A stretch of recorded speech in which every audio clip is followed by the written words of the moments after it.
Но теперь мы знаем, что после отвязки ты сможешь вернуться обратно, если захочешь. Ну да, наверное. Ты уверена, что у тебя появилась морщинка? А ты как думаешь? Я последний пунов 30 себя в зеркале разглядывала. Что? Последние... Что? Последний пунов 30. Лая, ты в порядке? Что такое пуны? Это была единица измерения времени в моем королевстве. Что? Ты сейчас серьезно? Да. Если честно, я не совсем понимаю, сколько это. Это все еще очень смутное воспоминание. Но сам факт того, что я вспомнила это слово, это же невероятно. Я даже не заметила, как постепенно начала возвращаться во время. Хотя нет, я замечала, что мне постепенно все легче и легче становилось выставлять временные координаты в телепорте, но я думала, что это просто благодаря постоянной практике. А теперь я осознаю, что временные координаты стали иметь для меня больше смысла, чем просто циферки. Хорошо, расскажи, как ты себя чувствуешь в связи с этим? Ну... А знаешь что, Ложка?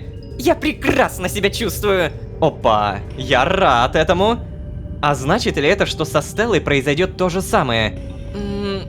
Стелла... Не знаю, Ложка. Пока что я единственный пример. Других и быть не могло. Никто никогда не уходил из Синклита. А если и уходил, об этом никто из сотрудников так и не узнал. Стоп. Даже не знаю, выдержит ли она. Стелла очень тяжело переносит давление пространства.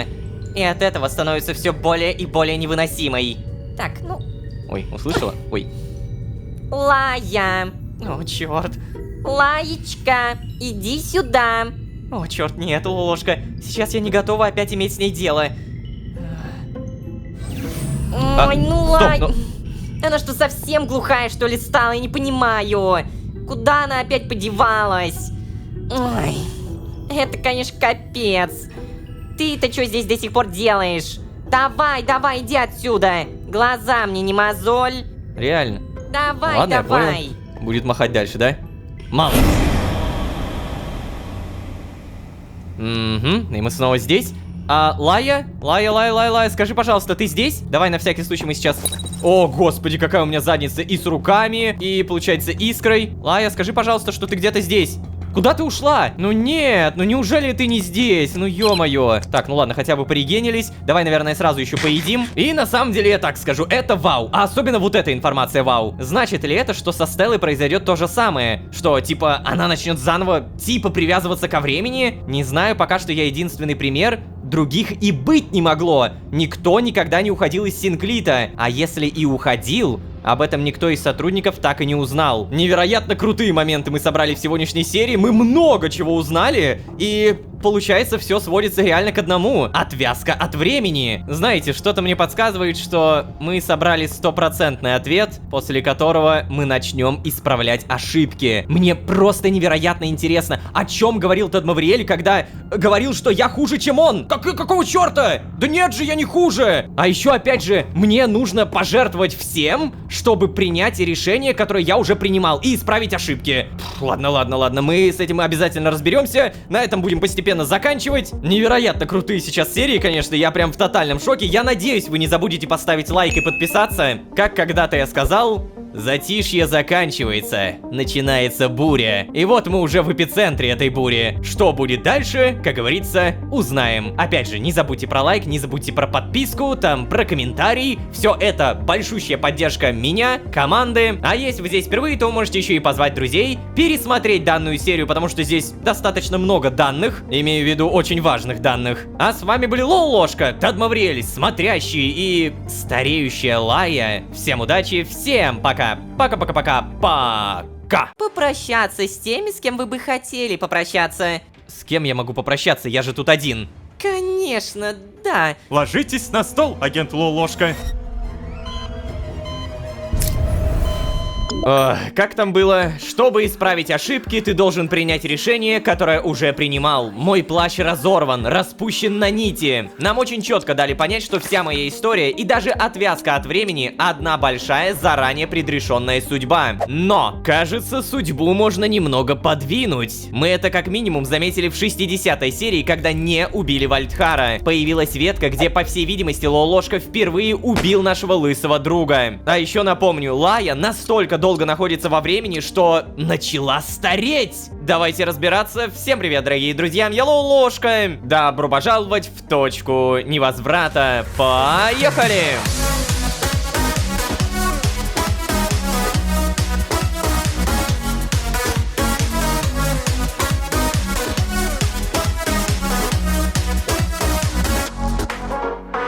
И снова всем привет, дорогие друзья, я Лолошка. Добро пожаловать в точку невозврата, сезон, в котором мы обалдели. Да, куча смотрящих, Тадмавриэль, который говорит, что на самом деле я хуже, чем он. Слова, чтобы исправить ошибки, должен пожертвовать всем, а самое интересное, отвязка. Да, нам очень много раз говорили, отвязка это что-то типа медицинского вмешательства, но нам никогда не показывали, что будет, если отвязанный будет буквально месяцами находиться во времени и только времени. Не показывали, кроме Лаи. Сначала Вальдхар заметил у нее морщинку, а потом и она в тотальном шоке подтвердила: я старею. Теперь мне очень интересно узнать, что это за медицина такая и как работает Синклит. Вообще, предыдущая серия богата на события, там даже Тадмавриэль успел более подробно рассказать про работу скинта, антискинта, времени, антивремени. И сейчас я понимаю, что да, отвязка точно не за горами. Давай-ка, наверное, перед этим потренируемся. Сколько у меня? 30 тысяч опыта. Ну, нормально. Напомню, для Лолошки, да и для меня в целом тоже, фразы смотрящего остаются ключевыми и значимыми. Поэтому, если даже смотрящий намекает на отвязку, кто я такой, чтобы спорить? О, Лолошка, доброго времени суток, здравствуйте. Луиза? А что вы здесь... А что такое, вы удивлены? Пора, Лолошка. Да. Признаться честно, я думала, что к моему появлению вы уже будете полностью собраны. Да, я просто не ожидал, что вы появитесь так внезапно и... Ну так если вы готовы, то в чем же внезапность, Лолошка? Ты уже даже не скрываешь, что знаешь. Хватит пустой болтовни, Луиза. То, что вам известно будущее, не дает вам права глумиться надо мной. Эй, Луиза, а члены совета директоров всегда приходят на отвязку рядовых штурмовиков? Я просто только что проснулся. Обычно вы приходите, когда я уже давно бодрый. Наверное, вот это подойдет. А члены совета директоров всегда приходят на отвязку? Оу... Да, согласна. Это действительно нестандартная практика для неотвязанных, но стандартная для нас. У совета директоров, Лолошка, как правило, нет задач, привязанных к километрам. А это значит, у нас есть вся бесконечность времени абсолютно на любые задачи. Я понял, ладно. Так и... А что теперь будет? Ну, а что вы имеете в виду? Ну, я имею в виду, что со мной-то теперь будет? Как проходит отвязка? Да, конечно.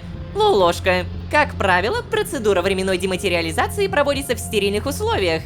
Хотя риск инфекции практически нулевой, всегда есть, знаете ли, вероятность, что временная дематериализация заденет вредоносные бактерии или вирусы. И тогда весь Синклит накроет постоянный кашель или еще хуже, диарея. Поэтому для проведения операции выбирается или создается стерильная среда. Да. Ваш медицинский модуль идеально подходит. Мой? И что в итоге? Вот так все просто? Мы пойдем в мой модуль, и вы отвяжете меня? Серьезно? Нет, Лолошка, не спешите. Я, конечно, исполнительный директор, но операции по дематериализации не исполняю. Я пришла просто поболтать и предупредить. Все вещи, которые вы собираетесь взять в Синклит, необходимо будет зарегистрировать в отделе контроля. Начнем. На территорию Синклита запрещено проносить с собой легковоспламеняющиеся, отравляющие и токсичные вещества, предметы и жидкости, оружие, а также инструменты, которые могут быть использованы в качестве оружия. Все колющие и режущие предметы, фейерверки и газовые баллоны можно проносить, только после специального разрешения, подписанного отделом безопасности, отделом контроля работы сотрудников, отделом учета, а также непосредственным супервайзером. Ой, Обалдеть. не волнуйтесь, Лолошка. Вам это и так все расскажет и напомнит ваш супервайзер. Но я не удержалась сама. Мне так нравятся эти строгие, серьезные формулировки. Правда, Лолошка. Надеюсь, вы помните, работа в организации — это не какая-то шутка или приключение.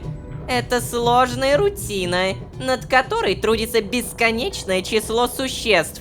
Да, конечно, я помню Каждый мой приход к вам, каждое ваше задание — результат многих существ-километров.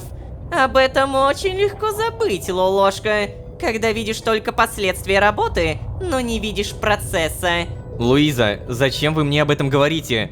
Вы же в прошлый раз говорили примерно то же самое. Оу, правда? Знаете ли, я уже и не помню этого. Для меня прошло достаточно километров. Я просто очень горжусь нашими сотрудниками и их трудом. Очень часто у новичков, которые сталкиваются с нашей машиной, складывается впечатление, что мы какая-то магическая сущность. И хотя магия нам не чужда, мы регулярно ею пользуемся. В конце концов, Лолошка, все упирается в... Простите за тавтологию, упорный труд. И вам, Лолошка, нужно это понимать, поскольку совсем поздно вы станете частью этой машины. Скоро. Не поздно, вы имели в виду скоро. Именно. Рада, что вы тоже это подтверждаете. Чего? Луиза, но я не пытался ничего подтверждать Ну, и... конечно. Ладно, у вас есть моменты до прихода наших специалистов.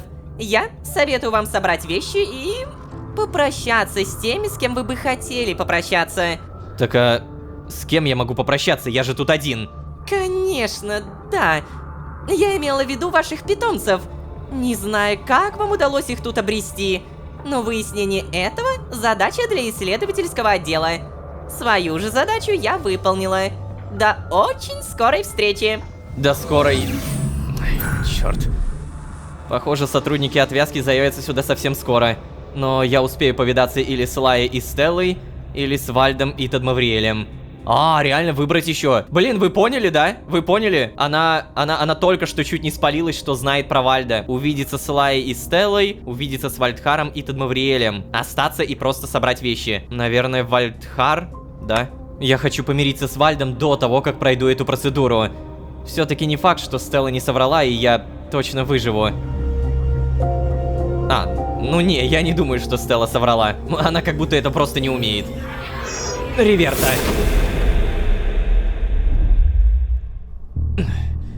Отлично. Вот бы удалось поговорить с Вальдхаром без встреч с Тадмавриэлем. Без Ты уже встреч с четвертый Тадмавриэлем. раз за сегодня хочешь переодеться, это же бред какой-то. Ты чё тут делаешь, а? Вальд, привет, я... Вальд, я... Давай вываливай. Да ты офигел, что ли, блин, можно как-то, не знаю, там, поспокойнее. Извиниться, рассказать про отвязку, послать Вальда. Ну, наверное, сначала извиниться, чё уж там. Эй, Вальд, я пришел извиниться. Чё? Ну, валяй. Давай так, Да, я не знаю, как это все устроено, все эти ветки, разные лолошки, но я точно знаю, что виноват перед тобой.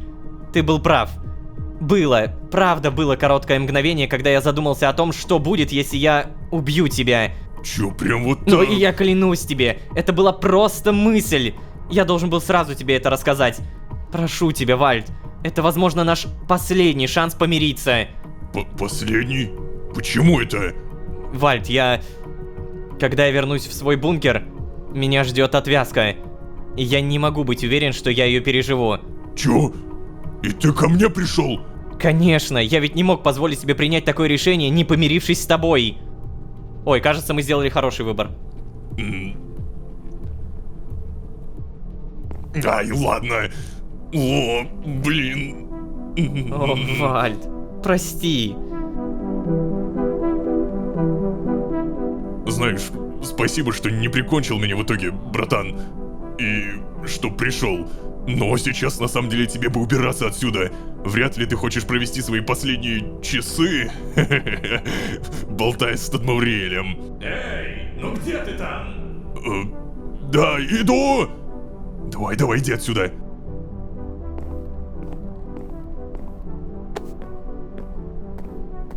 Ты что? Подожди, он взял... Реально? Это все его одежда? Он реально это примеряет? О, господи! О, господи! Так, а что, я в итоге сделал хороший выбор, да? Да, мы помирились. Фу, как же я рад. Правильно сделал, что пошел именно сюда. Да, это правда. Если бы я пошел к Лае или к Стелле, наверное, это не то чтобы хороший выбор. Так. А, я не могу в итоге открыть. Понял. Получается, все, что мне остается, это написать Риверта? Черт. Ладно, теперь надо постараться собрать все вещи, что могут пригодиться в Синклите. Кто знает, когда я смогу вернуться сюда и... смогу ли? Да, блин, это... О, какая странная тема! То есть я реально должен вещи собрать! У меня такая каша в голове, я просто вот прям реально не знаю, с чего начать. Что мне нужно? Так, получается, револьверы и всякая вот эта вот острая фигня не разрешена, я понял. Здесь мне явно ничего не нужно, да и взять как-то не особо... Ой, я что-то я случайно нажал. Неутомимый добытчик. Добыча блоков расходует на 20% меньше запаса сил. Я случайно, и правда случайно нажал, но... Ладно, прокачались. Давай сразу вот здесь проверим. Какие-то, может быть, мысли. Синклит. Для измерения используются километры. Да, про Синклит... Ой, где он? Про Синклит мы вообще ничего не знаем. То есть этот поезд для нас... какая-то непонятная штука. Процессы мы уже читали, структуру мы уже читали, про Тадмавриэля в целом все, что надо было, тоже прочитали. Получается, все, что мне остается, это дождаться, пока ко мне кто-то придет, да? Эх, гусыня. А, что? Что? Ты чего? Я же недавно тебя кормил. Гусыня недовольна. А, ты поняла, что я скоро уйду, да? Не переживай. С этой веткой ничего не случится, пока здесь Тадмавриэль. Я обязательно заберу тебя с собой в Синклит, обещаю. А вот насчет Слайми, кстати, не уверен. Надо хотя бы попрощаться, наверное. Погоди, то есть ты все понимаешь? Ты понимаешь речь? Конечно, и уснула.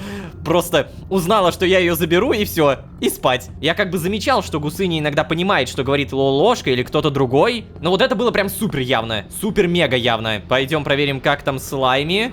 Эй! Слайми. Очень ты меня выручил один раз, конечно. Или это не ты был, а предыдущий.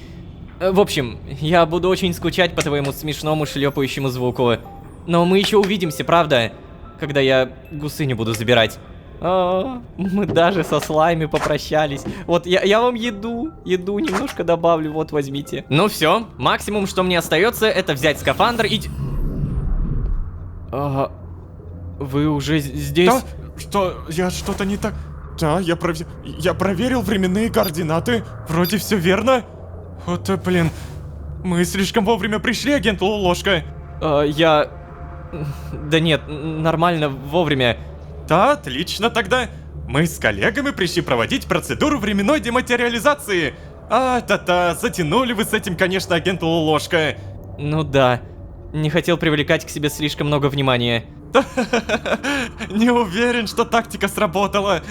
Это мой коллега Свен. Здравствуйте. А это мой коллега Керкус. О, Керкус.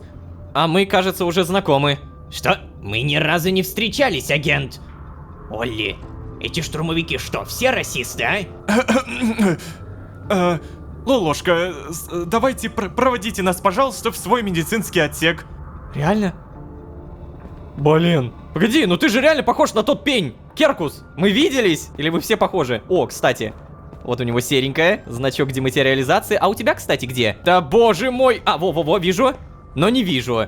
Походу у него где-то под кепкой. Так, ладно, ну, пройдемте. Блин, это так странно. Так, Привет. выверните, пожалуйста, все карманы. Что? Зачем Я должен записать и зарегистрировать содержимое ваших карманов. Все, что вы собираетесь пронести в Синклит. Кроме того, изъять все запрещенные к проносу материалы, предметы и жидкости. Такие как... Нет, стой. Луиза меня уже просветила. Да? Луиза? Мадам де Сталь? Ну да, она. Хорошо, ладно. Изъятые предметы, если таковые будут, вы сможете вернуть себе после получения специального разрешения. Да, это она мне тоже рассказала. Олли! Да он не только расист, еще и хамло перебивающее. Блин, успешно я втираюсь в доверие к другим сотрудникам, ага. Прошу прощения, Керкус, я не хотел показаться невежливым. Да? Да нет, ничего. Так, ладно, и что мне?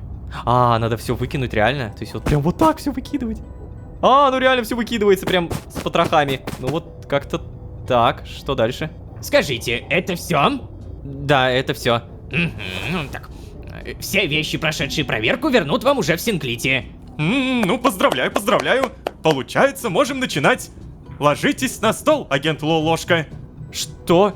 В плане, как это, уже? Уже. А куда ж тянуть-то? Реально, блин, это так все неожиданно, в смысле? Ребят, подождите. А что, если у меня появились переживания? Вы даже не проинструктируете меня перед процедурой? Успокойтесь, от вас ничего не потребуется, агент. Мы все сделаем сами. Давайте закончим с этим, пока не нашелся еще какой-нибудь умалишенный техник. Что? Вы... Подождите, вы знаете Пита? Да? А ты откуда о нем знаешь? О, как быстро мы перешли на «ты». Пит пару раз наведывался ко мне в бункер, в основном по работе. Да все, нет больше твоего Пита. Такие диверсии организация не прощает. Что? В плане, как это нет? Очень просто. Тело осталось, конечно, где-то в подвалах, но от души вряд ли что-то сохранилось. Но это... Черт, это моя вина. Это все моя вина. Так, ребят, взяли его. Это моя вина. Это из-за меня. Да, все, успокойся, ложись. Да, шоковое состояние оно такое. И в итоге, как эта отвязка будет выглядеть? Да ладно, анимация.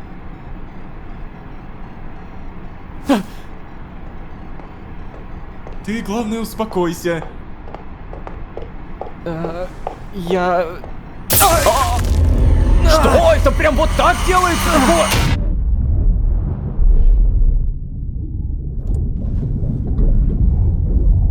Ух ты ж, ё-моё.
Обалдеть. И где это я? Встать. О, где? Боже мой! О, тихо. Пришел таки в себя, да? Жизненные показатели пока что не стабилизировались. Агент Лолошка, как вы? Я...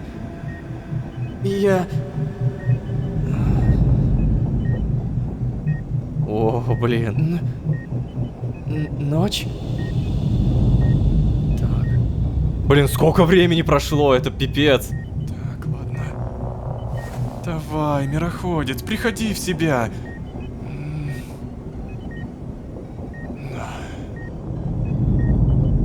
Температура чуть поднялась, но все еще ниже нормы. Да. Так, а ну-ка. Реакция на питательную капельницу положительная. Ну давай, парень. Если ты не придешь в себя, я буду горевать где-то вместе с Питом. Черт. Не подводи, а? Трэш.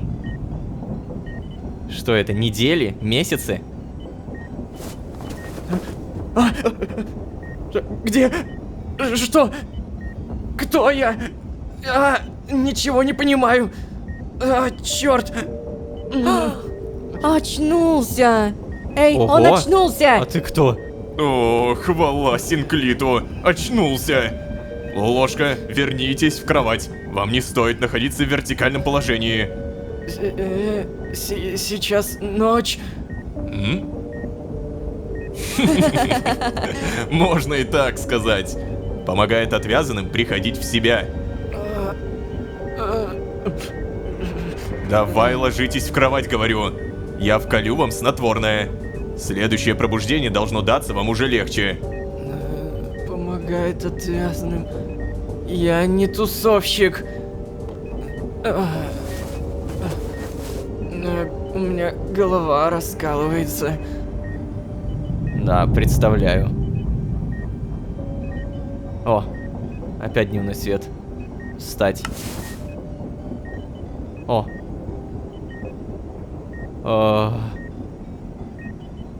Живой? Очки. Взять. Я не могу поверить. Боже мой! Кто я? Это просто трэш. Так, ладно. Здравствуйте. Где я? Надо разбудить, наверное. Все равно двери мне самому не открыть. Простите. Ой. Так. Ты как себя чувствуешь? Я лучше. Ага. Отеков нет? Глаза нормальные. Посмотри наверх, пожалуйста. Теперь на меня. Да, зрачки на свет реагируют хорошо. Сейчас. Что ты? Температура и сердцебиение в норме. Поздравляю, агент! Вы прошли процедуру отвязки. То есть, временной дематериализации. Да, точно. Обычно приветственную речь произносит кто-то из наших врачей, но поскольку мы не знали, через сколько метров вы придете в себя, меня оставили одну. Хорошо. Мне что-то полагается? Вот, возьмите. Это витаминно-глюкозный раствор. Поможет избавиться от слабости. Да, хорошо. Стакан с розовой жидкостью. Ладно. Спасибо. Угу. Эх, отвязка. Это, конечно, тяжелое мероприятие для организма. Но ничего, самое страшное уже позади. Эй! О, ложка! О, Малецкий! О, да. Малецкий! Черт! Поверить не могу! Кацпер! Но как ты узнал, что я пришел в себя? Реально? Это твой первый вопрос? Агент Лололошка, вероятно, все еще сильно дезориентирован. Ну да, понял. Блин, Лолошка, ты несколько километров провалялся в полубессознательном состоянии. Медсестра мне написала, что ты пришел в сознание, и я прям с задания сюда. Малецкий, не стоило. Не стоило? Ты что такое несешь? Надеюсь, ты без вечеринок. У меня, правда, очень кружится голова. Вечеринка закончилась километров 5 назад. Зато я подготовил тебе твое место в общаге. Тебе понравится. Скажите, я забирать могу? Да, конечно. Только пусть сразу же ложится спать снова. И, пожалуйста, настройте его планшет на регулярные уведомления о состоянии доктору Свену. Да, сделал уже. Ну давай, пойдем. Пойдем, только я не знаю куда. Где я, что? Я тебе сейчас такое покажу, блин. Лолушка, и ты У меня прям реально доверяешь. хреново. Эй, ты что-то побледнел. Как себя чувствуешь? Очень устал, Малецкий. Не понял. Вот, верхняя. Ты не представляешь, как мне пришлось постараться, чтобы выбить ее тебе. А как я там все обустроил, ты вообще сейчас обалдеешь. Там? Где? Давай, залезай. Что? На кровать залезть? Это как? Что? Не понял. Это если что я сделал. Круто, да? Но подожди, Малецкий, я не понял. В общаге каждая кровать это небольшое карманное измерение, Ло. Только ты учти, приватности тут никакой нет. Кто угодно может к тебе попасть, случайно или специально. Стучать никто не будет. Поэтому верхние полки это вообще круто. Никто на голову тебе неожиданно не свалится. Очень... круто, Кацпер. Только что-то мне нехорошо. Да-да-да, конечно. Ты отдыхай, отдыхай. Через пару километров еще загляну к тебе. Давай. Реально? А как это происходит? Это просто жесть! Это невероятно, как это прикольно! У меня нет вещей! У меня, блин, челка белая! Обалдеть, просто обалдеть! Так, где я? Что? Я так медленно передвигаюсь, это пипец! Ничего себе Малецкий мне сделал! Чтобы было все похоже так, как там! Только, кстати, терминал не работает. Вопросик вместо искры. 0 чего-то там. Это очень похоже на какой-то значок времени. Ой, я могу сюда зайти. Да, тут немножко поменялась комната. Она чуть-чуть по-другому выглядит. Так, и мне, походу, надо лечь спать. Но подожди. Давай через «не могу», ложка, прям через «не могу». Посмотрим, что еще здесь есть. То есть, мне это все Малецкий обустроил. Прям как у меня, Малецкий! Блин, ну он прям друг. Он мне такой сюрприз устроил, вы посмотрите на это. Разная форма штурмовиков, я понял. То есть можно, получается, каждый раз выбирать другую. Так, здесь... Ой, ё-моё! Зарядка скафандра. Бесполезная штука для меня, получается. Теперь, кстати, блин, я же реально отвязан. Получается, мне теперь вообще пофигу. Если я попробую пройти чуть дальше... О, да, складской модуль. Ну, Малецкий, ну спасибо тебе. Погоди, а если я пойду сюда, ну-ка? Нет, секретного модуля не будет, но капец! То есть он, получается, реально по памяти воссоздал целый бункер. Двери не открываются. Да, понятно, что обшивка явно не та. Это явно бункер-декорация, можно так сказать. Но как же он постарался. Это тоже не открывается, понятно. Я не знаю, заметили вы или нет, но у меня не работает геномное ускорение. То есть обычно, когда на мне нет брони, я очень быстро передвигаюсь. А сейчас я передвигаюсь прям с обычной скоростью. Неужели это связано с тем, что у меня больше нет прокачек? Погоди, а если сюда? Здесь прокачки есть, 90 уровень, да. Но получается, медицинского модуля нет и... Геномы! Я не могу их даже посмотреть. Ладно, я думаю, еще разберемся с этим. И походу мне действительно все-таки остается только лечь спать. Но на этом я также, наверное, буду заканчивать. Пипец, белая челка, это так необычно! Кем ты стала, ложка? Что я могу? Как я могу? Что мне нужно делать? Какие ошибки я должен исправить? Смотрящий, ты знал, что я отвяжусь. Причем, по всей видимости, снова отвяжусь. Но как? Или под выбором, который я уже совершал, он имел в виду что-то другое? Все это мы будем узнавать уже в следующих сериях. А пока что, ребята, не забудьте, пожалуйста, поставить лайк и подписаться. Это вау. Все, что я могу сказать, 10 из 10. Спасибо большое за просмотр данного сезона, не то что даже серии, да. Надеюсь, вы не забудете поддержать меня и команду. Все, что нужно, это поставить лайк, подписаться, комментарий можно оставить, что вы думаете. А если вы здесь впервые, то вы можете еще и позвать друзей. А с вами были Ложка и отвязанная челка. Всем удачи, всем пока. Пока. Как же я удачно поспал, а? Такой прилив энергии, просто кайф! Я самый сильный, и у меня все получится! И я даже знаю, что хочу сделать в первую очередь. Я могу вернуться в то кафе. О! Обалдеть, отвязка от времени. Это самое короткое описание к предыдущей серии. Перед самим процессом от нас даже не скрывали, что уже знают о моей готовности. Хотя я даже слова никому не сказал. Короче, здравствуйте, седые волосы, и здравствуй, новая жизнь. Всем привет, дорогие друзья, я Ложка. Добро пожаловать в точку невозврата. Поехали!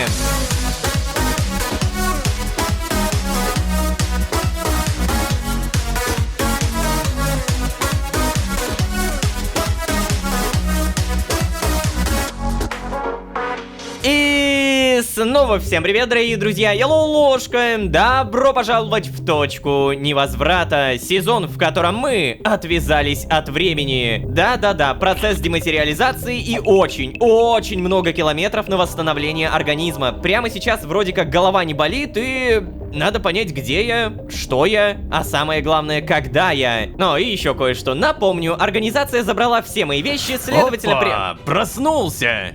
Здорово, Малецкий. Отлично, что проснулся. А то, блин, опять на километр целый вырубился. Я уже переживать начал. Ложка, ты... как? Я?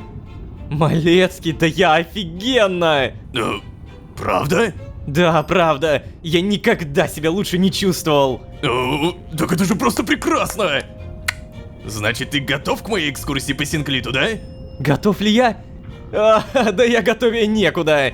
Ну тогда погнали! Только это... тебе бы переодеться, наверное, да? В Синклите не принято ходить не в форме. А, и еще кое-что, чуть не забыл. Сейчас... Вот, держи, это твой планшет. Да, кстати. Подожди, что? Лолошка, какого черта? В тебя адреналин вкололи? Так, ладно, взять планшет. Ай, спасибо, Кацпер. Ну ладно, слушай, отдел безопасности провел диагностику и обнаружил какие-то левые файлы и фрагменты кода. Вероятно, твои сообщения перехватывались, Ло. Ты бы поосторожнее в следующий раз отбирал, с кем общаешься и дела ведешь, дружище. О, и кстати, да, и еще твои вещи должен отдать. Погоди-ка. Так. О. Я не могу гарантировать, что тут все, что ты с собой брал, конечно. Ведь всякую нелегальщину конфискуют. А зная тебя, Ло... Ну ладно, короче, давай, переодевайся. Жду тебя в коридоре. Ага. Ладно, что-то странное с ложкой. Это какой-то побочный эффект после отвязки? Открыть коробку. Ух ты ж. Сюда! Мои вещи действительно мои. Блендер! Вернули даже блендер. Блин, наверное, надо было побольше вещей взять. Но я заметил, у меня пушку забрали. Все, стрелять не из чего. Окей, переодеться. Давай-ка, наверное, вот такую одежду выберем. Одеваться ровно так же, как Малецкий, я не хочу. И... вот оно. Какой же я другой. Это так странно выглядит. Ну-ка, в планшете у меня что-нибудь поменял. О, сообщение. Административная дирекция. Добро пожаловать в Синклит, ё-моё. Погоди, мой профиль. Стаж 11 километров. То бишь я восстанавливался очень долго. Ладно, давай почитаем. Дорогой агент Лолошка, поздравляем вас с успешным прохождением процедуры пространственно-временной дематериализации. Мы рады приветствовать вас в стенах Синклита и надеемся, что вы сможете оценить ваше самочувствие как удовлетворительное или даже лучше. Процедура пространственно-временной дематериализации может повлечь за собой следующие побочные эффекты. Очень часто мышечная слабость, мышечные спазмы, тремор рук, тахикардия, тошнота, рвота, адинамия, гипердинамия, сонливость и бессонница. Часто случаются судороги, диарея, запор, маниакальный синдром, головные боли, мегаломанический бред, мания величия, эйфория и спутанность сознания. Редко встречаются депрессивный синдром, аллопеция, облысение, кожный зуд, аллергические реакции и анафилактический шок. Но очень редко 3419 других симптомов, с которыми можно ознакомиться в прикрепленном файле. Возможны индивидуальные реакции на препарат. При ухудшении самочувствия просьба обращаться в вагон-стационар. За вашу интеграцию в коллектив и в рабочие процессы отвечает ваш непосредственный супервайзер, получается Малецкий. По любым вопросам просьба обращаться к нему. Пожалуйста, не отвечайте на это письмо. Список очень редких симптомов. Я не могу открыть, блин. 3419 это много, да. Тут у нас ничего. Виртуальный материализатор, но это все было, ладно. И что же? Мне правда нужно выйти. Мой первый выход в Синклит, ребята. Наконец-то ты в Синклите! О, сейчас я тебе все покажу! То есть, прости, если я в ближайшие километры буду немного навязчив. Просто, блин, Лолошка, я столько ждал, пока ты уже наконец отвяжешься, что не могу держать тебя в руках. Но если ты почувствуешь, что устал или тебе станет плохо, обязательно мне скажи. Понял? Да конечно, Малецкий, я тебя понял. Угу. Давай, уже пойдем куда-нибудь. Рад, что ты с таким рвением хочешь начать экскурсию. За мной, дружище! Прикольно. О, Привет. О, кто это? Это... О, здрасте. О, Пиглин! Прикольно! Пиглин! Ну, Что расскажешь? Что получается? Вот это моя койка. Ой. Как видишь, мне изначально нижнюю дали. Потом уже, конечно, как начальником отдела назначили, предложили поменять. Но я привык уже. Лень было вещи перетаскивать, так что отказался. Ты можешь заходить ко мне, когда захочешь, Лолошка. Я всегда рад поболтать. Ну и если проблемы какие-то, то тоже давай сразу ко мне. Я все разрулю, все. Заходи, давай. О, как это круто выглядит. Так, ладно, погоди. А я могу посмотреть? Привет. Поболтаем, не? Ладно, очень увлечен. Привет.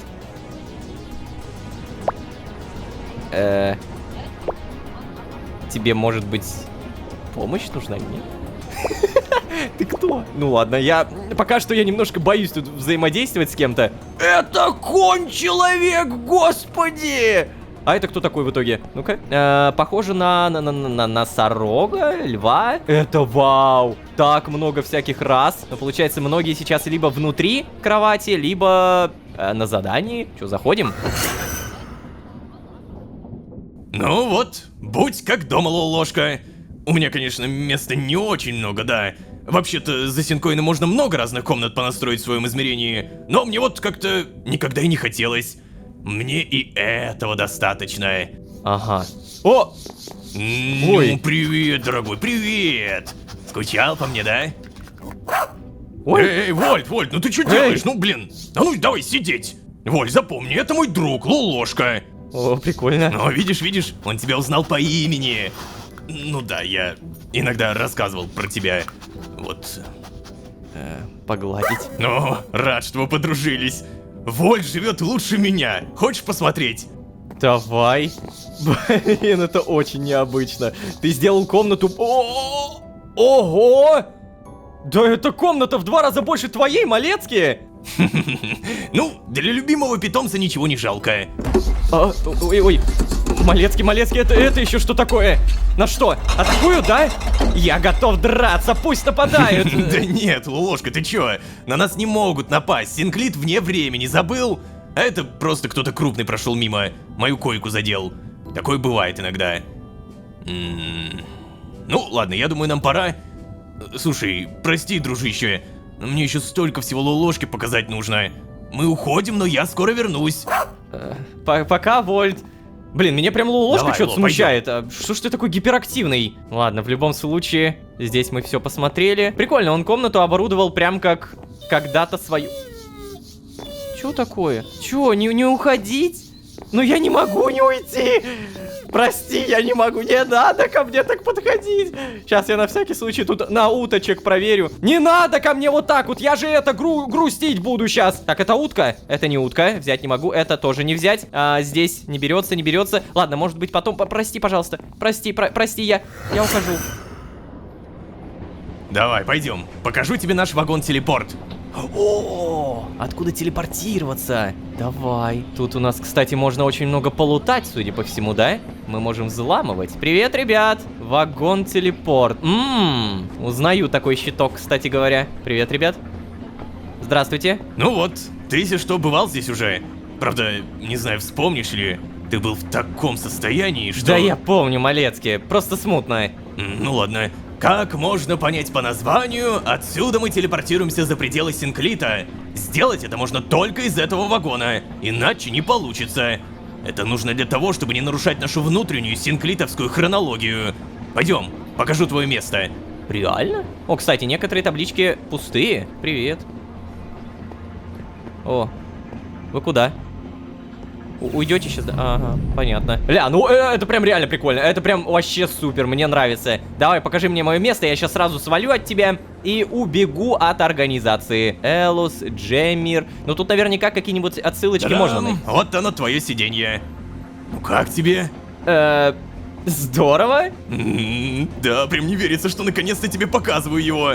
Но пользоваться ты им научишься позже, окей? Сейчас тебе нужно восстановиться после отвязки. Так что пойдем, покажу тебе столовую. Восстановиться. Погоди, а написано прям? О, реально. 993 лолов 358. Вот почему, оказывается, такие у меня странные в планшете буковки и циферки были. Потому что у всех Как такие. видишь, сейчас у нас пустовато. Да. Из-за недавней поломки в вагоне-телепорте и при остановке рабочих процессов все сейчас заняты разгребанием накопившихся задач. Угу, я понял, хорошо. Так, это получается... Давай, дальше. Блин, стой, подожди, Малецкий.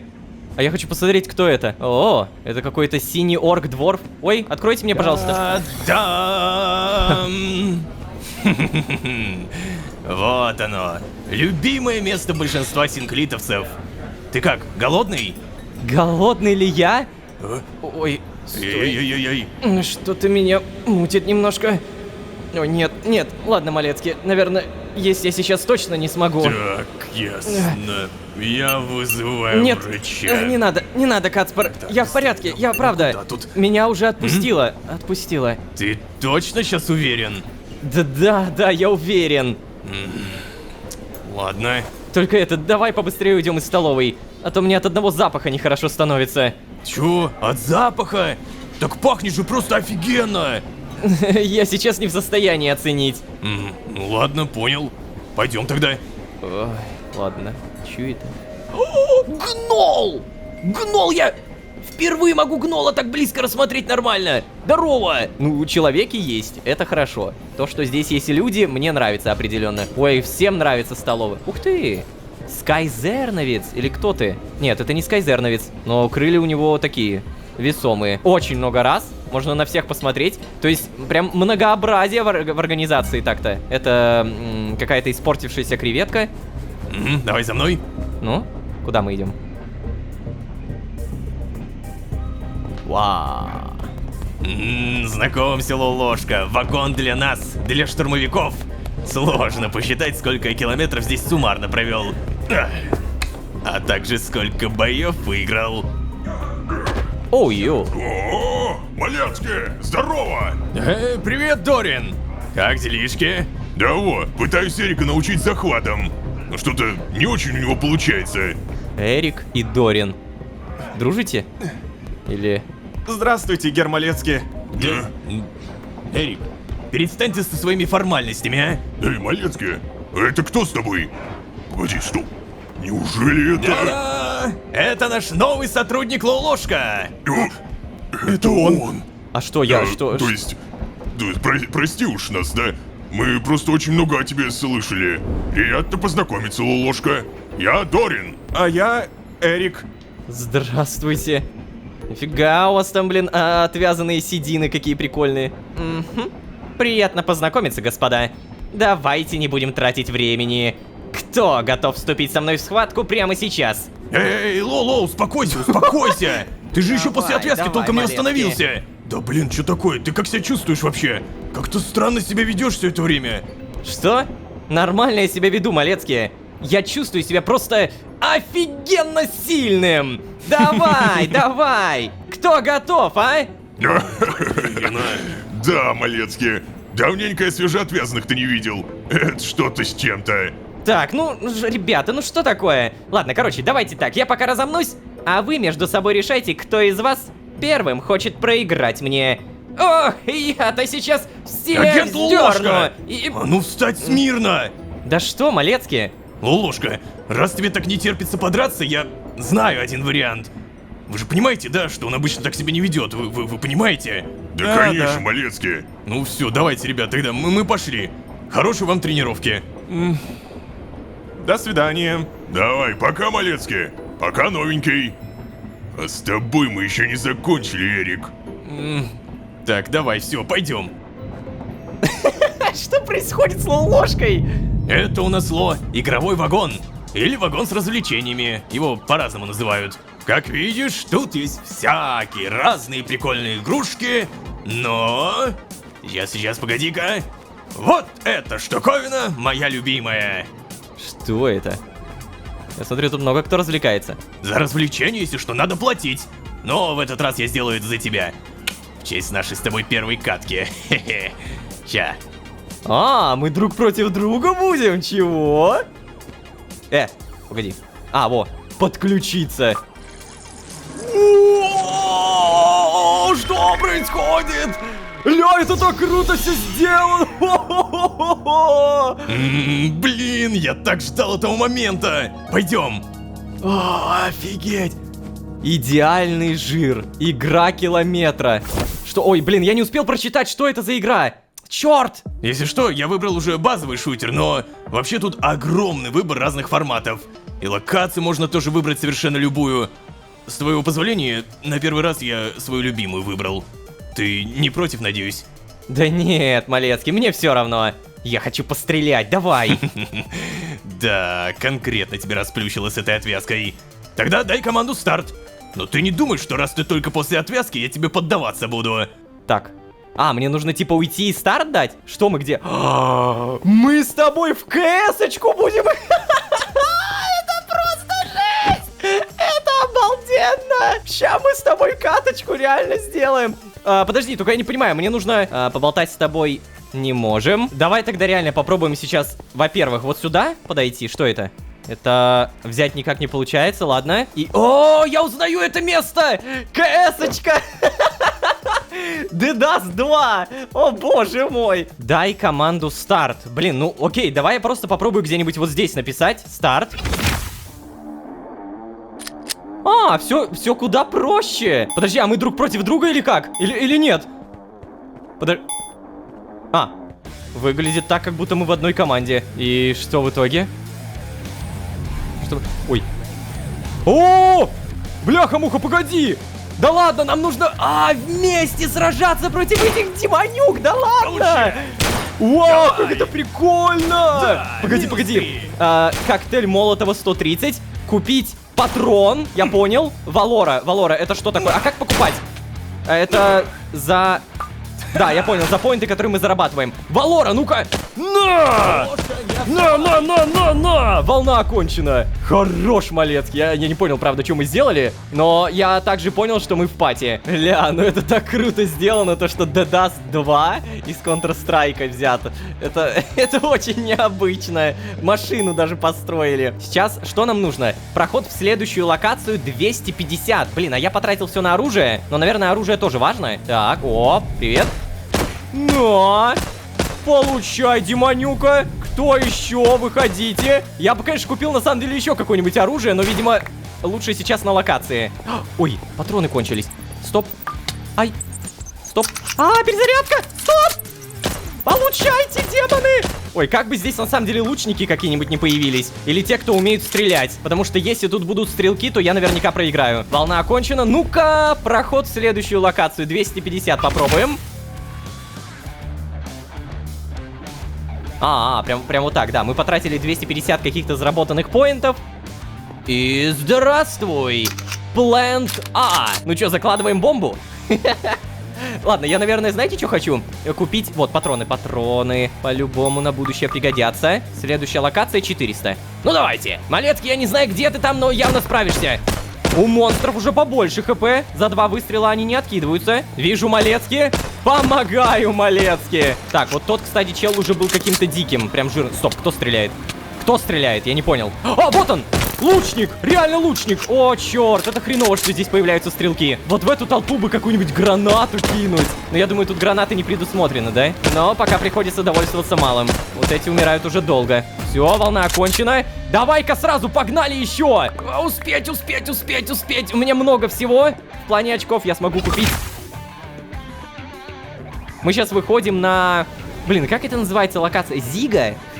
Как в Counter-Strike это называется? Дальше нам нужно на Т-спавн, на базу террористов. Окей. Патрончиков сразу купим, а то мало остается. До свидания. Капец, вы уже какие-то жирнющие пошли, а? На вас прям очень много надо патронов тратить. Так, а у меня вообще еще кинжал есть железный. А ну-ка, на! Сюда! Так, вот, хорошо. Я забыл, реально. У меня все навыки этих ближних боев уже пропали. Малецкий, ты как там? Стреляешь, да? Хорош! На! У нас 1200 очков, Малецкий. Мы с тобой прям супер команда. Волна окончена. Так, покупаем вот эту фиговину. И сразу бежим, давай, следующая локация. Нам не надо здесь задерживаться, хп просто потеряем. Сколько это стоило, я не знаю, но... Сколько это стоило? Наверное, 600. И, кстати, сейчас сразу вот здесь мы еще купим какую-нибудь либо аптечку, вот бинт есть, либо какую-нибудь оружку. Левая нога. Блин, так прикольно, да? Тут столько всяких ружбаек. Это... крысиный король и королева. Вау, здорово. Сюда! Да, блин, я... Сейчас главное не откиснуть. Давай. На! Патроны, патроны покупаем. Побольше патронов. Перезарядка. Вот это стоит 415. Это винтовка Гаусса. Блин, ну денег у нас уже все. Нет, давайте как-то экономно, наверное, патрончики тратить. Давай, напиши мне, волна окончена. Малецкий.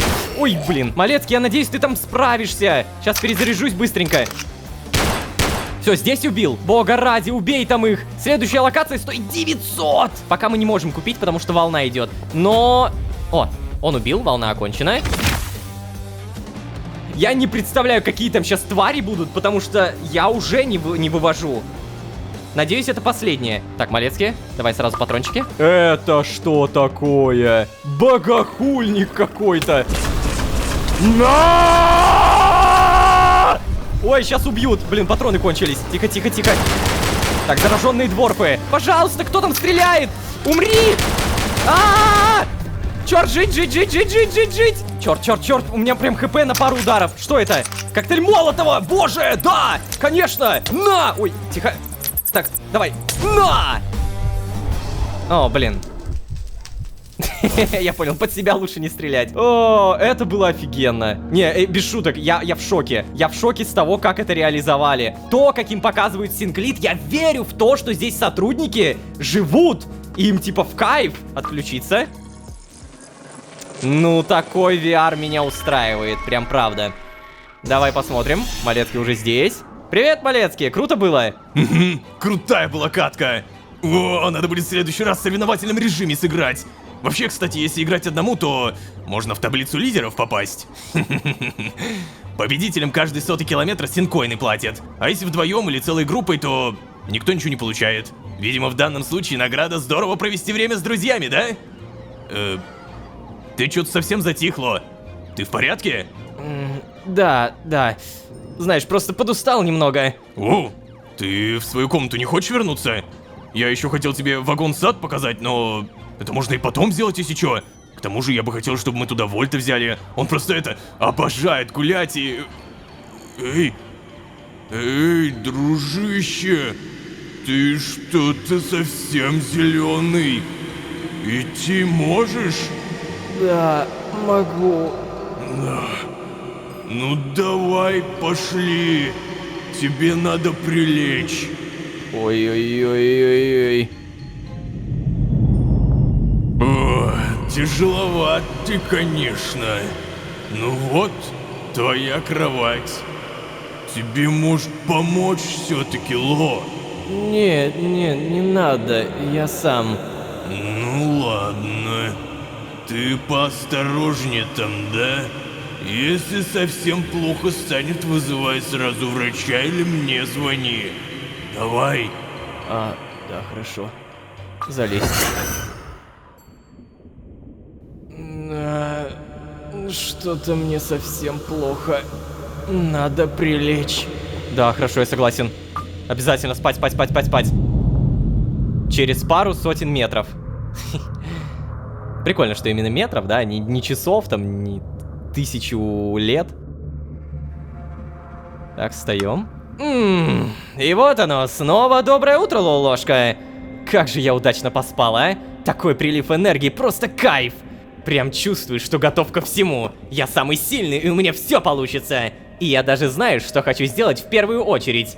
До сих пор я намеренно игнорировал эту идею и отмахивался от нее. Но все это время она была у меня где-то на периферии сознания. Теперь, когда я отвязался, я могу перемещаться в любую точку не только пространства, но и времени. А это значит только одно. Я могу вернуться в то кафе и узнать, что случилось после нашего с Джоном ухода. Охренеть! Я смогу узнать, вернулся ли Джон. Лолошка, я в шоке, о чем ты думаешь? Да, конечно! Я могу повидаться с теми, по кому так скучал в этом пустом вымершем Архее. Да, я Я знаю, что они победили Тадмавриэля и отвоевали себе право на нормальную жизнь, но... Одно дело услышать об этом или прочитать в архивных материалах. И совсем другое увидеть собственными глазами. Я могу узнать, кем были мои родители, увидеть, как они выглядели, услышать их голос. И, наконец, понять, каким было мое детство. О, черт. Я смогу получить возможность заново узнать тех, кого я не помню, но когда-то считал близкими друзьями. Так, ладно. Столько возможностей. Что же выбрать-то? Что? Подожди, что я могу выбрать? Отправиться в кафе, отправиться в сон Джона, навестить Играсу, навестить маленького Лолошку? Подожди, стоп, какого маленького Мы не можем видеть самого себя. Я точно не сделаю себе хуже, если увижу Джона. Да, точно. Отправлюсь в сон Джона. Сначала туда, а потом... Куда угодно еще. Меня же ничто не останавливает. Ни пространство, ни время мне не помеха. Они полностью подчиняются мне. Для меня больше нет границ. Итак... Стоп. Я не чувствую свою искру. Ладно, наверное, нужно просто получше сосредоточиться.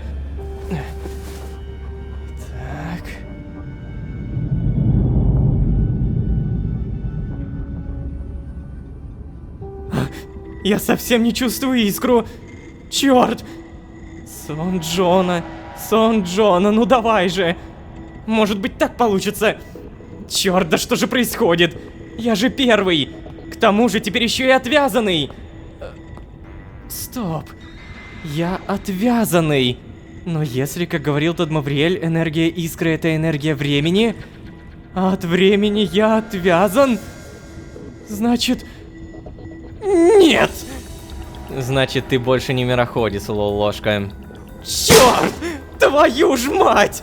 Я что, теперь правда не мироходец? Зачем я на это согласился?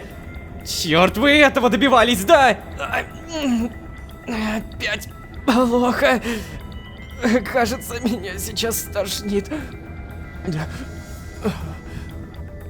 Блин. Ой. Ой-ой-ой.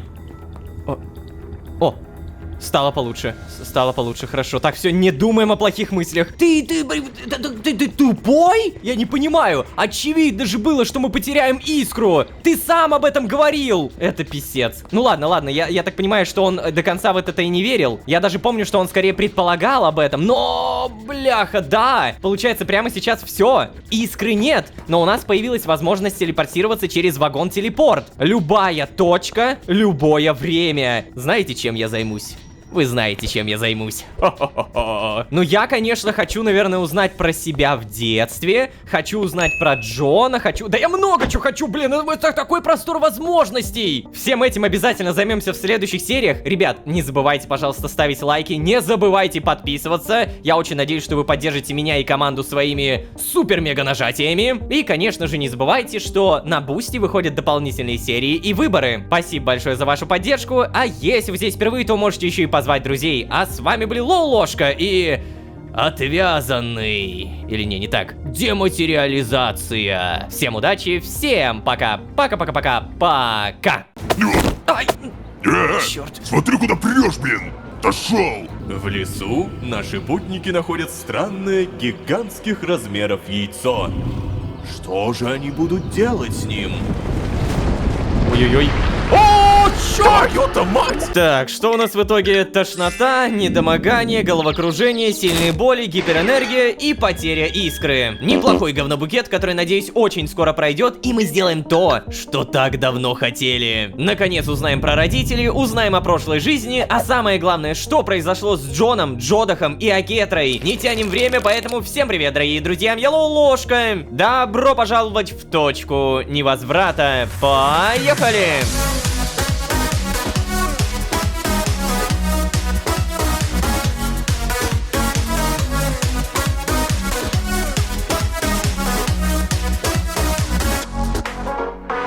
И с снова всем привет, дорогие друзья, я Лолошка. Добро пожаловать в точку невозврата, сезон, в котором мы гиперактивны. Да, процесс дематериализации — это та еще задница. Лолошка явно еще не отошел после отвязки от времени, но уже немного посмотрел, как живут работники, что едят, чем развлекаются, где тренируются, телепортируются, а самое главное, как выглядят. Я некоторые расы даже описать не могу. Вот это что такое? Короче, мне точно хочется побегать по Синклиту, а самое главное, попробовать телепортироваться куда-нибудь прямо из вагона телепорта. Кстати, насчет того, что Лолошка потерял искру. Судя по объяснениям Тадмавриэля, я понял это так. Время — это скинт. Скинт — это искра. Если время в момент отвязки выносится за скобки, то получается скинт и вот эта вот энергия матери, она тоже выносится за скобки. Следовательно, энергия силы как бы есть, но пользоваться не могу. На всякий случай, это лишь моя догадка, но вроде бы все сходится. Ладно, очевидно, что сейчас в моем бункеро-карманном измерении делать нечего, поэтому все, что мне остается, валить отсюда. О, вот ты где. Привет, Ло. Как можно дальше. Привет, Кацпер. Блин, я так рад тебя видеть. О, а ты веселенький. Чё, как оно? Тебе уже получше, да? Просто вот свежо выглядишь. О, Малецкий, я себя чувствую гораздо лучше. Спасибо. Отлично. Ну чё тогда, готов закончить нашу с тобой экскурсию по Синклиту? Просто у меня на ближайшие километры единственная рабочая задача — это твое сопровождение. А у тебя, Лолошка, оплачиваемый больничный. Что? Погоди, то есть мне платят деньги за то, что я ничего не делаю? Что? Ха-ха, это же просто мечта, которую... Какие же вы все-таки смешные, когда только после отвязки. Ну, короче, Лолошка, ты раз все еще такой веселый, почему бы нам не воспользоваться ситуацией и не зарубиться во что-нибудь интересное, а? Точно. У вас же целый игровой вагон. Не у вас, у нас, Лолошка. Ну давай, короче, жду тебя в коридоре. Окей, погоди, а тебя правда не смущает вот эта гиперактивность Лолошки? Вообще ни капли? Не, ну хорошо, типа голова не кружится, вроде не тошнит, окей. Я все еще не могу понять, что вот это за ноль, но ощущение, что это какие-то, как их там, синкоины. Помните, Малецкий сказал синкоины, денежки. У меня пока что все по нулям, поэтому будем зарабатывать. Ух ты, ё-моё. Всем привет! Можно сказать доброе утро. О, господи. Это что такое? Блин, такая прикольная раса. Да, Малецкий. Да, слушай, у меня тут идейка появилась. Поскольку тебе надо потихоньку знакомиться с синклитовцами и вливаться в коллектив, я предлагаю позвать кого-нибудь к нам присоединиться. Что скажешь? О, так, ну, а что я могу сказать? Конечно, да, давай. О, Малецкий, да конечно, давай. Так даже веселее. Да с тобой-то куда уж веселее. Ты скажи мне, дорогу в развлекательный вагон помнишь? Что тут помнить? Просто идешь насквозь через вагоны, пока не дойдешь. Ну хорошо, да. Тогда иди пока в развлекательный, да? А я пойду в отдел безопасности. Вдруг у кого там перерыв. Они сейчас классные ребята, Ло. Я с ними больше всего общаюсь из других отделов. Давай. То есть, оказывается, можно телепортироваться прямо отсюда? Окей. Это, кстати, очень хорошая информация, надо будет запомнить. Что мне в итоге? Привет. Ой. Просто покажут, как я иду? Ай! Смотри, куда прешь, блин! Дошел! Простите.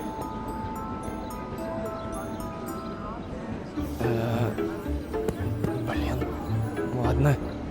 Серьезно? А почему? Что? Я думал, все добряки, все уважают друг друга. Эта долбаная рыбеха меня еще и оттолкнула. Так, в итоге где мы? Ну да, развлекательный. Мы можем также сюда пройти. Пиздец, это все так необычно. Привет. А я могу, интересно, потренироваться или что-то в этом духе? Погоди, что? Заниматься беговая дорожка? Чего? Погоди, реально могу? Это, конечно, все мощно. Что я еще могу? Ну-ка, вот здесь. Нет. Ребят, что вы делаете? Армрестлинг? Ну-ка, давай. Я ставлю на хряка. На хряка ставлю. Ну, хряк, ну он выглядит, и вы поглядите на него, ё-моё. Давай, блин! Давай! Ну! Хричелла, я на тебя поставил примерно ничего. Ты должен победить. Свою отвязку от времени поставил. Ну! Да... Ладно. Это, знаете, парадокс. Он должен был победить. Здесь ничего. Здесь, получается, мы тоже можем побегать. Так, а что насчет вот этого? О, заниматься штангой. Ля, прикольно, слушайте. Я думаю, сейчас нам не до этого, конечно. Мы обязательно все это сделаем, но сначала пойдем в вагон, тот, где должен быть Малецкий. Привет. До свидания. Развлекательный. Эй! Господи. А вот и наш новичок. Джованни, это Лолошка. Лолошка, это Джованни. Здорово! Пипец. Ты кто? Это девушка или это мужчина? Я не понимаю. Рад познакомиться, чувак! Я тоже рад, Джованни. Малецкий нашему отделу про тебя кучу каких-то безумных историй рассказывал. Знаешь, если хотя бы половина из них правда, то ты крут, чувак! Очень интересно было бы послушать, что там такого Малецкий про меня рассказывал. Дружище, Ло, я только хорошее рассказывал. И только правду, можешь не сомневаться. Так, слушайте, пацаны, у меня перерыв-то не бесконечный, если что. Так что давайте, дадим новичку выбрать игру и начнем уже. Ты что предпочитаешь? Это так странно. Кто ты? Кто ты, черт возьми? Это перекрашенный эндермен с каким-то париком. Шутеры, гонки, РПГшки, файтинги. У меня нет каких-то особых предпочтений, давайте вы сами выберите. Вообще, я люблю стратегии, это факт. Ну вот прям факт. Но тут нет стратегий, поэтому, наверное, самое ближайшее. Давай РПГшки. О, да ты наш человек! Малецкий, как всегда, не подводишь. Ну чё, погнали тогда? А знаете что? Сегодня я угощаю. Катка за мой счет. О, Ага. круто, Малецкий, спасибо. Точнее, мы-то понимаем, что это все благодаря новичку. Нет, спасибо тебе большое, Малецкий. А? Правда, я обожаю тебя. Ты такой хороший друг. Это если что, он после отвязки такой преувеличенно радостный. А, точно, конечно. Я очень смутно припоминаю, что у меня так же было. Так, ну ладно, давайте, ребят, не задерживаемся, пойдем. Пойдем. Писец. О, привет. Человек, блин! Так редко встретишь просто человека. Привет, креветка. Привет, я даже не знаю, коала, у которой уши обрезали. Вот это я до сих пор не могу понять, кто это, что это за раса. Но да ладно, куда в итоге они зашли? Сюда куда-то, да? Подключаемся. Ой, блин, как же это все-таки шикарно выглядит. Давай, блин, что мы там выберем? Уф. Привет, ребятки. Что? Подзиконы драмелья? Ой, меня автоматически подрубает. Подзиконы... Я не понял, честно говоря, название. Оно какое-то там супер странное. Ну ладно, это у нас получается РПГшка. Причем это игра километра. Типа все выбирают. Это вообще офигенно. Рассказчик. Выберите персонажа. Человек, дворф, эльф, гитьянки, тифлинг, драконорожденный. Ну, я так понимаю, могу чего угодно из этого, да, только? Здесь не могу, не выбирается. Давай, ну, эльф, почему нет? Вау! Малецкий! Ты почему такой огромный? Это вообще секрет, но ладно, тебе скажу. Технический отдел иногда торгует чит-кодами. Ну чё, погнали? Что? Давай, погнали. И вот наши герои отправляются в путь. Прикольно. Наши герои, блин. Джованни, что ты такое?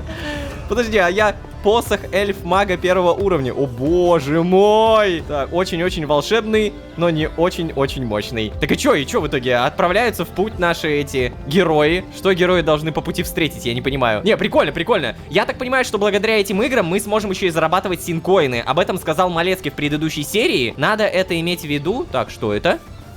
Сундук.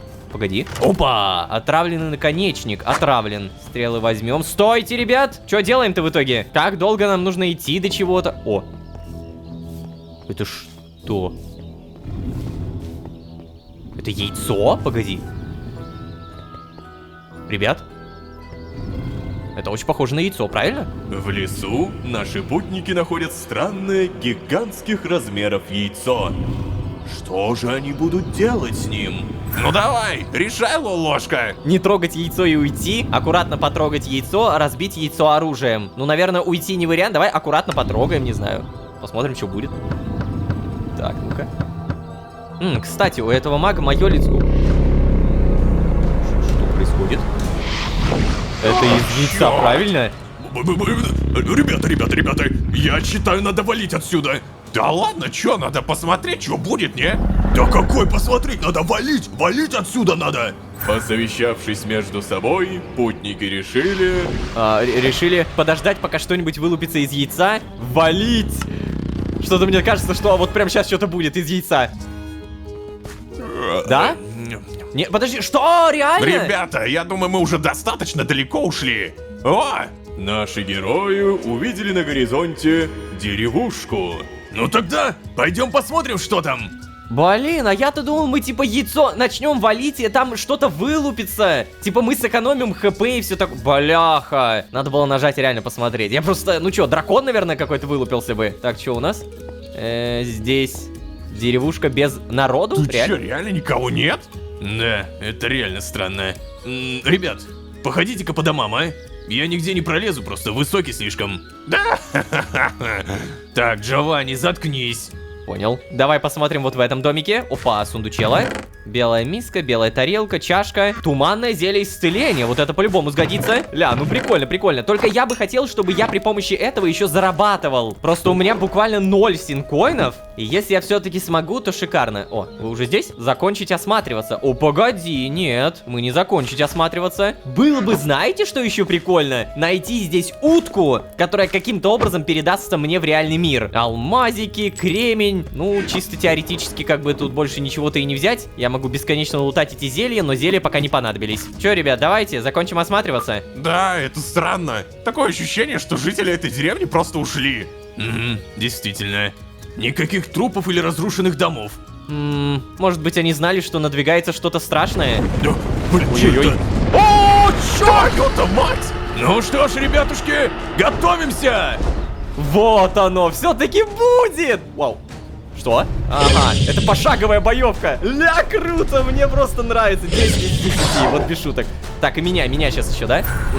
Что же делать? Обмануть дракона необходимо 50 интеллекта. Чё? Оседлать дракона и выколоть ему глаза необходимо 30 выносливости и 15 удачи? Атаковать посохом, это все, что я могу, блин. О! Нет, какой 3? Это плохой урон, правильно, да? Сколько я... Это очень мало. Надо, чтобы 20-очка вышло. Ничего, Лулошка. В следующий раз получится.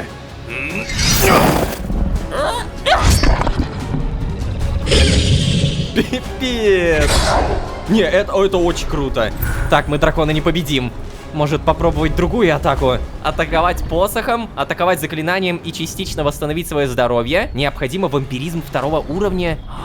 А, у меня же боевка вообще не качалась. Ну а кто ж знал? Метнуть отравленный наконечник стрелы. Необходимо отравленный наконечник. Я его нашел. Так, ну давай, попробуем. Давай, 20-очка, 20-очка. Нифига себе, реально 20-очка, что? Не, я не знал, правда, я клянусь. Сюда! Да, новичок, ты неплох. Что это за удар, блин? Нас сейчас это, дракоша-то вынесет. Что-то вы прям слабаки какие-то. Причем меня выносит первого. А, черт. Так, мы дракона не победим. Может попробовать другую атаку. Атаковать смелее необходимо 40... У меня ничего нет! Собрать всю силу в кулак и мощно ударить. Необходимо 50 силы. Или что это? Выносливость. Атаковать посохом, блин. Давай. 40, блин. 16. Ну ладно, 16 нормально. Годится. Ой-ой-ой, сюда, ложка лучше.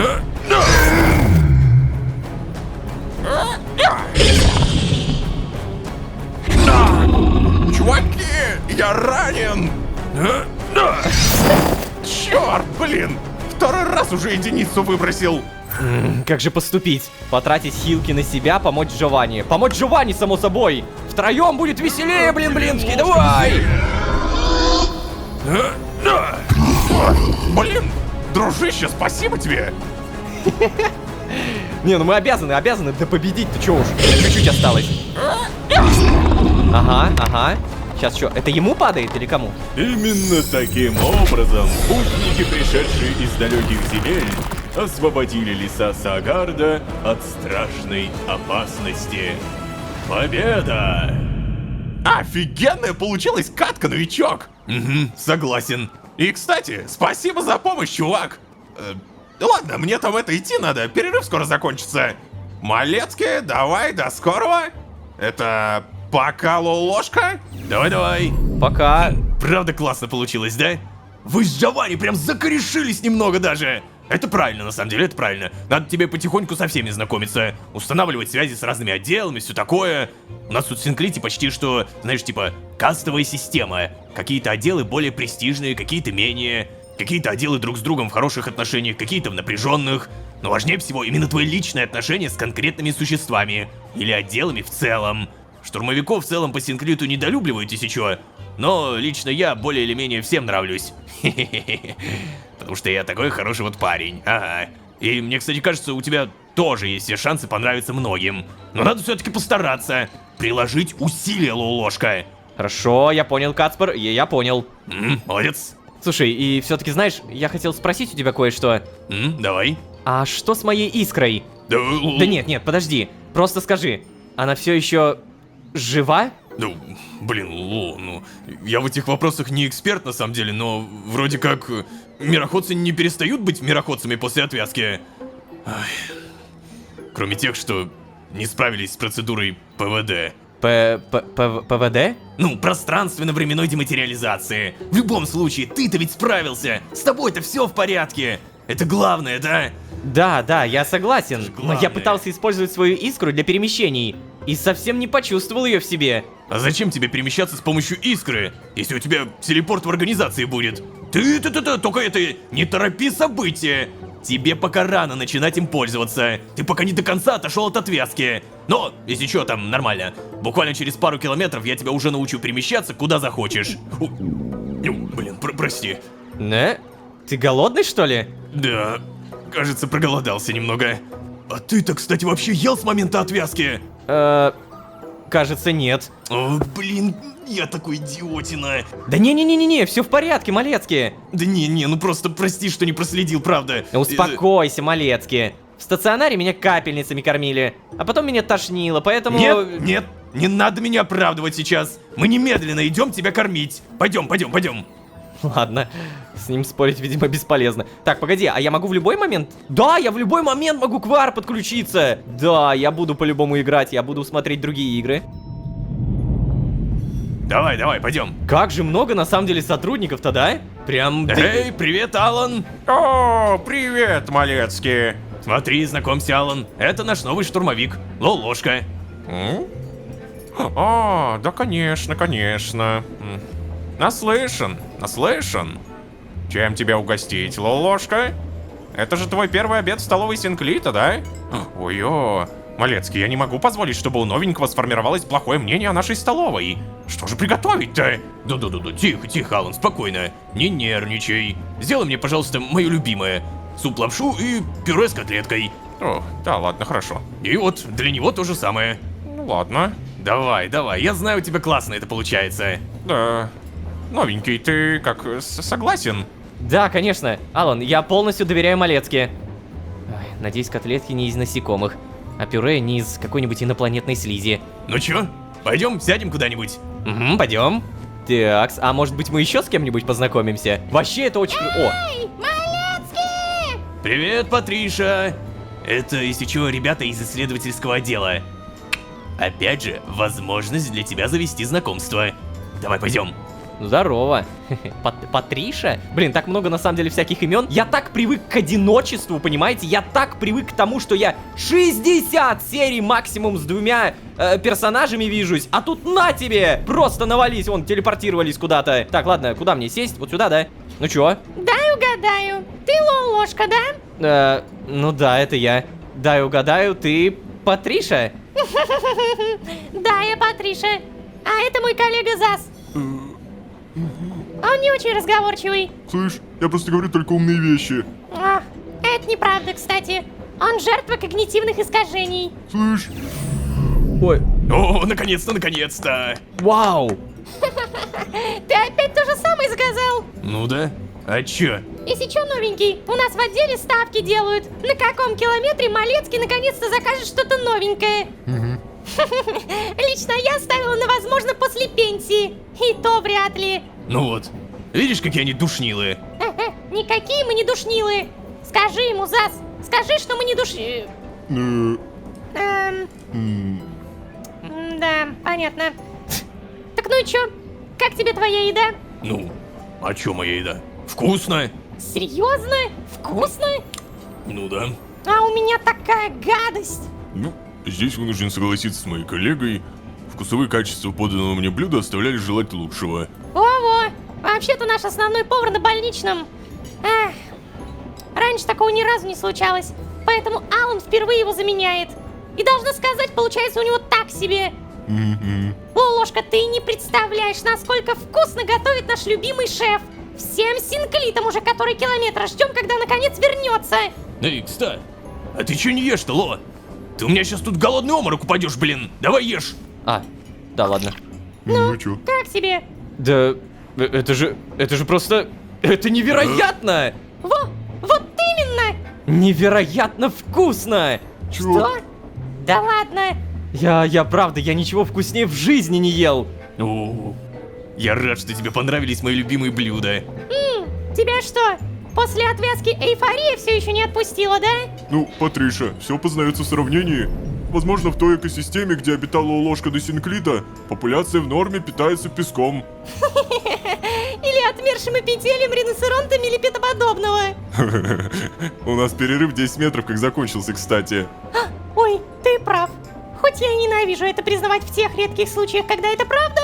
Лолошка, было познакомиться. Добро пожаловать в Синклит. Слышь, Патриша, ты собираешься еще 300 метров потратить на обмен формулами вежливости, а? Ладно, Зас, я поняла. Уходим. Пока, Малецкие. Пока. Пока. Ну, что могу сказать? Ученые-то в целом они хорошие ребята, но душные до невозможности. Это не страшно, Малецкий. Ну, как тебе сказать? Зависит от ситуации. Ай. Ты как? Доел уже? Ну да. Молодец. Было, если что, очень вкусно. Малецкий, спасибо. Ой, да ладно, чё ты? Не мне нужно спасибо говорить, а Алану.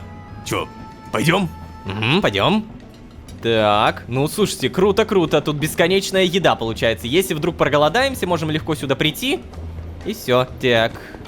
Ой. Это кто сейчас там был? Ладно. Почему бы и да, как говорится. Что вы там делаете? Что-то там делают, что-то проверяют. О, погоди, это ж Патриша? Или это просто другой такой же чел? Блин, то, что они телепортируются, это вообще кайф. Что мне нужно сделать? Может быть, мне нужно спасибо Алану сказать? О, кстати, Алан, привет. Ой-ой, ты пришел, чтобы пожаловаться, да? Ой, я прошу прощения, у меня не очень много опыта в кулинарии. Так куда ты? Все ж вкусно было. Я никогда в жизни ничего вкуснее не ел. Я понимаю тебя, Алан, я ведь тоже новичок. Но мне очень понравилось то, что ты приготовил. Мне все очень понравилось, но я слышал, что все остальные очень недовольны. Я тоже новичок, да. Правда? Понравилось? Да, это было супер вкусно. Ой, ты первый, кто мне такое говорит. Я очень-очень рад. Прошу прощения.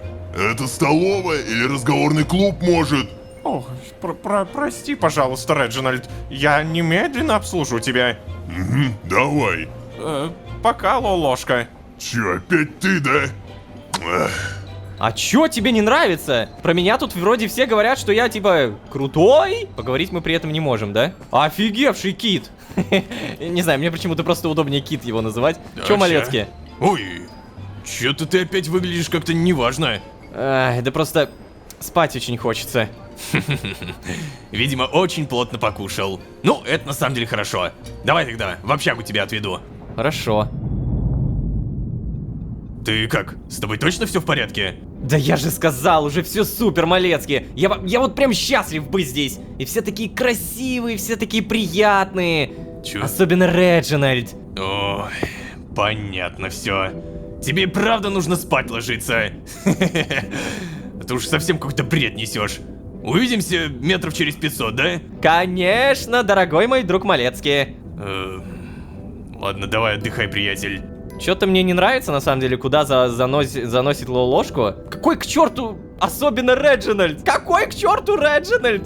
Ты серьезно? Объективно спать я прямо сейчас не буду, потому что, ну, что это? Реально спать? Я просто пойду и выйду. Вот так вот возьму и выхожу, да-да-да. Потому что я могу. И наверняка я могу взять отмычки, которые все это время у меня были. Потом зайти за угол.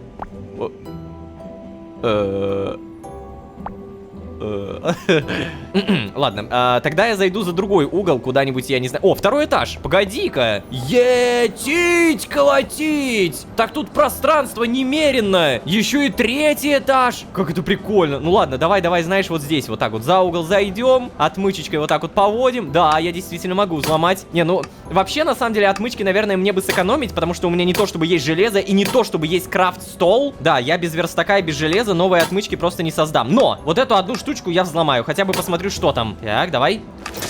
О, опыт! Спасибо.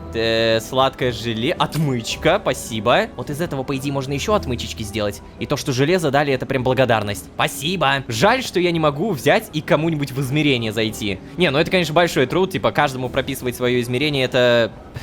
Мне кажется, сезон бы никогда не вышел. Привет. Ты что делаешь? Ты нормально? О, искать мусорка. Что? То есть тут по помойкам можно, оказывается, что-то искать? А ну-ка, ну-ка, давай еще.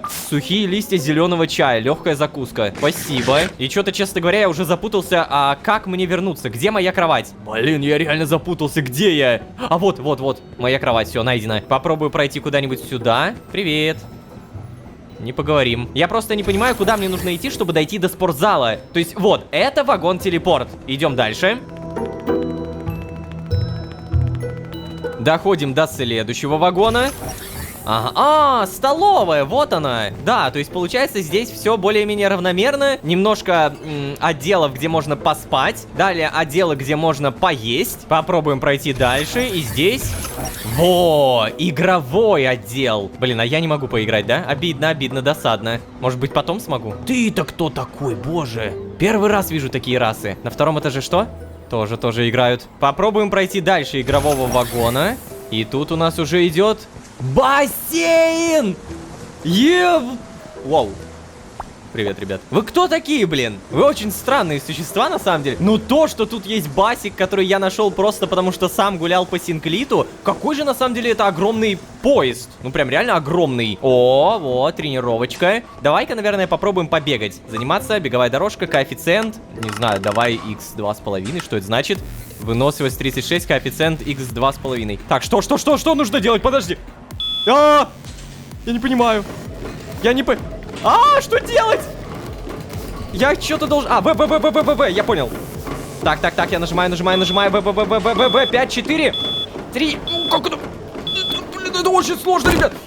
О!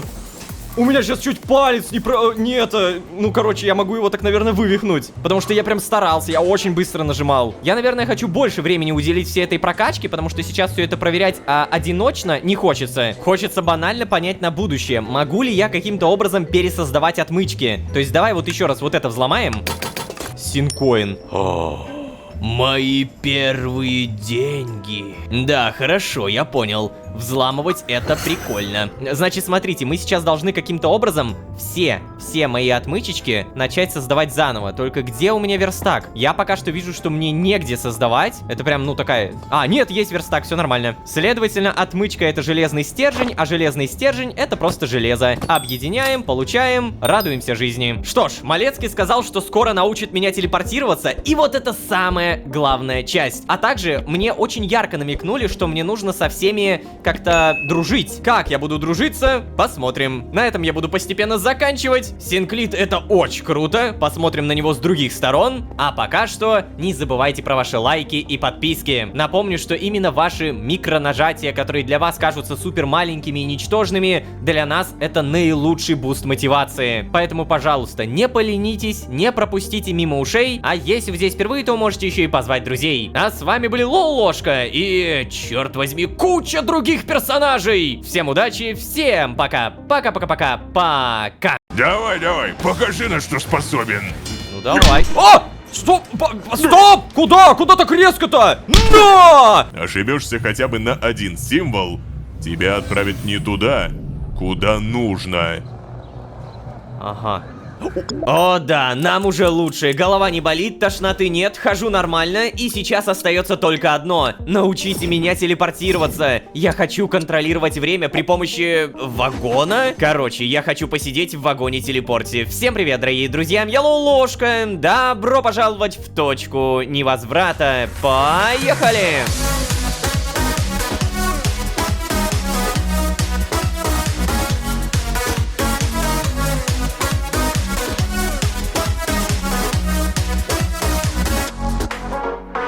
И снова всем привет, дорогие друзья, я Лолошка. Добро пожаловать в точку невозврата, сезон, в котором мы хотим телепортироваться. Да-да-да, напоминаю, буквально через пару километров я тебя уже научу перемещаться куда захочешь. Это безусловно круто, но помимо данной информации я бы хотел узнать, а что там с новой незарегистрированной веткой? Мне расскажут, что с ней сделали? Или не расскажут? Если честно, хочется, чтобы рассказали. Короче, самое главное прямо сейчас, у меня появились деньги, которые... Что за... Ой, привет? А ты кто такой? Извините, я кроватью ошибся. Уже ухожу.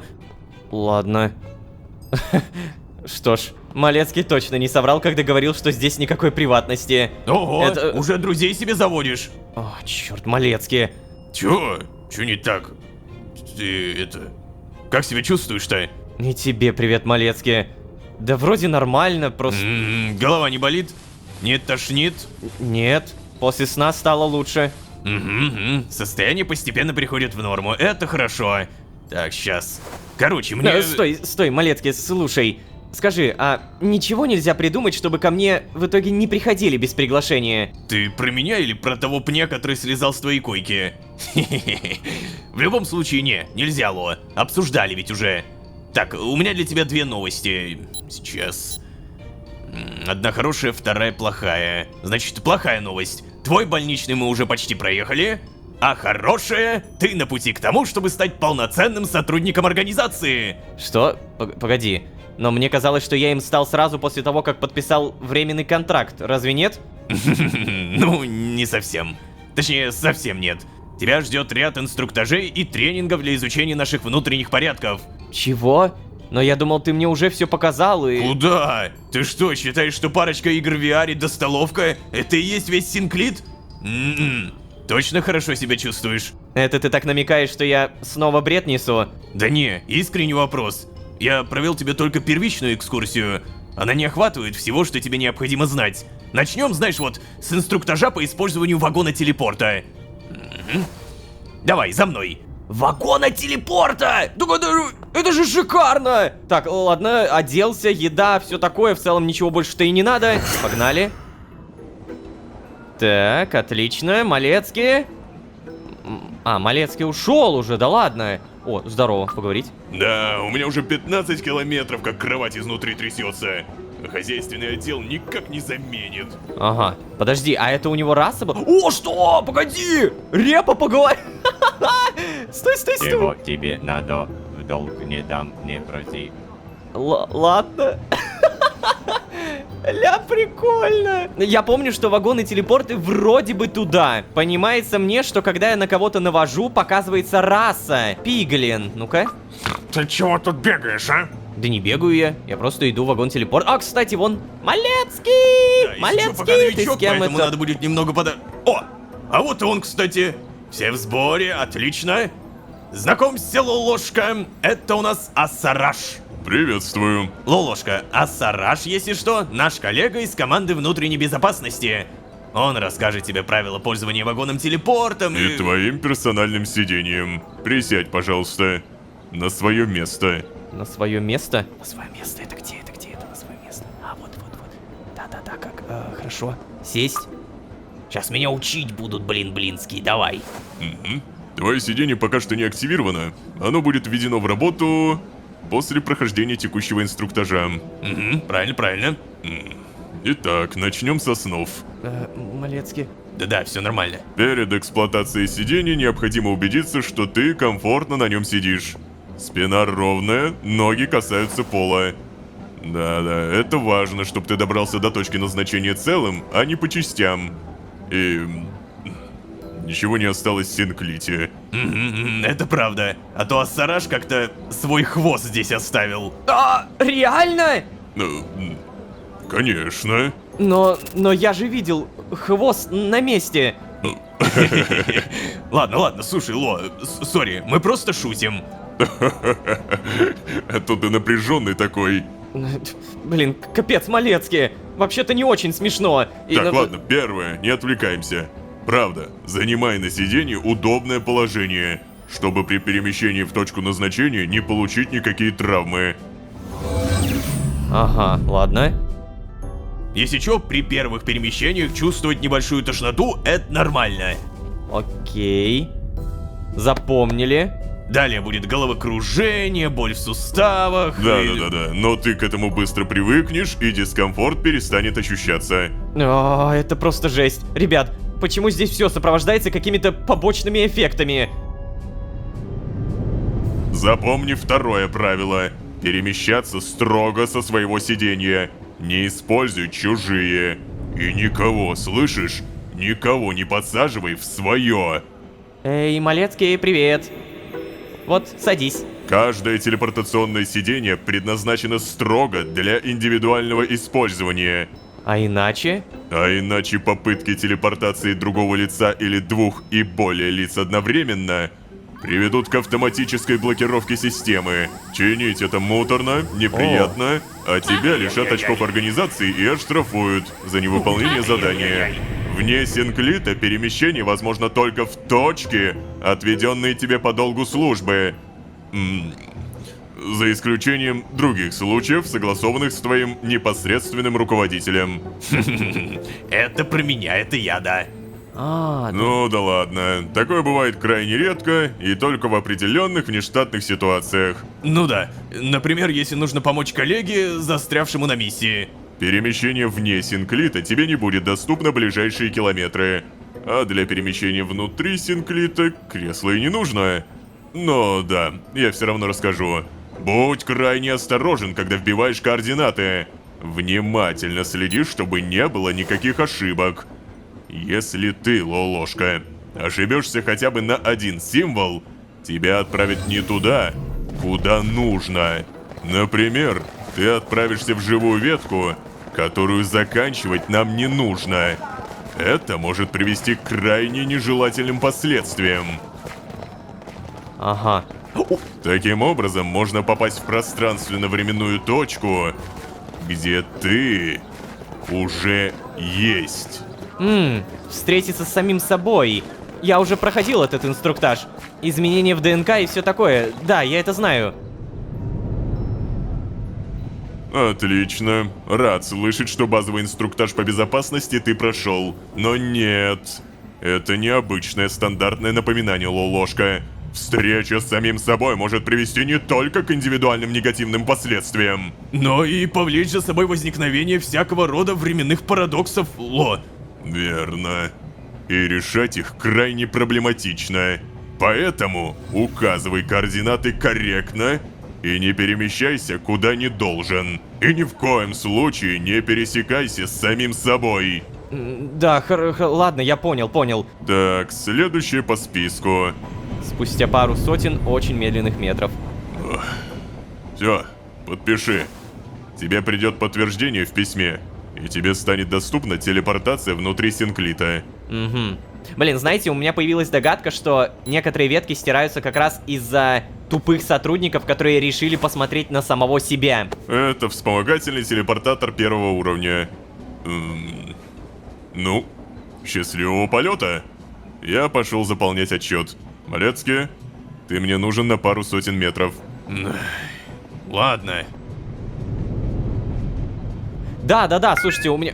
Новое уведомление, спасибо. Почему об организации никто не знает? Потому что если кто-то из сотрудников решил спалить самого себя, где-то там, в какой-то живой ветке, то организация из-за этого тупого сотрудника, по сути, берет и стирает всю ветку. Ладно, я сейчас, наверное, не буду об этом задумываться, но догадка как будто в правильном направлении. Вспомогательный телепортатор первого уровня. Автономное устройство организации для пространственно-временной телепортации. Сейчас, погоди, планшетик, сообщение. Административная дирекция. Тема «Правила техники безопасности при использовании устройств телепортации». Дорогой агент Лолошка, уведомляем вас о том, что вы успешно прошли первый инструктаж по использованию распределительно-телепортационного вагона и его устройств. При возникновении каких-либо вопросов, пожалуйста, обращайтесь к своему супервайзеру или в отдел внутренней безопасности. В случае возникновения проблем при эксплуатации вашего персонального сидения, пожалуйста, обращайтесь в технический отдел. Направляем вам памятку. Пожалуйста, не отвечайте на это письмо.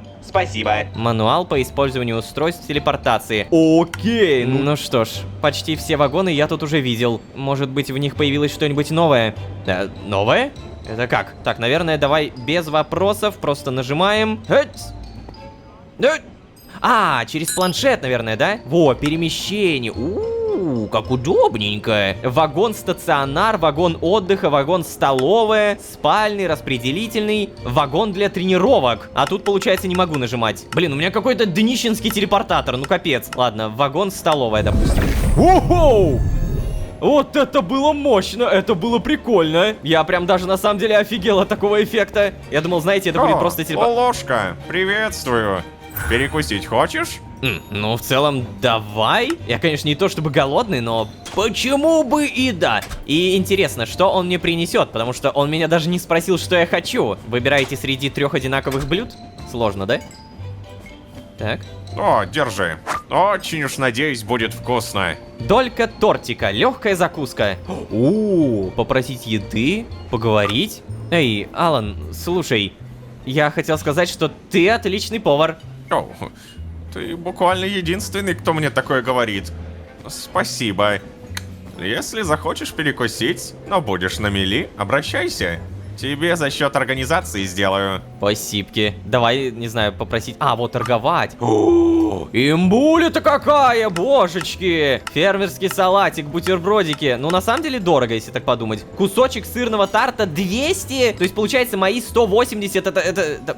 Это бомжатник? Ну, то есть, я реально нищий? Давай-ка, не знаю, попросить еды. То, с радостью. Наверное, он мне даст какую-то прям очень плохую еду, которая прям мало-мало восстановит. Или подожди, нет. Там какая-то прям годнота. Ну-ка, сосиски с овсяными оладьями. Ого! Слушай, так это легче просить на самом деле. Ладно, на будущее запомним. А сейчас, что у нас еще есть? Планшет, зарплата, перемещение. Я, наверное, хочу... Вот, вагон для тренировок.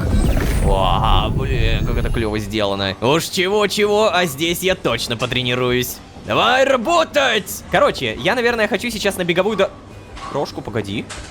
Ой, это же тот самый.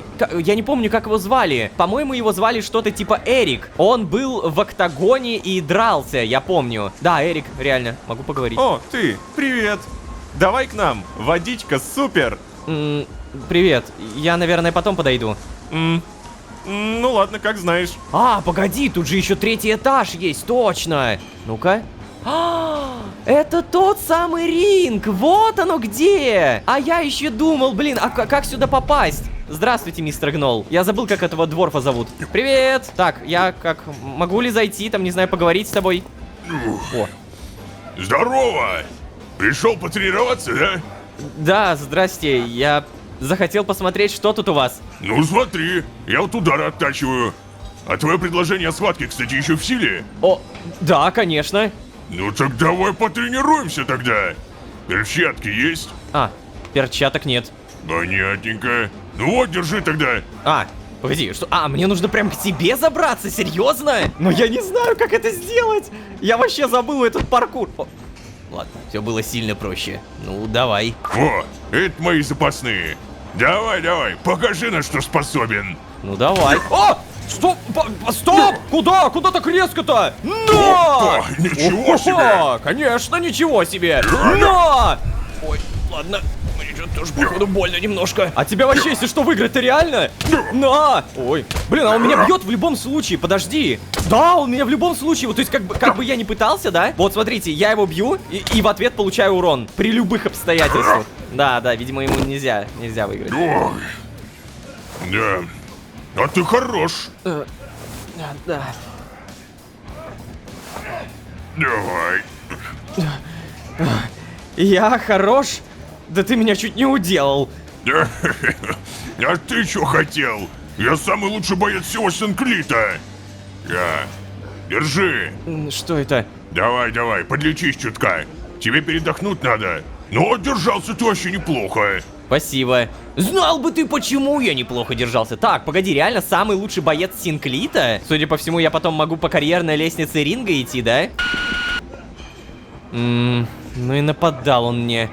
Надо больше тренироваться. Насчет потренироваться, я ж, получается, могу это здесь делать, да? Вот, заниматься беговая дорожка. На этот раз коэффициент я прям много ставить не буду. Давай прям слабенько. Вот тупо x1 попробуем, тренировка.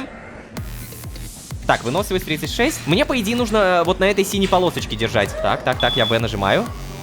Старт. Вот, да-да-да, мне нужно синюю полосочку вот эту удерживать. Так, тихо, аккуратненько. Звучит... Звучит как что-то очень простое. Все, я понял. Все, да. Я понял. Значит, чем выше коэффициент, тем тяжелее это делается. И, скорее всего, она прям очень жестко скачет. Сейчас я выбрал x1, и это очень легко. Я вот нажимаю там раз в секунду примерно. Вот тут можно заскучать. Блин, ладно, вот тут можно было бы напрячься. Все, ладно, я уже тыкаю прям. Ладно. Это нелегко. Давай. Блин, ложка, давай заканчивай уже. Давай, блин, аж залагало. О, мой пальчик. Блин, а почему резко так тяжело стало прям под конец? Что мне вообще за это дали? Где, реально? Нет, я очень устал. Не могу больше тренироваться. А что я за это получил? Я правда не понял. И вообще, кажется, я все здесь пересмотрел. Куда бы теперь отправиться? Да куда, в смысле? Ты мне скажи, что я за это получил? Мне дали за это? Может, силу дали? Или выносливость, ловкость? Допустим, я хочу вот заниматься штанга. Запоминаем, сейчас у меня сила 30. Попробуем. Нет. Хватит на сегодня тренировок. Мне дали доступ только к вагонам общего пользования и моего департамента. Я не могу перемещаться в другие отделы. Что же делать-то тогда? Как попасть в другие вагоны? Здесь даже не выбрать кабинет руководства или что-то такое. Мне бы встретиться с кем-то главным. Ладно, с чего-то нужно начать, да? Попробую сам, ногами.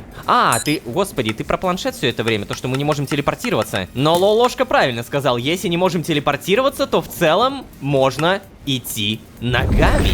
Ого! Сейчас, куда бы нам? Давай, наверное, вот отсюда начнем. Я точно помню, что не был в этом вагоне. Посмотрим, что здесь. Не могу сюда телепортироваться, но... это исследовательский отдел. Тут у нас, получается, мы вообще ни с кем не можем поболтать. Ничего нет. Так, а на втором этаже что у нас? Привет. То же самое, да? Здравствуйте. What the... Это что за хрень? Ты как туда попал? Жалко, что я не могу никак с этим взаимодействовать, да? Здравствуйте. Тут тоже ничего. Ну, давайте, еще по одной. Привет. Ой, я могу поговорить с вами. Тебе чего? У нас километровая инвентаризация. Заявки все через почту оставлять. Да нет, я не с заявкой. Я просто... гуляю. Чего? Гуляешь? Может, ты по своему вагону гулять будешь, а? Короче, у меня больничный. Я только отвязался, и вот изучаю, что тут у вас есть. Жесть. Так ты новенький. Ну, здорово. Здравствуйте. Пожать руку. Я, если чё, Пинки. А это... Это Зоракс. А это у нас... Да, здорово. Это у нас Пэт. Пэт, вы так на Пита похожи. Даже имена почти одинаковые. Вы не знаете, что случилось с Питом? А тебе зачем? Ну, я просто слышал, что он... Что его... Ой. Да, нет больше нашего Пита. В подвал его увели. Считанные километры до пенсии не доехал. То есть, подождите, он в итоге все еще живой? Его просто увели отсюда, да? Где находятся эти подвалы? Ну чего молчите? Может быть, у нас получится вытащить его? Поговорить с кем-то, например? Пит просто был моим хорошим другом, и он не должен быть сейчас в этих подвалах. Это из-за меня... Брат, полегче, что ты городишь, а? Да, в подвалы так просто не попасть. Они не в поезде.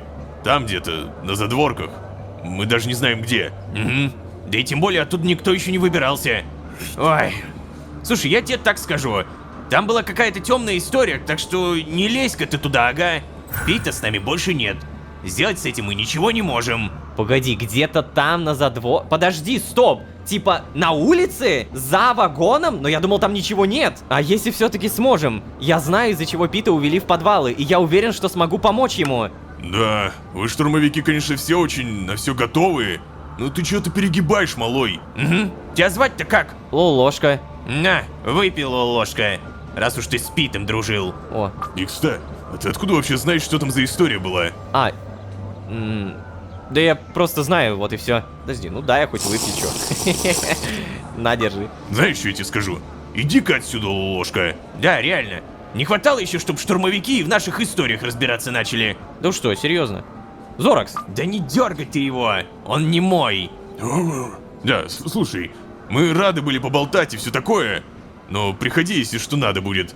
А сейчас иди лучше к себе. Понятно. Не такие уж вы и приветливые, как мне рассказывали. Дружная семья, блин, да? В подвалы так просто не попасть. Они не в поезде. Там где-то на задворках, мы даже не знаем где. Тем более оттуда никто еще не выбирался. Я понимаю, знаете как? Поезд движется по кругу. Следовательно, эти самые задворки, или то место, где поезд проезжает, он проезжает постоянно. То есть, получается, туда можно попасть. Это интересная, на самом деле, информация. Просто на всякий случай запомним на будущее. Если мы пойдем сюда, то... Еще один спальный вагончик. А, или подожди. Это спальный вагон, откуда я пришел. Да. Вон, я вижу, там моя кровать подсвечивается. Давай-ка заберемся. Так, и вопрос. Могу ли я прямо сейчас телепортироваться... Что? Малецкий? Вернулся-таки. Чем был занят? Привет, я тренировался с Дорином. И без меня, что ли? Ай, ладно. Сильно устал? Может, сходить куда-нибудь хочешь? Слушай, Кацпар, а скажи-ка, пожалуйста, ты не знаешь, где у нас сидит начальство? Чего? Тебе зачем? Кажется, ты все еще не отошел от отвязки. Продолжаешь фигню какую-то нести. Что? В плане? Почему фигню? Ну, блин, ты как будто сам не понимаешь. Где моя койка, ты знаешь, ложка. А больше тебе знать особо ничего и не нужно. Тебя что, Дорин контузил? Не пойму. Просто с ним и мне управиться тяжеловато. Короче, полежи, знаешь, приди в себя. Загляну к тебе через пару сотен метров, обсудим работу. Пока. А чё ты так взъелся-то? Тебе прям не нравится мой вопрос про начальство? Вообще не нравится. Чё, блин, я его остановить не могу, да? Стой. Ну да, конечно. Конечно, он просто исчезнет. Блин. Ладно, значит, про начальство тут никто не разговаривает. И особенно Малецкий не хочет со мной про это начальство говорить. Тем не менее, я все еще хочу посмотреть, куда я могу телепортироваться. Спальный вагон, распределительный, вагон для тренировок. Так, ну здесь, получается, у меня больше-то и ничего нет. Давай попробуем куда-нибудь просто пойти. И я точно помню, что после бассейна идет какой-то другой вагон. Хочу на него посмотреть. Вот это красота. Мангровое дерево. Интересно тебе, да? Слушайте, какой же на самом деле Синклит так-то, ну, большой. И я так понимаю, что он бесконечно большой. Глор? Это так, просто, знаете, небольшая ассоциация, сори. Ладно, пойду-ка я, наверное, сюда.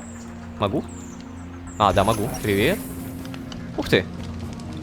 Это музей. Доспехи завоевателя группы миров 778005 та-та-та. Пористая плоть. Непонятное яйцо. Где? Где? Украли! Непонятное яйцо украли. Тыква-демон. Неизвестно что. Мозг неизвестного происхождения. Вау. Тут кто-нибудь есть? Здравствуйте! Могу ли я взглянуть, что у вас тут имеется? О, боже мой! Да ты погляди, тут реально можно идти. Я реально в тотальных шоках. Так, здесь у нас...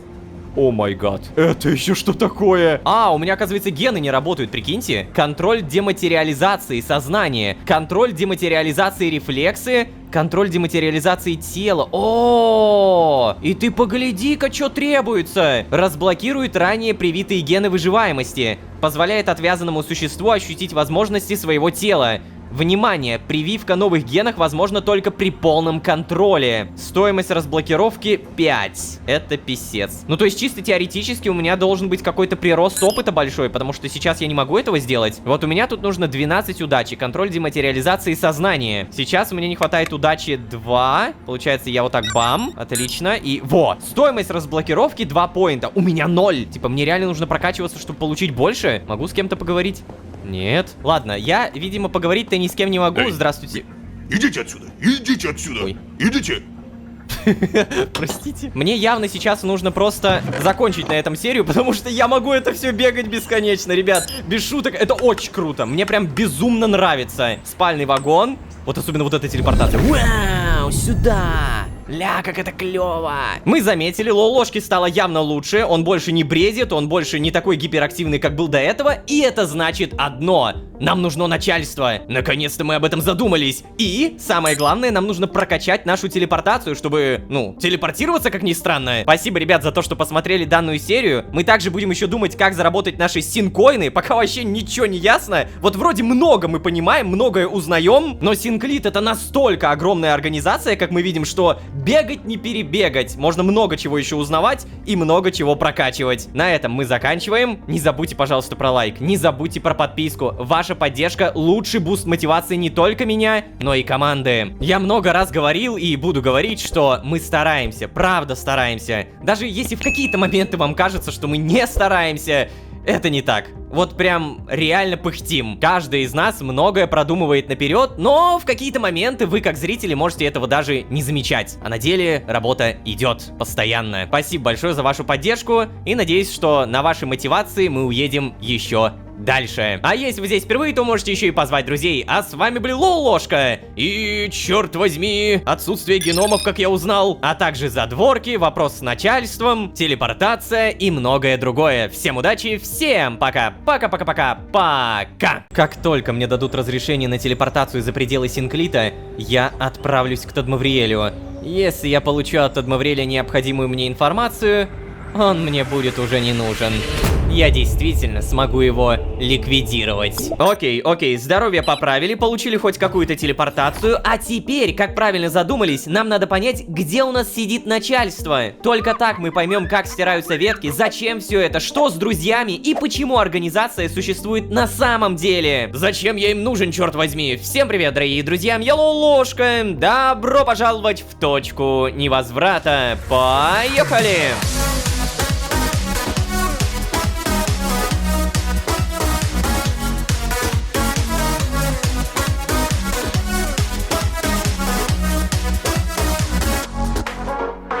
И снова всем привет, дорогие друзья, я Лолошка. Добро пожаловать в точку невозврата, сезон, в котором мы захотели начальство. Да-да-да, здоровье, знакомство, урезанная телепортация внутри Синклита — это здорово, хорошо, приятно, но нам до сих пор не ясно, зачем организация так упорно зазывала меня. А самое главное, нам бы более подробно понять, как эта организационная система вообще работает. А еще я так и не понял, могу ли я, не тратя опыт, прокачать силу или ловкость, например, используя гантели или беговую дорожку. Вольт? Какого черта? Подожди, а Малецкий, что ли? Ко мне пришла собака Малецкий. Как ты забралась на кровать, дружище? Погладить? И чё ты... Вольт! Блин, вот ты где. Ло, слушай, прости, что он вот так тебе залез, а? Да ничего страшного, Малецкий. Знаешь, я начинаю привыкать к тому, что ко мне в бункер может кто угодно ввалиться.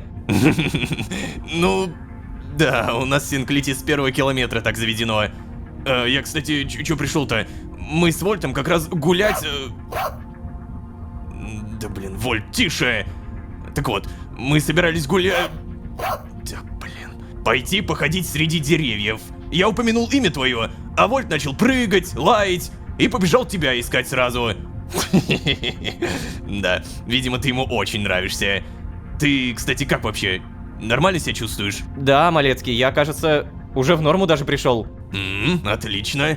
Только, Ло, ты не забывай, ты все равно еще не окончательно стабилен. Так что никаких интенсивных тренировок или больших стрессов, понятно? Да, Кацпер, не волнуйся. Смотри у меня. И, кстати, что в итоге? Не хочешь пойти с нами? Походить среди деревьев, как говорится. Ты же вроде еще не бывал в нашем саду, верно? О, про сад услышал? Воль, тише. Малецкий, спасибо за приглашение. Я с удовольствием. Супер. Ну тогда давай, погнали. Вольт, гулять. Блин, прикольно. Я бы тоже хотел себе собачку, честно говоря. Где тут собаки-то покупаются? Так, давайте. Вольт, подтолкну тебя немножечко. И... Кажется, наши друзьяшки телепортировались. Вагоны общего пользования. Во, вагон-сад, столовая. Мне получается сюда, но стаж 16 километров. Ты посмотри, сколько времени я уже ничего не делаю. Обалдеть. Вагон-сад. Оба! Поехали. Не, ну, не то чтобы ничего не делаю, скорее восстанавливаюсь, чилю. А еще я вспомнил, как вот эта раса называется. Это залы. Последний раз мы их... Могу сейчас ошибаться, но, по-моему, последний раз мы их встречали в сезоне «Новое поколение». Если что, имейте в виду, это не роботы. Ну, во всяком случае, потому что я помню. Так, Малецкий? А? О, дружище, а вот и ты. Ну, собственно, вот, вагон-сад. Любимое место Вольта. Че, прям так? А ты что скажешь? Ну, в целом, справедливо. Погладить. Блин, Ло, я так рад, что вы подружились. Теперь только осталось тебе собаку завести. И, кстати, слушай, у меня к тебе вообще-то дело есть. Да-да-да, я понимаю, что ты еще не восстановился, пытаешься освоиться в Синклите, но... Ай, короче, аса от меня никак не отстанет. Видите ли, это никуда не годится. Сколько можно километры тянуть? Ой. Короче. Что? Что такое? Да не отвлекайся. Ей поручили контроль за делом Привет? Чё случилось-то? Ты потерялась? Господи Иисусе. Ой. А ты кто? Ой, Малецкий, прости, пожалуйста. Анна Виктория Розалинда Третья. А ну, сидеть! Анна Виктория Розалинда Третья, что? Это что еще за поведение такое? Малецкий, я не знаю, что на нее нашло, правда. Да ладно, ничего страшного, Сильви, не переживай. У меня толком свободных метров не остается, чтобы собакой заниматься. После того, как Стелла свалила, практически всю ее работу повесили на меня. Ого! Так тебе хоть доплачивают за это? Ну да, но если честно, доплаты не особо утешают. Я очень сильно устаю, и у меня не остается сил ни на какие другие занятия. А Анна Виктория Розалинда Третья требует очень много внимания. Ох, ладно, прости. Что-то я все о себе, да о себе... О, подожди. Ты же тот самый новенький, да? Не знаю, тот или самый, но да, я новенький. Да, точно тот самый. Я Сильви Блямс из отдела учета. Да, привет. Я Лолошка. Я знаю. Очень приятно. Слушай, Сильви, мне кажется, там Анна... Как там ее? Виктория, она... Виктория Розалинда Третья? Ну да. Короче, собака твоя во что-то ввязалась, не? Что опять? Анна Виктория Розалинда Третья, ко мне! Ну да! А я всегда говорил, что дорогие модели с функцией Тамагочи это фуфло полное. А еще знаешь, меня пугает, что она назвала свою собаку Третья. А первые две куда делись? Да уж, даже не хочется думать об этом. Кстати, Вольт! Ой, ты где? Правда. Эй, Вольт! Вольт! Отзовись! Вольт! Вольт! Я уж сам начал переживать, честно говоря. Ой, хороший мальчик, хороший. Ладно, Ло, пойдем. Покажу тебе, где мы обычно зависаем. Окей. Ну, сад на самом деле... нет, тут, кстати, справа я не был. Я думал, что я тут уже все видел. И мы как раз идем сюда. Ес. Пустовато, поворовать нечего. Здравствуйте. Куда мы в итоге идем-то? О, так тут целый садик есть. Ля, ты погляди, какая красота. Маленькие реповцы играют. Ну все, Вольт, гуляй, развлекайся. Может быть, я, кстати, с тобой поразвлекаюсь. Че, поговорим? Да. Ну так, чё, как тебе наш сад? Хе-хе-хе, не хочешь прямо сейчас завести собачонку, чтобы мы могли ходить вместе, выгуливать их, а? Я бы рад, Малецкий, но я бы хотел сначала в Синклите освоиться. Ну да, ты, конечно, прав. Если чё, Ло, я не хотел давить на тебя, не хотел. Ой, просто есть одна вещь, которую мы с тобой не можем не обсудить. Давай за мной. Сейчас вроде как подразгребли ту кучу дел, которая у нас накопилась из-за поломки телепорта. И прикинь, в отделе контроля вспомнили про дело Тадмавриэля. Да, я понимаю, что ты пока что даже за пределы Синклита выходить не можешь, но... Ло... Все-таки нам надо... Ой, с тобой иметь хоть какой-то конкретный план. Как только тебе дадут разрешение ходить в ветки, мы сразу приступим к исполнению этого плана. Ты вроде как раз говорил, что для того, чтобы с Тадмавриэлем справиться, тебе отвязаться нужно. Ну так вот, как раз отвязался. Ты давай, для начала расскажи мне, на чем остановился. О, вот оно. Наконец-то, я просто как раз задумывался, а что там по поводу веток, по поводу Тадмавриэля, по поводу Вальдхара. Мы вспомним или нет? Малецкий, получается, все еще не знает, что я видел Тадмавриэля, и... Да я толком ничего и не узнал в итоге. Тадмавриэль был в моей ветке, но нет гарантии, что он там останется. Да, Малецкий, я видел Тадмавриэля, и уверен, что он планирует оставаться в этой ветке. Давай скажем, что я видел Ничего Тадмавриэля. себе. Стоп, подожди. Ты видел его, но он-то тебя не видел, правда? Нет, конечно. Ну, блин. Ну ладно. Агент Лулошка — это хорошая работа. Спасибо, Малецкий. Ну, так и что получается? Я локализовал цель, но я же понятия не имею, как ее ликвидировать. Чё? Я к тому, что ты можешь рассказать мне про ваше вот это оружие против бессмертных существ? Ну, да, обычное оружие. Пистолет с дротиками, а внутри там жижа какая-то. Но, если чё, подробности я не знаю. Это секретная разработка. Понятно. Просто, блин, я думал о том, что Тадмавриэля до меня уже пытались убить, правда? Ага, целую команду сформировали. Ага, целую команду. А ты не знаешь, почему его так и не смогли поймать? Просто, смотри, получается, целая команда, у которой было это оружие, все равно не справились. Да, не очень хочется рассказывать тебе о моих провалах. Точнее, даже единственном моем провале. Но мы действительно не справились. Все, представляешь, сводилось к одному и тому же. Получается, либо Тадмавриэль ощущал присутствие других и просто сваливал до того, как его успеют атаковать, либо он позволял себя атаковать и каждый раз ловил дротик или уворачивался от него. Прикинь, он буквально глумился над нашими лучшими штурмовиками. Ага. То есть, подожди, и Луиза решила, что я, новичок, лучше справлюсь с этой задачей? Серьезно? Ну не-не-не, так-то меня главным по этому делу назначили. А я начальник отдела и самый крутой штурмовик. К тому же я уверен, Луиза... не просто так тебя выбрала, Ло! Ну, не знаю, Кацпер, не знаю. Так и чё в итоге?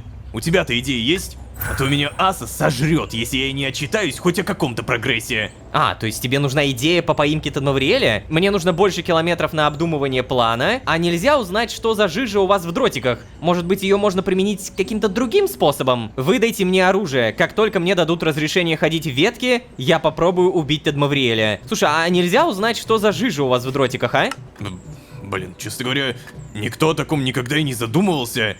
Вот видишь? Правильно сделала Луиза, поручила задание тебе. Но это вообще надо узнавать у исследовательского отдела. Разработка-то сверхсекретная, так что даже не знаю, дадут ли тебе доступ. Да. Но, думаю, ученые как минимум что-нибудь подскажут. Я тогда прямо сейчас туда. Чтобы Асе сразу же отчитаться, что я активно занимаюсь делом. Со мной хочешь? Конечно, да. Ты быстро учишься. В Синклите связи и хорошая репутация очень упрощают жизнь. Вот, это бы тебе запомнить. Только я Вольта домой отведу, ладно? Сейчас. Ну, хорошо. Все, если что, я тебе доступ выдал. Вот, ты телепортируйся, встретимся в исследовательском. Вольт, ко мне. Ну-ка. Не, я тоже хочу себе собаку, правда. Я тоже хочу себе песика. Ага, то есть мы сейчас можем узнать, что за жижа такая. Интересно получается. Малецкий уверен, что Луиза не просто так меня выбрала. А может ли она знать о том, что я знаком с Тадмавриэлем? Если она знала заранее о моей отвязке, значит ли это, что высшее руководство буквально в курсе всей моей жизни? Даже не понимаю, мне злиться из-за этого или... радостно бежать и расспрашивать Луизу о том, какая у меня в детстве была там, не знаю, еда любимая. Правда, мне бы сначала до ее кабинета добраться. Вот, да, я тоже об этом думал. Мы не знаем, где начальство сидит.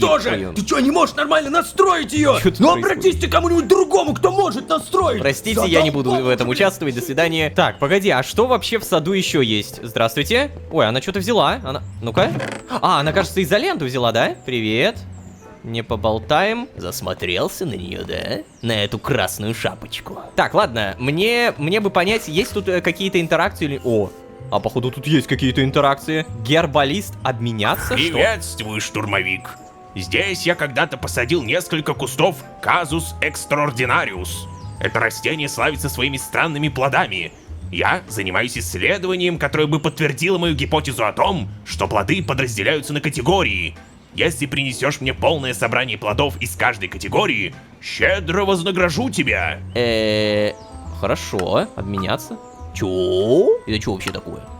Случайный атрибут! Господи! Это... Вау! Етить, колотить, да конечно! Вот это непонятно, вот это непонятно. Какая-то фигня. А, ну, наверное, она еще мне не открыта, и я не могу ее использовать, да? Ща, вот. Я нашел тут, допустим, какой-то цветочек. Жареный гриб. Вот жареный гриб тебе нужен? Нужен жареный гриб? Как это используется? Я просто вообще не шарю, я не понимаю. Короче, мне подсказали, оказывается, вот они. Мне нужно собирать коллекции абстрактные зерна, коллекция щелочные металлы. Тут вот есть... Холодец, ладно. Жареный гриб, вот. То есть я из этого могу сделать коллекцию грибы. И все эти коллекции я могу как раз-таки менять здесь. То есть, получается, все эти цветочки будут постепенно расти, выращиваться и так далее. Давай, наверное, еще вот здесь соберем. Арбузное мороженое. Блин, но тут есть такая беда, прям серьезная беда. У меня немного места в инвентаре. То есть мне по-любому надо будет пользоваться каким-то мешочком. Вот оно. Не, ну давай попробуем что-нибудь собрать. Я так понимаю, что вещей здесь очень много, и мне в любом случае придется где-то в сундуки это складывать, но пока мне нравится.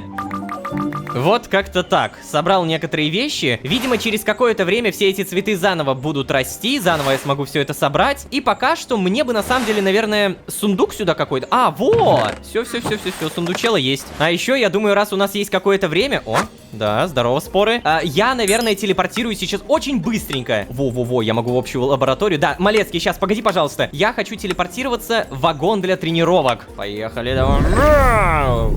Каждый раз это так круто. Хочу потягать железо, 100%. Итак, сила 30, запоминаем. Я, бам, нажимаю. Коэффициент непонятно что означает, но давай 1,5. Тренировка. Так, сила... А, вот у меня сила 30, да, я помню. Что, как это работает? Что делать? Я нажимаю. Я жму, я очень жму. А, это было легко, это было настолько легко. Тренировка завершена. Сюда. А, мне опыт дали. Вот оно что за коэффициент. Я понял. Сейчас у меня 17389. Мне лучше всего тягать штангу, потому что сила 30. Вопрос, могу ли я еще раз это сделать? О, да, могу. Окей. Давай максимальный коэффициент, погнали, попробуем. Фу, блин, сейчас должны прям много опыта дать. Благодаря тому, что прокачано до 30, наверняка это дофигища. Итак, поехали. Бляха, это...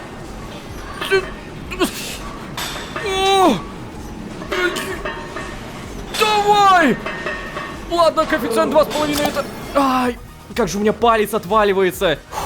19888. Ладно, это реально, но это очень тяжело. Давай еще раз. Я устал, не могу больше тренироваться. Ну ладно. Что ж, значит, мы больше не можем, и, так понимаю, здесь тоже не можем. Беговая дорожка. Пожалуй, хватит на сегодня тренировок. Ладно, я тебя понял. Давай тогда попробуем подняться наверх. Тренировочки. О, это кто такой? Стоп, Эрик? Знаете, я вернусь к Эрику, я поговорю с ним, посмотрим, что он предложит, но все-таки не забываем про основу основ. Общая лаборатория. Поехали! Ой, здравствуйте. Ой, да, простите. Так, ладно, не время любезностей. Малецкий и Олли. Здесь потыкаться мы не можем. Здесь... О, ты Патриша! Это та самая в столовой, которая в исследовательском работает. Привет. Лулошка, привет. Привет, Патриша. Ну-ка, и какими судьбами тебя занесло в нашу темную нору? Да мне для задания нужно проконсультироваться с вашим отделом. О, а ты глубоко копаешь, я смотрю. Штурмовики обычно не запариваются по части наших разработок. Ага, а ты над чем работаешь, Патриша? Отчет заполняю. С моей любимой частью, то есть работой в лаборатории, я уже закончила. Теперь надо сдать в отдел контроля 20-30 страниц писанины. Сколько? 20-30? Угу, ты не ослышался. Оу, а что это у тебя за разработка такая? Хочешь, я расскажу тебе про свое задание? А где ЗАС, кстати? А что за разработка у тебя? Тебе зачем? У нее 3-й уровень секретности. Я никому не могу рассказывать. Ну, прости. Я не знал, просто из любопытства Ну ладно, любопытство понять я могу. Только как же это все бесит. Давай, Патриша, соберись. Ты справишься. Воу-воу-воу-воу. Нифига себе! Хорош! Так, Малецкий. О, вот, собственно, как-то так и получается. И... О, а вот и ты, наконец-то. Да, Лолошка! Рад видеть вас в добром здравии. Спасибо, Олли. А разве мы не на «ты»? Ой, да, точно. Так, слушайте, Ложка, я если что с Олли, твой вопрос уже обсудил. Запрос направлю сам, в письменном виде. Куда надо. Сообщу тебе, как только получу ответ. Ой, мне в отдел контроля надо еще зайти. Так что давай, я пошел. Олли, пока. Давай пока. Пока, Ложка.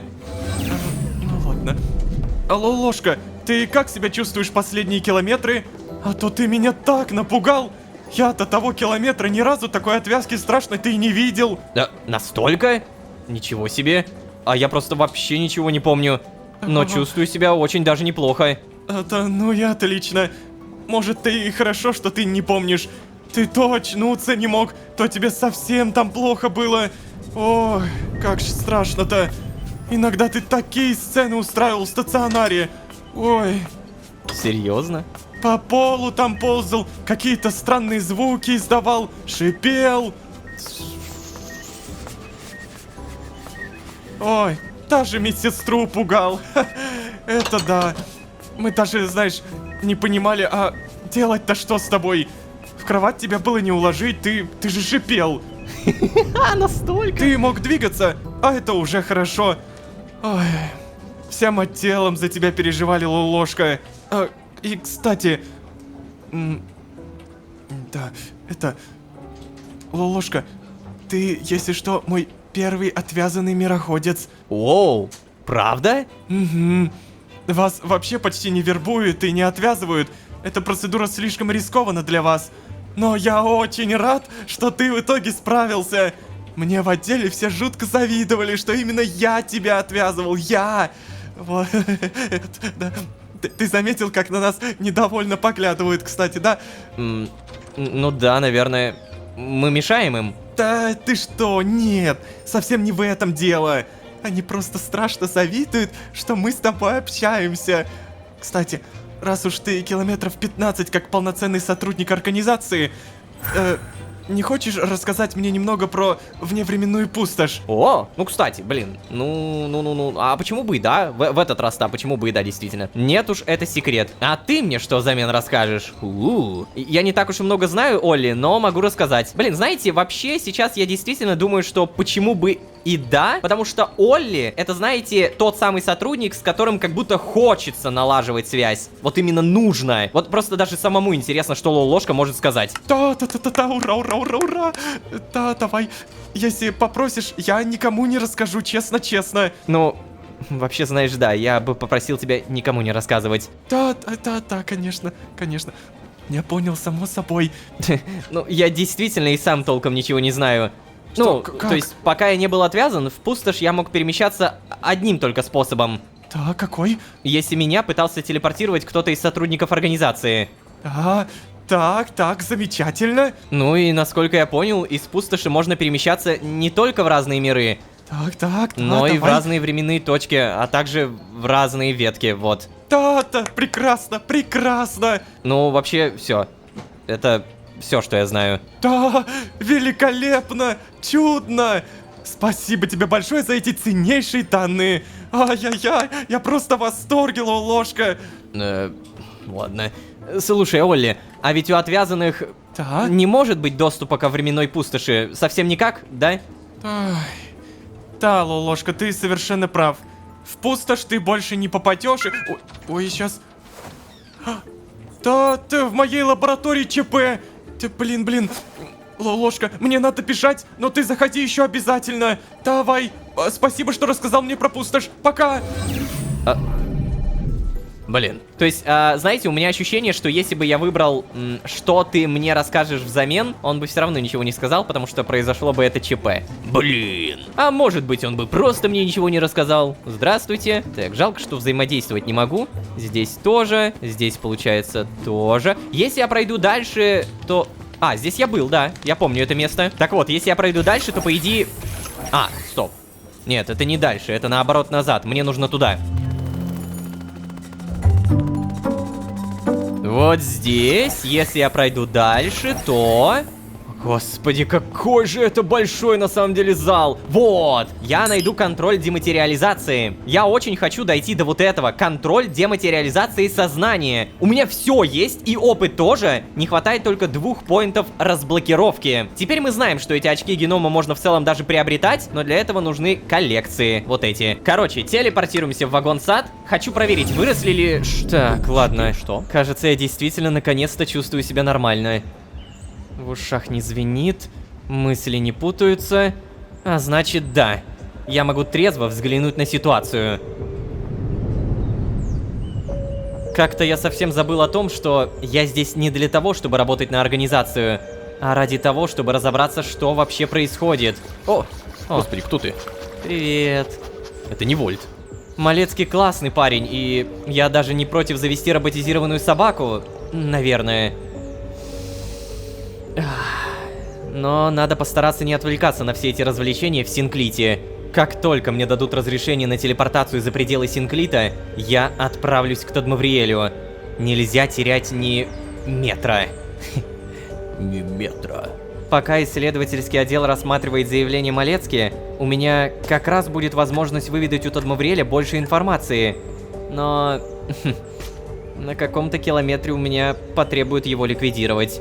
Я не смогу больше выдумывать оправдания и особенно тянуть время. Ну да. Вообще, меня, конечно, больше интересует, а чё там с Вальдхаром? Как мы его... Конечно, я всегда могу соврать в отчете, но... если я получу от Тадмавриэля необходимую мне информацию, он мне будет уже не нужен. А это значит... да, я действительно смогу его ликвидировать. Но, единственная проблема — это то, что я не смогу телепортироваться куда захочу. Надо будет всегда получать разрешение Малецки, блин. Это значит, что я не смогу в любой момент пойти навестить Лаю или Вальдхара. Кстати, Лая. Я же даже не предупредил ее, что отвязываюсь. Ладно, надеюсь, она поняла. В любом случае, получить разрешение на посещение этой ветки будет несложно. Пока жив Тадмавриэль. А, точно, я вот как раз об этом задумался. Типа, а как нам разрешат? А мы просто скажем, что к Тадмавриэлю пошли искать его. В целом, пока что все супер-мега логично. И мне на самом деле нравится, что после отвязки все стало каким-то более укомплектованным в плане понимания. Вот я, как зритель, я начал больше понимать вот эту структуру того, как мыслит Лолошка, примерно того, как работает организация, что там надо просить, какие-то разрешения. В Синклите все всегда зависит от бюрократии, от разрешений и еще разрешений. И по сути своей мы сейчас с этим-то и сталкиваемся. Разрешение. Цветочки, кстати, новые. Давай соберем. Ой. Спасибо, ребят. О, что? Ух ты, погоди-ка. Так тут, оказывается, какие-то коллекции просто как пасхалочки разбросаны. А ну-ка, ну-ка, ну-ка. Это, кстати, самая простая коллекция. Спор взрыва гриб, споры слизни гриба. У меня, по идее, уже какая-то часть даже собрана. Вот, споры грибочка с мерцающей шляпкой. Да, здесь это надо. Далее, споры канифольного зуба гриба. Это тоже. Мне остается только взрыва гриб. И все, я смогу еще создать такую коллекцию. А зачем ты нужна? Ну-ка, давай-ка сразу вот здесь проверим. Во, очко генома, то, что мне надо. Я купил и как это работает? Наверное, оно сразу в меня всосалось, да? То есть, как бы, оно у меня теперь есть. Я помню, что там нужно было 2 очка. Следовательно, сейчас мне нужен еще 1. И я как раз почти собрал. Вот прям чуть-чуть осталось. В других сундуках, если что, я ничего не нашел. Поэтому это был такой единственный пасхальный мешочек. Но все равно спасибо. В спальный вагон телепортируемся. Здравствуйте, до свидания. Ага, идем к себе. И у меня, кстати, знаете, даже вопрос появился. А могу ли я пойти к Малецки? Давай-ка сразу это проверим. Малецкий кровать, по-моему, вот здесь? Не-не-не, вот здесь, вот это вот. О, не могу. Блин, жалко. Так, погоди, комната Малецки меня уже не так сильно интересует, как это. Откуда у меня деньги? 10 180. Я купил очко генома. Дает 10 000 опыта. А, ты погляди, походу багануло что-то. И мне вместо того, чтобы дать 10 000 опыта, дали 10 000 денег. Сейчас, погодите, я уточню, это баг или нет. Ну, скорее всего, баг. Итак, я снова с вами. Проблема решена. У меня теперь вместо денег опыт, как и должно быть, а денег все еще 180. Да, это действительно был баг, и типа, мне не туда засчитало. Как же хорошо, что я это заметил, иначе я был бы супер богатым, но нечестно богатым. Думается мне, что на этом мы будем постепенно заканчивать, но я очень надеюсь, что мне выбьют это самое разрешение, чтобы пойти к Тадмавриэлю, ну или в целом просто в свою ветку, к моему бункеру, блин-блинский. Самое интересное, что получается я смогу там ходить без скафандра, но на меня будет какое-то давление времени. Окей, мы это все посмотрим, на этом я опять же заканчиваю. Надеюсь, что вы не забудете поставить лайк и подписаться. Ваша поддержка — это наилучший буст мотивации, в 3000-й раз повторяюсь, но это правда. И если вы здесь впервые, то можете еще и позвать друзей. А с вами были Лолошка, куча интеракций. Я про Эрика забыл. Всем удачи, всем пока, пока-пока-пока, пока. А также выражаем желание увидеться с вами на ближайших километрах. С уважением, ваши коллеги, которые пожелали остаться анонимными. Что за... Это что, Лая со Стеллой мне написали? Я, между прочим, этот раз драться собираюсь. Так что можешь на меня поставить, если деньги нужны. Оу сбор цветочков, мысли о начальстве, запрос на данные о жидкости в оружии организации и, конечно же, хорошие отношения. Да, сюжет с каждой стороны кричит: либо я хорошо отношусь к сотрудникам, либо в Синклите, то есть в этом поезде, мне будут не рады и будет банально тяжело. Короче, сейчас я хочу понять, могу ли я связаться с Лаей и Вальдхаром, а также я хочу узнать, что за значок был над Эриком. Это что-то интересное. Всем привет, дорогие друзья, я Лолошка. Добро пожаловать в точку невозврата. Пойдем и узнаем. Поехали!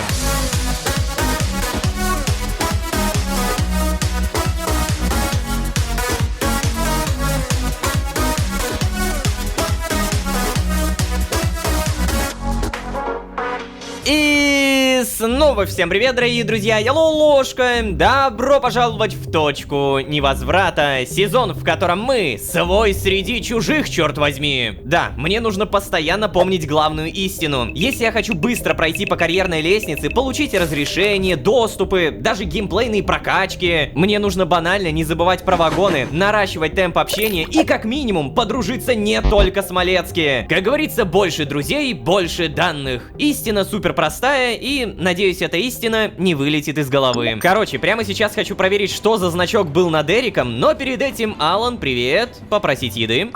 О, Лолошка, конечно, сейчас все будет. Супер, спасибо. Ожидаем. Надеюсь, мне принесут самую сытную еду.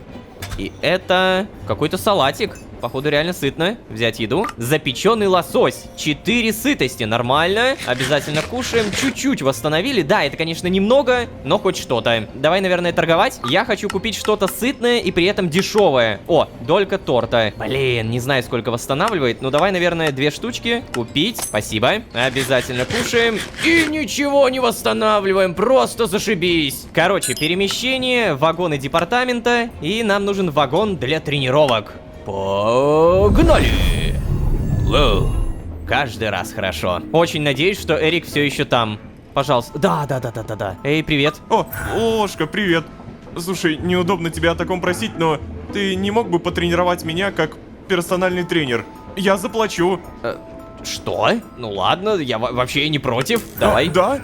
О, не думал, что ты согласишься.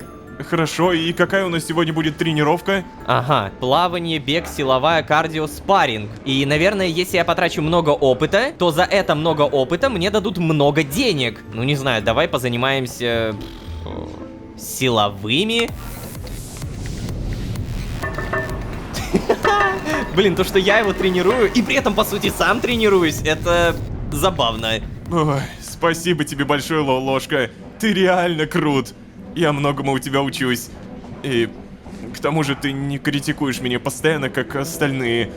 Нет, если что, я не жалуюсь на них. Вовсе нет. Они так-то правы. Я действительно безнадежен. Вообще не понимаю, почему меня завербовали в организацию, и тем более взяли в штурмовики. Наверное, кто-то где-то ошибся. Но километры назад не отмотаешь, да?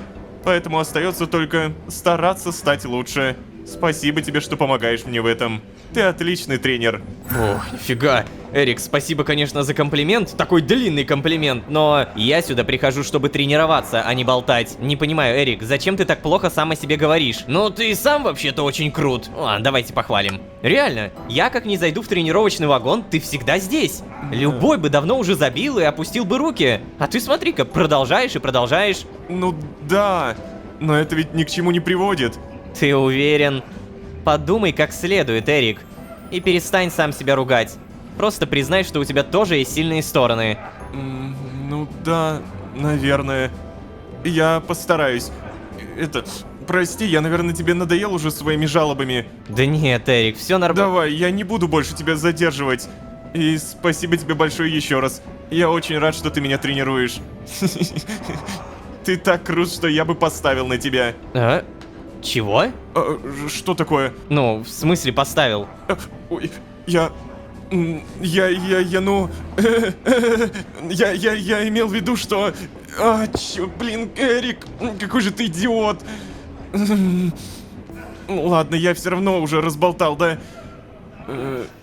Ты вроде вполне подходишь нам, Лолошка, и выглядишь как человек, достойный доверия. Да, так что я вот думаю, тебя примут. Приходи через 300 метров. Я буду ждать тебя здесь, в тренировочном вагоне на нижнем этаже. Только, пожалуйста, никому не говори, пожалуйста, ни о нашем разговоре, ни о том, куда ты идешь. Договорились? Бляха-муха, а что происходит? Я просто пришел проверить, что за значок над Эриком. Да, Эрик, не волнуйся, я никому не расскажу. Не-не-не, Эрик, ты мне расскажи сначала, куда это ты собрался тащить меня? Ты что, какой-то нелегальщиной занимаешься? А Аса об этом знает? Давай, наверное, вопросами мутузить его не будем. Не волнуйся, я никому ничего не расскажу. Отлично. Встречаемся здесь же через 300 метров. Ладно. О, слушайте, это прикольно. Это правда круто. Мне еще и денег дали. Внезапно и неожиданно у меня 1080 синкоинов. Куда бы их потратить, я пока не знаю, но на еду. Вот еду я точно могу купить. Давай, наверное, все-таки потренируемся. Коэффициент ставим максимальный. Бам!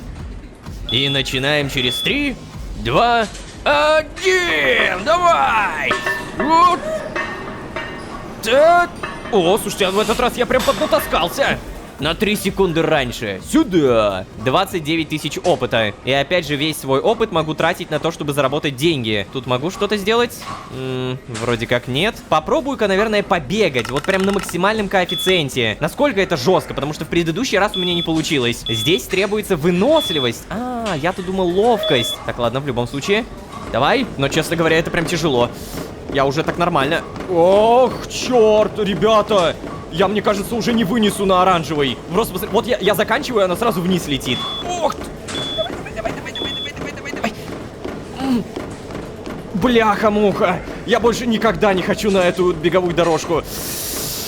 Пожалуйста, пожалуйста.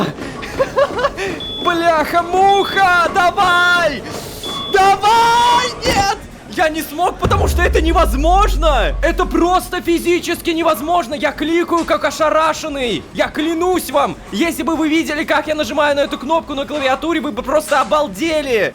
Опыт-то мне все равно дали. То есть, получается, чем дальше я зашел, тем больше опыта. Надо запомнить. Ладно, ребят, до свидания. Давай сразу вагон-сад. Мы не забываем про то, что чем больше мы собираем, чем больше мы всякую фигню делаем, тем лучше наша прокачка в дальнейшем. На данный момент мне нужны вот эти цветочки. Опа, не дадут мне, походу, спокойно позаниматься. Неизвестен без темы? Уважаемый агент Лолошка, до нашего сведения дошло, что ваш временный контракт был обновлен до постоянного. Примите наши искренние поздравления.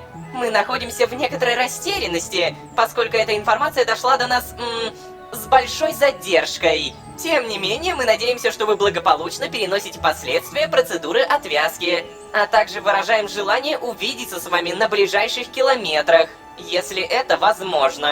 У нас один планшет на двоих, и он с ограниченными функциями.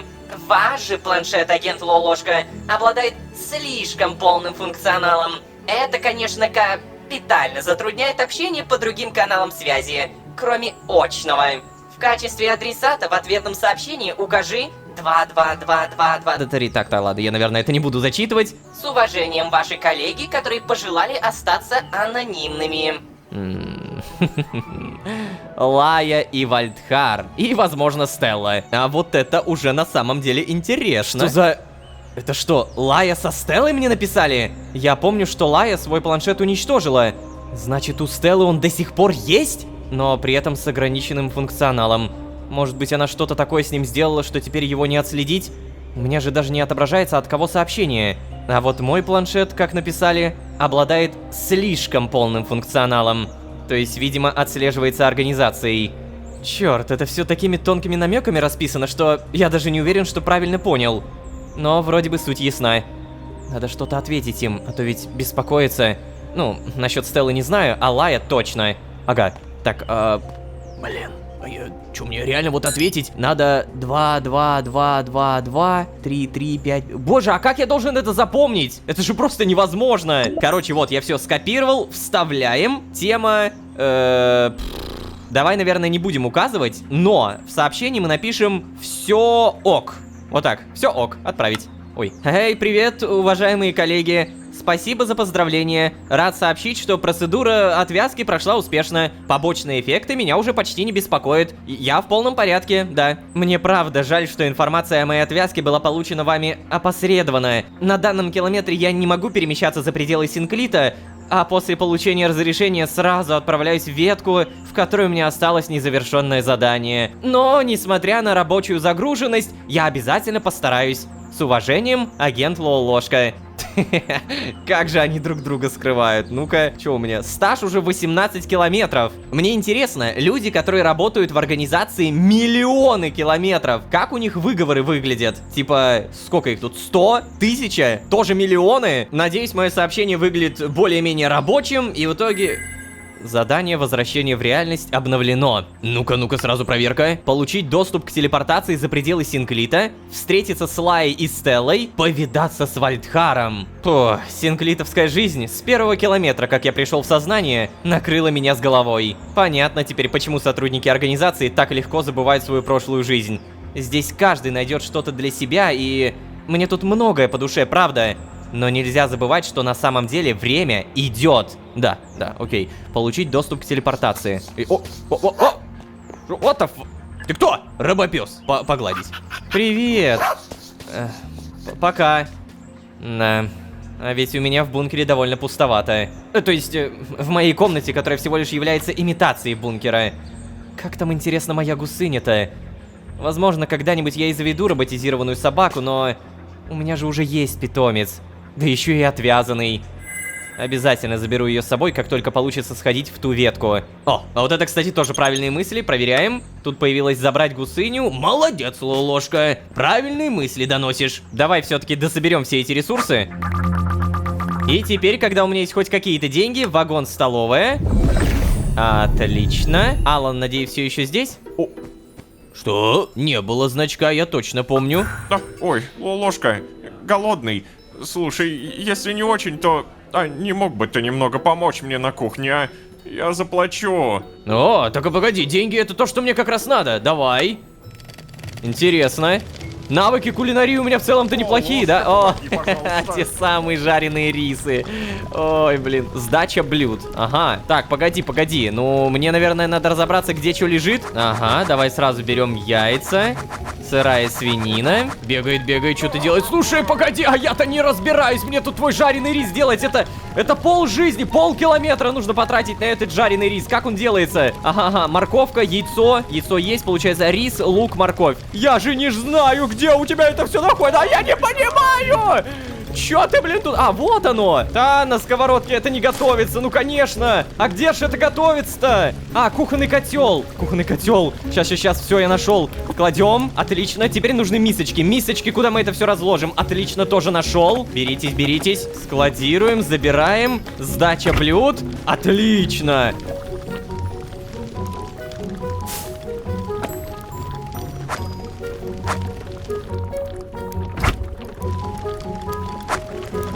Вот, держи. Наконец, я никогда больше не буду на тебя работать, Алан. Никак. О, ничего себе у тебя кулинарные данные. Спасибо большое за помощь, Лолошка. Я бы без тебя точно не справился. Чем могу тебя отблагодарить? Взять едой, взять деньги. Едой. 100% едой. Потому что я бы явно потратил больше. Давай сразу. Далее голубцы. Спасибо. Жареный рис. Божественно! Наконец-то я сытый. Фу ты, блин. Ладно, это хороший квест. В целом, как награда. Получается, с кем мы можем сделать хорошие отношения? Эрик, это у нас спортзал. Алан, это вагон-ресторан. Вагон-сад, по идее, никто. О, вагон отдыха. А ну-ка, давай сюда. Интересно, кто у нас... А не сыграть ли мне во что-нибудь? А что у нас можно? Получается, я могу в VR? А могу ли я, кстати... О, как тебя я забыл? Джованни. Да, Джованни, точно. Здорово. Кажется, я знаю, кто ассоциируется с этим вагоном. Привет. Эй, Джованни, привет. Да, сейчас. Новенький, это ты, что ли? Да, это я. Привет. Ты занят, да? Слушай, а не хочешь вместе во что-нибудь сыграть? Да, блин, слушай, я с удовольствием бы, да. Но у меня так игра хорошо пошла. Прости. Хорошо, ладно. Эй, кстати, слушай, я что-то тебя в лидербордах-то не видел. Ты не очень много играешь, да? Да, ну слушай, играть-то я люблю. Просто последствия отвязки, все дела, сам понимаешь. Да, точно, конечно. Да, давай, да. Ах, ты скотина. Это я не тебе, новенький. Да какого черта Да. О, ложка, это прости, я на новый рекорд иду просто. Обязательно сыграем вместе еще, но не сегодня. Ладно, сейчас что-то у меня тут появилось. Новая звезда Синклита. Побить рекорд в любой игре. Интересно звучит. Джованни сказал, что пока не видел моего имени в лидербордах. Наверное, нужно что-то с этим сделать. Если побить рекорд в какой-нибудь игре, синклитовцы будут регулярно видеть мое имя, и это добавит мне репутации. Ну, по крайней мере, среди геймеров. Да, это хорошая идея. Так, тут поиграть нельзя. А тут поиграть... вот как это выглядит. Можно было нажать все это время. Заяц без интернета. Путешествуйте по пустыне, бегайте, прыгайте, избегайте кактусов. Прыгать на пробел или Enter. Сейчас, погоди, мне нужно поглядеть, где лидерборды. Я ж по-любому могу найти, ну. Давай поднимемся на второй этаж. На втором этаже у нас... реально зона отдыха. Привет, ребовцы! Я так вас обожаю! Вы ничего не говорите, но просто то, как вы сидите, то, как вы взаимодействуете с этим миром, этого уже достаточно. Блин, где?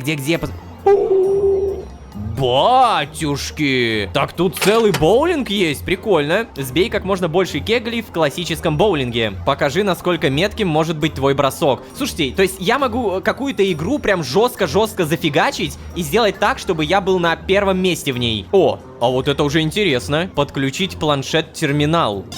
Ой. Планшет обновлен. Я прям подрубил его к своему планшету. Так, давай проверим, как это... Таблица лидеров! Здорово! Зомби, бомбер, слизмейка. Так, давай сразу посмотрим. Мне интересно... Во что играет Джованни? Джованни! Ты где-то здесь? Ага. Во что это ты играешь? Это...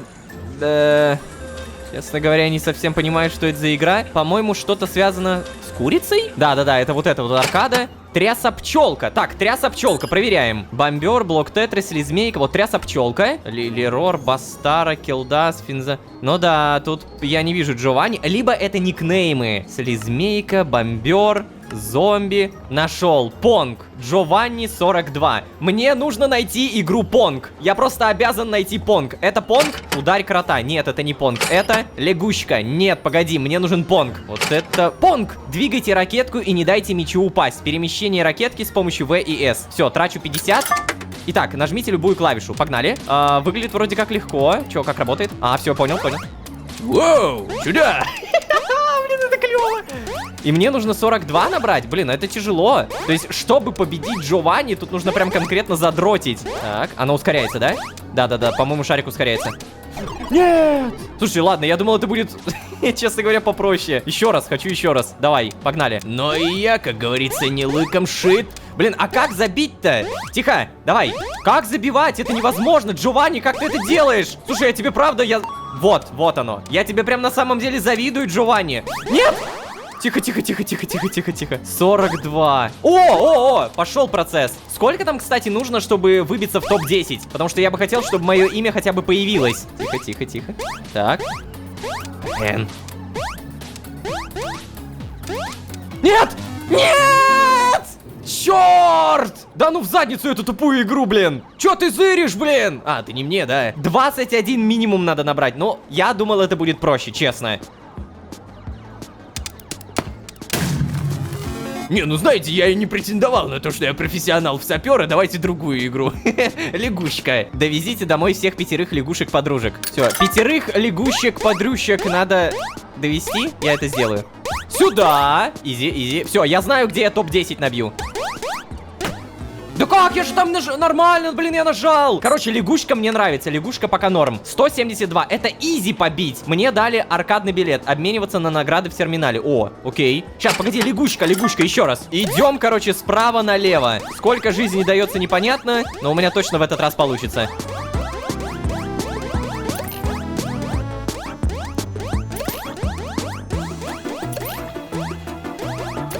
Оу, 195. Так, мне утку дали. А еще задание выполнил. Новая звезда Синклита. Побить рекорд в любой игре. Блин, на самом деле, знаете, что хочется? Хочется, чтобы можно было каждому игроку, вот любому зрителю походить по Синклиту. То есть побывать в лидербордах, боулингом позаниматься, в садах покопаться. Это же вообще так круто. Из этого Синклита можно такой сервер сделать. Надо будет обязательно это с командой обсудить. Но пока что ладно, у меня есть какие-то аркадные билеты. Куда их можно потратить? Может быть, прямо здесь? Открыть терминал, ну-ка. О, да, смотри. Я тоже могу купить случайный атрибут за 600 аркадных билетов. Что? Хо-хо-хо, блин. Ладно, это дороговато. А это очко генома, очки опыта. И давай на всякий случай еще проверим. Таблица лидеров, лягушка. Вот оно, лололошка, 195. Сюда! Мне Эрик сказал, встречаемся в вагоне для тренировок. Давай телепортируемся туда. А теперь вопрос, я вовремя или нет?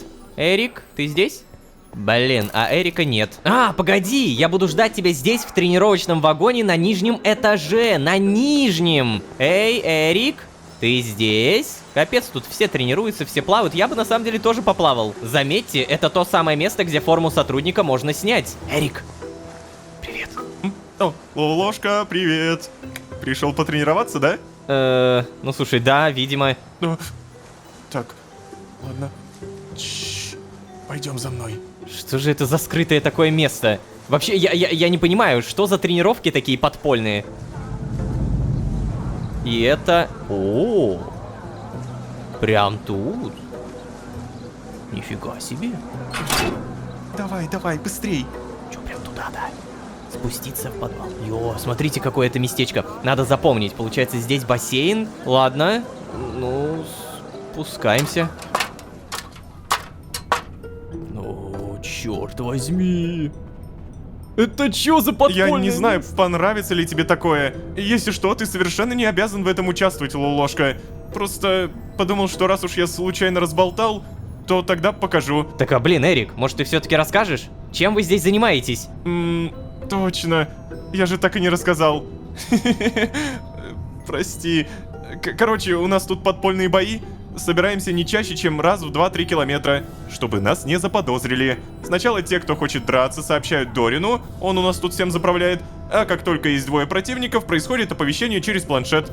А потом все собираются здесь, в подвале, делают ставки, и вот бой начинается. Как-то так. Ага. А в каком формате бой?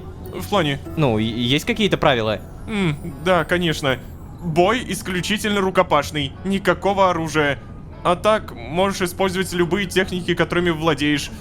Вон там Боб принимает ставки, так что можешь поставить на кого-нибудь. Вот я, например, да? Я всегда прихожу только как зритель и делаю ставки. Ой, потому что шансов выиграть-то у меня не особо. Ладно, я пойду узнаю, кто сегодня дерется, а ты пока можешь осмотреться. Ага, ладно. Прикольно. Вот это меня посвятили. Это запрещено самой организацией вот такие подпольные бои устраивать? Кто из вас Боб, интересно? Крабовая палочка. Ты? А ну-ка. Да, реально Боб. Да? Хочешь сделать ставку? А, ну, согласиться 2000 синкоинов. Блин, я не могу, потому что у меня денег нет. У меня нет денег.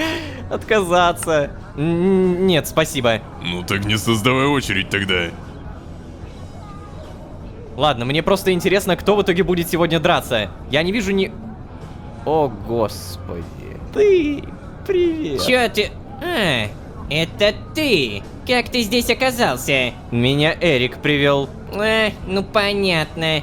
Как можно так разбрасываться членством в элитном тайном обществе? Знаешь, судя по описанию Эрика, не такое уж оно и элитное. И даже не такое уж и тайное, судя по всему. Да, вы просто не понимаете философию, которая за этим стоит. Не всем дано понять. Я, между прочим, в этот раз драться собираюсь. Так что можешь на меня поставить, если деньги нужны. Не благодари. Серьезно? А может быть, мы его недооцениваем? Слушай, Скример, скажи, а против кого бой? Против Реджинальда. Я рад, что смогу ему мозги вправить. Возможно, после нашего боя он поймет, что со мной надо быть повежливее. Ну все, давай, вали отсюда, ты меня отвлекаешь. Мне нужно сосредоточиться перед боем. Против Реджинальда? Ребят, если что, Реджинальд это вот этот персонаж. Тот самый, который, ну, как будто прям жесткий задира. Чё-то я в тебя, Скример, не верю. О, Джованни! И не только. Стоп. Малецкий? А ты что тут делаешь? Привет. Да, чё, ну... О! О, ты погляди-ка, а вот и наш новенький. Эрик рассказал мне, как проболтался. Ой, вечно у него все из рук валится. Ну, честное слово, такой бестолковый. Ай. Дорин, Ну я... ладно, в этот раз я сдвинулся буквально пару сантиметров, не больше. Потому что все равно собирался тебя к нам пригласить. Может быть, не на ближайших километрах, конечно. Ну да ладно. Эй, чувак, добро пожаловать в наш притон. Джованни, ты за языком-то следи. Кулачные бои — это искусство. Так, прости. Что за фигня тут творится, а? Эй, Дорин! Мне-то ты почему не сказал, что вы собираетесь моего подопечного, который каких-то километров 20 назад отвязался, затащить в подполье? Дорин! Я же его супервайзер! Ну, блин, я же ответственность за него несу! А ты... Хотя чему я удивляюсь? Как только нелегальщина какая-то, ты тут как тут! Ты к себе как магнита весь этот подпольный движ притягиваешь, что ли?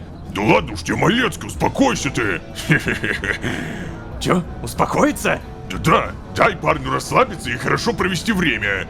Так, ладно, мне тут надо организационными вопросами заняться, так что... Наслаждайся зрелищем! Это... Ладно, давай так, раз уж ты здесь, добро пожаловать, видимо. Слушай, Малецкий, а ты сам-то что тут делаешь? Ты В что, плане? получается, тоже в нелегальщине замешан, да? Ну, как тебе сказать? А новичок-то прав. Наш законопослушный Малецкий не так чист, как думает Аса. А Аса тут при чем? Не-не, совсем ни при чем. Блин, ребят, ну не начинайте, а. Блин, мужики! Ой. Ой, мужики! Беда, мужики! Что случилось? Ох, это что делается-то, что делается? Сегодня Скример должен был биться с Реджинальдом и... Реально? Это будет лучшее шоу в истории наших боев. Да нет же, блин, не будет! Потому что Реджинальд не пришел! Чё? В смысле не пришел? Это Реджинальд-то не пришел? Ему уж лишь бы поругаться да подраться с кем-нибудь. Да, ну... Он отравился обедом и теперь лежит в стационаре. Да, а я говорил, что ближе или дальше Алан кого-нибудь отравит. Да, видимо, это собрание придется распустить. О, я могу промолчать? Предложить свою кандидатуру? Я против Скримера? Боже, да! Дорин, если тебе нужен противник для Скримера, я готов. Да? Подожди, правда, что ли? Вот прям так, без подготовки? Да, Дорин, да. О, парень, да ты ж просто находка какая-то, ну? Так, да, я говорил? Ты мне сразу понравился, говорил ведь? Да, ложка! Ну ё-моё, ну чё ты делаешь? Куда ты опять лезешь-то? 100 раз тебе сказано, что ты еще после отвязки не восстановился! Тебе серьезные физические нагрузки противопоказаны! Да блин, Малецкий, ну вот чё ты пристал так, парню, а? Бой со Скримером — это не особо серьезная физическая нагрузка, поверь. Ну вообще ладно, тут ты прав. Но если тебе хуже станет, Лулошка, я тебя предупреждал. Ой, блин, да ладно. Дорогие члены бойцовского клуба, на этом километре в схватку вступят штурмовик, который в Синклите всего 50 километров, но очень хочет заявить о себе, Скример! А также абсолютный новичок, отвязанный считанные километры назад, Лололошка! Нас ждет эпичное сражение двух новобранцев. Спасибо, что пришли и наслаждаетесь зрелищем. Да начнется бой! Ну давай! Вперед! Только самое настоящее! Ну всё тебе, кранты! Пашка! Пошел с Кривера убить! А, в смысле, я имел в виду побить. Какой убить? Что я несу? Всего лишь побить. Ладно, это было легко. И наш достойнейший победитель Лололошка! Спасибо.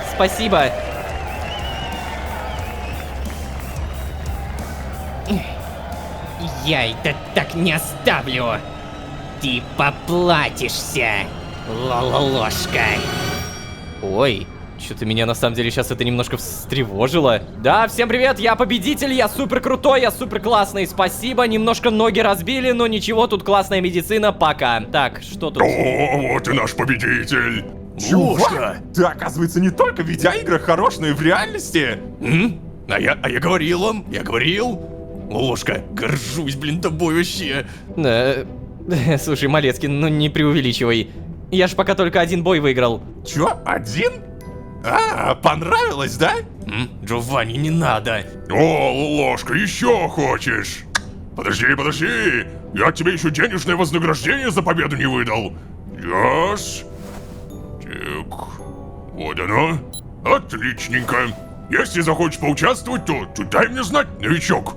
А я за своим выигрышем. Хе-хе-хе. Пойду тоже свой выигрыш заберу. Подождите, вы что, на меня ставили? Конечно! Слушай, Ло, ты как, в порядке? Да, Малецкий, вроде нормально. Супер. Чё, может, пойдем тогда отсюда? А ты что, не ставил ни на кого? Да не, я, слушай, не люблю все это. Я прихожу чисто посмотреть, поболеть за кого-то. Иногда поучаствовать. Но вся эта тема со ставками мне совсем не нравится. Давай, все, пойдем. Поучаствовать? Фига себе. Фига там очередь. Не, мне безумно нравится. То есть, понимаете, с каждой серии для нас Синклит раскрывается с разных сторон. Давно я такого не произносил. Я пипец как верю. Вот прям безумно, мне нравится. Да, класс. Ну давай, Малецкий. Чё скажешь? Поговорить? Ну так чё, ты точно нормально себя чувствуешь? Да, Кацпар, абсолютно нормально, спасибо. Ну ладно. Сейчас, блин, опять что-то пришло. Ну-ка. Ну конечно. У меня собрание глав департаментов через 20 метров. Зайду тогда к тебе метров через 500, хорошо? Да, ладно, хорошо. Пока. Вот и поговорили. Погоди, если бы я еще понимал, что значит метров 500. Я думал, что понимание их дистанционной терминологии автоматически приходит с отвязкой. Но нет. Придется учиться опытным путем. Кстати, да. То есть мы просто примерно понимаем, что 500 метров это, ну, сколько-то там. Здравствуйте. Возвращаемся в спальный вагон. И у меня тут идейка. Все это время отмычки есть, поэтому давай попробуем что-нибудь своровать новенькое. Мало ли я найду какую-то прям суперсекретную классную штуку, или там, не знаю, утку. Что насчет утки? О, бинты. Вот это бинты хорошо. 4 синкоина, серьезно. Бинтики на самом деле тоже можно использовать. Как говорится, почему бы и да. Сразу кушать. Отлично. Далее залезаем. И в нашей супер-мега уютной кровати будем постепенно заканчивать. Очень круто, что Лая, которая еще десятки серий назад предупреждала, что в Синклите решают связи, по сути была права. Связи нужны, мы будем это обязательно прокачивать. А еще мы будем прокачивать свое имя. Лидерборды, бои, какие-то гонки, боулинги. Все это обязательно будет. А на этом, ребятки, спасибо большое за просмотр. Безумно надеюсь, что вам понравилось и нравится смотреть то, что вы смотрите. Не забывайте, пожалуйста, про ваши лайки и подписки. Ваша поддержка — это все еще лучший буст мотивации. Если вы думаете, что сейчас ваш лайк ничего не дал, поверьте, в будущем он еще сыграет свою роль. Поэтому, опять же, спасибо за вашу поддержку. А если вы здесь впервые, то можете еще и позвать друзей друзей, а с вами были Лолошка, куча вагонов, аркадные билетики, утки, бои, встреча со скримером, дружба и знакомство, а также сообщения Лаи и Вальдхара. Всем удачи, всем пока, пока. Вам открыть доступ к вашему персональному сиденью-телепорту, начиная с данного метра. О, да ладно, наконец-то! Ну-ка, кто это? О, замечательно. Появилась связь с Лаей, задумались о жидкости в оружии организации, подумали о дальнейшем получении информации от Адмавриэля, а самое главное, мы в топе лягушки, лучшей игры всех времен. Помимо этого, нам немного улучшили телепортацию и позволили надрать задницу скримеру. Идеальная серия. Смотрим, что будет дальше. Всем привет, дорогие друзья, я Лолошка. Добро пожаловать в точку невозврата. Поехали!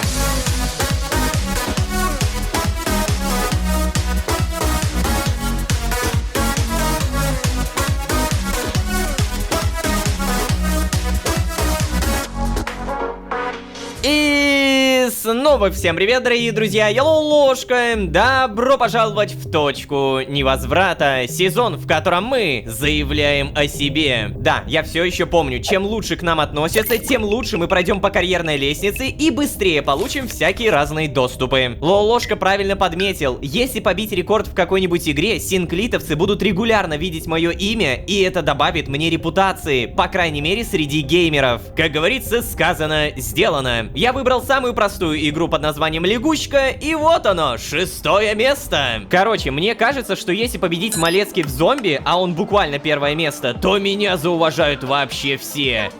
Побегал я, значит, по всему вагону, и в итоге за все 3 этажа не обнаружил ничего похожего на зомби. То есть, получается, я в эту игру не могу поиграть и специально как-то обыграть Малецкий, верно? Либо игры постепенно появляются, потому что для меня, как для игрока, вот этого не было. Боксерская груша. Проверь силу удара. Врежь как следует по груше и узнай, кто ты, хлюпик или горилла. Так, а ну-ка, я если что уже попробовал, сейчас покажу вам. Смотрите, как это работает. Тут у нас, получается, нужно как можно сильнее врезать и давай!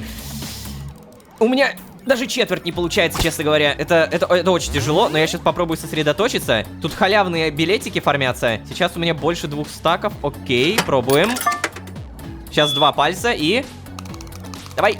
Давай! Хорошо!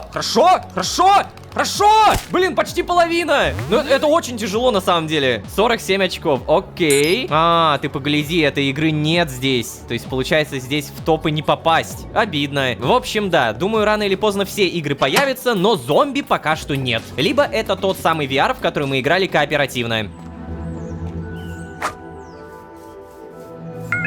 О, господи. Новое уведомление. Ух ты, приятно. Что такое? Заведующий отделением реабилитации вагона стационара.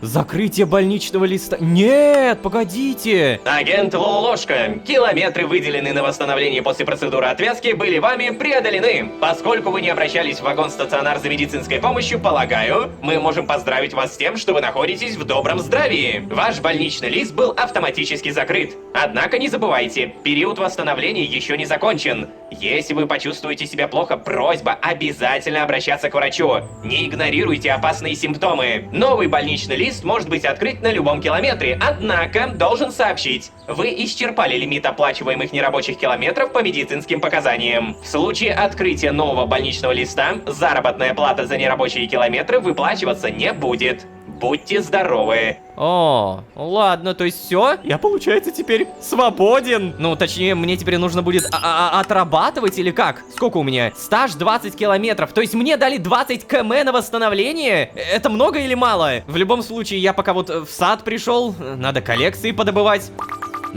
По-моему, неплохо получается, да? Споры зубогриба, далее споры взрыва гриба, слизни гриба. А, черт, и мне не хватает споры гриба с мерцающей шляпкой. Но я помню, он у меня был, вот прям 100%. Куда делся?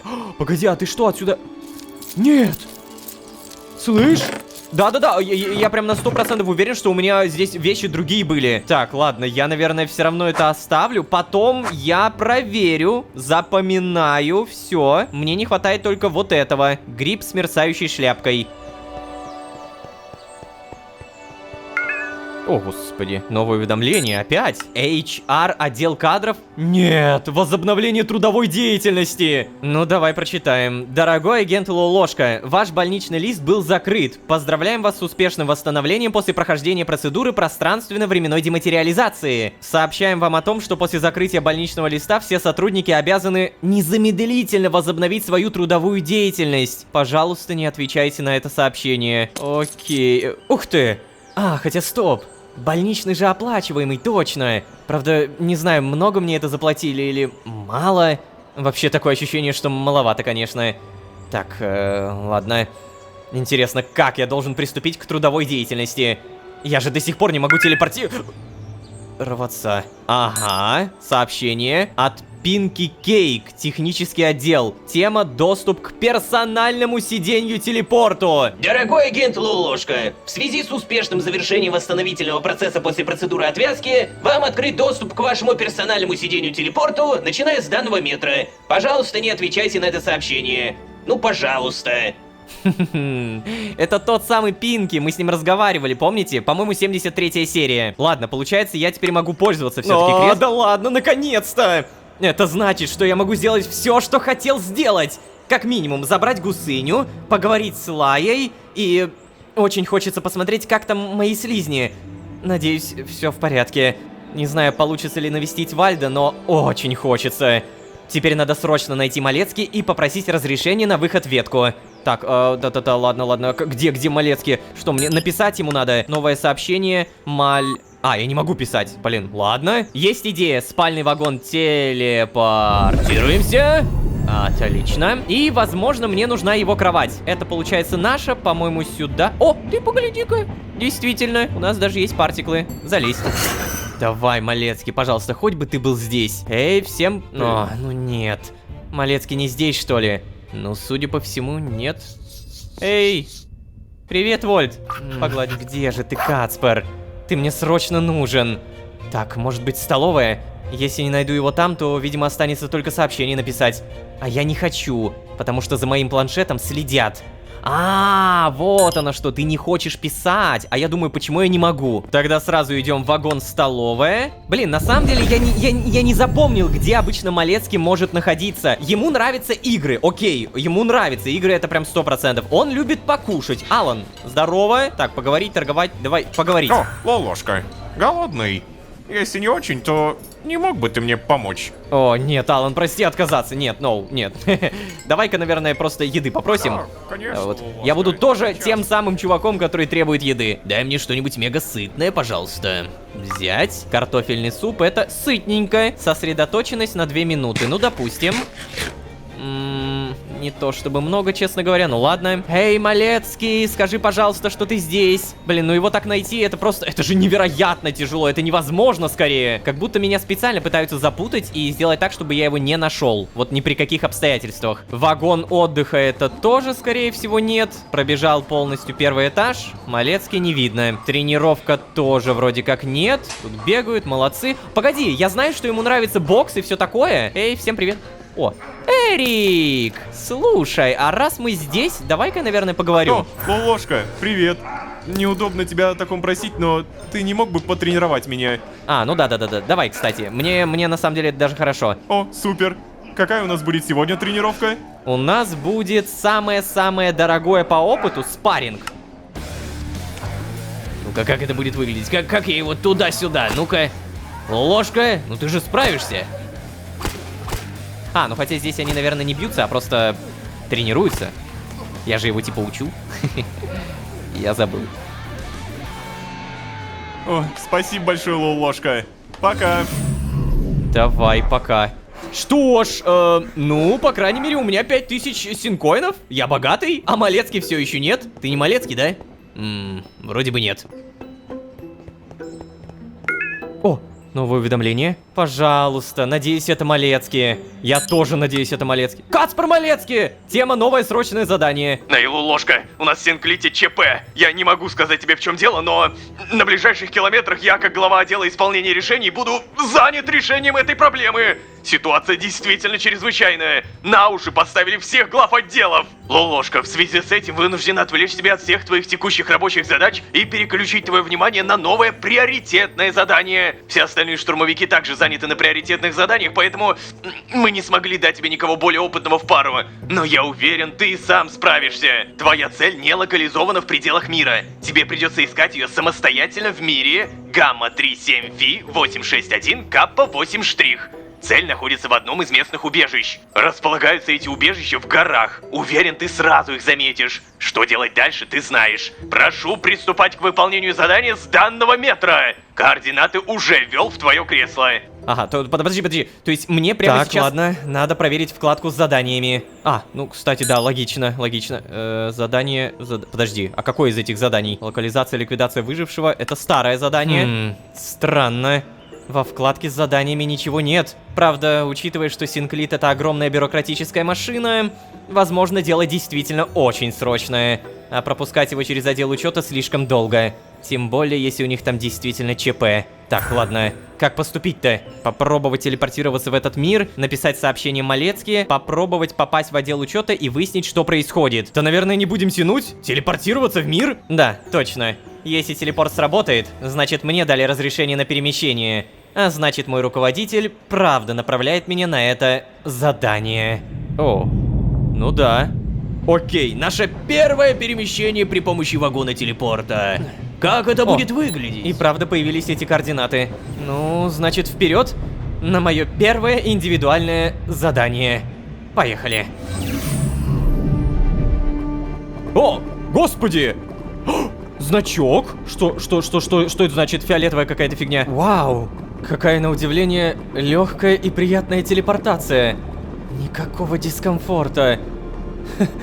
Я уже и забыл, каково это просто взять и переместиться куда-то, не превращая внутренние органы в кашу. Так, ладно, какой-то неуютный мир. Но, кажется, я уже вижу, куда мне нужно идти. Интересно, внутри этой горы вообще есть кондиционер, а то... чувствую себя как стейк на сковородке.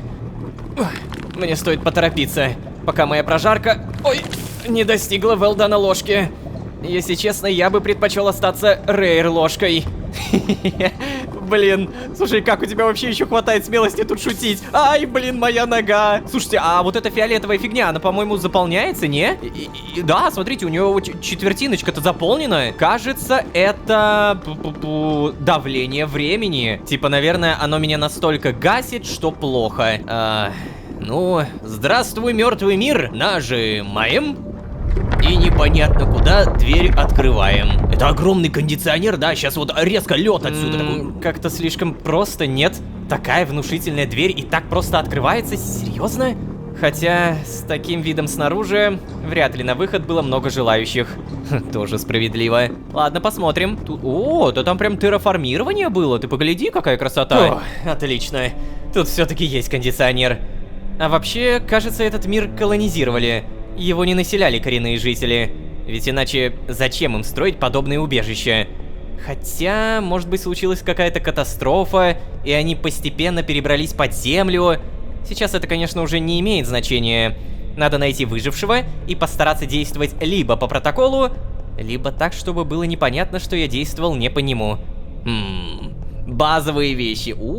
То есть тут прям жили-жили. Блин, да тут прям коридоров-то офигеть как много. Я прям вот, честно говоря, как Рома, не люблю такие коридоры. Пустые, знаете, безжизненные. У меня какая-то фобия этих коридоров. Как будто я всегда жду некий скример. Типа, знаете, сейчас резко свет отключится, и передо мной какие-то глаза появятся. О, а тут, кстати, какой-то жилой блок, да? Так, это не открывается здесь. О, аккумулятор, да, здесь, получается, люди прям жили-жили. Свиные ребрышки, это можно, кстати, даже съесть. Сок кактуса тоже съесть. И да, наверное, самое это важное, что я могу отсюда взять, это только бинты. Потому что, вот, например, бургер я могу съесть только сейчас, а потом он испортится.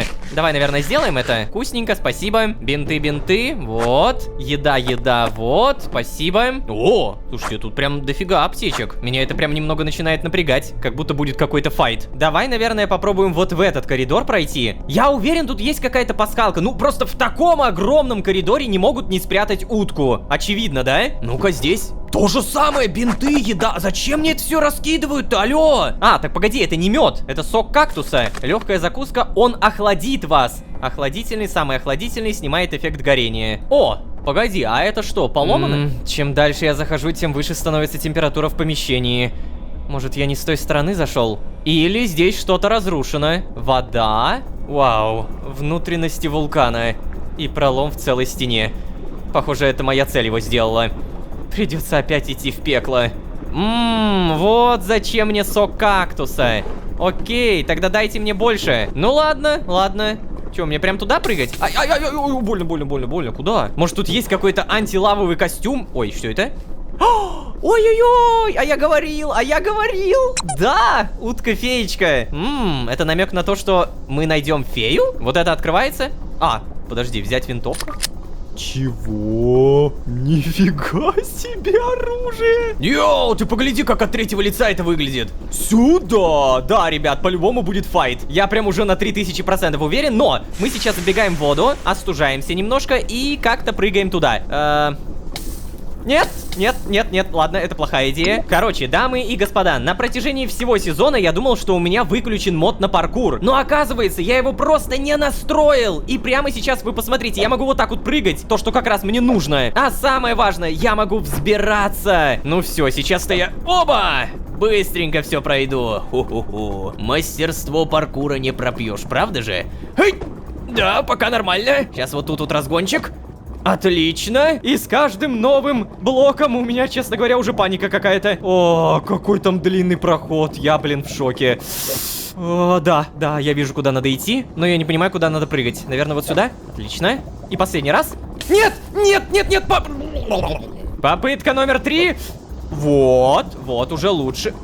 Там кто-то стоит. Стоп, мне кажется, или это скример? Но это же бред, да? Чтобы там был скример, это же бред. Так, а куда мне дальше-то? Куда мне прыгать? Вот сюда, что ли, реально? Зацепиться надо? Нет! Ладно, я чего-то, видимо, не понимаю, потому что... А, нет, я все понимаю. Все, я понял. Давай сразу, наверное, вперед. Да, Лолошка, какой же плохой из тебя паркурист, если честно. Но ничего, я тобой управляю, все будет нормально. Там реально кто-то очень похожий на скримера. Но нам надо как-то до него дойти. Вот здесь прыгаем, еще раз прыгаем. И, по-моему, это был последний паркур. А, нет, вот это еще. Оп! Да. О, я так устал это проходить, честно говоря. Ну-ка, кто это? Лолошка. Ну, наконец-то. Да... Ты серьезно? Скример, это твоих рук дело? Тебе что, заняться нечем? Задание там, саморазвитие и все такое? Поговори мне тут. Я собрал нас здесь двоих, чтобы... Что, вызвать меня на дуэль? Серьезно? Не перебивай! И вообще, откуда ты это знаешь? Ну, догадался, Скример. Сразу как тебя увидел, это же очевидно. Локация прямо как из какого-нибудь сериала со страшным главным злодеем. Остается только ожидаемое финальное сражение с боссом. В этом я, к сожалению или к счастью, что-то понимаю. То есть, я злодей? Какая глупость! Нет. Нам всего лишь нужно выяснить, кто из нас лучший. Что происходит? Скример, скажи, нам или тебе? Мне ничего и не нужно выяснять. Я правду знаю и так. Просто считай своим долгом доказать это тебе. Ну, нет. Что? Нет? Я и не спрашивал. С этого сантиметра мы играем по моим правилам. Что происходит? В смысле? Скример, стой! Блин, не могу за ним бежать. О, теперь могу. Нет! Скример! Какого хрена? Боже мой! А как, что мне делать-то? Скример, подскажи хоть, как тебя мочить, блин! Что? Думал, просто тебе будет. Да я ничего не думал! То есть ты реально устроил саботаж в целой организации? Вот так вот, чтобы мне насолить? Да это же бредятина какая-то! Погоди, так у меня ж пушка есть, а чё я туплю-то? На! Так, о, ты меня откинул! Блин, ладно, слушайте, вот это было хорошо. Я, честно говоря, даже и не понял, что произошло. Эй, может быть, мы все-таки поговорим? Вот еще. Действительно, давай поговорим, потому что ты за какой-то фигней спрятался и тебя не убить. Это же реально невозможно. То есть мне нужно его что? Ай. Мне нужно сделать так, чтобы он устал? Почему мы не могли бы просто найти общий язык, Скример? Я не собирался соперничать с тобой. Это же был товарищеский бой, ты забыл? Он из-за ринга. Точно. Он обиделся на меня из-за ринга. Погоди-ка. А это что за партиклы? Ну-ка. Да, я понял! Ты порвешь мне мой костюм! Так, да. На! Плаки! Вот это совсем другое дело. Так, давай. Теперь я понимаю, как по нему надо стрелять. Давай, наверное, даже вот так буду быстро, потому что так тоже наносится много урона. Тихо. Надо перезарядиться. Половину хп почти снял. Ой, куда бежишь? Куда бежишь? Куда полетел? А ну-ка снова заряжаемся. Откуда у тебя такой джетпак? Все, я понял, сейчас он зарядит, смотрите. И мы сразу стреляем наверх. Это супер легко, это супер быстро. Теперь тут же настреливаем, тут же убегаем. Я уже в целом научился. И наверняка он сейчас куда-то в другое место попрет. Да, конечно. Ой, куда ты? Куда полетел? Все, я так понимаю, это будет последний раз. Оба! Не попал. Черт. Не хватало сейчас проиграть на таком тупом моменте. Точнее, на финальном моменте. Тихо. Почти, ребят, одолел. Ну же! Давай! Сюда!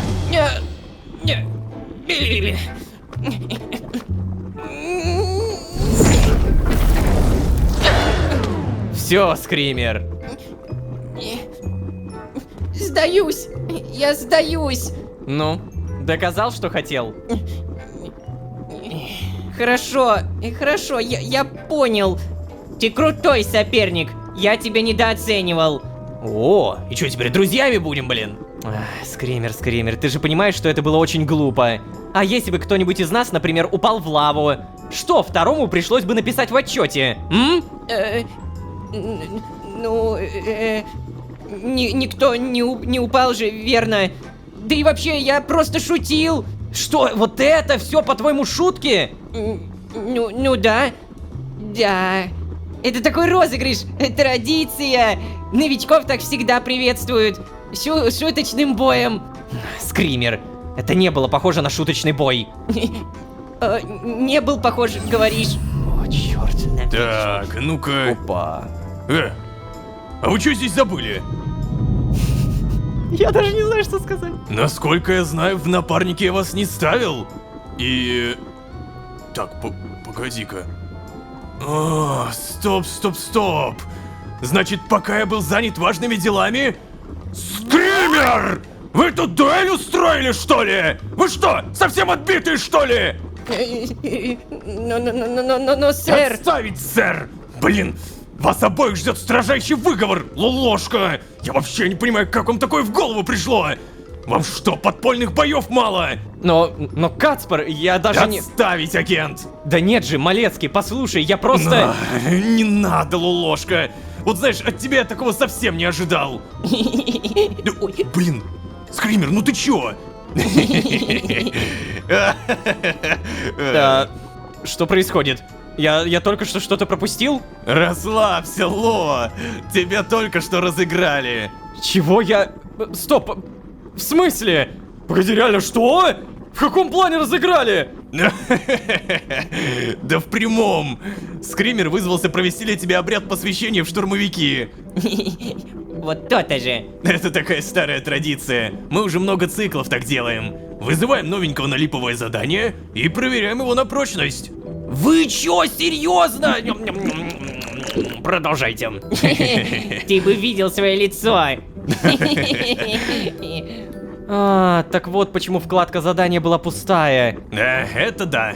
Сиделки из отдела учета никогда не соглашаются в этом участвовать. То ли дело наши безопасники. Они с радостью настроили твой телепорт как надо. Малецкий, а Аса в курсе? Ну, не совсем, кстати. Однажды она поймала нас. досталось очень жестко, причем всем. Но это только один раз было. Ты же не расскажешь ей, Ло, правда? Нет, Кацпер, не расскажу. О, вот отлично.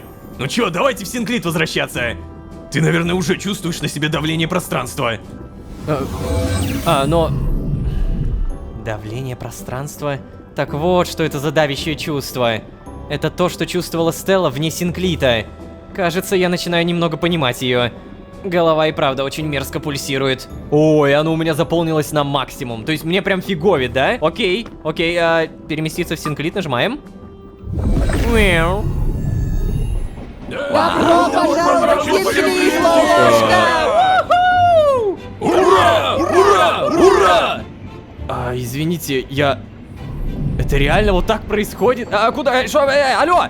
Куда все пошли? Как тебя там? Я забыл, если честно. Довин? Довин? Вот это Эрик, я помню. Вот это Довин вроде. Малецкий. О, а вот и мой подопечный. Горжусь, Лолошка! Спасибо, Малецкий. Я тут как раз рассказывал коллегам, как ты круто скримера уделал. Ой, да ладно, Малецкий. Никто и не сомневался, что Лолошка его второй раз уделает. Хотя, признаю, в дальнем бою скример и правда неплох. А Лолошка в очередной раз доказал, что он крутой.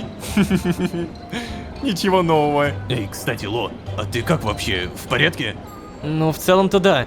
Но голова болит и тело какое-то тяжелое. Ну да. Ты же первый раз после отвязки за пределы Синклита выходишь. Сейчас. На, тебе полегчает, поешь. Взять батончик? Да, я понял. Энергетический батончик для штурмовиков. Спасибочки. Ну чё, полегче? Да, спасибо, Малецкий, получше. Так, ладно, давай, Дорин. Я сопровожу нашего новобранца к его койке. Да, конечно. После такого надо отдыхать. Эй, Лолошка, пока. Ага, иди поспи. Значит, тебя все-таки Дорин, не Довин. Ладно, Малецкий. Куда мы идем? Нас телепортируют, может быть? То есть реально ты меня просто до койки доведешь? Блин, ну это не знаю. Ну давай, Ло, до свидания. Да, стой, подожди, Кацпер. Да, чё такое? Тебе плохо, что ли? Нет, Кацпер, как раз наоборот. Мне уже намного лучше, поэтому я хотел спросить у тебя... выдать мне разрешение на посещение моего мира. Да, ты что, серьезно, что ли? Ты только что из миров. Куда ты опять собрался-то? Да я проверить кое-что хочу, Малецкий. Это связано с делом Тадмавриэля. Ладно. Ничего себе, ты ответственно подходишь к выполнению задания. Но ты все-таки о себе тоже подумай. Давление пространства, Ло, это не шутки. Да, я понял, Кацпер, я понял.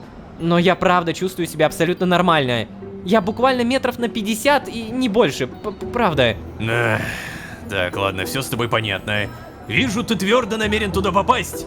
А ты, как я знаю, если сам себе что-то в голову вбил, переубеждать тебя бесполезно. Все равно найдешь способ сделать то, что хочешь.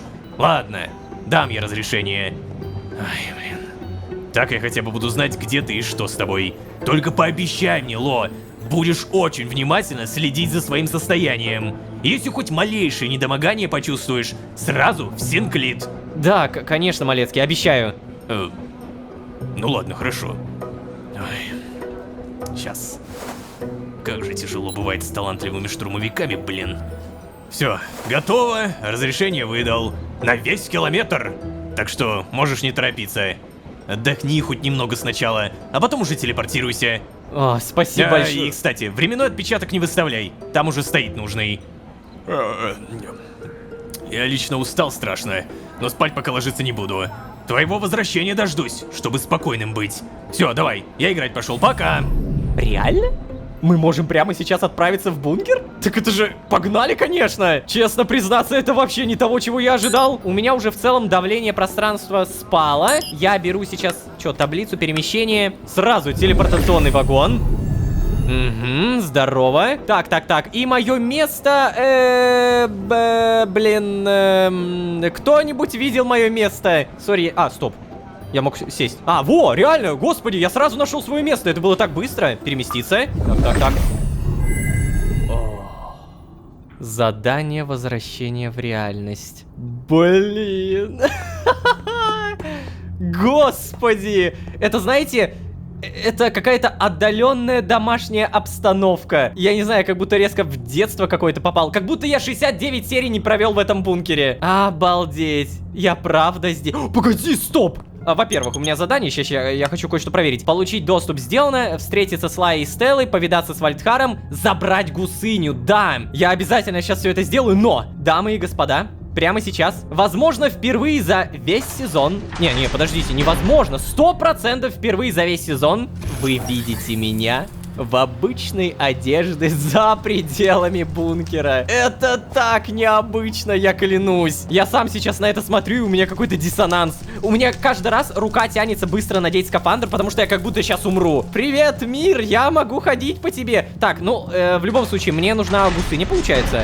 Я надеюсь, что она здесь. И я очень надеюсь, что временной отпечаток выставлен правильно. Малецкий, не подведи меня. Гусыня. Гусыня? Мне что-то, честно говоря, не по себе. Давление, кстати, пространства растет. То есть долго-долго я не могу пока здесь находиться. Эй, гусыня, ну О! Ай, блин, гусыня! А можешь чуть пониже щипаться, пожалуйста? Ладно, сейчас. Вот, держи, пожалуйста. О, гусыня. Прости меня, что вот так тебя бросил, гусыня. Я собирался за тобой вернуться, честное слово, и вот, как видишь, я вернулся.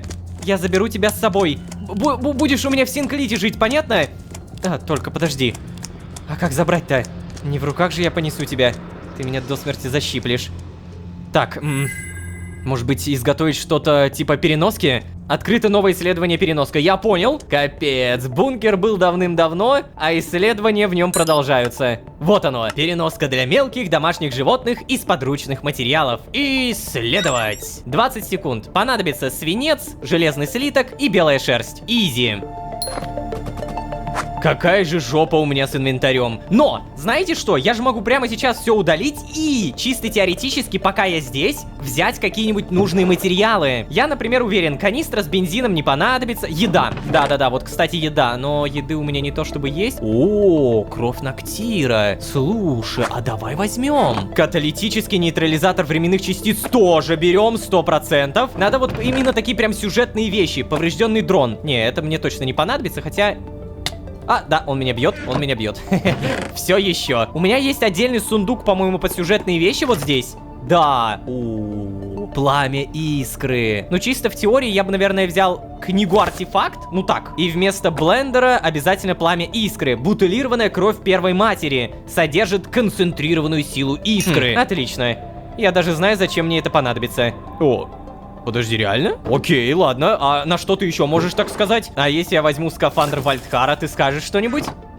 Нет. И теперь непонятно, на что конкретно он сказал. Он сказал это про книгу-артефакт или про пламя искры? Ощущение, что про пламя искры. Про книгу-артефакт вряд ли, потому что, зачем мне? А хотя нет, тут про Тадмавриэля. В любом случае, объединяем, переноску получаем. Прекрасно. Осталось самое легкое. Поймать гусыню. Иди ко мне, моя маленькая. Пучи, гусыня. Куда делась? Иди ко мне. Вот она. Привет. Стоп! Куда полетела? Реально поймать. Стой! О, господи. О, блин. С характером у меня гусыня, конечно. С другой стороны, мне бы тоже не понравилось, если бы меня попытались в переноску засунуть. Осталось ли что-то еще, что я должен сделать? О, это как раз намек на то, чтобы вещи поискать, да? Я вот уже взял какие-то вещи, и Лолошка об этом сказал. Я понял, может быть, утки? Ой. Интересно, здесь всегда было так холодно? Воздух какой-то ледяной. Смотрящий, ты здесь, да? Смотрящий. Я знаю, что ты где-то здесь. Почему здесь ледяной? Из-за вот этих бутылочек переместить Синклит коллекция. Ой, ё-моё, красота какая! Ну, вроде все. Теперь нужно к Лае. Не знаю, брать ли гусыню с собой. Да, взять, конечно. Да, пожалуй, возьму. Лая будет рада ее увидеть. Блин, это смотрящий около меня. Пока, милый дом. Я буду навещать тебя. Пруну. Так. Лая? Стелла? Ну опять никого нет, что ли, как обычно. Так, ладно. Что... Что это? Малецкий! Что происходит? Эй, ложка! Малецкий говорил, что выдал мне разрешение на перемещение в Архей. Может быть, этот километр еще не закончился? Разрешение все еще действует. Так, ладно, сейчас телепортируемся. Присаживайтесь, пожалуйста. Нам предстоит интересный разговор. Позвольте у вас спросить. Ну какого черта, блин? Ай, капец, даже не знаю, за что зацепиться. Первое задание, давление времени, битва со скримером, долбанный розыгрыш штурмовиков, а самое главное, телепортация обратно в бункер. Покормили гусыню, забрали в клетку, погнали в Прунус, никого не нашли, решили осмотреться, Лолошке резко стало плохо и бам, продолжение следует. Я так понимаю, давление времени давит. Что ж, не тянем резину, смотрим дальше и всем привет, дорогие друзья, я Лолошка. Добро пожаловать в точку невозврата. Поехали!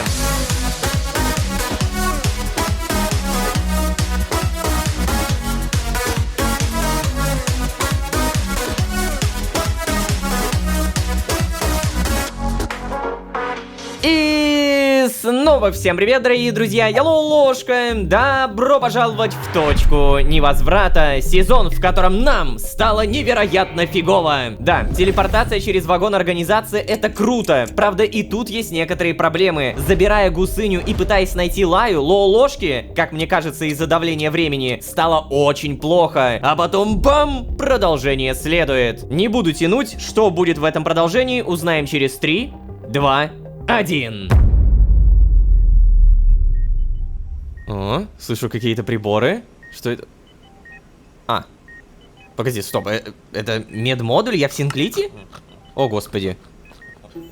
Чувак. О, очнулся. Да, здравствуйте. А где это я? В вагоне-стационаре. Да, ну это-то я вижу. Просто А я... зачем тогда спрашиваете? Да я просто не понимаю, почему я в вагоне-стационаре. О, деталей я не знаю, но метров 500 назад Кацпер Малецкий вызвал меня в вагон-телепорт, а там вы на полу валяетесь. Ага, В целом случай прозрачный. Общая хрупкость организма после процедуры отвязки, слабость, пониженная резистентность, и вы в таком состоянии подверглись давлению пространства. Малецкий, я уже высказала все, что я о нем думаю, как о руководителе. Понял, но Но так... и вам следовало бы о себе позаботиться. Тем более, что на данном цикле ваше страховое покрытие уже закончилось, и наблюдение и лечение для вас платно. Сейчас, подождите. Ага. Ваши жизненные показатели в норме. В принципе, могу вас выписать. Хотя я бы на вашем месте еще полежала 2-3 километра. Да, спасибо большое, но у меня просто денег нет. Ну да. Давайте я, наверное, пойду, пожалуй, да? Понимаю. Если бы я могла повлиять на нашу систему, я бы сделала медпомощь абсолютно бесплатной. Ай. Ага. То есть, подожди, я в итоге из Прунуса каким-то образом здесь появился? Но каким Мистер образом? Лолошка, витаминно-глюкозный раствор за счет заведения. Возьмите. Спасибо. Так, ну ладно, я, наверное, сразу выпью. Благодарю. Забирайте. Вы можете идти, но очень внимательно следите за своим состоянием. Спите и отдыхайте как можно больше. Да, ладно, хорошо, я понял. Угу. И, кстати, спасибо. Будьте здоровы. 1000 синк... О, нет! Денежки! А, кстати, вы главный врач или как? Поговорим? А он что с ним? Давление времени? Поговорить в итоге ни с кем не можем. Ну ладно, ребят, как говорится, до свидания. О, господи. Ладно, мне здесь некомфортно. Вы мне скажите, пожалуйста, а каким образом я из Прунуса появился здесь? О, господи. Какая шикарная поза. Просто единственный, кто знает о Прунусе, это получается Стелла и Лая. Хотя подожди, она вот что сказала. Малецкий вызвал меня в вагон-телепорт, а там вы на полу валяетесь. У меня складывается ощущение, что походу меня Лая спасла. Боже мой. Чувак, страшно быть тобой. О, а еще смотри-ка, у меня тут оказывается Свен, тот самый, привет. О, агент Лолошка? Вы неважно себя чувствуете? Просто для получения медицинской помощи вам нужно создать заявку. Нет, Свен, я отлично себя чувствую. Просто увидел знакомое лицо и вот поздороваться решил. О, да, а я даже и не понял. И вам хорошего метра, агент. Кстати, раз уж вы здесь, не могли бы вы мне небольшую услугу оказать? У меня очень тяжелый пациент, не могу его оставить. А мне очень уж хочется есть. Не подсобите случайно? Согласиться Подожди, что, следить за тяжелым пациентом? Давай, блин! О, огромное спасибо. Буду ждать вас здесь. Если что, все затраты я вам, конечно же, компенсирую. Ой, блин, я думал, надо следить за пациентом, а ему просто еды принести. Так, погоди-ка, что, я могу ему отдать что-то? На, держи. Отдать. Погоди, ему нужна какая-то специальная еда. О, боже мой. Да, картофельный суп, овощной бутерброд, отнести все Свену, пока не испортилось. Ладненько. Привет, а чё? Иди, не говори со мной. Ладно, прости. Давай хотя бы здесь проверим. О, да-да-да-да-да. Очки генома есть. Я помню, когда-то одно купил. И мне не хватает второго, чтобы контроль дематериализации сознания прокачался. У меня еще один вопрос. А чё с Гусыни? Гусыня. Вагон-стационар, спальный вагон. Давай. Бам! Сразу же телепортируемся, сразу все проверяем. Еще телепортируемся. И... Пожалуйста. Гусыня! Гусыня, черт возьми, ты уже здесь! Ой, сейчас. Погоди, стоп. Мне нечем тебя покормить. Мне, походу, нужна эта столовая. Там сразу для Свена купим. Телепортируемся. Каждый раз кайфую. Привет, Алан. Давай торговать. И первое сразу попадается томаты. Ну, конечно. Я куплю, наверное, штучек 15. Бам. Минус 225 синкоинов. И что мне нужно еще? Овощной бутерброд, картофельный суп, буйволиный окорок с сыром. Бам, бэм, бим. Отдаем все Свену, держи. Сейчас.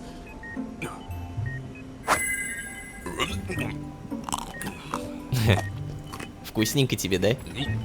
И это тоже. Так, ну ладно, ты мог сначала мне деньги дать, а потом кушать. Будто целый километр не ел. Да. Спасибо большое, агент Лолошка. Это... сейчас...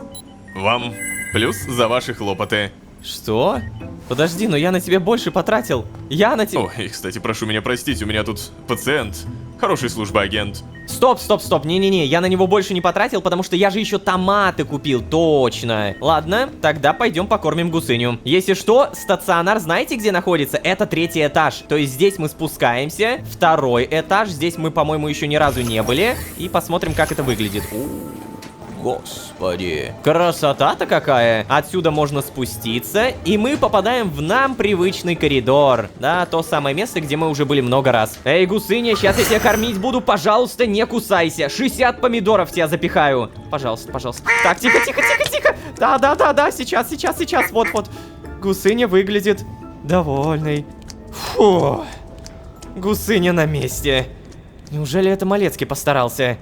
Надо его поблагодарить, получается. Да подожди, как Малецкий мог постараться? Ты что, вот реально не можешь допереть? Это же Прунус был, там Лая. Или он имеет в виду, что Гусыню сюда принес. Да, кстати, смотри, клетка здесь. Все, я понял, ладно, сори, Лолошка. Тупанул я. О, спустя 1000 километров я наконец-то нашел Малецкий. Играет во что-то. Но, погоди-ка, слизмейка, давай-ка тоже попробуем. Нажмите любую клавишу. Да ладно. Ладно, кажется, я наигрался. 50 синкоинов минус. Малецкий. Кацпер, привет. О, ты! Ну, здравствуй, Лолошка. Да, Малецкий, привет. Я хотел поблагодарить тебя и...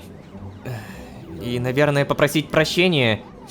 Эй, Малецкий, ну ты чего? Я правда старался следить за состоянием.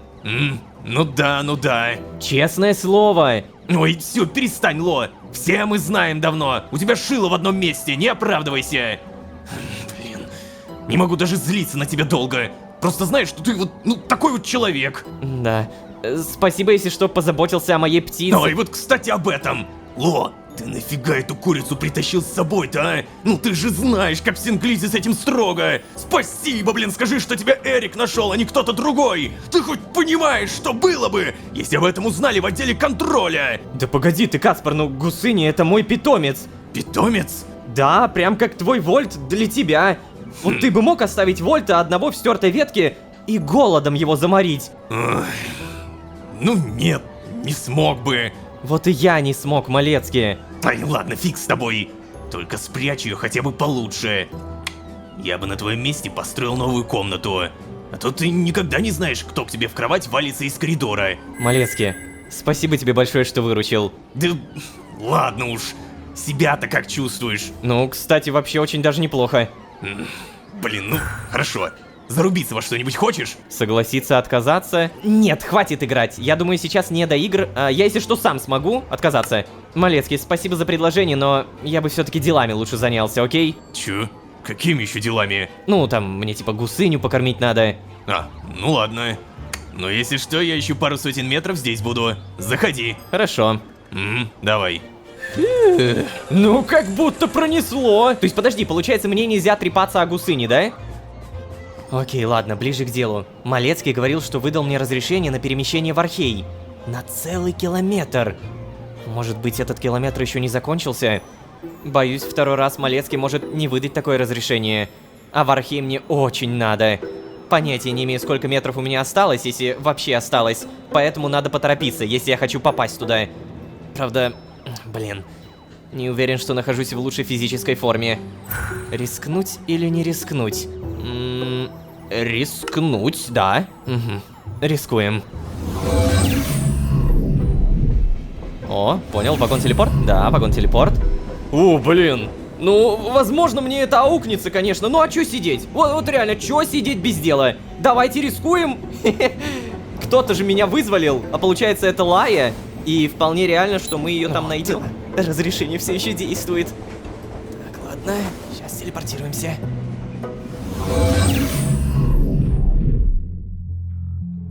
О, так.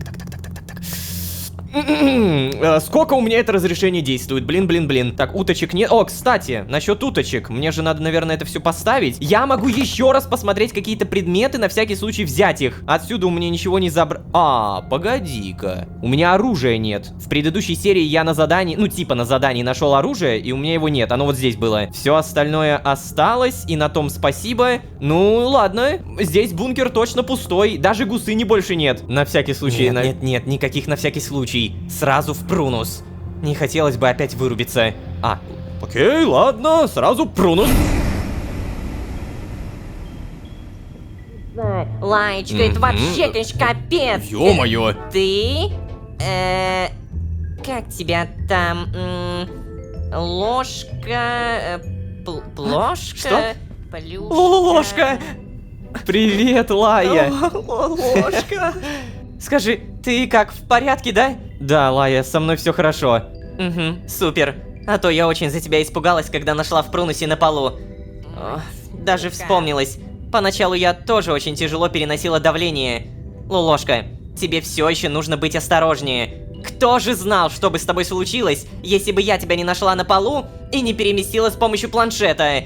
Давление пространства может привести к очень серьезным повреждениям внутренних органов. Пожалуйста, постарайся следить за этим, ладно? Ну ладно. А вообще, да, видеть тебя таким, ну прям странно. Чего? Странно? Ну так ты же без скафандра, да еще и с прядью этой.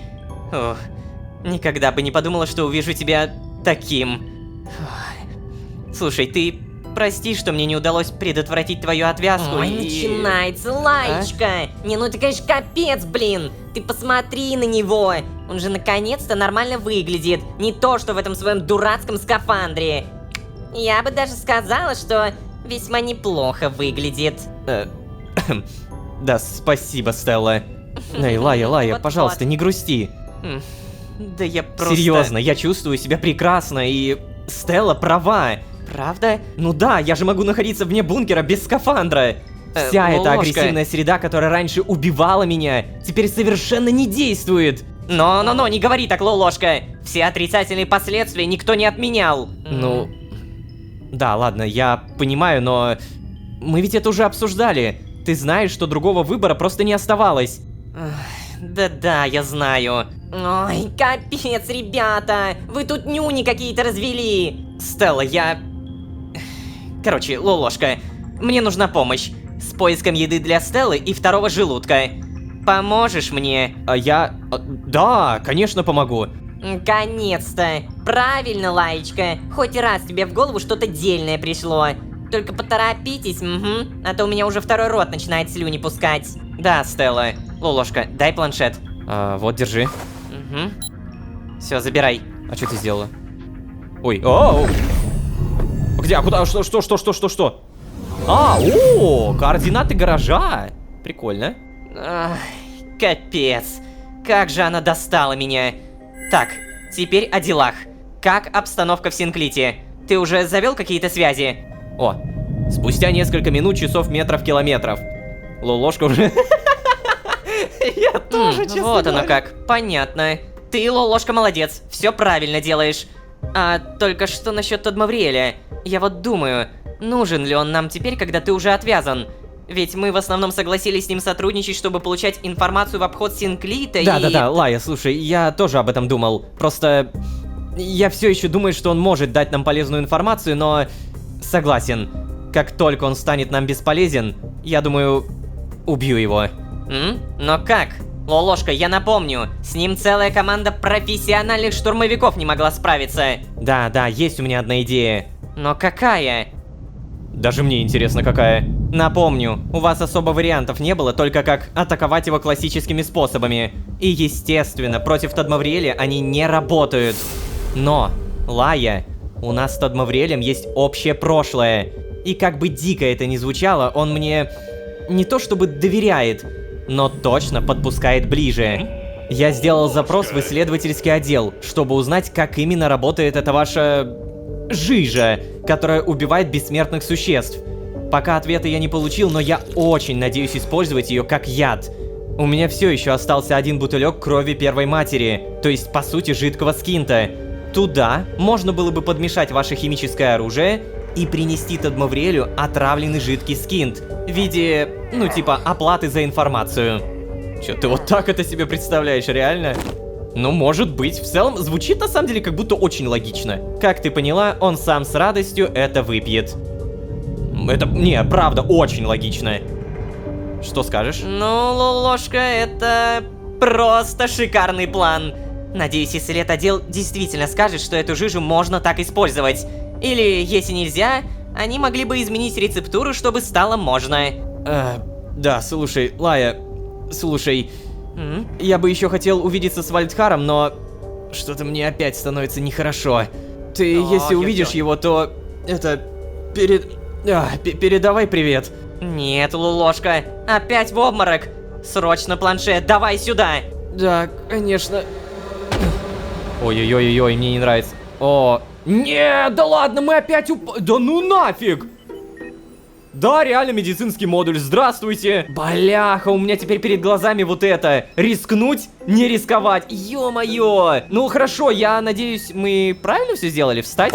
О, очнулся-таки, да? Ну вот, я же говорила, с ним все в порядке, Малецкий. Но если вы продолжите так наплевательски относиться к своему здоровью, это может плохо кончиться. Агент Лолошка, позвольте у вас спросить. Да, Кацпер. Ну какого черта, блин? Ну сколько можно-то уже, твою-то мать, зло? Черт, Кацпер. Да, ладно, прости, Нет, нет! Ты каждый раз какую-то фигню творишь, а потом прощения просишь! Я уже по горло сыт твоими извинениями, Ло! Прости, я... Но, да что ж такое-то, а? Как ты хотя бы скажи? Ну, нормально. Стационар я тебе на 2 километра оплатил. Лежи пока. Ну не суйся никуда, Ло! Спасибо, Кацпер. Да все это фигня. У меня синкоинов просто куча, я особо не трачу, мне не на что. Не хочешь объяснить, зачем ты опять в миры попёрся, Ну слушай, блин, Кацпер, короче, я же не закончил то, что хотел сделать в своей ветке. Архея. Ну да, по делу Тодмавриэля. Ну продолжай. Это было очень срочно. Ты чё забыл? Ты из Синклита можешь по временному отпечатку переместиться на любом метре. Ты мог бы спокойно еще пару километров отдохнуть и переместиться в эту же самую временную точку, которую я тебе выставил. Блин, ну за что ж мне такой подопечный тут остался? Ой. Ну, Давай, говори, выяснил хотя бы что-нибудь? Спустя некоторую дистанцию. Уже дистанцию. Ого! Так ты это вообще-то офигенно придумал! Только, Ло, а как ты собираешься заставить Тадмаврелия это выпить? Он же совсем не идиот! Кацпер, если позволишь, пока что рассказывать не буду. Но поверь, у меня есть идеи. Просто я бы хотел сначала узнать, возможно ли в принципе использовать эту жижу как яд. Блин, вот кстати насчет этого, такое дело. Не хотел тебе говорить до выписки из стационара, но... Ложка... Ай, блин. Мой запрос на информацию из исследотдела отклонили. Но! План, который ты мне только что изложил, настолько крутой, что я мог бы попробовать... направить запрос Луизе, чтобы она лично выслушала твой кейс. Как тебе такая идея? Да серьезно, меня еще и спрашивают. Да, супер, направь запрос Луизе, очевидно же. Отлично. Я займусь оформлением запроса, а ты отдыхай. Я у медсестры узнаю, отлежал ли ты оплаченные мной 2 километра или нет. Давай. Ладно. Что? Здравствуйте. Вот, примите, пожалуйста, лекарство. Да, давай. Стакан с серой жидкостью. Что это? Пахнет грязными носками. Отлично! Нямка-то какая, вот забирай. Агент, вы можете почувствовать слабость или сонливость. Не переживайте, это нормально. Это всего лишь побочный. Спустя миллиарды километров. Как часто я просыпаюсь в этой койке. Это койка-дом родной. Встать. Так. О, вот и ты. Ну, что скажешь? О, как хорошо, что вы сами проснулись. Я как раз собиралась вас будить. Оплаченный срок пребывания в стационаре истек. Сейчас. Что, вот так быстро? 2 километра? Да, ваш организм отлично отреагировал на лекарство, поэтому вы вполне в норме. Но я надеюсь, агент Лололошка, вас больше не увидеть здесь на ближайших километрах. Будьте здоровы. Блин, я уже всех заколебал. Я самый молодой сотрудник. Я, кажется, уже всех бешу. Короче, меня на самом деле уже напрягает, как на меня кричит Малецкий. Это правда страшно. Типа, Малецкий, который лучше всех ко мне относится, уже меня как будто ненавидит. Проверяем стаж. 23 километра. То есть, примерно 2-3 километра я провел в палате. Офигеть. Давай так, про вагон-сад не забываем. Цветочки, привет. Кстати, насчет слов Малецки. Ты мог бы спокойно еще пару километров отдохнуть и переместиться в эту же самую временную точку, которую я тебе выставил. Но! Я напомню, у нас разрешение несколько метров длилось. Так что если бы мы не успели воспользоваться этим, то, возможно, Малецкий в будущем не дал бы нам разрешение. Так что, не-не-не, Малецкий, ты не прав. Никакой коллекции пока не добыли, поэтому планшет, перемещение, вагон для тренировок. Спасибо. И тут же надо добыть побольше опыта. Давай, штанга. Коэффициент, наверное, максимальный, потому что я могу. И черт возьми, сейчас заработаем. Мне надо посмотреть, сколько опыта я добываю. Вот сейчас у меня было примерно 30 тысяч. Коэффициент максимальный. И... раз, два, три. Прям сразу. Я уже такой приблатыканный. Давай, давай, давай. О, да. Давай, давай, давай. Фу, блин. Я ненавижу, честно говоря, эти тренировки уже, потому что у меня прям палец так отсыхает. Мне дали 3000 опыта, то есть с максимальным коэффициентом и при этом силой 30, 3000 опыта. Ну так-то маловато. А теперь могу ли я на этом же коэффициенте пройти беговую дорожку? Так, вот, давай. Какая же сложная эта штука. Ну ладно, пока зелененькая вроде легко. Я очень хочу пройти. Выносливость 36, то есть должны дать прям много опыта. Я думаю, где-то 3,5 или 4000. Вот на желтом, ребят, прям уже жопа. Оранжевая. Давай. Пожалуйста, быстрее. Я, кажется, в обморок сейчас упаду, пока это все кликаю. Давай. Вот сейчас красная будет. Давай, давай, пожалуйста. Ну, пожалуйста, ну я прям супер быстро кликаю! Пожалуйста! Давай! Ну, пожалуйста! Ну! Да! Боже! О, ненавижу, я это ненавижу. Самая дебильная тренировка. Я буду ставить не 2,5 коэффициент теперь, а 2,4 или 2,3. Нет, все, это был последний раз, когда я вот так прохожу. Мне, оказывается, дали всего 2000 опыта. То есть, получается, реально, штанга куда круче. Нафиг эту беговую дорожку. Не, в задницу. Просто пошла-ка она куда подальше. Спальный вагон. Погнали. Спасибо. Залазим в кровать. И, скорее всего, сейчас будут какие-то мысли ложки. Или в этом духе. Так, не мысли, новое уведомление. Каспар Малецкий, новая комната. Эй, Ло, снова привет. Слушай, забыл тебе сказать, как у нас делаются новые комнаты в персональных карманных измерениях. Короче, обычно мы пишем сообщение нашему коменданту, Потате. Я покажу тебе, как это делается. И в качестве подарка даже оплачу твою первую дополнительную комнату. Хоть с трудовой дисциплиной у тебя и были проблемы на последних километрах. Скажи, через сколько метров ты можешь его принять? В ответном сообщении. Бесплатно? В качестве подарка? Спасибо. Я забыл про эту комнату, но мне действительно нужно скрыть гусыню. Значит, пишем сообщение. Каспар Малецкий. Тема, какая там, новая комната, допустим. Мне удобно сейчас. Вот так, подправить. Эй, привет, Каспар. Слушай, спасибо большое, ты меня очень балуешь. Я готов принять коменданта прямо сейчас на этом метре. Ну или на ближайших метрах. Еще раз спасибо. О, да, идеально. Так, это было быстро. Каспар Малецкий. Копия Потата, комендант вагонов общежитий. Тема «Новая комната в персональном карманном измерении». Уважаемый Потата, прошу посетить карманное измерение агента Лолошки, отдел исполнения решений, с целью постройки новой комнаты. Он будет ждать вас на данном метре или на ближайших, как вам удобно. Прошу списать оплату за постройку этой комнаты с моего счета. С уважением, Каспар Малецкий. Угу. На этом метре это, следовательно, где-то сейчас... О, гусыня. Поймать? А ну-ка. Точно, ее же надо, наверное, спрятать. Ути, моя маленькая миленькая. О, нет. Иди сюда. Так, все, да. Сиди там и не гакай. Понятно тебе? Сейчас ко мне еще придут, завалятся. Где это? Это прям вот... Ух ты ж, бляха-муха. Ой, так, все, сиди. Агент Лолошка! Да, это я. Я получил сообщение от Каспара Малецкий с заявкой на постройку нового помещения в вашем персональном карманном измерении. Все верно? Да, все правильно. Мне нужна новая комната.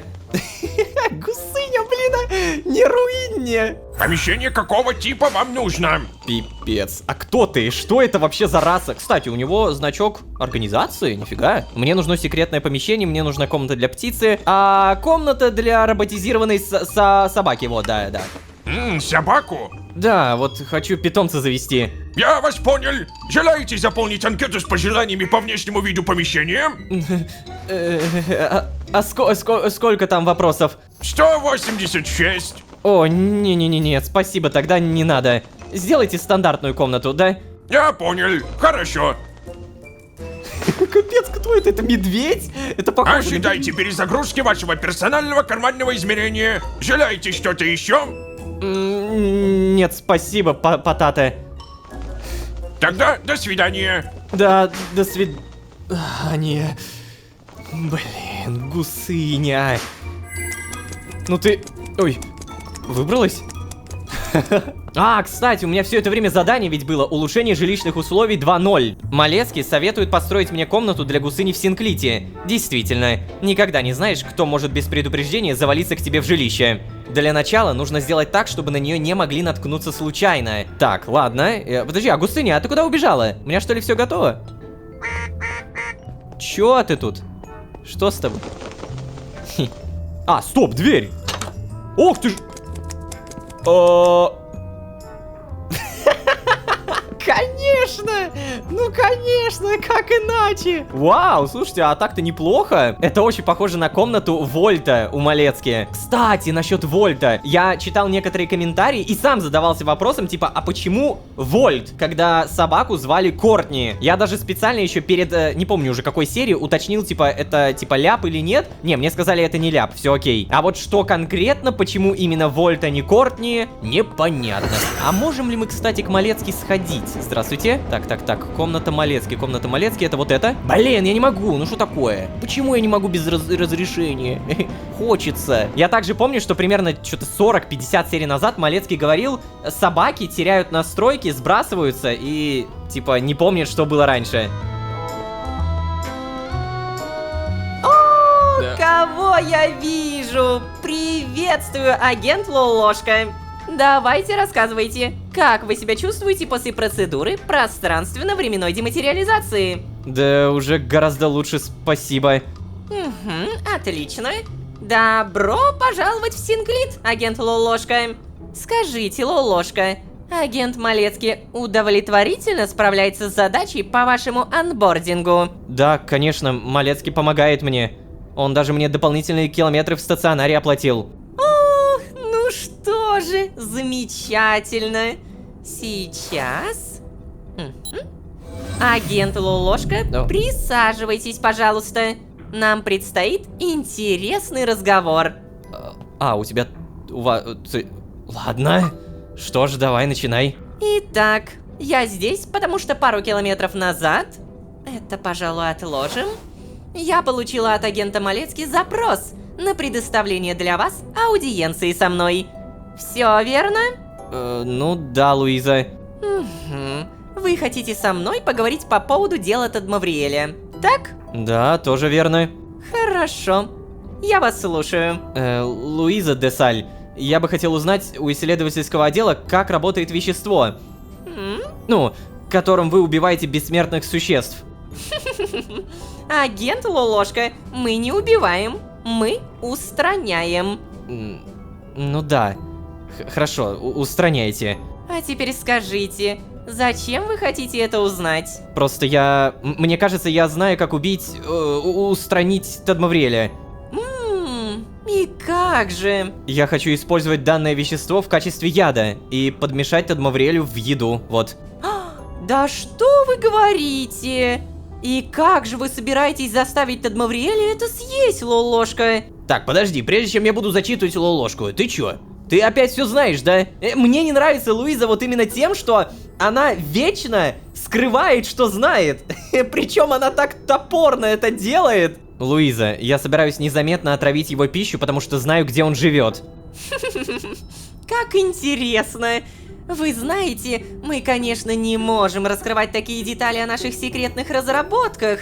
Только непосредственные разработчики этого оружия в курсе его состава. Ну и, само собой, совет директоров. Но кейс, который вы, агент Лолошка, предоставили, выглядит очень убедительно. Целая команда опытных штурмовиков не справилась с ликвидацией Тадмавриэля, а это значит, нам нужен свежий взгляд на ситуацию, который как раз вы предлагаете. Я, конечно же, договорюсь, чтобы вам выдали необходимую информацию. Не состав вещества, естественно, а описание эффекта, который оно имеет. Я уверена, что вам этой информации будет достаточно. Хорошо, спасибо, Луиза. Ой, вы это слышите? Нет, ничего не слышу. Ну нет же. Точно был какой-то странный звук. О, вот опять, слышите? Агент! У вас что, в бункере незарегистрированное существо? Нет, конечно, Луиза. Как вы могли такое подумать? Действительно, как? Простите меня за такие оскорбительные подозрения в вашу сторону. Итак, агент, мне нужно идти, но вашим кейсом я займусь на ближайших километрах. Можете не сомневаться. До свидания, агент Лолошка. До свидания. Не я. Черт. И что теперь делать-то? Они отправят ко мне проверку? Неужели за гусы не придут? Или она просто закроет на это глаза? Как-то вот не строго она со мной общалась. А еще интересно, что Луиза имела в виду, когда сказала: «Я уверена, что вам этой информации будет достаточно». Еще и подмигнула так заговорчески. Она что, пыталась дать мне понять, что она заранее знает, чем все закончится? Такое уже не первый раз с ней происходит. Я уже понял, что не все сотрудники организации имеют к такой информации доступ. Значит, только высшее руководство. Совет директоров, верно? И они скрывают эту информацию от всех остальных? Забавно. Ведь рядовые сотрудники много что скрывают от руководства. Я в Синклите каких-то жалких 20 километров, а уже видел и подпольные бои, и ритуал посвящения в штурмовики. И все это происходит за спиной у совета директоров. Или, по крайней мере, рядовым сотрудникам так кажется. Да, Синклит полон секретов. Мне еще многое предстоит выведать у моих коллег. Это правда. На самом деле, я тоже об этом думаю последние километры. Я реально хочу сказать километры. Последнее время. Луиза каждый наш разговор очень четко дает понять, что на самом-то деле она все знает. То есть она, получается, даже в структуре Синклита не создает вот эти вот, как бы это сказать, дыры, что ли. Я на миллиарды процентов уверен, что все эти бои, посвящения и так далее сотрудникам известны, ну то есть высшим сотрудникам известны. И опять же, повторюсь, Луиза де Саль не даст соврать. Она прям четко это дает понять. Значит так, гусыня, я уверен, с тобой ничего не будет. Скорее всего, на тебя уже давным-давно глаз положили и не положили одновременно. Совет директоров — это, пожалуй, самая загадочная структура в Синклите, к которой мне прям очень хочется заиметь доступ. И я к этому совету директоров обязательно приближусь, будьте уверены. На этом постепенно буду заканчивать. Не забывайте, пожалуйста, про ваши лайки и подписки. Ваша поддержка — это наилучший буст мотивации. А если вы здесь впервые, то можете еще и позвать друзей. А с вами были и Лолошка, и Гусыня, и Койка, и еще Койка. Очень хороший план от Лолошки по Тадмавриэлю, Лая, Стелла и даже Луиза де Саль. Всем удачи, всем пока. Пока-пока-пока. Пока. По Синклиту даже ходят разные слухи. Например, что нет никакого совета директоров и есть только огромный суперкомпьютер. А нет ли у тебя случайно кристаллов скинта? Ой, ну ты сам-то подумай. Если я торгую кристаллами, у кого еще они могут быть, а? Окей, кажется, теперь я точно понял. Давление времени — это неприятная штуковина. Отказ внутренних органов, обмороки, а самое главное — замедление, чем выше давление. Да, мне это подтвердили разработчики. Теперь интересно, как привыкнуть к давлению, чтобы быть как Малецкий, Лая, ну или как минимум Стелла. Как жить-то там, блин? А еще мне бы хотелось узнать, как совет директоров знает, если не все, то почти каждый мой шаг. Луиза буквально играется со мной, когда делает вид, что якобы ничего не знает и не понимает. А еще мне хочется попасть в топ-1 любой игры. Как говорится, делаем. Всем привет, дорогие друзья, я Лолошка. Добро пожаловать в точку невозврата. Поехали!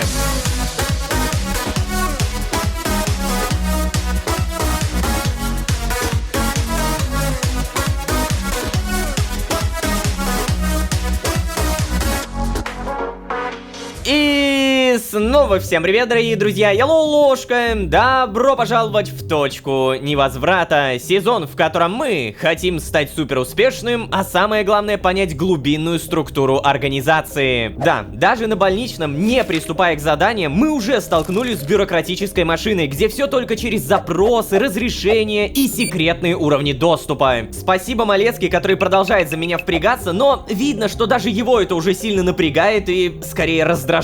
Малецкий, прости, я не специально. Давайте всем покажем, что обычными делами я тоже умею заниматься. Например, вот утка-фея. Что это? Надеюсь, это не снесет мне яйцо. Окей. А еще утка-зомби тоже положить. Ну-ка, прости, уточка, но мозги мне самому пока пригодятся. Да, более у меня ничего нет, но я бы, наверное, какие-то вещи убрал. Например, вот компактный ионистер. До свидания. Другой мусор сюда. А теперь, дамы и господа, 85 тысяч опыта. Да, я не слепой, я прекрасно помню. И прямо сейчас вагон-стационар. Поехали! Замечательно. Короче, нам нужен контроль дематериализации. Тот самый, который мне вроде как что-то разблокирует. Прививальщик генов. Вот, у меня очки генома 1. И для контроля дематериализации сознаний нужно 2. Получается, я захожу в прокачку и, допустим, удача, потом удача. Ну и еще раз удача. О, очко генома. Далее проверяю. Можно привить. О, да. Бам! Разблокирует ранее привитые гены ремесла. Погоди, а мне-то нужна выживаемость, чтобы быстрее бегать. Давай проверим. Рефлексы — это боевые искусства. Во, гены выживаемости. У меня все есть, кроме удачи. А учитывая, что я как раз ее начал прокачивать, погоди-ка, мне хватит? Мне хватает. Давай. Окей, очко генома. И сколько там надо? Стоимость разблокировки 5. А получается еще 4. Не, ну по идее самый адекватный способ прокачки мы знаем. Это приобретение очков генома. И тут требуется коллекция грибов. Ну давай попробуем выбить.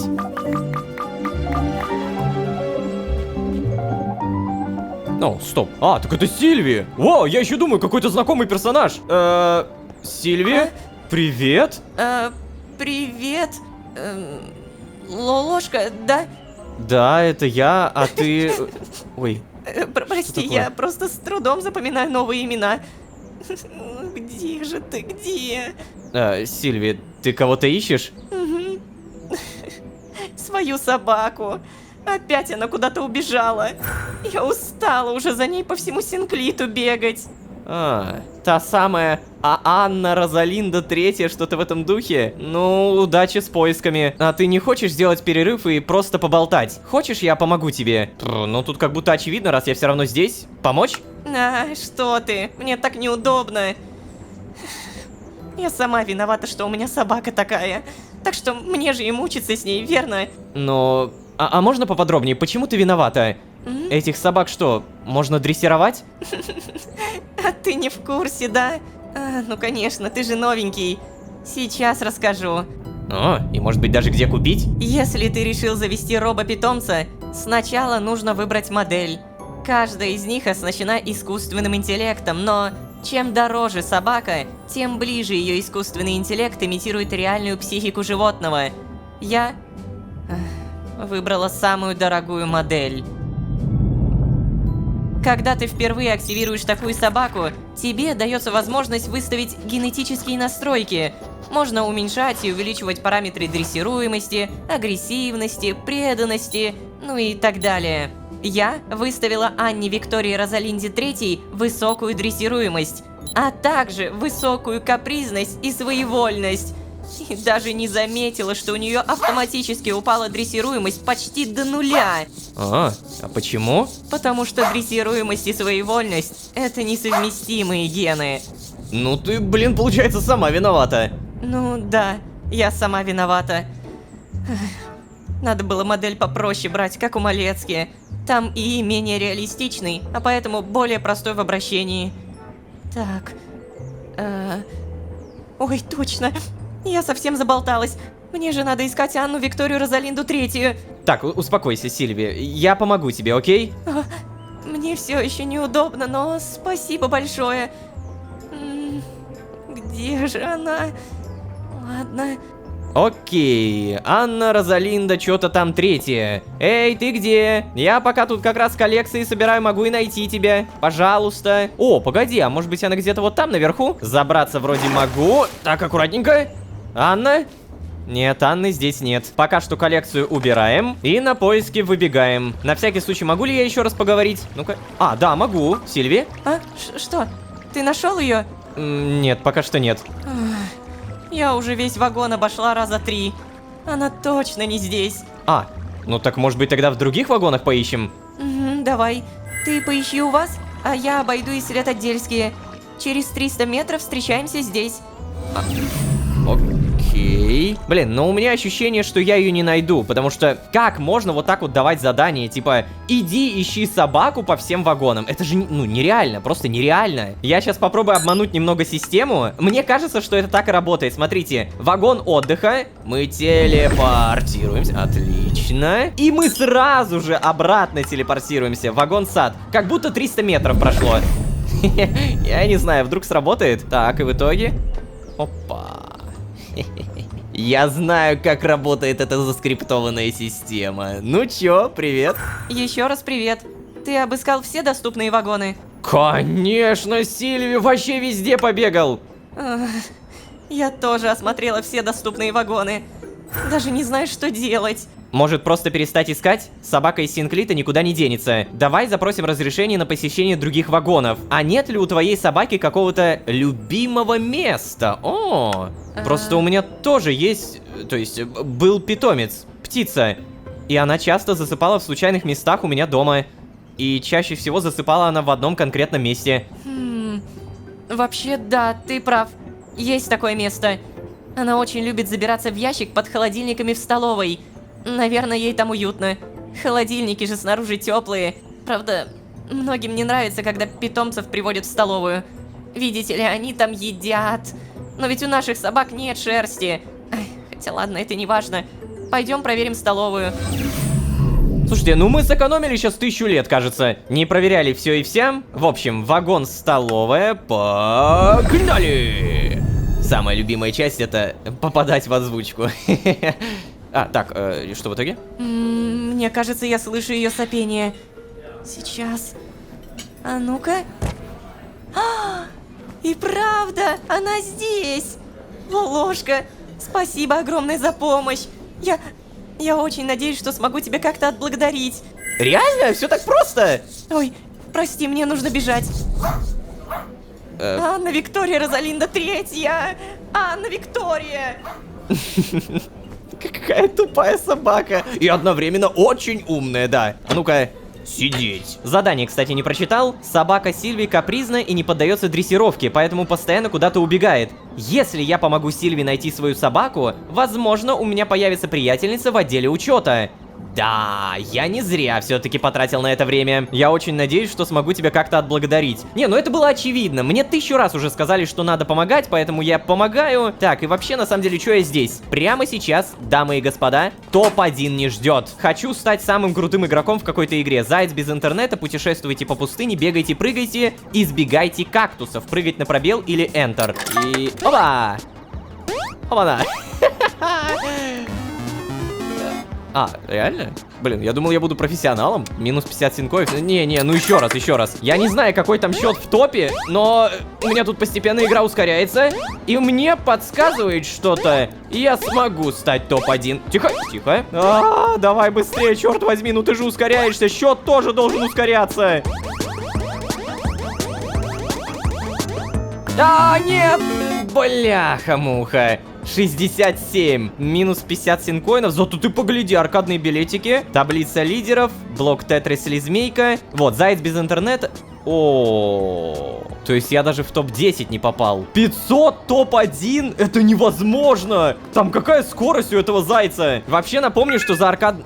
О, так, сейчас, погодите. Короче, за аркадные билеты мы можем тоже приобретать те самые очки генома, но это очень дорого. 750. Найти бы что-то такое, что дает прям много-много. У меня ощущение, что лягушка, вот то самое, где я играл. Так, это лягушка? Это блок Тетрис? Нет. Вот это, по-моему, лягушка. Да, довезите домой всех 5. Ладно, уведомление все-таки прочитаем. Административная дирекция. Тема: ежециклическая премия за заслуги перед организацией. Чего? Уважаемый агент Лолошка, рады сообщить вам, что в этом цикле одна из 10 разовых ежециклических премий за заслуги перед организацией будет начислена вам? А что я сделал? Вы стали победителем в категории «Инновационные методы в работе полевых департаментов». А, это типа то, что я придумал с Тадмавриэлем? Да ладно. Администрация Синклита хотела бы отметить ваше креативное мышление и поблагодарить вас за ваш нестандартный подход к выполнению задания. Какого это? 4, 7, 5, 7, 8. Это что за задание? Да, это Тадмавриэль. Характер мерзкий, не женат. Ваша грамота будет доставлена в ваше персональное карманное измерение. Организации очень важны такие сотрудники, как вы, агент Лолошка. Блин, ну меня, короче, задабривают. Меня продолжают задабривать, я прям это понимаю. О, сколько? 10 тысяч, Департамент выплата премии. Уважаемый агент Лолошка, поздравляем вас с получением разовой ежециклической премии за заслуги перед организацией. Премия в размере 10 тысяч синкоинов уже отправлена на ваш личный счет и будет начислена на протяжении нескольких метров. Если по преодолении 1 километра деньги не поступят на ваш личный счет, просьба уведомить департамент расчета и начисления заработной платы в ответном письме. Спасибо! Халява, блинские деньги! Осталось только понять, куда мне эти деньги тратить. А так-то неплохо. Я не успел выполнить ни одного индивидуального задания, а мне уже платят премию. А можно так почаще? Но самое главное, это то, что мне теперь есть на что купить побольше скин-то. Тогда, когда я получу разрешение на перемещение в Архей, я куплю у Тадмавриэля гораздо больше информации, чем обычно. Но осталось только понять, где можно скин добыть. Наверное, надо найти Малецки. Заодно и разрешение на перемещение попрошу.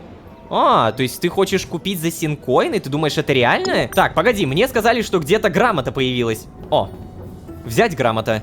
Так любезно положили. Да ладно. Награждается Лололовка за инновационные методы в работе полевых департаментов. Подпись. Ну, я, честно говоря, не могу сказать, что это чья-то похожая, там типа Луиза и все такое. Дистанция. Ого, это так много на самом деле. И чё, мне куда эту грамоту повесить, что ли? Ну-ка, Нет, не вешается. Ладно, сразу выходим. Мне нужен Малецкий. О, я могу к нему прийти. Судя по партиклам, это так. Ну-ка, Малецкий. Как же я надеюсь, что ты здесь. Ну-ка. О. Привет, Вольт. Малецкий? Вольт? Не поговорим, видимо. Не, ну то, что его здесь нет, это, конечно, немного обидно. А, Малецкий. Ты такой маленький. Я реально тебя не заметил. Эй, Малецкий. Слышу знакомый голос. Сейчас. Давай, давай, вставай. Дружище, привет. Да, привет, Малецкий. Слушай, прости, что я так вламываюсь. Да ладно, чё ты, не извиняйся. В Синклите это нормально. Ты хотел что-то или просто так зашел? Да, я хотел спросить, а где у вас тут можно купить что-то за синкоины? Да, вот только не еду, а ну, типа предметы всякие, там, материалы. Да-да-да-да, я понял. Совсем забыл выдать тебе разрешение на посещение вагона рынка. Ща, 1 сантиметрик. Ну-ка. Готово? Все? А, ну, спасибо, Кацпер. Конечно. И, кстати, у меня еще одна просьба. Какая? Ты не мог бы дать мне разрешение на перемещение в мой мир? Я просто хочу продолжить активно заниматься делом Тодмавриэля. Ой.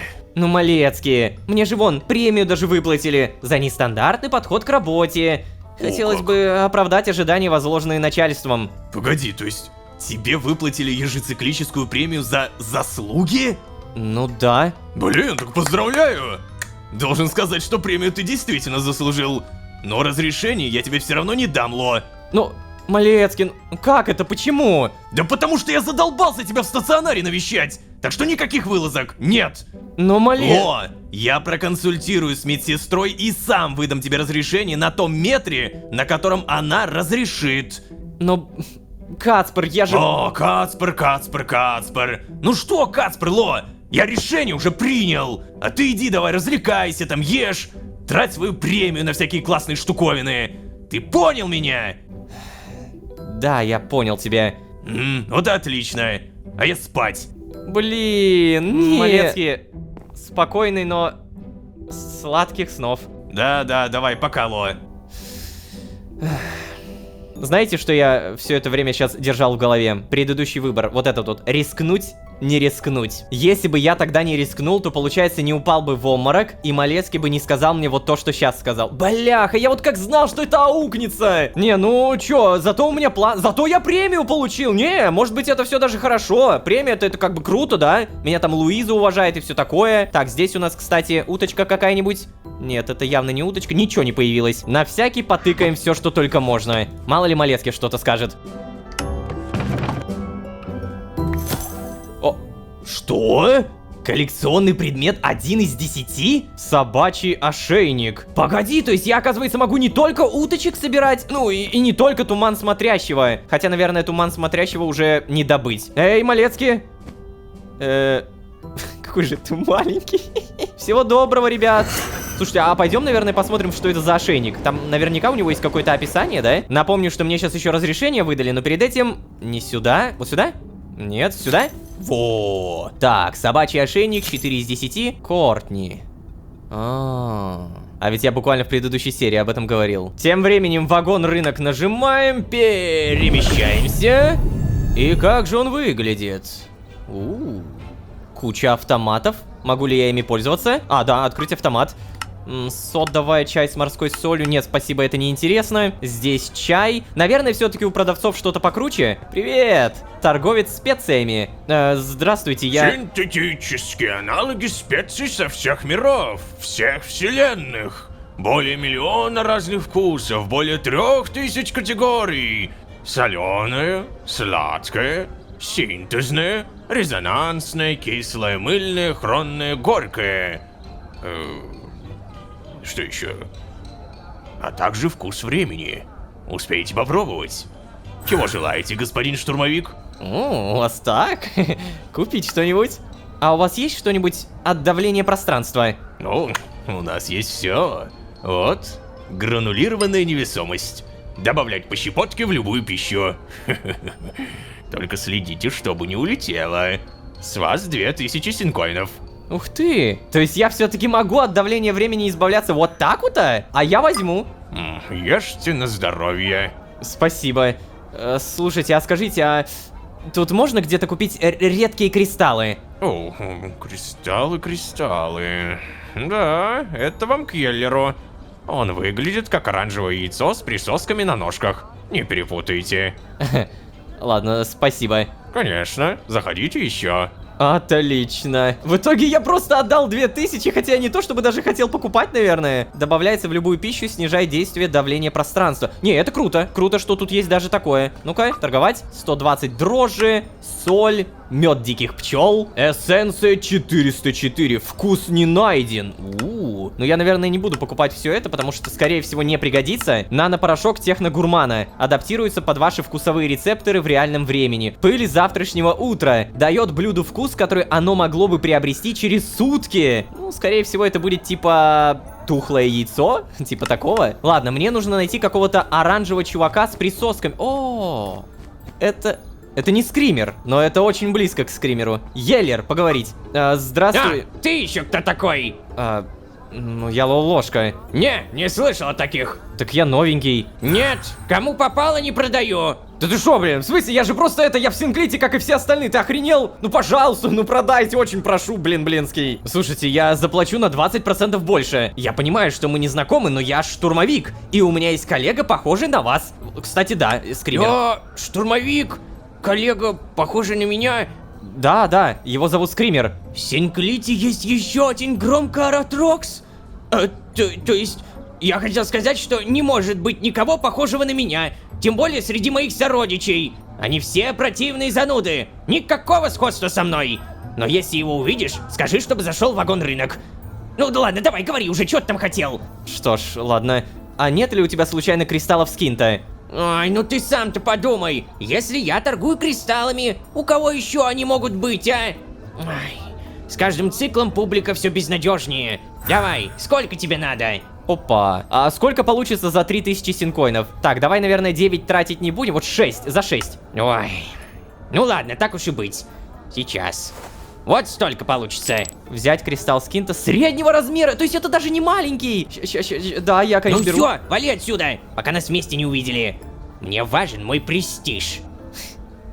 При этом я могу нажать торговать. Алмаз. 1000 синкоинов за алмаз. 750 за лазурит. О, господи! А чё это у тебя цены-то такие огромные? Кристалл средний 6000. А, смотри, а маленького или большого я при этом не могу купить, да? То есть маленький у тебя выбор, при этом я знаю, что у тебя по-любому есть. О, так я еще и 6 штуковин купил. Охренеть! То есть мне платили такую маленькую зарплату. Не, подождите, я негодую, я очень негодую. То есть я столько делал, на такие задания ходил, и мне давали одну маленькую крупицу, а тут 6 средних, и я, по сути, ничего не сделал. Вот это, блин, организация, да? Кормила меня примерно ничем с ничем. А ты кто такая? Здравствуйте. Нет, неинтересно. Перерыв 50 метров. Здесь, здрасте, экстренный аккумулятор, фотоаппарат. Блин, все такое дешевое, а мне платили такие копейки. Микроволновая печь, кофемашина. Ладно, что там в итоге за сообщение? А ну-ка. Сильви Блямс, отдел учета, тема обед. Эй, привет, Лолошка. Я бы очень хотела отблагодарить тебя за помощь в поиске Анны Виктории Розалинды III и угостить тебя обедом. К сожалению, у меня столько работы, что я не могу пригласить тебя в столовую. Может быть, ты ко мне в отдел учета зайдешь? Наша комендантка очень хорошо ко мне относится, поэтому я легко выпрошу у нее пропуск для тебя. Что скажешь? Ко мне в отдел учета пропуск. Слово пропуск я люблю, поэтому как мне? Наверное, написать Сильви Блямс, тема обед, спасибо за приглашение, приду, отправить. Эй, привет, Сильви, спасибо большое за приглашение, я с удовольствием, буду ждать, пока выдадут разрешение. Сразу уведомление, проверка, Сильви Блямс, обед. Супер! Мелисент выдал разрешение. Жду тебя в нашем отделе. У меня буквально метров 20 на обед, так что, если можешь, приходи на ближайших метрах, хорошо? Ну или просто в следующий раз пообедаем. Не-не-не, я прям сейчас приду. Так, разрешение. Мы 2 разрешения получили халявные. Вагон-офис, погнали! Ну да, не зря соглашаемся. Так, О, Сильви. Поговорить. Эй, привет еще раз. Ой, сейчас. Лолошка, ты пришел. Вот, возьми. Что такое? Это... Слушай, да, я понимаю, что это так себе благодарность. Еда в контейнере, да, и на которую приходится наспех есть прямо в офисе. Но я приготовила ее сама, и очень надеюсь, что тебе понравится. Да. У тебя что, какой-то синдром странный? А чё ты тревожишься? Ну ладно, ну я приму контейнер с червями, бляха-муха! Какие к чё... Ладно, я беру свои слова назад. Боже, ладно. И что ты от меня сейчас хочешь, чтобы я это съел? Я не хочу это кушать. А, стоп, сесть. Просто сесть. Я очень устала от этой бешеной нагрузки. С того метра, когда обнаружилась новая ветка, а Стелла свалила из Синклита, у нас очень много работы. И еще знаешь, у нас в отделе очень нездоровое представление о рабочей этике. Хотя, судя по всему, оно такое по всему Синклиту. У нас, например, считается дурным тоном уходить на перерыв в столовую, когда по работе завал. Хотя переместиться в столовую это не больше миллиметра. Но ты должна доказать всем, особенно начальству, что ты якобы пашешь без перерыва и ешь прямо за столом. Хотя по факту далеко не все работают. Бекки, вон, фанфики про коллег пишет. Оу, фанфики, это жесть. Это действительно трэш. Бекки, ты, конечно, трэш. Полный. Так, наверное, покушать, нет? Угу, фанфики это жесть.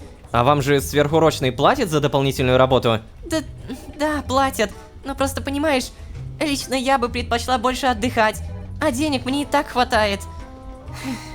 Но нет, такого выбора не дают. Подожди, как это не дают? А какое право они имеют? Ну вот. А начальство-то, чем оно занято? Да, знаешь, начальство отдела учета работает еще больше, чем мы, рядовые сотрудники. И именно оно несет ответственность за любые ошибки нашего отдела. Поэтому к ним-то претензий ноль. Да хватит есть, бога ради. Хотя, знаешь, не очень понятно, почему высшее руководство никогда не несет ответственности, при том, что именно оно принимает результат работы всех отделов. Такое ощущение, что они даже в подробности не вдаются и отчеты не читают. Сидят там в своих кабинетах огромных и целыми циклами нифига не делают. О, слушай, Сильви, а ты знаешь, где сидит высшее руководство? Нет, я не в курсе. Высшее руководство. Мне кажется, вообще никто из рядовых сотрудников не в курсе. Только начальники отделов. Да бога ради, ну хватит жрать, я сейчас с ума уже сойду. Хорошо, а ты, может быть, видела кого-то из совета директоров? Только Луизу, больше никого. Но, опять же, никто из сотрудников не видел больше никого из совета директоров, кроме Луизы. По Синклиту даже ходят разные слухи. Например, что нет никакого совета директоров и есть только огромный суперкомпьютер. О, Сейчас, подожди еще. так, ну, ладно, ты ешь, но... Чтобы все видели только Луизу и больше никого, это уже странно. Говорят еще, что Луиза — это подставное лицо, чтобы не создавать панику в Синклите. Потому что живым существам не нравится, когда ими управляют машины. Или что в советы директоров сидят такие страшилища, что им стыдно показываться. Или знаешь, что совет директоров среди нас и шифруется под обычных сотрудников. Короче, да, куча разных диких теорий. Ты, кстати, чего не ешь? Я приготовила свое любимое традиционное блюдо, которое готовили в моей семье. Я знаю, что в организации стараются заставить всех сотрудников забыть свою прежнюю жизнь, но я не поддамся. Для меня моя прошлая жизнь и культура моего вида очень важны. Понимаешь, Лолошка, в моем мире было 5 конкурирующих видов. Много представителей моего вида вымерло из-за страшной эпидемии. Мы остались в меньшинстве. Поэтому представители других видов стали нас притеснять и смеяться над нашей культурой и традициями. Я с детства поклялась всю жизнь сохранять и защищать эту культуру. Понимаешь? Оу, да, понял. Мне очень жаль, Сильви. Да, прости, что я тут жалуюсь без конца. У всех ведь есть свои проблемы, и мои явно не самые страшные, ведь, верно? Ну понятно, у нее, короче, точно какой-то синдром. Мне кажется, твои проблемы и правда очень серьезные. Держись, вот что мне, наверное, сказать какую-то поддержку надо. Ну, Сильвия, у нас же не конкурс, у кого там проблемы страшнее. Ты имеешь право поделиться своими. Ну да, бывают проблемы и посерьезнее. Ну, короче, у нас не конкурс, так что делись. Спасибо, что выслушал. Так что, ты попробуешь? Блин, зачем ты это говоришь, блин? Ну ладно, давай попробуй, блин. Очень вкусно, да. О, я очень рада. А скажи, что это? Это тушеные, мозгоразжижающие черви с соусом из кишечных бревнышек стафлодока. Ложка? Эй, ты в порядке? Просто, знаешь, мне кажется, плоховато. Ой, А нет, вроде прошло. подожди-ка. О, нет, только не говори мне, что ты многоклеточная. Ну да, конечно, я многоклеточная. Ой-ой-ой, а что же делать-то тогда? Ложка, мозгоразжижающие черви опасны только для многоклеточных. Прости, пожалуйста, я не знала, что ты к ним относишься. Ты же совсем не выглядишь как многоклеточная. Что? Я не Тихо, выгляжу... тихо, без паники. Может быть, просто немного потошнит и отпустит. Ты как сможешь дойти до общежития? Тебе бы полежать. Да, слушай, я могу, не переживай. О, прости, пожалуйста. Как же глупо получилось. Ой, перерыв закончен. Ладно, я тогда пойду. Прости, что я так сглупила и не спросила даже. Да ладно, Сильвия, все в порядке. До встречи. Пока, ложка. Пока, Сильвия. Так, ладно. Перерыв закончен, это было быстро. Я только сейчас понял, что у отдела учеты другая одежда. То есть прям такая же, как у Стеллы. Что в целом логично. Тут у нас что-то болтают, что-то делают. Где я? Вообще непонятно, ребят. Эти вагоны, они бесконечные какие-то. Их так много, я уже запутался, честно говоря. Я не знаю куда, где и так далее. Вот это что такое? Тут я первый раз, 100%. О. Классная палочка. Не, серьезно. Вот это рынок. Да, на рынке мы уже были. Просто так легко запутаться. Вы понимаете, что это вообще далеко не все. Тут столько других телепортаций, которые могут открыться в будущем. Не, то, что я поговорил с Сильви, это прекрасно. По Синклиту ходят разные слухи. Например, что нет никакого совета директоров, есть только огромный суперкомпьютер, а Луиза это подставное лицо. А вот это прям самое-самое. Никто из сотрудников не видел больше никого из совета директоров, кроме Луизы. Это прям вообще, это наилютейшая информация. Теперь мне нужен Малецкий, потому что кристалл скин-то у меня есть, и я бы как-то связался с Тадмавриэлем. Мне прям очень-очень надо. Короче, червей поели, вроде прям супер плохо не стало, и на этом мы будем постепенно заканчивать. Мы определенно знаем, чем займемся в следующей серии. Хе-хе. Только мне нужно разрешение, а еще мне желательно сразу яд. Ну, понимаете, там, Тадмавриэль, пламя искры, все такое. Как говорится, то ли еще будет. Друзья, не забывайте, пожалуйста, про ваши лайки и подписки. Ваша мотивация, все ваши клики, это, ну правда, лучший буст. Не забывайте. Ну а если вы здесь впервые, то можете еще и позвать друзей. А с вами были Ложка и, конечно же, новая знакомая из отдела учета. Пока что мне нравится Сильви. Всем удачи, всем пока. Пока. Мы не для того сюда пришли, чтобы ты опять выкручивался, время тянул. Не надо мне этого. Ну привет, начальник. Так, подожди, еще раз. Никто из сотрудников не видел никого из совета директоров, кроме Луизы. Ладно, это интересно, я запомню. А еще также напомню, что у меня наконец появился большой скинт. Много. Какую информацию за такое сокровище даст Тадмавриэль, сейчас и узнаем. Всем привет, дорогие друзья, я Ложка. Добро пожаловать в точку невозврата. Поехали!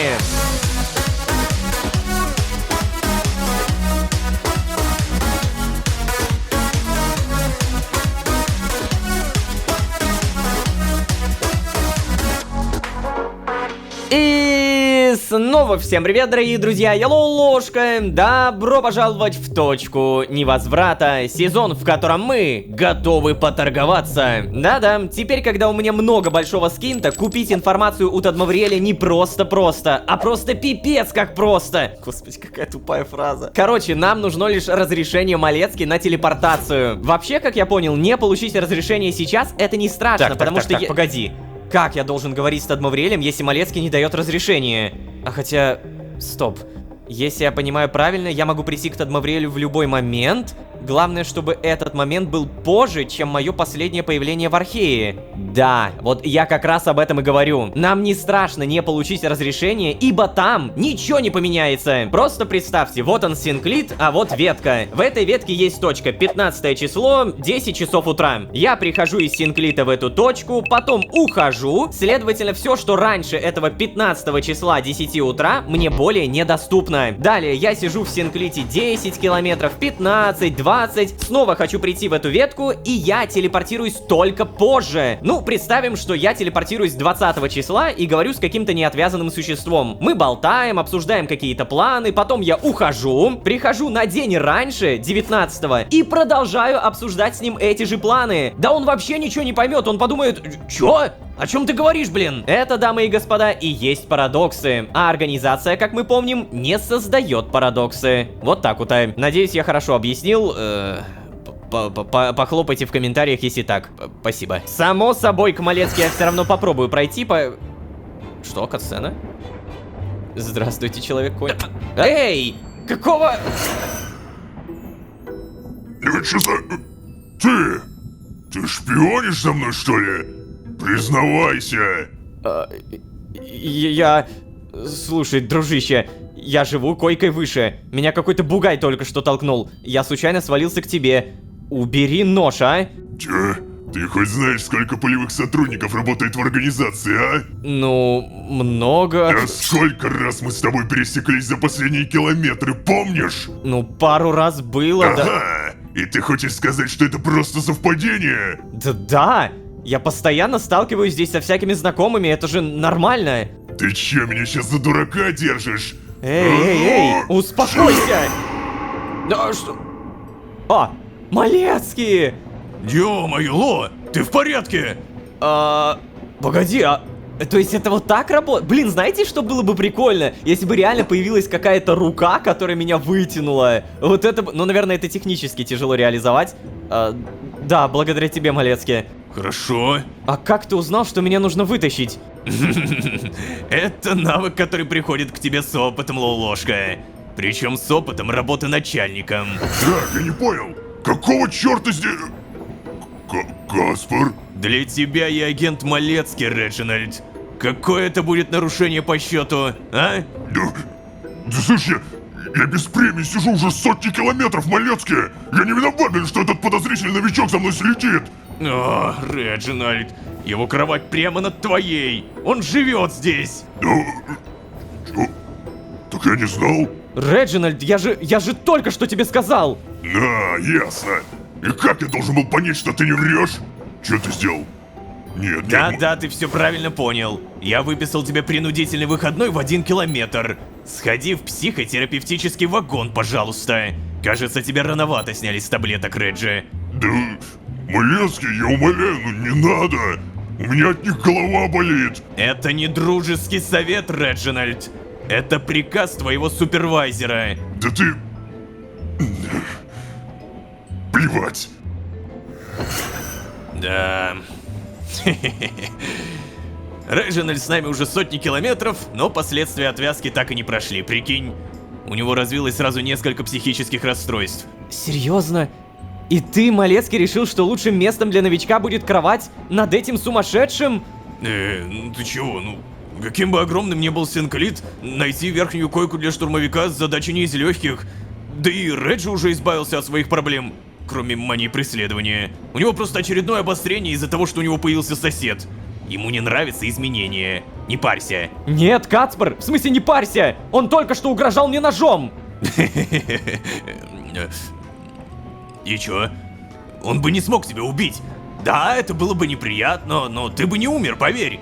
Ты видел, что наш стационар пустует. Это крутой перк отвязки. Нас так просто не убить. Тем более в поезде. Но, Ло, нам с тобой пора отсюда выбираться. Куда? Из поезда? Не-не-не. До этого нас ждет еще несколько десятков тысяч километров. Из Синклита. Можем отправиться в ветку. Можем? Ты хочешь сказать, что со мной пойдешь? А ты думал, после всех твоих проделок думаешь, оставлю тебя одного? Да, по некоторым меркам ты уже достаточно опытный сотрудник. Но я ошибся, решив, что ты можешь самостоятельно покидать Синклит. У меня есть ощущение, что ты знаешь намного больше, чем мне рассказываешь, Ло. И мы должны это исправить в эту же вылазку. Или мне придется писать отчет о скрытии информации. Я не могу больше убеждать организацию, что ситуация под контролем. Черт, нет. Я должен поговорить с Тадмавриэлем. Возможно, это мой последний шанс. Но, слушай, Малецкий, мы все еще не знаем, что за жидкость позволит убить Тадмавриэля, ты же помнишь? Мы не знаем, как она работает. Да, мы узнаем в ближайшие километры, не переживай. Когда работаешь с мобильными целями, важно точно их локализовывать. Перед убийством, да. Этим мы, кстати, сейчас и займемся. Бляха. Погоди, а как? Типа мне придется спалить, что я знаю в смысле Тадмавриэля? То есть я знаю, где он находится? Но это же буквально супер-мега палево. Я спалю, что врал Малецкий все это время. Так, ладно, мы пока не волнуемся. Нам нужен распределительный вагон. Погнали! И Малец... Если что, нужные координаты я уже выставил в кресло. Увидимся в Силанхве. Ладно. О, кстати, а где у тебя кресло? Покажи-ка. Окей. Кацпар. Так, ладно. Что же мне делать? Господи, я испугался. Поменять пространственные координаты, чтобы оказаться в другой части Архея. Чё? У меня ощущение, что Лолошка не справится, это будет полный бред. Отправиться в Архей, не меняя настройки. Поменять временные координаты, чтобы оказаться в Архее немного раньше. Это вот то, о чем я говорил, помните? Если мы окажемся раньше, то это парадокс. Но немного Блин, я хочу... Да, я попробую. Временные координаты. Как это будет выглядеть? Наверное, я все равно появлюсь как-то типа позже, чем был, и все будет норм, но при этом раньше, чем Малецкие.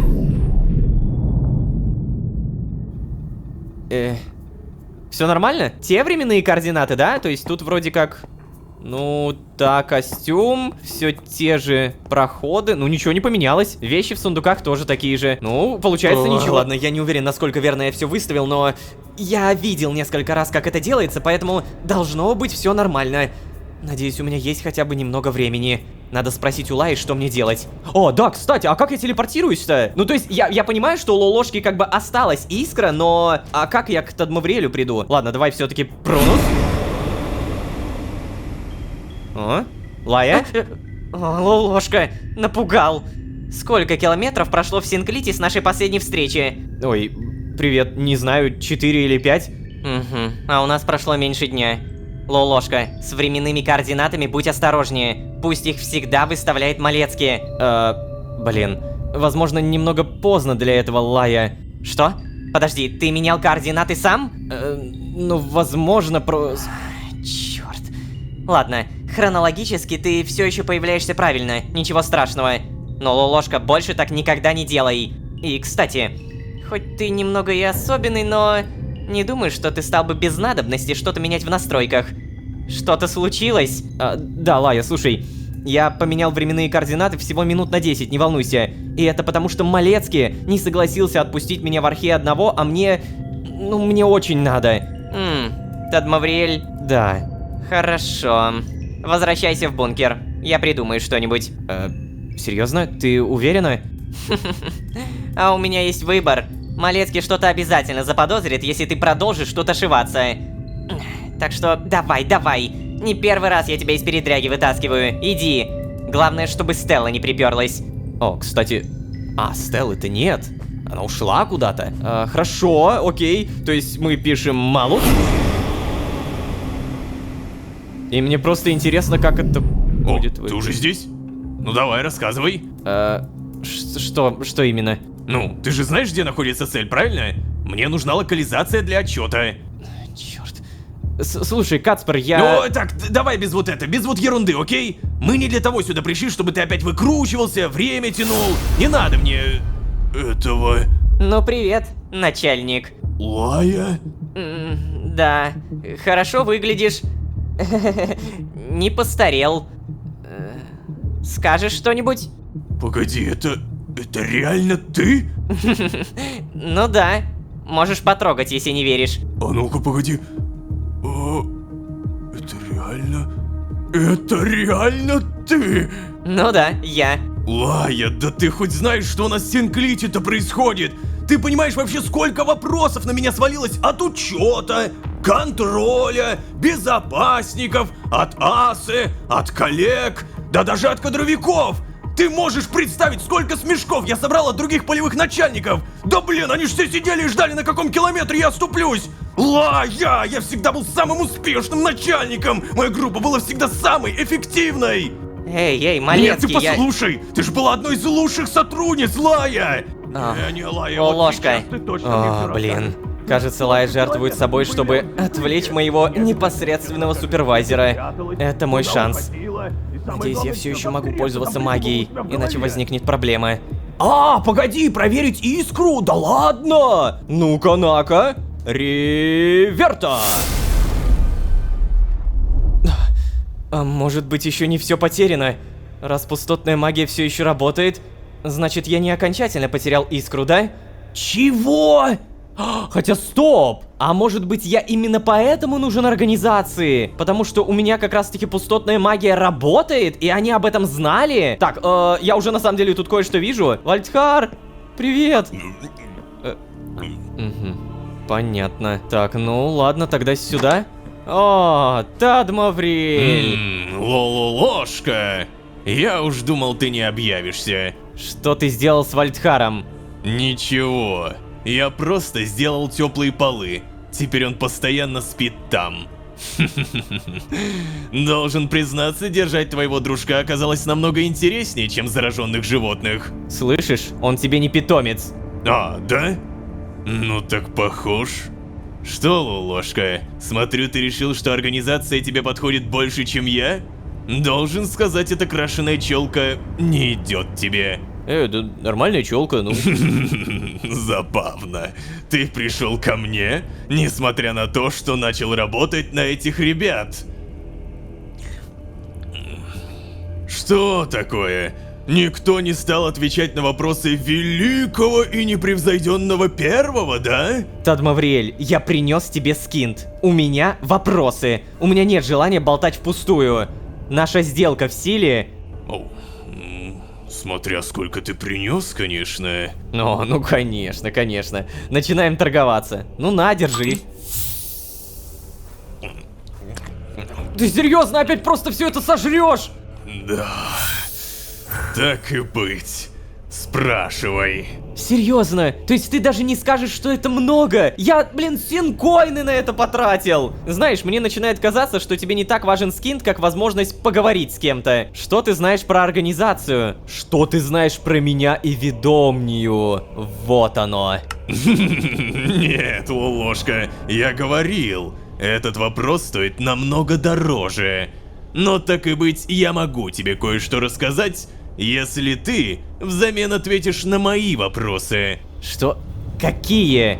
Узнаешь потом. Просто поверь, ты обладаешь этой информацией, что мне необходимо. Это не станет для тебя проблемой. Ну ладно, но сначала мой вопрос. Такие, как ты, всегда заканчивают плохо. Что? Такие, как я? Ты... Да, такие, как ты. Ты действительно сильный мироходец, Лолошка. Иногда даже думаю, что ты сильнее моего сына. Так. Но это ощущение силы, которое досталось слишком легко, приводит к тому, что недостойные существа становятся слишком самоуверенными. О, кто бы говорил. Что? Ты можешь что угодно говорить про меня, можешь считать меня последним мерзавцем, но мне моя сила досталась не просто так. Все, что я делал, все мои действия, они всегда были направлены на получение этой силы. Я ограничивал себя, я дрессировал свое тело и душу, чтобы получить закономерный результат. Годы, века научной работы, неустанного труда, взлеты и даже падения. Все это время я не просто работал на получение силы, я исследовал ее, Лолошка. Я никогда не считал эту силу данностью. О, господи, я его прям жестко задел. Это благо, которое я некогда создал, было результатом труда, а не беспечности. И даже когда я все потерял, я целиком создал себя заново. Тебе нравится считать себя героем этой истории. Нравится думать, что вокруг тебя одни злодеи, и ты все время ищешь меньшее зло. А ведь на самом деле настоящий злодей — это ты. Но я здесь не для того, чтобы читать тебе нотации. Ты мне не сын. Ты когда-нибудь задумывался, почему ты оказался в ведомнии? Да. Я знаю, что в ней должен был оказаться Междумирец, то есть я сам. Но Междумирец закинул меня в ведомню сильно раньше срока. Я до сих пор не знаю зачем. Бла-бла-бла. Даже в своих рассуждениях ты отказываешься брать ответственность за свои поступки. Да что ж такое, я даже не помню, чтобы я себя куда-то закидывал. Как я еще могу рассуждать, если это делал какой-то другой я? Что и требовалось доказать. Отвечай на вопрос, Тадмавриэль. За мной. Что? Я думал, мы в эту комнату. Ну хорошо, я подыграю тебе. Допустим, это разные версии тебя.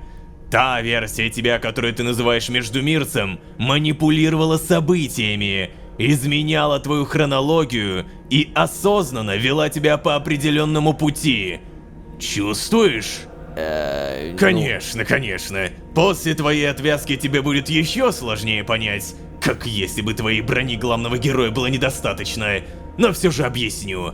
Шутки со временем опасны. Да все, хватит, Тадмавриэль! Что за броня? Что ты несешь? Так ты хочешь прямых и понятных ответов? Ну а ты как думаешь? Конечно! Хорошо, расскажу прямо. Правда, не уверен, что ты услышишь меня через толстую стену морального превосходства. С момента, как мой сын запечатал нас в Архее, а твои дружки разошлись по реальностям, ты посчитал, что можешь вершить судьбы других людей. Чего? Ты решил, что можешь нарушать баланс и равновесие в разных мирах. И ты приходить в другие миры с правилами своего. В какой-то момент ты стал настолько уверен в исключительности своей правоты, что ты посчитал, что сама ткань времени может находиться в твоей власти. Даже если ты считаешь, что это был не ты, что это был Междумирец, ты делал то же самое. Ты возвращался в прошлое с помощью памяти Искры. Думал, я не знаю об этом? Но это была не моя идея. Это была идея Джона. Конечно, как всегда ты не виноват. А ведомнее что? Ее никогда не было тоже из-за Джона? Ты переписал огромный кусок истории, Лолошка. Сделал так, чтобы фиксированная точка во времени и пространстве изначально не появилась. Ты оправдываешь себя какими-то высокими материями, стремлениями причинять добро. Но кто дал тебе такую власть? Не тебе меня учить. Возможно. Да вот только это ты постоянно говоришь о том, что ты не такой, как я. Я лучше тебя, потому что я не прикрываюсь никакими доблестными отговорками. Но знаешь, что самое интересное? Ну, давай, удиви. После всего, что ты сделал и продолжаешь делать на протяжении своей линии жизни, ты до сих пор не попал в тюрьму времени. Так это доказывает, что я все делаю правильно. Должен признать, я бы очень хотел познакомиться с Междумирцем. Подумать только, все это есть в тебе, но ты даже не догадываешься. Увидеть того Лолошку, который дает самому себе настолько ограниченную информацию, чтобы эту непрошибаемость невозможно было разрушить. Тадмавриэль, ты даже не знаешь, я расправился с ним. Он больше не контролирует меня, тебе понятно? Я сам определяю судьбу. Конечно. Как скажешь. А вообще знаешь что? Я не собираюсь это больше выслушивать. Хватит твоих рассуждений о морали, ты в ней ничего не понимаешь. Если это все, что ты мог мне рассказать, я ухожу. Нет, подожди. Я хочу знать, как ты пережил отвязку. Вопросы задашь завтра, когда я успокоюсь. Возможно, я смогу добыть тебе еще скин-то, чтобы вообще с тобой больше не общаться.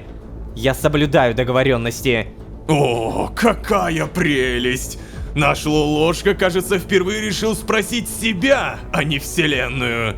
Удачи! Реверта! О, Лолошку это прям очень задело. Так. Ну и чё? Не хочешь объясниться? О, он не пошел за мной. Это уже хорошо. Кацпер, я... Кстати, а где Лая? Да вот ушла. Тему не переводи, Ло. Лолошка, слушай, я знаю, что твоя недисциплинированность — это моя ошибка. Мы с тобой с самого начала как-то легко нашли общий язык, поэтому я многое готов прощать тебе. Я впервые за все километры работы в Синклите нашел кого-то, кого могу назвать другом, а не просто приятелем. Ой, блин. И вот из-за такого неформального общения ты позволяешь себе такое, чего даже Лая не позволяла. Это моя вина. При этом я все равно вижу, да, это приносит положительные плоды. С уничтожением Тадмавриэля есть проблемы во всех ветках. Хотя вот скафандры и бункеры есть только в этой, насколько я знаю. Ты первый, кто начал думать за рамки наших привычных практик, Лолошка. И я думаю, что это из-за того, что я не занимался этим микроменеджментом. Повлияло, скорее всего, и то, что ты начал работать до отвязки. И я не мог докучать тебе постоянно. Блин. Я это все, понимаешь, говорю, чтобы подвести к мысли. Ты мой друг, и я тебе доверяю. Я знаю, что ты использовал Лаю, чтобы меня отвлечь. Я знаю, что ты сейчас ходил к Тадмавриэлю. Малецкий, я... Нет, ничего не говори сейчас. Ты же не думал, что у твоего супервайзера нет возможности отслеживать тебя. Я верю, что ты не рассказывал все это, потому что у тебя есть на это причины. Но это должно прекратиться. Мы должны устранить Тадмавриэля в ближайшие километры, понимаешь? Поэтому будь добр, расскажи все, что знаешь. Да, блин, Малецкий, ты такой бусечка. Не рассказывать ничего, рассказать все. Вот что такое все? Вот самое главное, когда мы видим вот это рассказать все, непонятно о чем речь. Рассказать, что установил контакт для успеха миссии. Ну, давай вот это, наверное, это нормально. О, обалдеть! Ну ты даешь! Да, ты, конечно, раскрыл себя, но это было до отвязки от времени, да и Тадмавриэль и так в курсе нашего существования. Теперь я понял, да! Ты втерся к нему в доверие, чтобы он ничего не заподозрил. Умно, умно. Кстати, если чё, с Лай я поговорил. Она проговорилась, что беглянка из отдела учета находится с вами.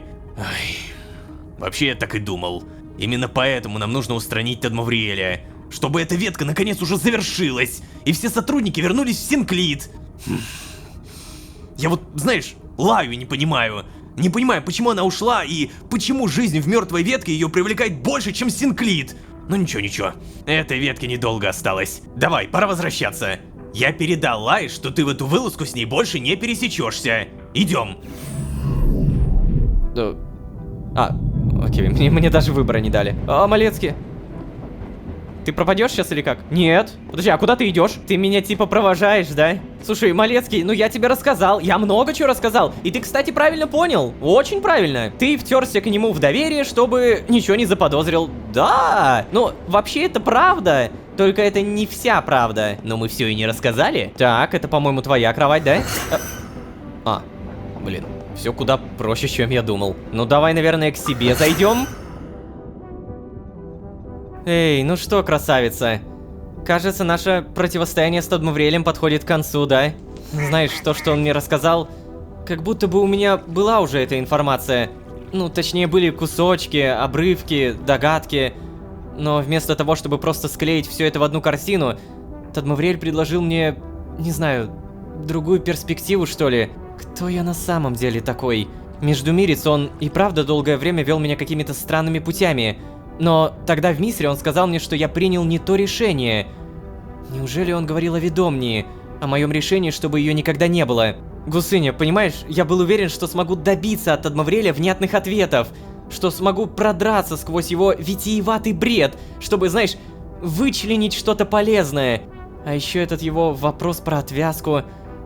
что-то мне подсказывает, что он просто делал вид, что знает больше, чем на самом деле. Ой. О, привет. А ты что скажешь? Что Тадмавриэль обвел тебя вокруг пальца, заставив таскать ему скин, ничего не давая взамен. Ну а если по существу, Ведомня или ее аналог, Лолошка, существует во всех параллельных реальностях. В своей реальности ты сделал так, чтобы ее не существовало, а в моей ты просто ее уничтожил. Тадмавриэль прав. Ведомня — фиксированная точка на ткани бытия, но все его остальные слова — это полная брехня. Слушай, я не знаком с другими лолошками, только с тобой. Даже с этим междумирцем не знаком. Но ты принимаешь сложные решения там, где другие отказываются это делать. И ты подходишь к этим решениям всегда с позиции наименьшего вреда. Да, что происходит? С каких пор ты меня поддерживаешь? Да просто бесит деды, которые одеваются круче меня. А, понятно. А может быть у тебя подсказки для меня какие-нибудь есть? Ну, на твоем месте я бы задумался, почему этот междумирец вообще тебя куда-то вел. Чего он хотел, почему перестал, и как это связано с тем, где ты оказался сейчас. Ну, Джон, это не подсказка. Это просто вопросы, новые вопросы. Чао. Конечно. Знаешь, что я думаю, Гусыня? Я думаю, что Тадмавриэль мне просто завидует. Ему никогда не стать таким классным, как я, особенно если завтра его ждет смерть. Завтра он наконец получит по заслугам за все, что сделал. За Архей, за Играсу, за Междумирку и Вальдхара. Давно пора это сделать. О, да, это сильно. Что ж, ну-то... О, господи, я ж немножко опешил. Так, что такое? Сообщение. Патриша! Привет, Лолошка. Мне тут одна рептиловидная птичка напела, что совет директоров предоставил тебе доступ к информации высшей степени секретности. Что? Подожди, а я об этом знаю? Он наотрез отказался рассказывать что-то еще? Это про рептиловидную птичку? Погоди, а кто это? Я просто хотела сказать, что ты первый штурмовик за весь мой стаж здесь, кому дали доступ к информации выше первого уровня, серьезно? Третий уровень секретности запрещено раскрывать около 200 тысяч километров. Надеюсь, по их истечении ты мне все расскажешь. Вау. А вот это прям ультра интересно. Погоди, а что это за доступ? А, погоди, я понял. Птичка не подразумевается как птичка. То есть это, скорее всего, про Олли речь. Да, потому что они работают вместе, в одном кабинете как будто. Что ж, дамы и господа, кто такой Лолошка? Кто такой Междумирец? Смерть Тадмавриэля! Совет директоров предоставил доступ к информации высшей степени секретности, и, судя по всему, мы об этом узнаем уже очень скоро. Походу, Олли мне немножко проспойлерил. Точнее, Патриша. Это правда невероятно круто, и мне так в кайф осознавать, что все это связано еще с тогдашним сезоном «Голос времени». Не буду вообще сейчас делать никакие догадки, не, в жопу. Я что-то когда-то делал, потом понимал, что это все бредни. Просто смотрим, что будет дальше, и мне безумно интересно, что будет дальше. На этом мы заканчиваем. Спасибо большое за просмотр. Не забывайте, пожалуйста, про ваши лайки и подписки. И это самое... у меня некоторые проблемы с речью сейчас. Я не прям четко говорю слова. И сори, ребят, сори. Типа, я уверен, это скоро исправится. Но, надеюсь, в этой серии это было незаметно. На этом, опять же, я буду постепенно заканчивать. Спасибо большое за ваши лайки и подписки. Ваш буст мотивации — это лучшая мотивация. Ну, а если вы здесь впервые, то вы можете еще и позвать друзей. А с вами были Лолошка и тонна информации. Всем удачи, всем пока. Пока. Ты уверен, что выступать сейчас против меня — это хорошая идея? Ну что же, пришло время преподать тебе самый последний урок. В смысле, подожди! О да, смерть Тадмавриэля. Максимально простая и максимально очевидная мысль. Месть — это блюдо, которое подается холодным. И, как говорится, пора. Всем привет, дорогие друзья, я Лолошка. Добро пожаловать в точку невозврата. Поехали!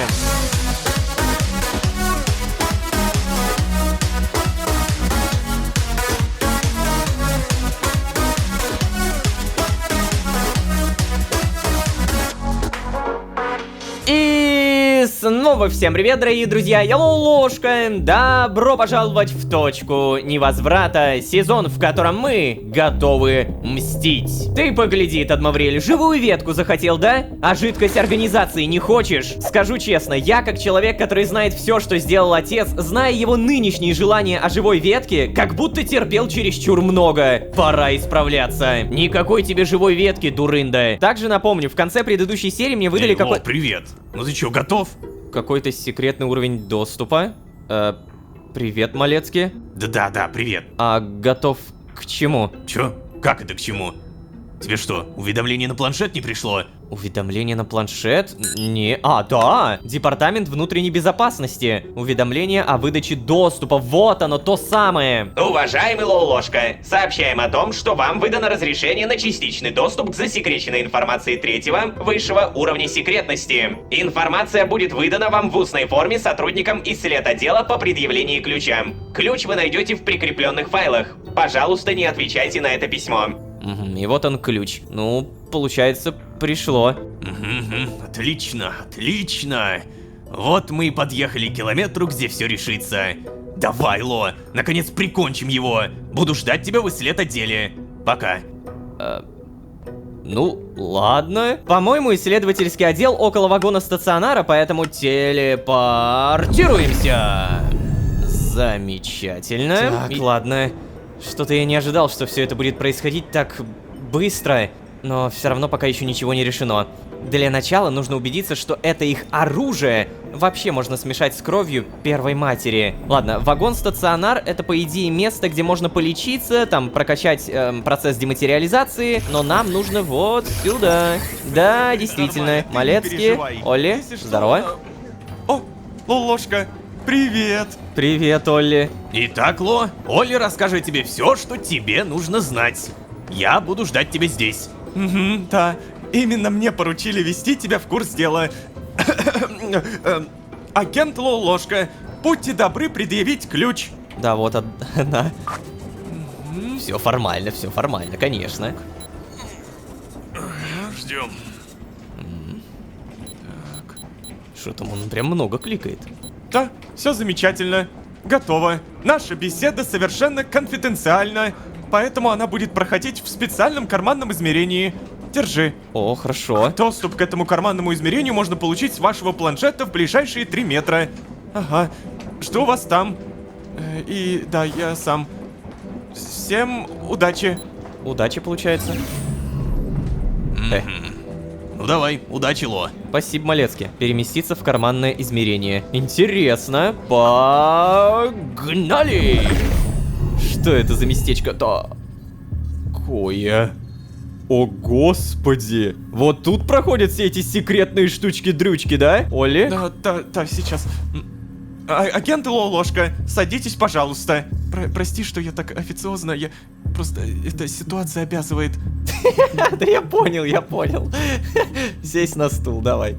Итак, агент, вы, наверное, уже догадались, что я вхожу в группу по разработке и улучшению интересующего вас химического оружия. Я прошел брифинг от Луизы и должен сказать, ваша идея довольно интересная. В наш отдел еще никто с такими предложениями не обращался так-то. Я расскажу вам, какой эффект имеет это вещество. Но нет, я не смогу раскрыть никакую другую информацию в связи с ограничениями вашего доступа. Да, хорошо, Олли, я понял. Отлично. Тогда приступим. Данное оружие против бессмертных существ — это психоактивное вещество. Выглядит оно как белая жидкость и обычно помещается внутрь сверхскоростных дротиков, способных пробить любой хитиновый покров, броню или другие средства защиты. Если существо не находится под действием концентрированного времени, его организм гораздо сильнее сопротивляется веществу, поэтому придется немного подождать. Когда вещество попадает в кровоток бессмертного существа, постепенно начинаются процессы, влияющие на центральную нервную систему существа.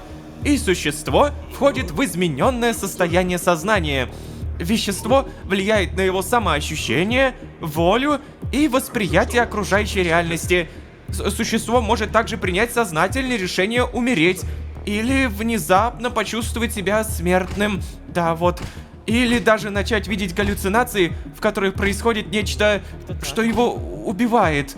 Эффекты могут немного разниться от существа к существу, и иногда штурмовикам приходится немного помочь им. Главное успеть, пока действие вещества не прекратилось.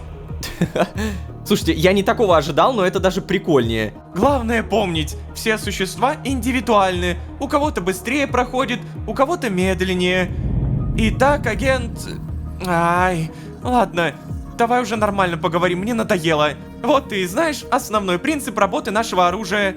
Я думаю, ты и так в курсе, что существ высокой степени бессмертности невозможно убить обычными способами. Поэтому мы ломаем им психику и заставляем поверить в собственную смерть. Только так их можно убить. А, ну да, я это и так знал. Супер. Ну, по крайней мере, я это знал про Тадмавриэля. О, да, это, кстати, правда. Самый интересный экземпляр из всех. Ведь в него так и не смогли ввести вещество никакими способами, правильно же? И поэтому ты предлагаешь подмешать ему это вещество в еду. Очень новаторский подход, Лолошка. Ну, так-то да, но... Что такое? Просто дело в том, что вещество мне нужно будет подмешать в другое, весьма конкретное вещество. Понятно. А это вещество у тебя с собой? О, кстати, да. Отлично. Я подозревал, что такое может произойти, поэтому запросил для нас мини-лабораторию в этом измерении. Мы сможем проверить, что произойдет, если эти два вещества войдут в контакт. Понял. Так, встать со стула. У меня есть пламя, искры, бутылированная кровь. Блин, прикольно, прикольно. Мне прям нравится, как устроена организация, как это все работает. И что нужно? Что это? А, это вещество. Я добавил наше оружие, так что давай, Лолошка, добавь свое вещество. Где? А, вот. Добавить. А, вот они крутятся. Вау, круто, круто, круто. Даже анимацию добавили. И... Чё, сейчас все взорвется? Куда ты отходишь? Мне страшно. А дальше что? Так покати, Лолошка. Это же жидкий скинт. Ха, неплохо, агент. Ну, ладно, готовься. Оно либо не среагирует вообще, либо рванет. Мы такую комбинацию еще не пробовали. Но не переживай, не переживай. Защитное стекло невозможно пробить, так что мы в безопасности. Окей. Так, хорошо, хорошо. Да, получилось. Можешь забирать. Реально? Забрать колбу, колба. Но, Лолошка, это еще не все. Я также должен проинформировать тебя о высочайшей степени засекреченности этой информации. Частичный доступ выдали только тебе, а это значит, Малецкий ни при каких условиях не должен ничего из этого узнать. Та-та-та, ты, наверное, подумаешь, Малецкий же в курсе, поэтому не будет ничего спрашивать. Но твоя задача, Лолошка, следить за каждым словом, чтобы случайно не выдать каких-то деталей. Кроме того, я думаю, ты уже догадался, что по этой причине... ликвидация Тадмавриэля полностью ложится на твои плечи. Малецкий не сможет при этом присутствовать, никак тебе не поможет. Но как только ты убедишься в том, что цель мертва, тебе нужно будет позвать Малецкий зарегистрировать смерть. Поскольку это задание самое сложное и важное за последние много циклов, регистрацию смерти должен будет произвести наиболее компетентный в этом деле сотрудник. Тебе теперь все понятно? Ох, да, вроде как да. Точно ничего не надо еще раз объяснить? Точно, Олли. Ну, замечательно. Сейчас... Вот, распишись, пожалуйста, в ведомости. Давай. Вот и отличненько. Можно возвращаться в отдел. Буду ждать тебя там. Пока. Пока. Ох, да ладно. То, что Малецкий не сможет быть на задании, это же просто отличные новости. Значит, мне не придется подробнее объяснять, что у меня за отношения такие с Тадмавриэлем. Но главное, я смогу спокойно поговорить с Вальдхаром. О, кстати, да! А я забыл про это! Так, переместиться с Синклит? Сейчас, я тут кое-что заметил на самом деле. Посмотрите внимательно сюда. Бам!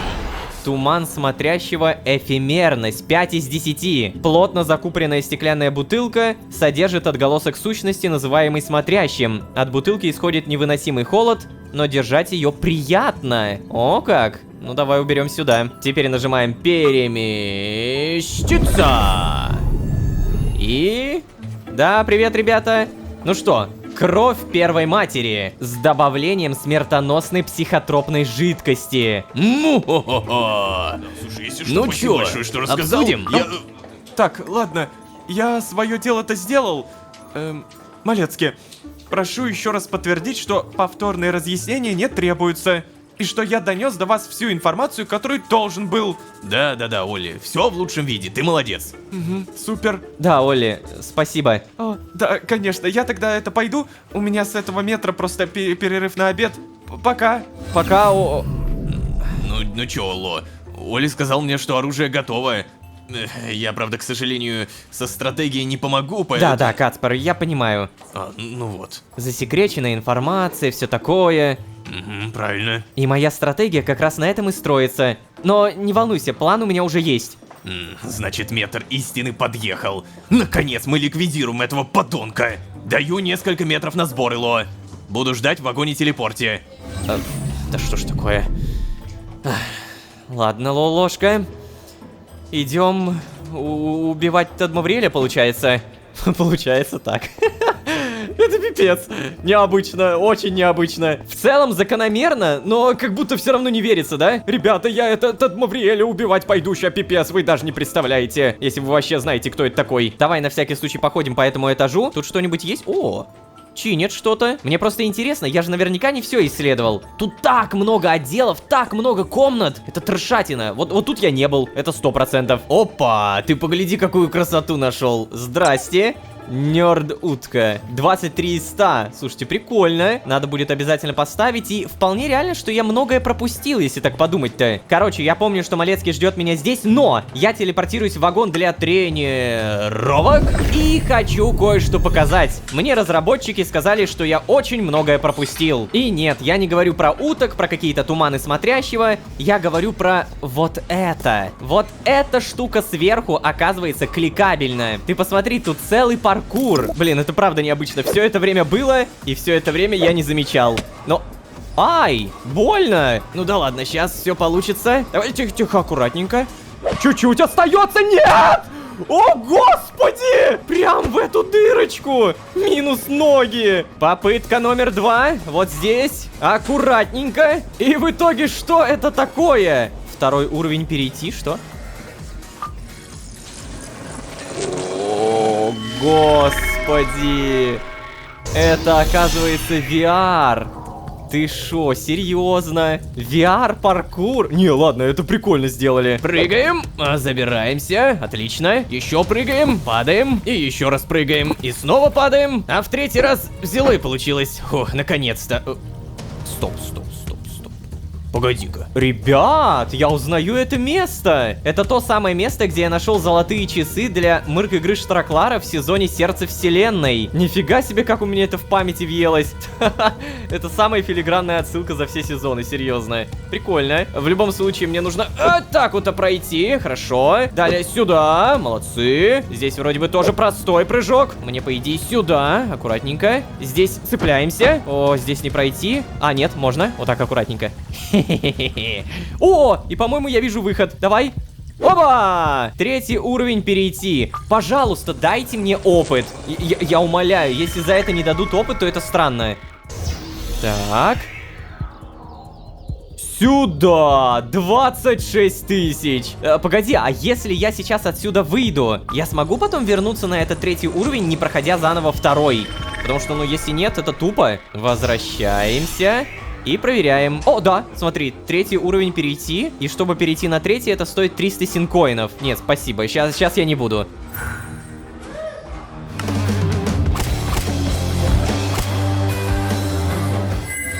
Пока. Опа, я тут в вагоне-офисе заметил Сильвию, у которой можно взять задание, но давай мы все-таки тянуть, наверное, не будем. Обязательно это потом сделаем. Мне нужен, вот, телепортационный.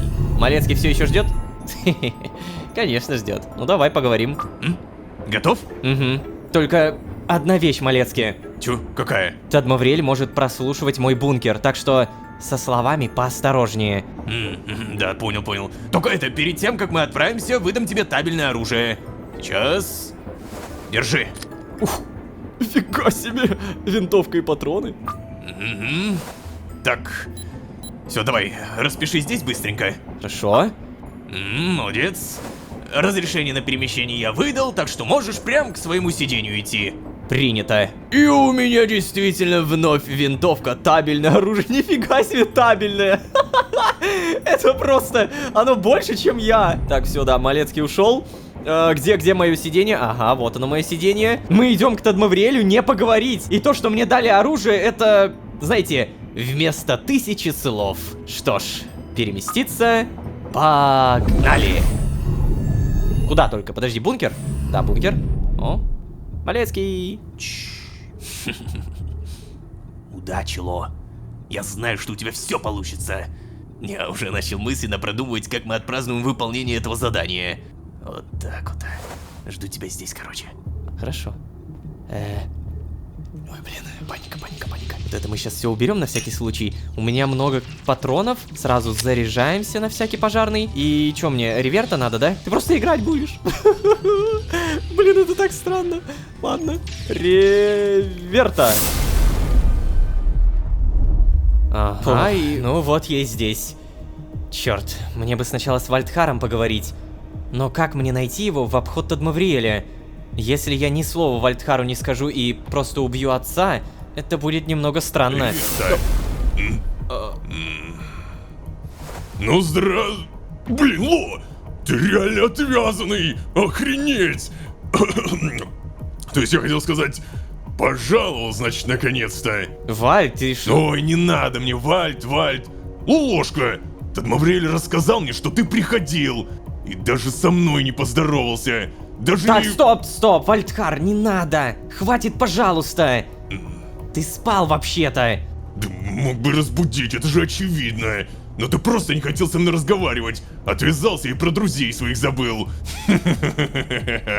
Ну конечно. Зачем тебе теперь Вальдхар, если в этом твоем Синклите у тебя уже куча новых друзей? О, Вальд, только не начинай, пожалуйста. Да, конечно, что Вальд-то сразу? Пожалуйста, успокойся, немедленно. Да Ну не забыл я про тебя, не забыл. Просто я после отвязки чуть не умер. Потом у меня был период восстановления. Меня из Синклита не выпускали. Да, я знаю, что мы можем выставить любой временной отпечаток. То есть я мог бы типа и раньше прийти, просто выставив правильные координаты, но я об этом не подумал. Все, извини. И самое главное, Вальдхар, координаты за меня выставляет Малецкий. Я мало что могу поменять. Да, ну ладно, прости, я понял. Блин, мне просто кажется, я тут уже совсем крышей поехал с этим Тадмавриэлем. Не обращай на меня внимания. А теперь скажи, почему ты вообще здесь? Чё? В плане? Ну, почему ты в гардероб переместился? Да потому что я тебя почувствовал. И хотел высказать, как я зол и обижен. Что? Подожди, еще раз, как это почувствовал? А ты чё, меня не чувствуешь сейчас? Нет. Да ты чё? Да, тяжелый случай. Видимо, ты настолько забыл, как можно пользоваться искрой разными способами, что она у тебя, типа, в полуспящем состоянии. Ну да, а теперь так вообще в спящем. В смысле? После отвязки я не чувствую ее совсем. О, блин, а вот это жесть. Но вообще я, кажется, понял, о чем ты. Я тоже чувствовал искру, просто мне для этого нужно было сосредоточиться. Раньше я мог спокойно найти скинт недалеко от меня, например. Да, конечно. Просто я-то привык пользоваться этими способностями постоянно и памяти не терял, поэтому автоматически чувствую присутствие искры. Погоди, это получается, Тадмавриэль в курсе, что я здесь? Не, этот ублюдок искру вообще не чувствует. Мне удалось это подтвердить неоднократно. Но как это возможно? Да блин, ну я понятия не имею, Ло. Может, это как-то связано с тем, что первая мать от него отреклась, там, не знаю. Ну, да, может быть. Слушай, Вальд, я вообще-то здесь на задании. Чё? Нет, я сразу говорю, нет. Они не узнали о том, что ты живой. Мое задание — убить Тадмавриэля. Ой, да ладно, чё ты? У тебя есть задание давно. Не-не-не, ты неправильно понял меня. У меня с собой готовое, адаптированное под Тадмавриэля оружие. Чё? Да. Малецкий ждет меня в бункере, чтобы зарегистрировать смерть. В этот раз я пришел специально для того, чтобы убить его.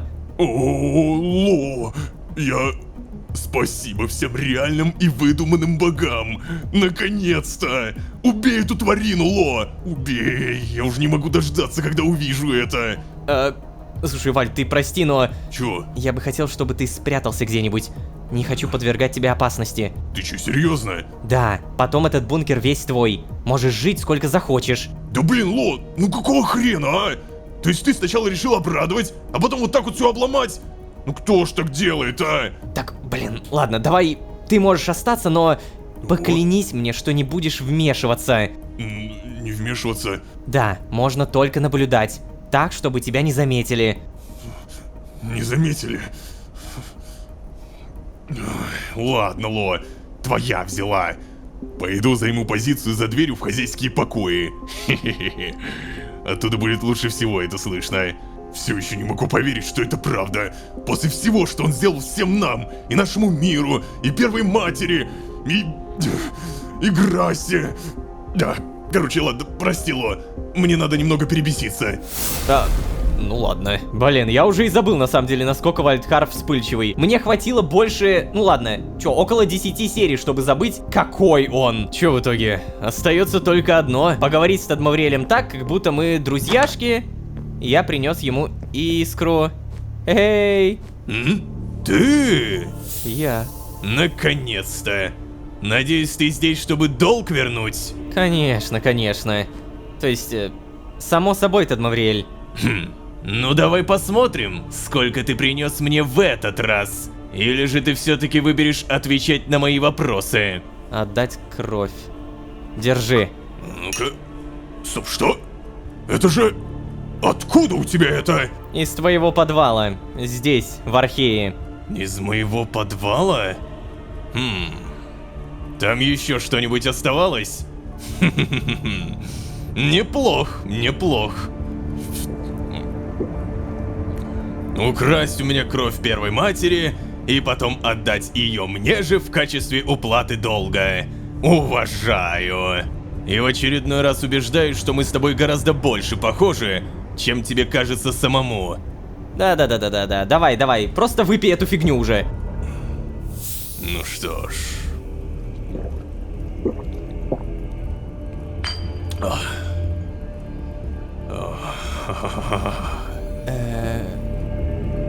Будет что-то происходить, нет?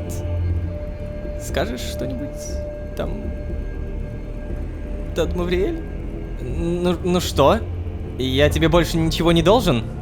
Может быть, ты даже мог бы ответить еще на пару вопросов? Нет, я больше не буду отвечать ни на какие вопросы. Ты принес столько, чтобы покрыть долг. А мне вот так не кажется. О чем ты? Скажи, как же так получилось, что ты не нашел эту кровь сам? Я-то нашел, причем без особых проблем. Надо тянуть метры, то есть тянуть время. Ну нашел и нашел. Гордиться тут особо-то и нечем. Я понял. Ты не чувствуешь искру, да? Получается, из-за того, что мать отреклась от тебя... Закрой рот! Ты сейчас думаешь, что лучше меня? Может быть, ты и чувствуешь искру, но ты хоть раз пытался из этого получить что-то дельное? Я занимался исследованиями искры из Кинта и изучил все их свойства и применения. А что сделал ты, Лолошка? Впрочем, это уже не важно. Ты мне теперь не нужен. Я получил достаточно энергии искры. И теперь я сильнее любого другого Тадмавриэля из любой другой ветки. Так что я могу заполучить любую ветку в свое личное пользование. И твоя помощь мне больше не нужна. О, черт, вещество. Я не могу позволить ему уйти, пока оно не подействует. Нет, Тадмавриэль, это нечестно. О, нет! Ты уверен, что выступать сейчас против меня — это хорошая идея? В этом мы с тобой и не похожи. Я не самонадеянный идиот. Ну что же, пришло время преподать тебе самый последний урок. О! Что? Так у него тоже какие-то планы были. Какого хрена? О, что такое, Тадмавриэль? Тебе стало жаль своего дорогого убранства в бункере? Не думал, что ты захочешь туда вернуться. О, я не хотел, чтобы твой сумасшедший дружок в это ввязывался. О, поверить не могу. Ты правда привязался к Вальдхару? Слышишь? Ну, давай. Не пытайся приписывать мне свои слабости. Ой. Ой-ой-ой-ой-ой! Господи! Босс-файт! Да ладно! Нет, не притягивать. Тихо. Так, окей. О, боже мой, только это не босс-файт, погоди. Это выживание! У него, смотри, ХП нет. Сдохни, чертова букашка! Да. Конечно, сам сдохни. Тут таймер, то есть пока не подействует вещество, я должен просто бегать. Ну, звучит на самом деле не так тяжело, особенно если это единственная фаза. Ощущение, что будет еще какая-то фаза. Погоди, стоп, а что если стрельнуть по нему? Давай. Опа, хорошо. Теперь мы Вот так вот, и стреляем. Да, я не могу нанести ему урон. Все, я понял. Еще 15 секунд нужно повыживать. Звучит очень простенько, да, ребятки? И пока он меня ударил только один раз. Да, ай, ладно, второй раз. 2, 1, 0. Сюда. Черт. Кретин. Плевать. Что он хочет сделать? О, нет, он господи, я думал, он активирует портал. Ладно, продолжим. Что? Вторая фаза, ну конечно! Давай! Что ты покажешь в этот раз? О, нет, только не стрелы. Ай, бляха, еще и эта штука с боков. Слушай, это очень тяжело так-то. Как это контрить? Умри! Нет, это ты умри! Блин, когда ты поверишь, что ты уже смертный? Что ты еще можешь? Так, ладно, это я помню. Но самое тяжелое, короче, это какие-то боковые штуковины. Еще! Ну давай. А я могу... Бам! Бам! Куда ты стреляешь-то, блин? Еще 39 секунд. Звучит как что-то изи на самом деле. Давай, уходи! Это тяжелая фаза. Ай! Сейчас обязательно покушать. Бежать. Стрелы и вот эти долбаные хребты. Они мне прям как-то перекрывают дорогу. Я не могу нормально сбежать от этих стрел. Давай, секунда. Все. Фу.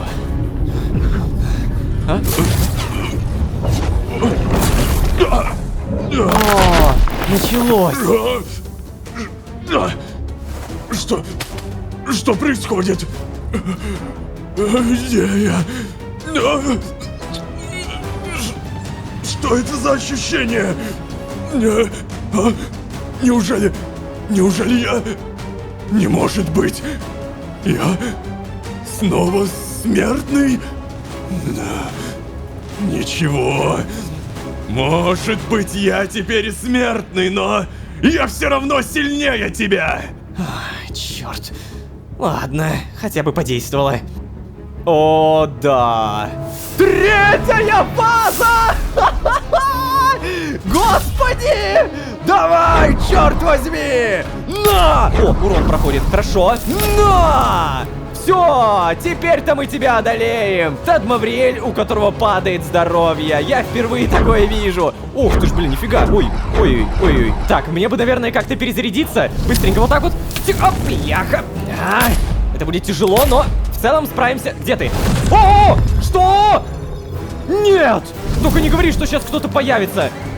Черт, эту штуку тоже надо ломать! Нет, я просто не буду подходить к этим кристаллам. Мне нужно убить до конца таймера, иначе он снова поверит, что он бессмертный. Сейчас он будет как-то стрелять, да.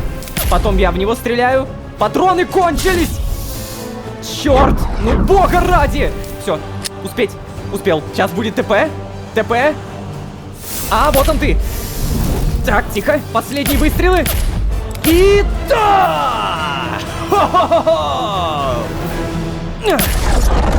О.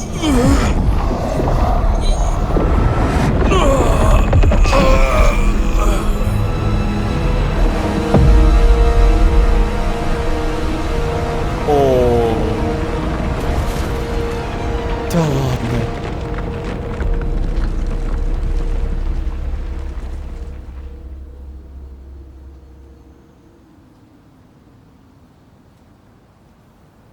Охренеть. Я буквально выбил из него силу матери. Идите отсюда. Мне надо расслабиться. Я немножечко. Я сейчас в таких шагах. У меня мурашки по коже, блин. Тадмавриэль. Мой супер заклятый враг. Неужели это все? Я действительно убил Тадмавриэля. Так, надо написать Малецке. Пока не услышу от него, что отец точно мертв, я ни за что не поверю в это. О, погоди. Маска Эграселя. Фиолетовая маска с кристаллом Скинта. У меня так спокойно на душе стало. Я сейчас... Знаете, для меня как будто бы резко прекратилась вся та фоновая вакханалия, связанная с Тадмавриэлем, которая длилась Я не знаю сколько, сотню серий, наверное, если вспоминать еще предыдущий сезон. Что ж, наверное, надо написать.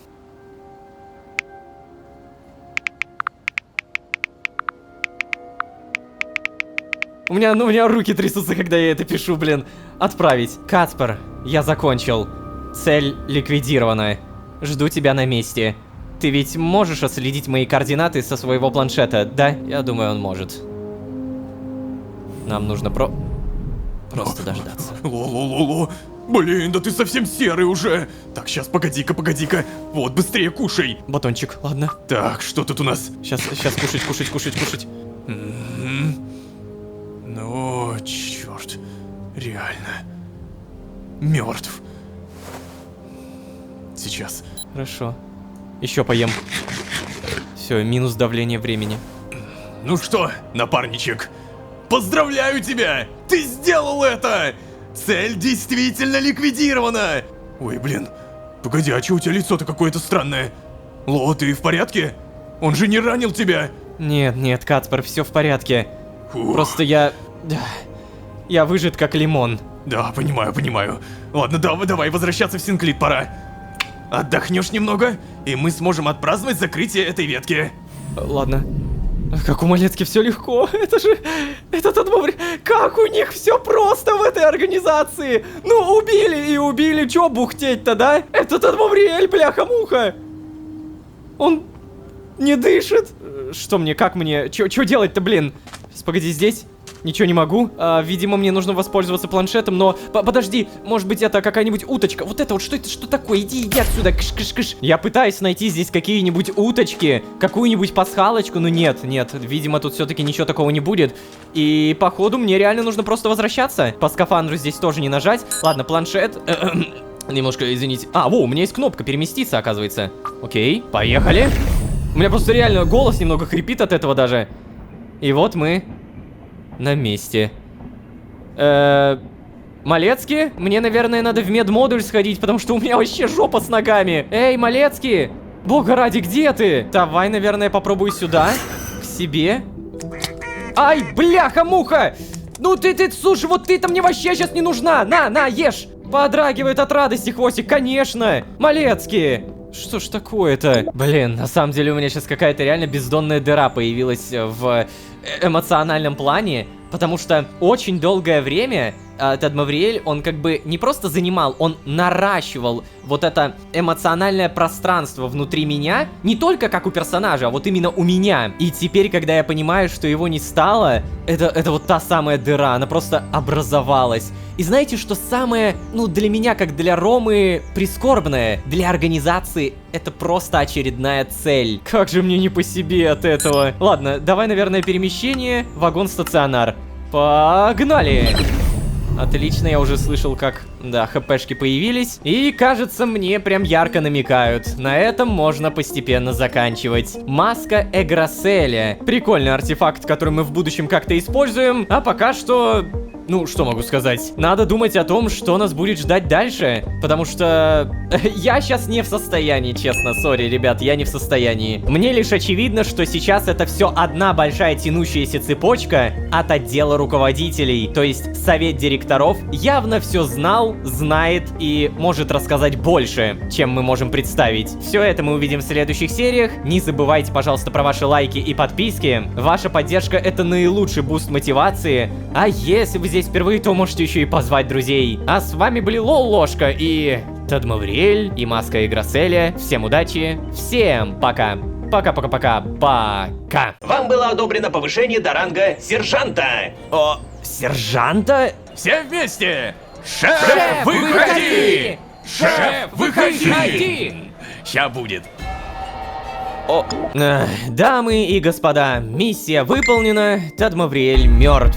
Скажу честно, наверное, впервые за весь сезон, нет, даже так, за все сезоны я так сильно привязался к злодею, что теперь, когда я знаю исход Адмавриэля, мне как будто более симпатизировала бесконечная вражда, нежели некогда ожидаемая победа. Как там говорится, грустно, но вкусно. И интересно, что мне скажет организация на исполнение такого сложного задания. Смотрим. Всем привет, дорогие друзья, я Ложка. Добро пожаловать в точку невозврата. Поехали!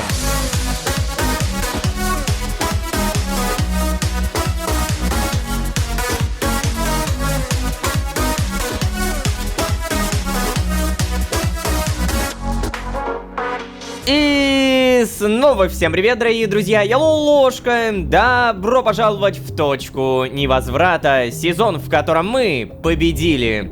Мы молодцы. Да, бесконечно гонять тему нашей фееричной победы я не собираюсь, но констатирую два факта. Первое, Тадмавриэль погиб, и второе, с него выпала маска Эграселя. Напомню, Эграсель сын Тадмавриэля, и кажется, отцу эта маска была очень даже дорога. Иначе зачем постоянно носить ее с собой? Прямо сейчас мне очень интересно узнать, что организация скажет на исполнение задания. Неужели для меня это ого-го, а для них, ну убили и убили, чё бухтеть-то? Молодцы, задание выполнено. Скажу честно, я как Рома, не знаю, заметно это или нет, чувствую какую-то пустоту. Я так долго хотел одолеть отца, что когда это произошло, от меня как будто кусок оторвали. Мне казалось, что его смерть принесет какое-то решение, новое знание, но по факту это просто минус говнюк. Давайте, наверное, как-то без потрясений. Мне правда хочется провести это время сейчас спокойно, как-то поразмыслить насчет этого. И туман смотрящего, давай вот сюда. Номер 2 из 10. Эфемерность. Безликая улыбка смотрящего выражает одобрение. Это намек, что я делаю все правильно? Значит, уточку мы тоже поставим, прочитаем. Статистически шанс быть атакованным уткой крайне мал, но никогда не равен нулю. Окей, спасибо. Я убил Тадмавриэля. Я убил Тадмавриэля. Просто в голове не укладывается. Я буквально не могу это осознать. И вот вроде бы месть за Играсу и за Архей свершилась, но я ничего не чувствую. Только какое-то опустошение. Вот, да, у меня то же самое, буквально то же самое. Так, что за уведомление? Секретарь отдела исполнения решений. Закрытие ветки. Вниманию сотрудников отдела исполнения решений. Сообщаем о том, что линия... это моя линия, кстати. Была закрыта. В связи с этим и согласно традиции нашего отдела объявляется продленный обеденный перерыв с 500 до 650 метра данного километра. В вагоне-столовой всех штурмовиков будет ждать комплиментарное угощение от шеф-повара. Опа! Мы наконец узнаем, кто это. Средства за комплиментарное угощение будут списаны, бла-бла-бла. Так, погоди! Еще раз, линия закрыта. А что насчет Вальдхара? Как она могла быть закрыта? Это же моя ветка! Но как? Как она может быть закрыта, если там остался Вальдхар? Черт, неужели... Нет. Ликвидировать его точно не могли. Рано паниковать. Надо поговорить с Малецки, да. О, это хорошо, что ты сам об этом сказал. Вальдхар, я вот тоже не понимаю, как могли линию-то закрыть. И еще я, знаете, хочу пальцем в небо тыкнуть. Шеф-повар. Если мы когда-нибудь увидим его, то, опять же, пальцем в небо, мне кажется, что это Сдерик, который еще Седрик и который еще раз Седрик. Если он появится 4-й раз в сезонах, я прям не удивлюсь. И если он появится, я напомню, кто это, потому что у него такая необычная судьба. А если не появится, забейте. Так, ладно, выходим из кровати, Малецкий. Я знаю, что это его кровать, но зайти не могу. Блин, написать при этом тоже не могу. Не печатается. В вагоне-столовой будет ждать комплиментарное угощение. Точно! Вагон-столовой, приветики. О, я вижу какой-то стол. Эгэгэй, всем привет. Так, и чё, какое угощение? Пока, наверное, готовят. О, да, спустя 1000 лет Малецкий наконец-то найден. Эй, друзья, привет. Опа! А вот и мой любимый напарничек. Хе-хе. Эй, привет, Ложка. Привет, Эрик. Каспер, слушай... Погоди, Ло, ты получил сообщение об обеденном перерыве? Да, получил, но... Наконец-то наш шеф-повар вышел с больничного. Так что торт в этот раз будет отпадный. Эй, Эрик, да ладно тебе. У Алана тоже были нормальные. Ну да, прости, я не в этом смысле. Эрик, что? Каспер, у меня к тебе срочный разговор. Слушай, Эрик, прости, пожалуйста, можно мы наедине поговорим? Да, конечно. Да, пока тогда. Пока, Малецкий. Увидимся в столовой. Спасибо. Эй, Ло, ты все еще какой-то странный. Это чё, задание так повлияло на тебя, да? Хотя, блин, ты так много километров им занимался в одиночку, к тому же цель тяжелая, нестандартная, да еще и ветка твоя. Блин, а не сходить ли тебе в психотерапевтический вагон, а? Да нет, нет, Кацпар, спасибо. Ну ладно. Меня всего лишь волнуют некоторые вопросы, которые я бы хотел задать тебе. Ну, давай, валяй, задавай. Если моя ветка стерта, это что значит? Что там не осталось выживших, правильно? Ну, естественно, Ло. Ну, блин, неужели я так плохо тебя обучил, что ты не знаешь такой базы? Не-не-не-не-не, я просто хотел убедиться, Малецкий.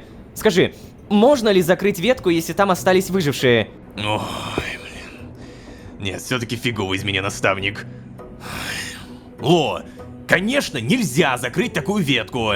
Ветку становится возможно закрыть только в том случае, если она полностью зачищена. Угу. А что вообще означает закрыть ветку? Да ты чё, Ло? Ты вообще инструктаж, что ли, не слушал? Если ветку закрыли, она перестает существовать. Да, это я тоже помню, но в смысле перестает существовать? В прямом. Она просто исчезает. Ага, и туда больше не переместиться, да? Ну так, как ты переместишься в ветку, которая больше не существует? Ну действительно. Эй, Ло, с тобой точно все в порядке? Да, Кацпар, прости за такие вопросы. Ты прав. Это задание очень сильно меня вымотало. Ну, понимаю. Бывают и такие задания, да. Ты иди лучше отдохни, поспи, может, немного. Нам еще закрытие ветки отмечать вообще-то. Я тебя позову, так что можешь за дистанцией не следить. Просто отдыхай. Хорошо, спасибо, Кацпар. Давай. Давай, пока. Да что ж это за бред-то такой, а? Про Вальдхара точно никто не знал. В Синклите были уверены, что он уже мертв. Но если Вальдхар жив, ветка не может быть закрыта. При этом они говорят, что закрыли ветку. Но такого же быть не может! Тут явная несостыковка. Вывод напрашивается только один. Да, организация опять врет своим сотрудникам. По крайней мере, я надеюсь, что это правильный вывод. Ой. Да, приятель, тебе бы в психотерапевтический вагон сходить. Да нет, я просто... Ты мне проход загораживаешь. Ой, да, прости.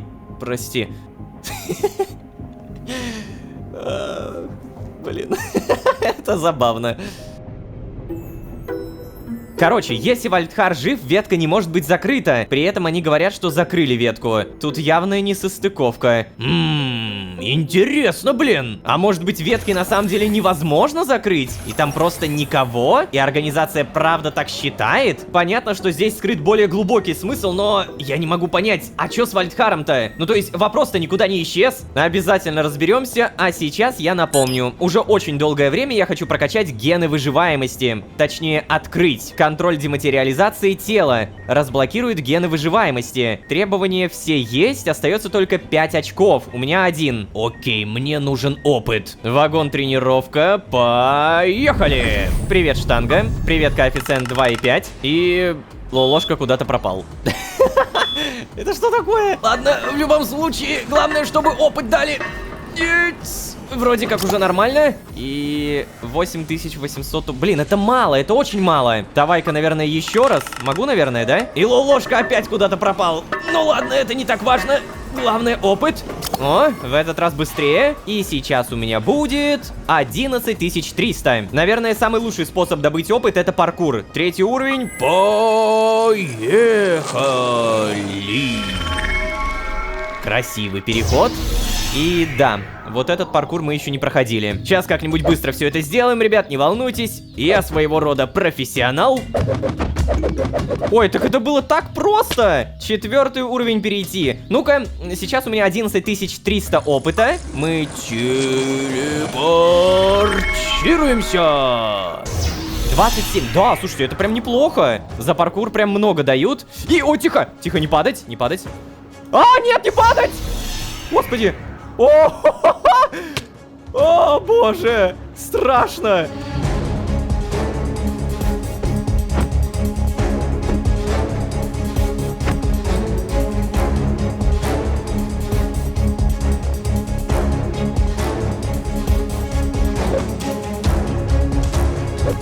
О, я прошел. 5-й уровень. Да, кормите меня опытом, кормите. Я очень надеюсь, что здесь много уровней. Сейчас у меня будет, наверное, 40 тысяч. 49 тысяч, вау. Ладно, в любом случае, Синклит, возвращаемся. О, на меня сразу одежда надевается. И да, я могу за 900 синкоинов заново перейти на 5-й уровень. Сейчас делать я этого не буду, но мы по-любому прокачаемся. Быстро планшет. Перед тем, как идти в стационар, мы сразу зайдем...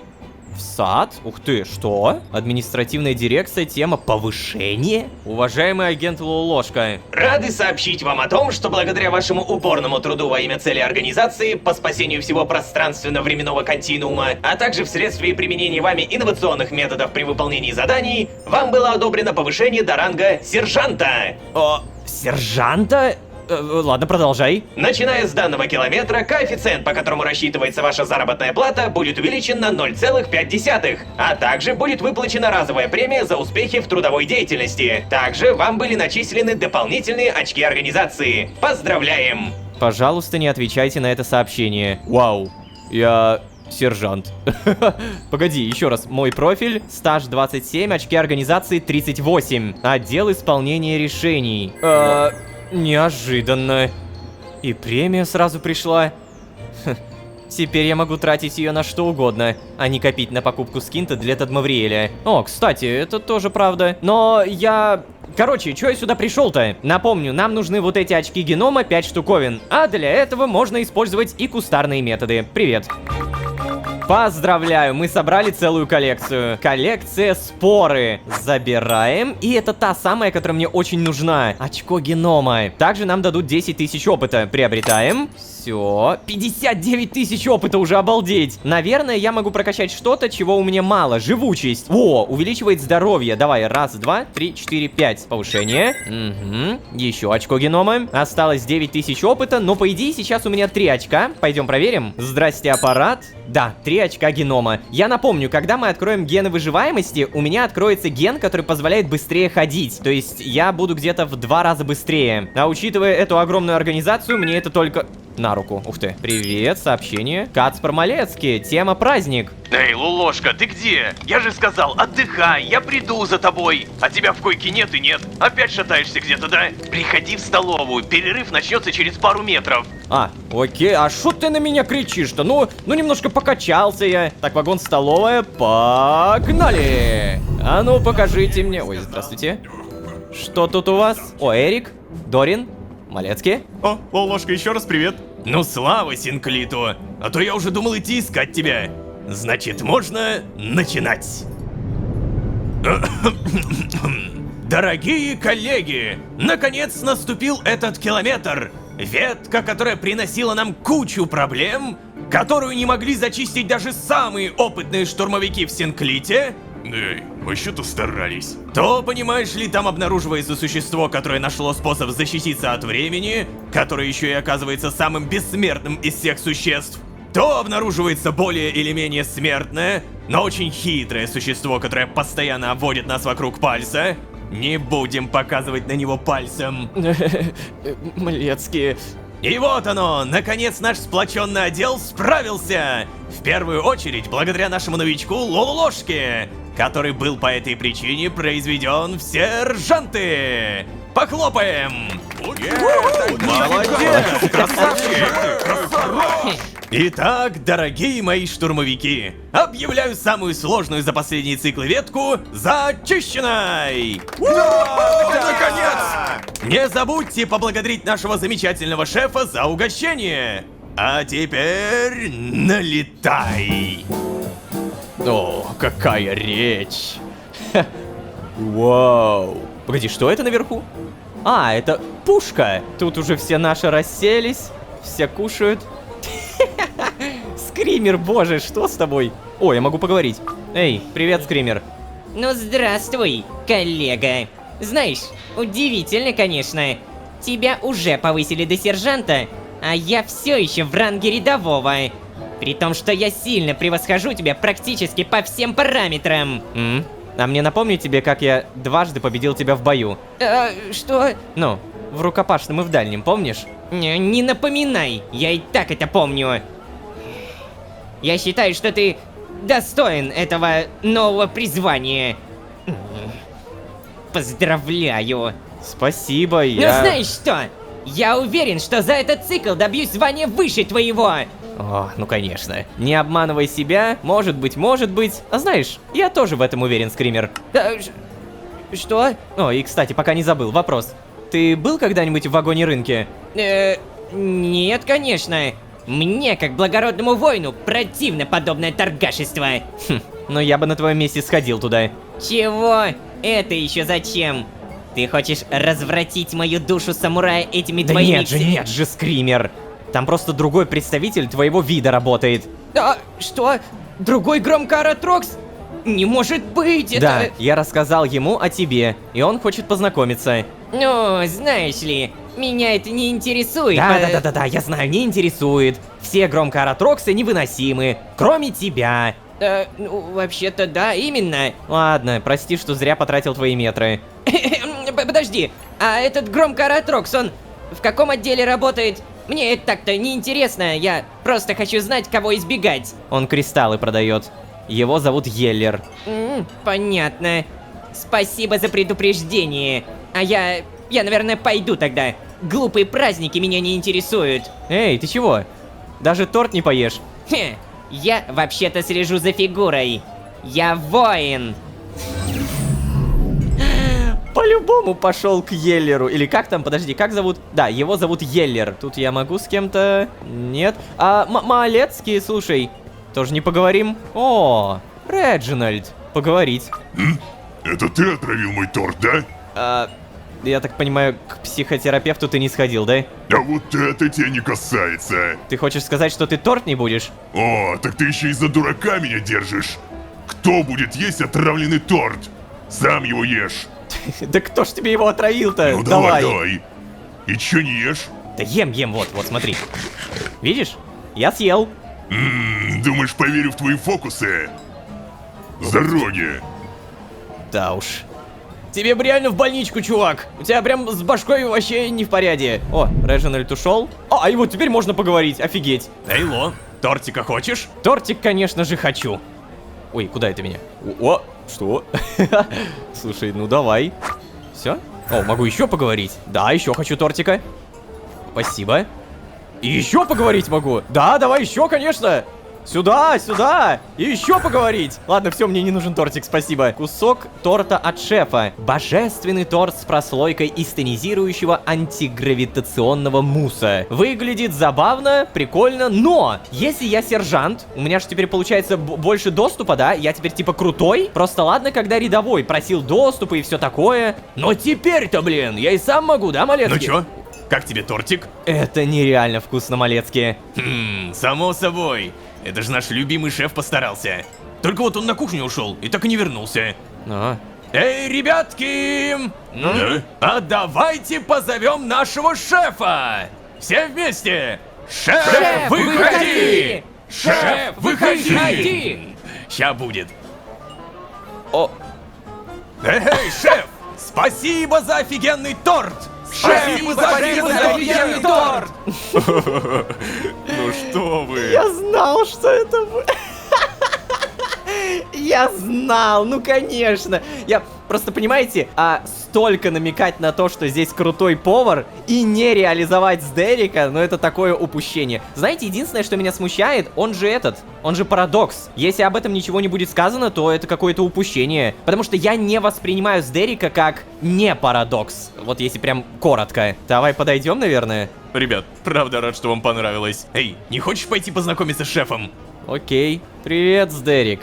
Интересно, он меня узнает? Как я воспринимаю сезоны? Вот если я вспоминаю вообще все, что было до этого, Сдерик меня должен узнать. Потому что это мой парадокс, буквально мой. Ну-ка, привет. Хотите еще кусок? Ложка? О, сюда. Реально. Так это точно, реально ты.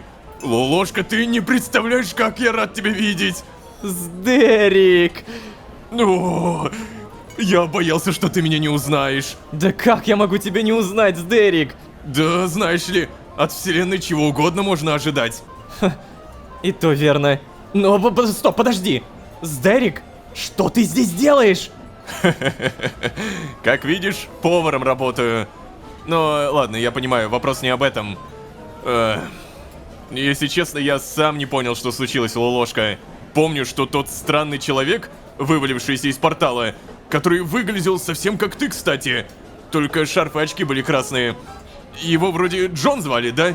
Я помню, как он пожал мне руку. И тогда я ощутил адскую, невыносимую боль. О, наверное, для всех тогда это выглядело так, будто я исчез, как все остальные парадоксы. Ну, то есть, проще говоря, умер. Сначала я подумал, что больше не существую, а потом выяснилось, что та адская боль была болью отвязки от времени. Как мне объяснили потом, организация тайно следила за мной, потому что искала нового повара, лучшего во всех вселенных. К тому же организация хотела провести эксперимент, получится ли отвязать от времени временной парадокс. О. Опа! Все-таки да! То есть ты сам знаешь, что ты временной парадокс. И знаете, меня смущает вот эта фраза сейчас сразу. Организация тайно следила за мной, потому что искала нового повара. Сдерик, у меня ощущение, что она не за тобой следила, за мной. И я уже понял, что организации важен я. Но в целом, тебе я об этом не скажу. Ну, вот как-то так. Они уже знали, что эта ветка все равно будет стерта. И меня отвязали за доли секунды до того, как я исчез. Как видишь, эксперимент прошел на 100% успешно. И я очень рад этому. У меня есть возможности применять свои изобретения и открытия на кухне, километр за километром радовать весь Синклит вкусной едой. И мне даже дают пользоваться лабораторией. Да-да, платят отлично. Так что я наслаждаюсь каждым километром. Вау. Я очень рад это слышать, Сдерик. Угу, я тоже. И я просто нереально рад, что ты живой и в порядке, черт возьми. Ой, кстати, а что это мы стоим-то? Не хочешь пойти ко мне на кухню? Присесть? Поболтаем? Да, давай. Может, расскажешь? Да, тут очень шумно. Да, конечно, пойдем. Все, погнали. Опа, зайти на кухню дверь. Вау! О, это телепортация, нифига. Вот как это выглядит. Так, ну здесь-то в целом мы уже были. Вот, я уже притащил. Садись. Хорошо. Как сесть? Все. О, Лолошка. Наконец-то мне довелось с тобой увидеться. Надоело уже в стационаре валяться. Точно. Ты болел, да? Ну, как сказать, не совсем. Видишь ли, я все еще являюсь парадоксом. И появился я, по сути, благодаря тебе. Поэтому мы с тобой в некотором роде связаны. Мне резко поплохело именно на том километре, когда ты появился в Синклите. О, смотри-ка, а моя догадка о том, что организации не столько Сдерик нужен был, а все, что связано с Лолошкой, подтверждается. Мне резко поплохело именно на том километре, когда ты появился в Синклите. Ладно, продолжай. Да, тебя отвязали, но токсичные продукты распада времени еще долго выводятся организмом, поэтому твое присутствие в Синклите вызывало у меня жуткую тревогу и перепады давления. Но теперь уже все в порядке. Продукты распада вывелись из твоего организма, и твоя отвязка завершена. Это значит, что моя парадоксальность больше ни на что не влияет. Мы же вне времени. Вселенная может спать спокойно. А теперь, Лолошка, расскажи мне, что с тобой произошло после моего исчезновения? Как ты оказался в организации? Блин, Сдерик это персонаж. Вот последний раз мы его когда видели? В сезоне 13 огней. Капец, прошло 2 настоящих года. За все это время у меня о Сдерике чисто положительные воспоминания. То есть вот 0 негатива. Рассказать Сдерику все. Наверное, я не буду ему врать. Я не буду что-то не договаривать. Я вообще все расскажу. Спустя 50 метров рассказа. Как я уже сказал, Джон был из параллельной реальности, которых существует некоторое количество. И ни в одной из них организации не существует. О, даже так? Угу. При этом, когда организация стирает ветки в этой реальности, эти же самые ветки оказываются стерты во всех параллельных реальностях. Вау. Ага. Представляешь, сколько реальностей страдает из-за деятельности организации. Я не особо понимаю, зачем они все это делают, но я сделаю все, Сдерик, чтобы в этом разобраться. Да, Лолошка, спасибо, что рассказал мне. Я правда рад, что ты мне так доверяешь, и я ни за что не предам твое доверие. Я за тобой и в огонь, и в воду, и да куда угодно, короче. Спасибо, Сдерик. Да уж, не понимаю, как это я позволил им так себя одурачить. Видимо, мне тут так хорошо жилось, что я даже не задумывался. Не задумывался. Ну ты просто не мог знать, потому что та информация, которую я тебе рассказал, она достаточно секретная. Привет, Сдерик. Привет, Ложка. Алан? А сколько, скажи-ка мне, метров ты уже на кухне? Ну, метров так 10. И ты все эти метры стоял и слушал все это? Я Сдерик. Вообще-то, в таких случаях нужно дать понять собеседникам, что к ним присоединилась лишняя пара ушей. Так, ребят. Стойте. Простите, я хотел это сделать, Сдерик, но я клянусь, я никому ничего не расскажу. Ложка, ты один из очень немногих, кто отнесся ко мне так дружелюбно и помогал на кухне, и хвалил мои блюда. Так что нет, я не хочу и я не буду подставлять тебя. Но, знаете ли, вообще-то вы и сами немного виноваты. Не стоит на кухне обсуждать такие вопросы. Да, пожалуй, ты прав. Ну ты даешь, Лолошка. Алан, он же настолько нервный, что я даже не представляю, как он будет жить, скрывая такую серьезную тайну. Ой. Видимо, ты с ним очень подружился. Он бы такое даже ради меня не смог сделать. Слушай, Алан, приберешься здесь? У меня начался перерыв, так что я бы хотел сходить поиграть. О, да, конечно, Сдерик. Спасибо, Алан. Ложка, не хочешь со мной? Конечно хочу, Сдерик. О, а ты не меняешь? Колпак там снять, вот все такое? Поговорить? Скажи, ты не против сыграть в боулинг? Я все километры в стационаре лежал и мечтал о нем. Да, конечно. Давай боулинг. О, класс. Пойдем. Пойдем. Так, нас получается что, телепортирует? Нет? Боулинг это где-то на 2-м этаже. А, ну буквально, вот оно. И, слушай, непривычно немного, что ты в колпаке. Сдерик, начать игру. О, прям сразу игра. Так, ладно. Сейчас. Оп. Нет, это очень плохой бросок. О, ложка. Нет, давай правее. Сдерик, нет, я правда учился. Да ладно, тебе не вешай нос, Ложка. В следующий раз получится лучше.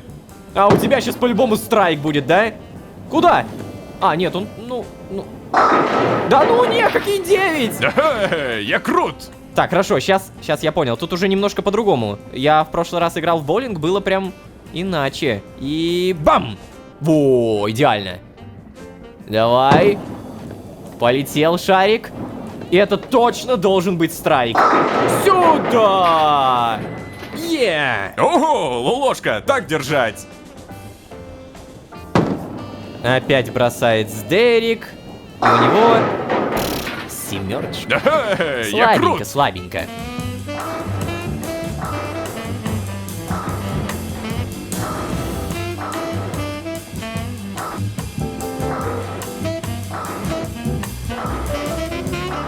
Итак, у меня 106, у него 98. Блин, последний его бросок, пожалуйста. Выбей максимум 8, лучше 7. Давай, 7. Нет! Нет! Нет! Ну какие 9? Серьезно? Ну, получается, я выиграл. Может, в следующий раз тебе больше повезет, Ложка. Сейчас, погоди-ка, у меня тут уведомление. О, блин, мой перерыв заканчивается. После моего больничного на кухне куча дел накопилось. Мне идти нужно, прости. Ты надеюсь, будешь заходить почаще. Конечно, Сдерик. О, все, тогда давай, пока. Пока, Сдерик. Блин, не знаю на самом деле, что чувствовать по отношению к Сдерику, потому что это персонаж, который был 2 года назад. То есть мне очевидно, что таким путем мне показали новый пазл организации и Ложки, взаимосвязь этих двух деталей. Но общаться со Сдериком как раньше... Ну, ребят, ну давайте будем честны, ну не получится. Ну я как-то охладел к нему. Телепортируемся в вагон-рынок. И прямо сейчас хочу попробовать найти Еллера. Привет. Скримера не видел? Поговорить? Так, мне-то в целом ничего из этого не надо. Камень прокрастинации. Говорят, он обладает невероятной силой, но пользоваться им начнете завтра.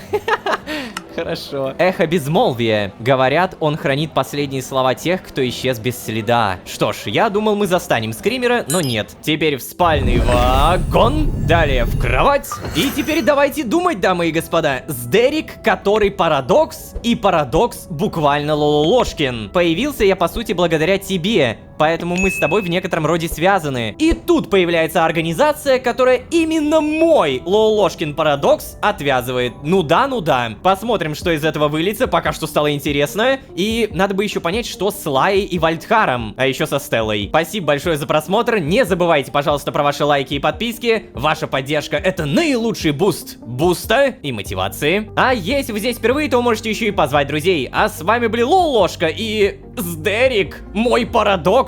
Всем удачи, всем пока. Пока-пока-пока. Пока. Я еле-еле смог провернуть это дело. Пойти по незарегистрированным координатам. Вы что, совсем с ума сошли? Какие-то параллельные реальности, временные парадоксы.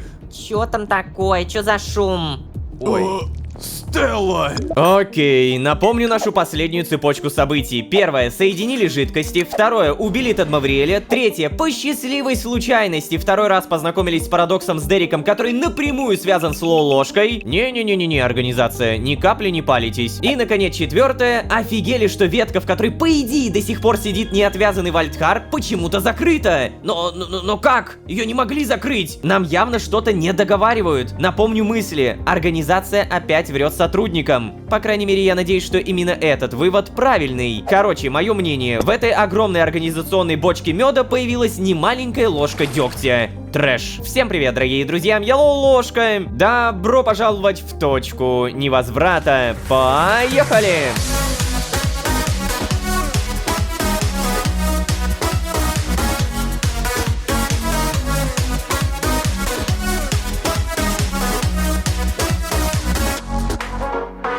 И снова всем привет, дорогие друзья, я Лолошка. Добро пожаловать в точку невозврата. Сезон, в котором мы встретили...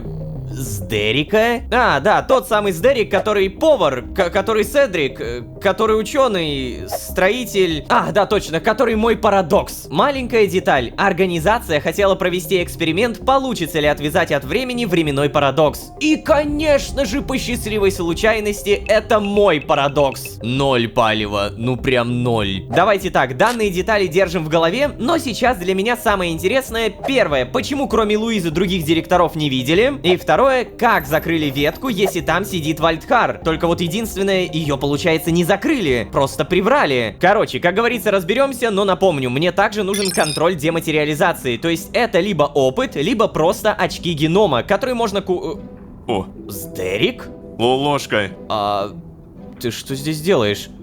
Да, слушай, я просто видел, как ты смотрел на Алана на прошлом километре. Я хотел сказать тебе, что я с ним еще раз поговорил. Он очень удивился. Сказал, что ничего такого страшного не слышал. Да и в целом тебя не подставит. Да, отстой, конечно, что он так про меня, своего супервайзера, не сказал. Но я не удивлен. Знаешь, есть у тебя вот эта черта. Тебя либо обожают, либо ненавидят. Повезло, что Алан первая категория. Ну да, Сдерик, тут ты прав. Хотя, знаешь, в последнее время кажется, что чаще все-таки встречаются существа из второй категории. Да, глупость какая. Тебе точно кажется. Говорю как человек, который не 100 километров тебя знает.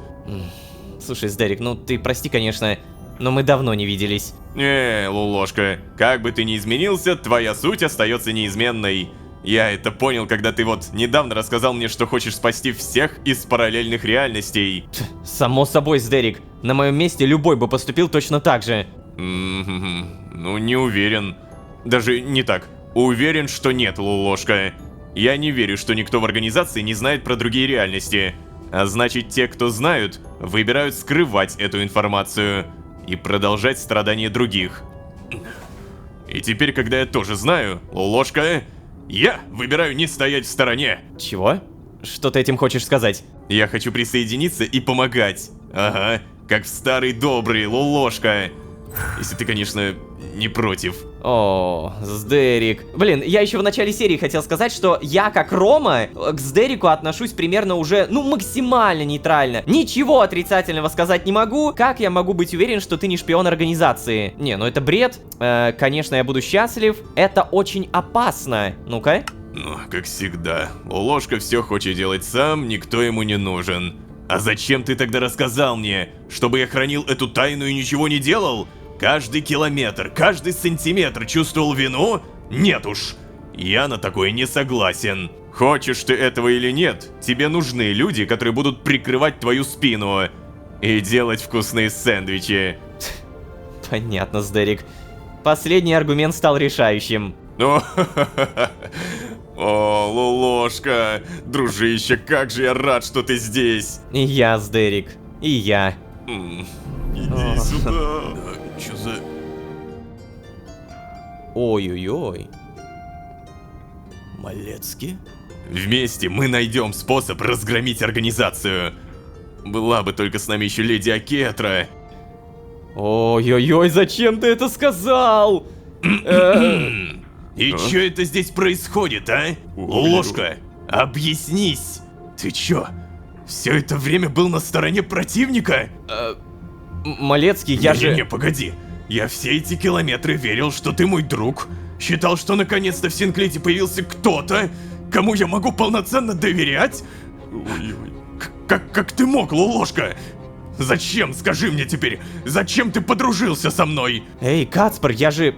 Пожалуйста, дай мне просто объяснить. Да что тут объяснять-то? Мне хватило всего лишь одной фразы, чтобы понять, что ты предатель. Аса предупреждала меня, говорила быть с тобой осторожным, говорила, но я... черт! Я не слушал, потому что не хотел в это верить. Тихо, тихо, Малецкий. Неужели одна фраза, которую ты услышал, может сейчас перечеркнуть всю нашу дружбу? Неужели ты так легко от меня откажешься? Но, Лолошка, нет, да слушай. Ты просто возьмешь и перечеркнешь все, через что нам пришлось пройти? Ты даже не выслушаешь? Не дашь рассказать мне мою сторону, версию событий и так далее? Ладно, хорошо, я выслушаю тебя, Ло. Хотя не уверен, что в этот раз я куплюсь на это вранье. Да не, ну не, какое вранье? Ну это тихо, тихо, тихо. Так, это по-любому важный выбор. Сказать, что Сдерик предатель. Его удалось вывести на чистую воду.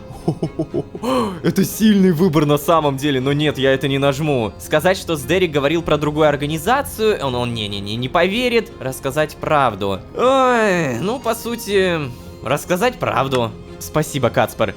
Будь готов, что это будет долгий и неприятный для тебя рассказ. Ладно. И он был долгий и неприятный. Обалдеть. Чтобы ты понимал, я ничего никогда не слышал о параллельных реальностях. Я не понимаю. То есть, ты хочешь сказать, что помимо бесконечности временных веток, существуют еще какие-то бесконечные реальности? Агент Малецкий, так уж вышло, когда на прошлом километре Лолошка рассказал мне, я тоже не понимал, как уместить это в голове. Но это как будто даже логичнее.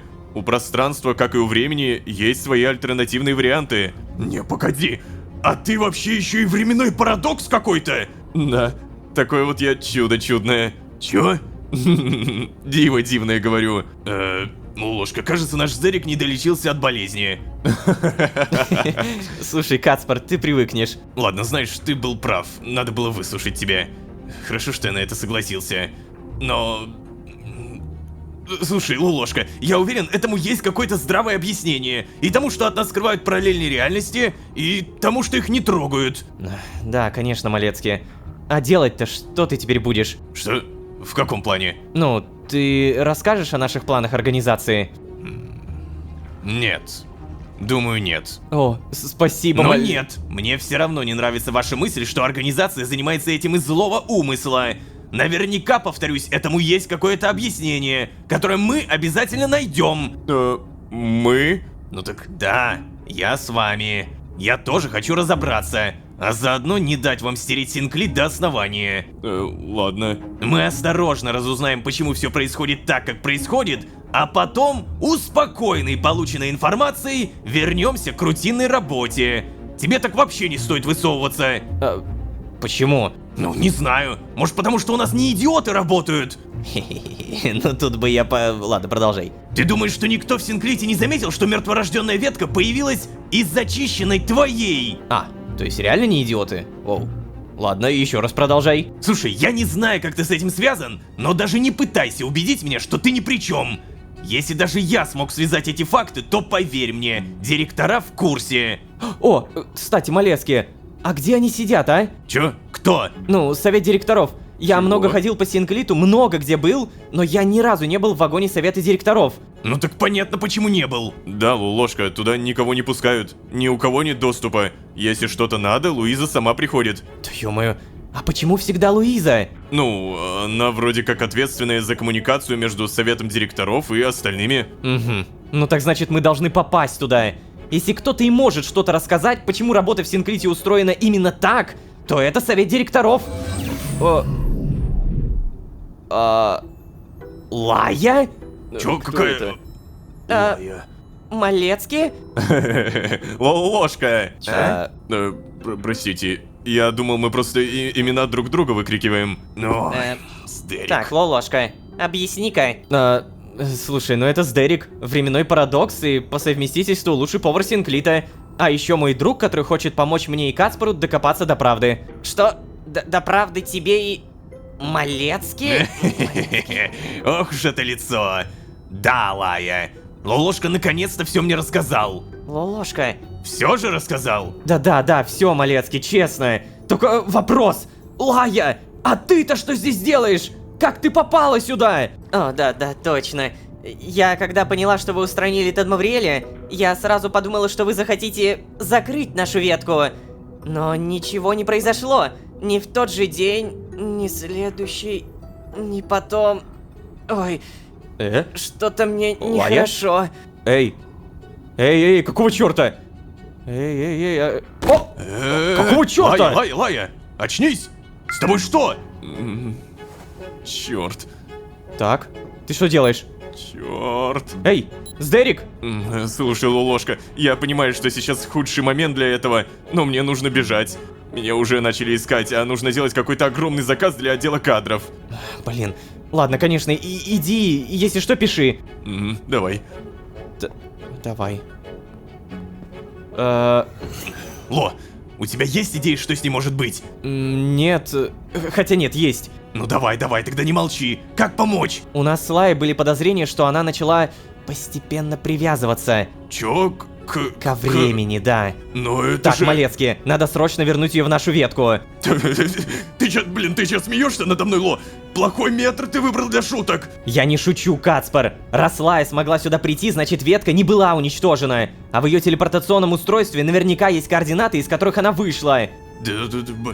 Ну так, если это правда, как мы ее телепортируем-то? Ну как это? Внутренним телепортом в вагон-телепорт, а потом с нашего места в ветку, нет? Нет, ты не понял. Внутренняя телепортация не позволяет брать кого-то с собой. Чтобы никто не мог попасть в отделы, к которым у него нет доступа. Нам придется тащить ее на руках, потом сажать в кресло, и только потом ставить координаты, которые точно засекут в отделе безопасности. Точно, Джованни! Чё? Ну, друг твой из отдела безопасности. Я попрошу его нас прикрыть, чтобы не поднимал тревогу. Да, блин, ты правда думаешь, что он согласится на такое? Я не знаю, но мы не можем позволить Лае умереть. Ладно, хорошо. Напиши ему, а я придумаю, что делать с Лаей. Есть у меня тут одна идейка, сейчас принесу. Только мне надо в кровать. Ладно. Блин, что? Джованни написать, да, точно. Держись, Лая, мы поможем тебе. Так, Ло, я уже здесь. Сейчас. Что ты сделал?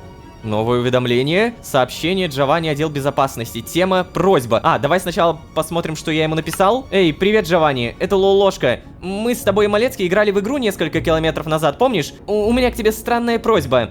Нам с Малецкий нужно будет отправиться по странным координатам. Можешь нас прикрыть и не поднимать бурю, пожалуйста. С меня причитается. Какого черта? Надо это лично обсудить, а не вот так вот в переписке. Эй, здорово! Чё вы там такое с Малецкий-то мутите, а? Хотя ладно, не отвечай. Чем меньше я знаю, тем лучше. Ну и раз уж вы это с малетки затеяли, то ничего опасного для организации, да? За то, что помог мне тогда в игре, так и быть, прикрою. Но мы должны будем потом сыграть во что-нибудь еще. За твой счет, естественно. Удачи! О. Раз вы это с Малецки затеяли, то ничего опасного. Блин, на самом деле, Малецкий это реально... Это самый лучший персонаж, с которым я мог познакомиться. Малецкий, Джованни согласился прикрыть нас. Сказал, что это за то, что я в игре тогда помог. Ну да, Джованни азартный парень, не любит проигрывать и все такое. Для него игра иногда важнее даже, чем реальный мир. Говорит, что в игре проявляется настоящее лицо союзников. Так, смотри, какой невероятный камуфляж я сделал, а? Короче, если кто-то что-то спросит, скажем, что наша подруга провела слишком много километров во времени. Вот. А, ну, технически даже не соврем. Сказал бы мне кто километров 100 назад, чем я буду заниматься, никогда бы не поверил. Ну ладно, за работу. Давай, Лаечка, давай. Шевели ножками, все нормально. По чуть-чуть, потихонечку, ага. Присаживаемся. Прикольно, кстати, роба. Ну или что это? Костюм какой-то. Я бы такой носил. Фулл синий. Ага. А я смогу туда? О, и мы тоже. Супер. Ага. А ветка-то жива. Эй, ты как? В порядке? Давай, дыши, дыши.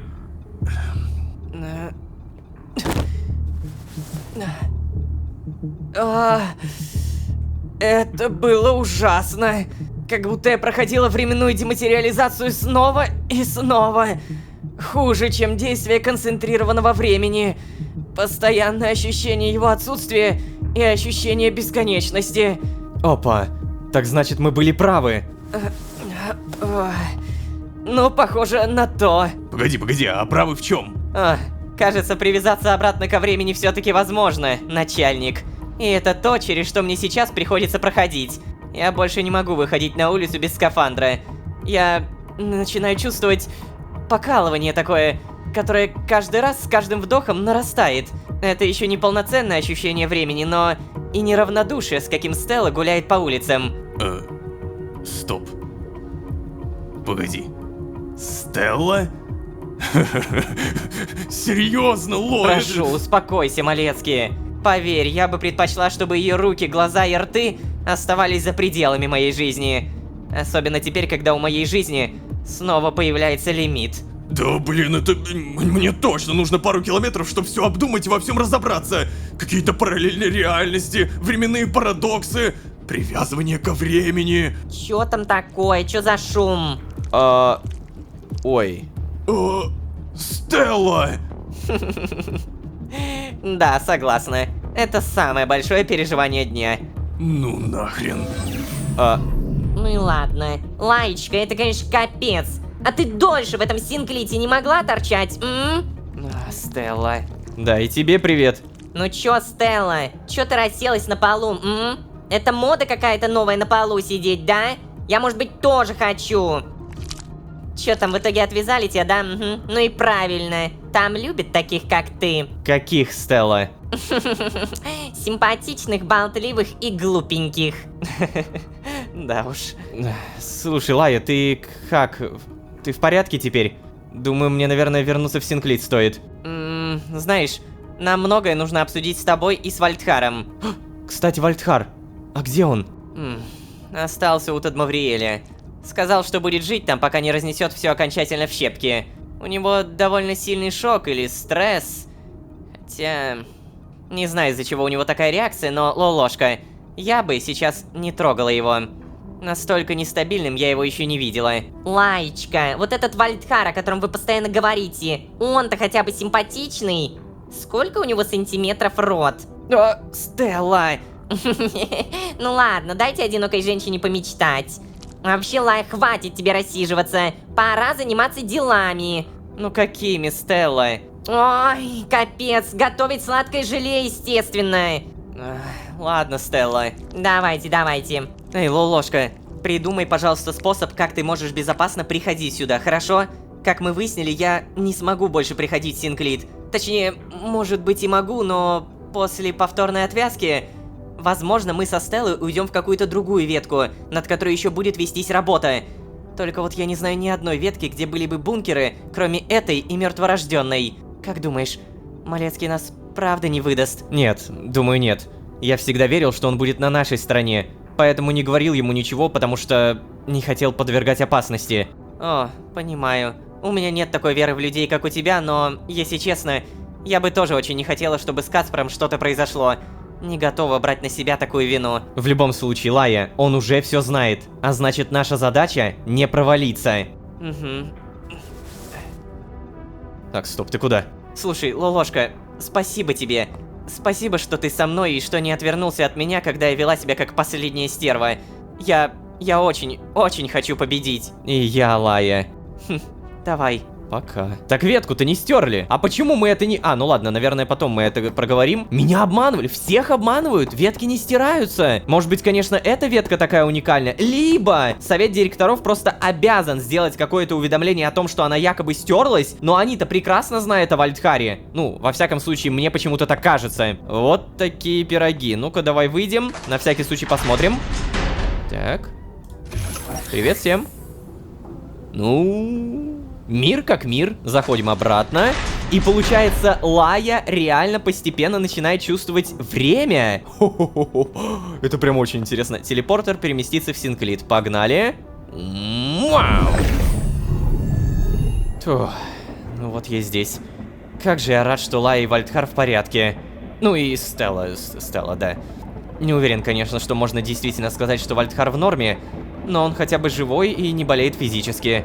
А что касается моральной стороны, ну, мы ее поправим. Так, ладно. Лая действительно начала привязываться обратно ко времени. Настолько, что начала носить скафандр. Значит ли это, что у меня есть шанс исправить все ошибки, как говорил смотрящий, и... вернуть все как было? Вернуть себя во время? Не знаю, Лая вроде как обычный человек. Ее продолжительность жизни в разы короче моей. Сможет ли привязаться ко времени мироходец, чья сила дает ему почти бесконечную жизнь? Ладно, прежде чем размышлять о привязке ко времени, стоит, наверное, определиться с планом. Не нравится мне, что никто не знает, где находится вагон директоров. Если бы я не знал, что Синклит это огромная бюрократическая машина, подумал бы, что этих директоров и вовсе не существует. Но... нет. Они точно есть. И я должен буду их найти, вытрясти из них всю правду, во что бы то это ни стало. Я пешком обойду все вагоны этого поезда, если потребуется. К счастью, время у меня есть. И союзники, надеюсь, тоже будут. Хорошо, что я тогда помог Джованни в игре. Это помогло нам с Малецки вернуть Лаю в ветку. Хорошо, что я поддержал Алана и вызвался помочь ему. Теперь он не расскажет никому в Синклите о наших со Сдериком планах. О, скольких еще союзников я обрел на этом пути. Скольких мне еще удастся обрести, а скольких я подведу и не смогу оправдать доверие. Надо бы пойти развеяться после сегодняшних событий. Событий чего? Этого километра, получается? Да, в общем, многое изменилось. Все больше дорогих мне людей втягиваются в эту историю, а значит, все выше необходимость победить. И я обязательно сделаю это. Но, да, сейчас все-таки лучше отдохнуть, выпустить пар и... может быть, подраться с кем-нибудь? Что? О, я понял, на что намек. Намек на те самые подпольные бои. Только, блин, на самом деле, мысли так-то очень сильные. Директора точно есть, я должен их найти, вытрясти всю правду. Я обойду все вагоны этого поезда, если потребуется. Но самое главное, что теперь мы на 110% подтвердили. Лая начала привязываться. Значит ли это, что у меня есть шанс исправить ошибки, как говорил смотрящий, и вернуть все как было? Вернуть себя во время. Короче, мы это все узнаем. Все это в будущем, конечно же, будет известно, а пока что, здравствуйте. О, у меня тут какая-то телепортация. Общая лаборатория 1. Ну-ка. Куда это меня телепортирует? А, стоп, так я знаю, что это за место. То самое место, где работает Олли или Патриша. Мне выдали новый доступ, это приятненько, но пока мало. Вагон для тренировок, погнали. Сейчас хочу проверить тот самый бассейн. А если точнее не бассейн, а подвал. Ну-ка. Могу спуститься, действительно. Привет. Это Боб? Интересно. Че, боев вообще пусто, реально? Боб? Привет. Да? Сделать ставку хочешь? Что? Какую ставку? Предложить кандидатуру для боев, отказаться, согласиться. Давай подраться. Без проблем. Следующий бой, на который есть запись, через километр. Условия знаешь. А сейчас свали отсюда. Мне надо кровь оттереть, пока не засохла. Но тут нет крови. Блин, я записался на бой. Ну, то есть, я мог сделать ставку и просто, наверное, заработать или не заработать. Но куда интереснее поучаствовать. Хо-хо-хо. О, господи. Джованни, отдел безопасности. Тема «Ты чё?». Эй, Лолошка, ты...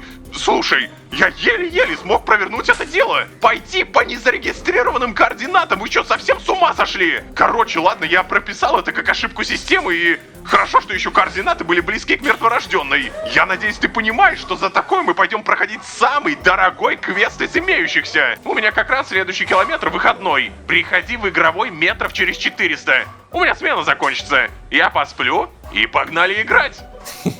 Блин, ну, то есть он ничего не заподозрил, я правильно понял? И слава богу, на самом деле. Мне так даже попроще. Что ж, в любом случае, тренировочка не ждет, мне нужен опыт. Давай, потягаем гантели, как обычно. И погнали! Офигеть, 10 секунд осталось. Это мой рекорд. Это реально самое быстрое. 2499 опыта. О, начало писаться сколько опыта. Спасибо, так удобнее. Давай тогда сразу проверим, сколько дается именно за беговую дорожку. Коэффициент 2,5, тренировка. И вот это сейчас будет реально тяжело пройти, потому что я как бы не старался, у меня постоянно на красной прям жопа какая-то. Сейчас будет желтая, готовимся. Ага. Слышали звук? Это мне опыт дали, по-моему. Но тут уже нужно так нормально. Сейчас на оранжевый я уже буду, наверное, страдать. У меня палец будет отсыхать. Но, тем не менее. Так, да, мне дали еще опыт. Я слышал звук. Нет, пожалуйста. Ну, я прям быстро, правда, я... Давай, 3, 2, 1. Давай!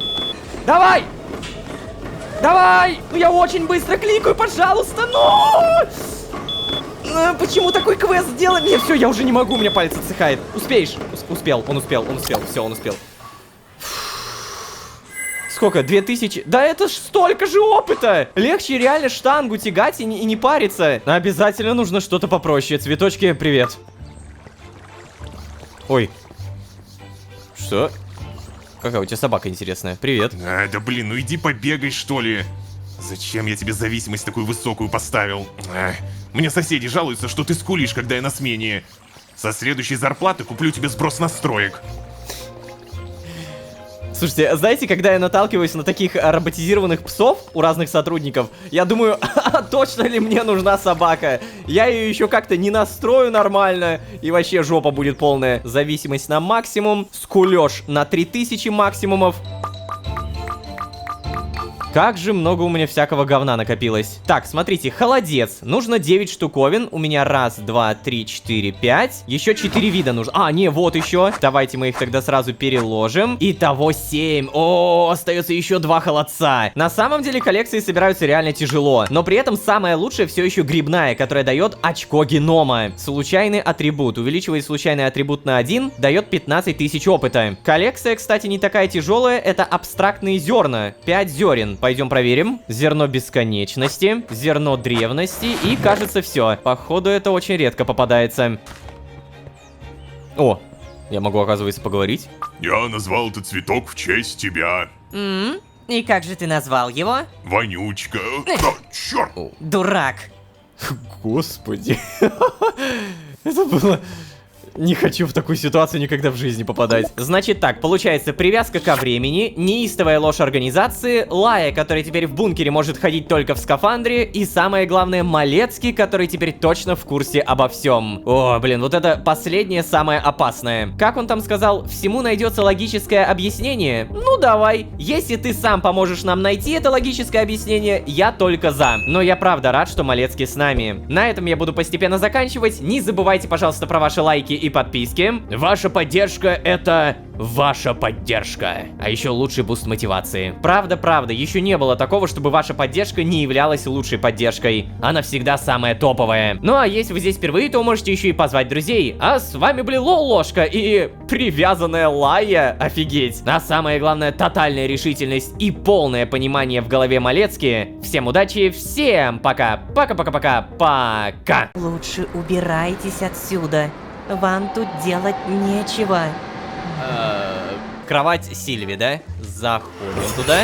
Интересно, где она живет. Что у нее за хоромы, господи! А с кем драться-то буду в этот раз? О, в этот раз соперник поинтереснее, тебе понравится. Будешь с Реджи драться. Обалдеть. Постепенная привязка ко времени, когда ты не можешь нормально находиться в Синклите и при этом без скафандра на улице. Это... Лая, тебе не позавидуешь. Но-но-но, у меня 3 главные вопроса. Первое, кто такие директора? Почему мы видели только Луизу? Второе, сколько правил нарушил я, Малецкий и Джованни, пока мы телепортировались в якобы закрытую ветку? И самое важное, третье, какого черта эта закрытая ветка не закрыта? Ах, давайте разбираться, и всем привет, дорогие друзья, я Ложка. Добро пожаловать в точку невозврата. Поехали!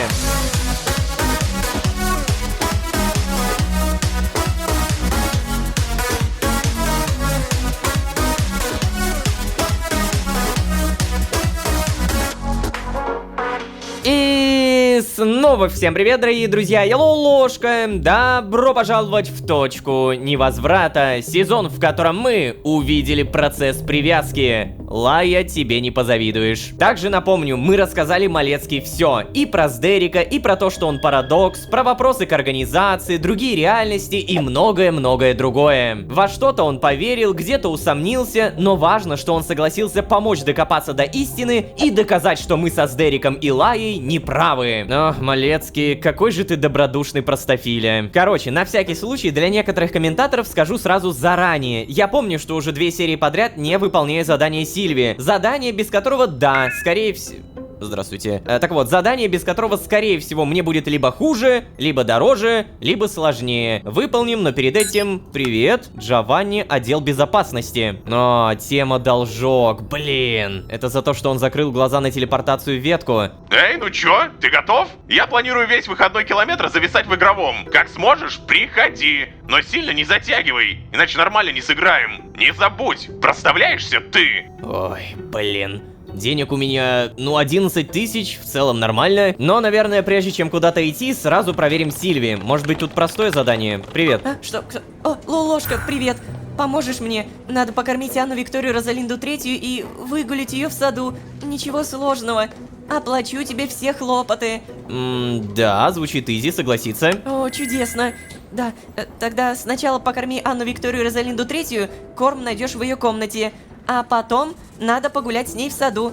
И потом хорошенько вычесать ее микрофибру. Да, моя кровать сразу справа от входа в общежитие учета. Сейчас выдам тебе доступ. О, это туда, что ли? Все, вход для тебя открыла. Очень надеюсь, что там все нормально убрано. Да.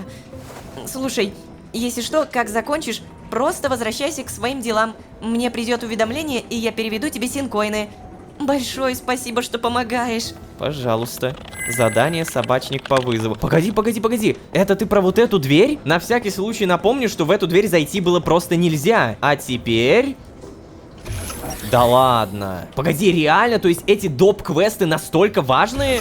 Ё-моё, здравствуйте. О, офигеть. Это получается вагон, спальный вагон именно отдела учета. Подскажите, пожалуйста, а где тут кровати и все такое?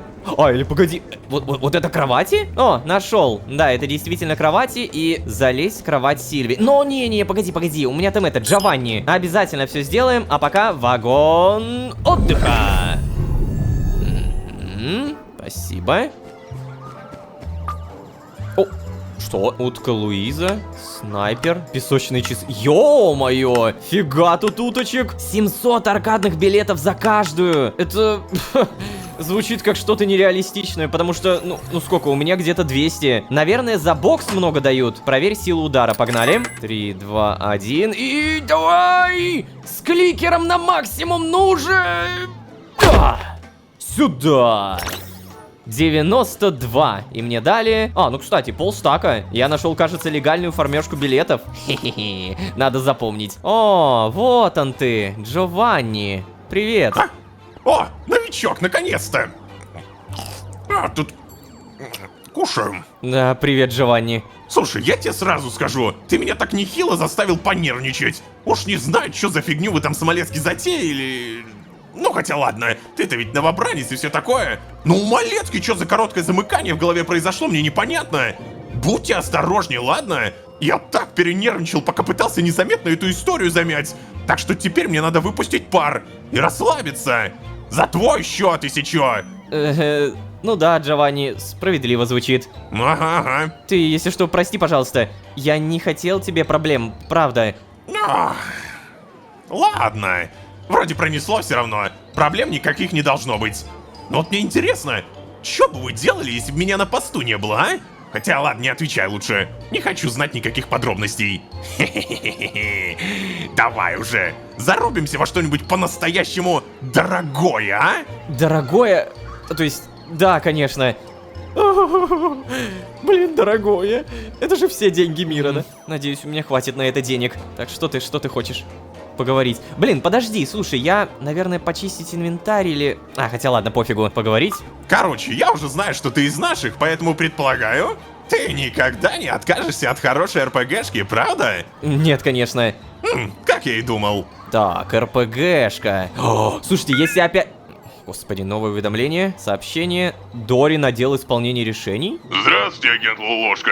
Рад сообщить вам о том, что ваша запись на абсолютно легальный спарринг в целях развития у штурмовиков навыков ближнего боя была подтверждена. Тренировочный бой будет иметь место на самом нижнем этаже тренировочного вагона через 300 метров, да. Если вы по какой-то причине не можете явиться, пожалуйста, предупредите в ответном письме. До встречи. Ложка, я уверен, ты набьешь ему морду. В учебных целях, конечно. Набьешь ему морд? Я вспомнил! В предыдущей серии, помните, я приходил на нижний этаж, и там Боб был. Я еще записался на спарринг. Только, блин, а кто там мой соперник, противник, спарринг-партнер-то, ё-моё? Я надеюсь, там не будет какой-нибудь Малецкий? Хотя это уж вряд ли. Ладно, Джованни, не отвлекаемся, заходим в VR, и у нас тут игра километра. Танцуй, танцуй, танцуй. 5000! А мы можем, ну не знаю, там что-то подешевле. Идеальный жир, или там игра в бога, гонки, сердитое выселение, бой с тенью. Вот что-то из этого подешевле. Я думал, потрачу максимум 1002, но... Ладно, погнали. Приветствую, путники. В деревне Альдерхард испокон веков не стихает холодный, пронизывающий ветер. Ого, крутяк! Много километров не было уже таких сеттингов. Я люблю, когда немного страшно. Да? А я вот что-то не очень... Ой, да ладно, тебе расслабься. Весело будет. Так, давай, получается, разделимся и попробуем узнать, что здесь происходит. Я предчувствую, у этой деревушки есть какой-то секрет. Ага. Блин, 5000 синкоинов, чтобы Джованни успокоился. Не, ну в целом-то... Привет! Да, что такое? Может быть, и мне с кем-то поговорить? Привет! Не поговорим. Тут тоже не поговорить. О, поговорить. Ты не видишь, что я очень спешу? Прости, что у тебя тут было? Буквально ничего, серьезно? У мужчины поговорить? Ты еще кто такой? Только чужаков нам еще не хватало. Жители этой деревни уже достаточно пережили. Не знаю, что ты тут забыл, но лучше убирайся по добру, по здорову. Иди. Блин, ну так ты скажи, что они пережили. Джованни, где ты? Ой, Джованни исчез. Бляха. Куда Джованни? Может быть, теперь можно еще раз поговорить? Нет. Здравствуйте, женщина. Вы не из наших. Ну да, правильно. Что вам нужно? Да ничего, я просто путник. Что? Лучше убирайтесь отсюда. Вам тут делать нечего. Эта деревня загибается. Боже, а можно просто прямо сказать нет? Офигеть, тут столько домов. Мне что, это все надо осматривать? Вот еще. Ну, что, пришел поглумиться над нашим несчастьем, да? Да нет же, я просто... Не рассказывай мне сказки. Я знаю, какие слухи ходят по округе про нашу деревню. Никто не приходит сюда просто так. Только из нездорового любопытства. Ну что, смотри, раз пришел. Забавно, правда? Да скажите уже прямо, что происходит-то, бляха-муха! Умоляю! Джованни, а ты-то куда исчез, кстати?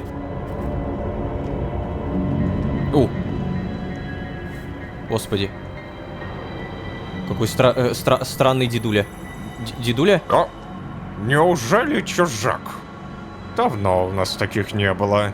А я ведь помню, когда маленький был. Деревня процветала, торговля шла в гору. Да уж, что вспоминать-то это. Слушайте, простите, а что случилось в этой деревне?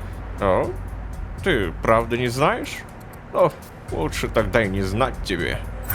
Хорошо, что мне уже недолго осталось. С этой больной ногой я совсем не могу работать. А что случилось с вашей ногой? Нет, расскажите мне про деревню. Блин, ну может быть там помощь нужна? О, помощь. Помощь мне бы очень-то пригодилась. Но заплатить мне особо нечем. Я все равно хочу помочь вам. Да? Ну, тогда хорошо. Вот. В этом сезоне я так и не смог вспахать и засеять свои поля пшеницей. Если ты и правда готов помочь, то ты буквально спасешь меня от голодной зимы. Вот сейчас. Держи. Мотыга. О, бляха, столько пшеницы. Знаете, у меня ощущение, что я прямо сейчас, да, во-первых, должен все это вскопать, а во-вторых, если я помогу ему, то мне дадут информацию. Мы поймем, что в этой деревне случилось. Правильно ли я понимаю, что мне сейчас... Что это? Серебряный медальон, внутри фотография маленькой девочки. Так, ладно, правильно ли я понимаю, что мне надо все засадить? Или не обязательно?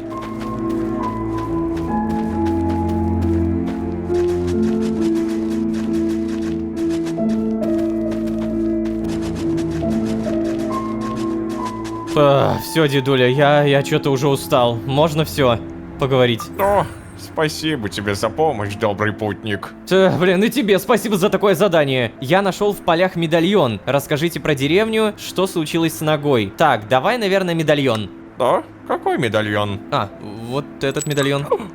Вау, это же медальон Тома. Тома? А кто такой Том? Это мальчик, который приходил ко мне каждый день. Приносил мне еду, работал у меня в полях за небольшую плату, хоть и был совсем слабенький и болезненный. Угу. И почему он больше не приходит? Спасибо за помощь. Но, знаешь, позволь мне удалиться. Держи, это тебе. Что? Мне очень нужно прилечь. Я устал. Ладно. Так, а может быть все-таки там, ну, как-то помочь? Железная монета. Описания никакого. А, может быть мне нужно с Джованни встретиться. Медальон Тома. Наверное, это какая-то часть истории. Приветствую, не поговори... О, господи. Девочка. О, господин чужак, не хотите купить овечку? Нет, спасибо, я... Никто не покупает моих овечек. Конечно, они такие тощие и голодные. Кто их захочет купить? А кормить нам их нечем. Мамочка дома больная лежит. Я совсем последние сокровища потеряла. Так, бляха, тихо, пожалуйста. Ну, хватит уже реветь. Что за сокровище ты потеряла? Ты не знаешь, что случилось в этой деревне? Что за сокровище ты потеряла? Я потеряла музыкальную шкатулку. Она уже старая, ржавая и заедает, но это было мое последнее напоминание. Черт. Слушай, а может быть ты знаешь, где могла ее потерять? Зачем вам? Ну, помочь? Спасибо, дяденька. И я не знаю, где могла ее потерять. Я постоянно бегаю по всей деревне и по полям, так что понятия не имею. И что, это помощь? Да, какие поля, какие к черту, да их тут много! Вот тебе серебряный медальон, не хочешь? Не хочешь. Не буду даже рассказывать, как я бегал по всем этим полям, но... Да, вот она, шкатулка. Наконец-то. Шкатулку я нашел, но... Может быть, мне принести этой девочке немного сена, чтобы овец накормить? Сена? Ну да.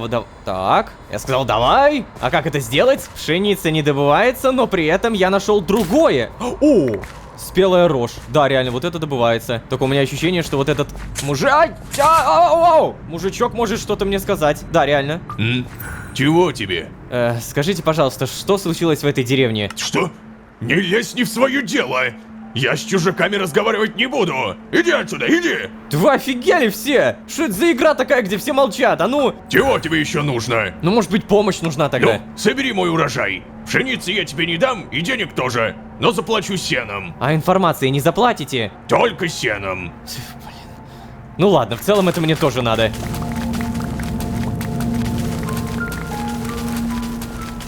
Все, собрал. Отдать рожь. Отлично. Можешь забрать вон то сено. Вот это сено.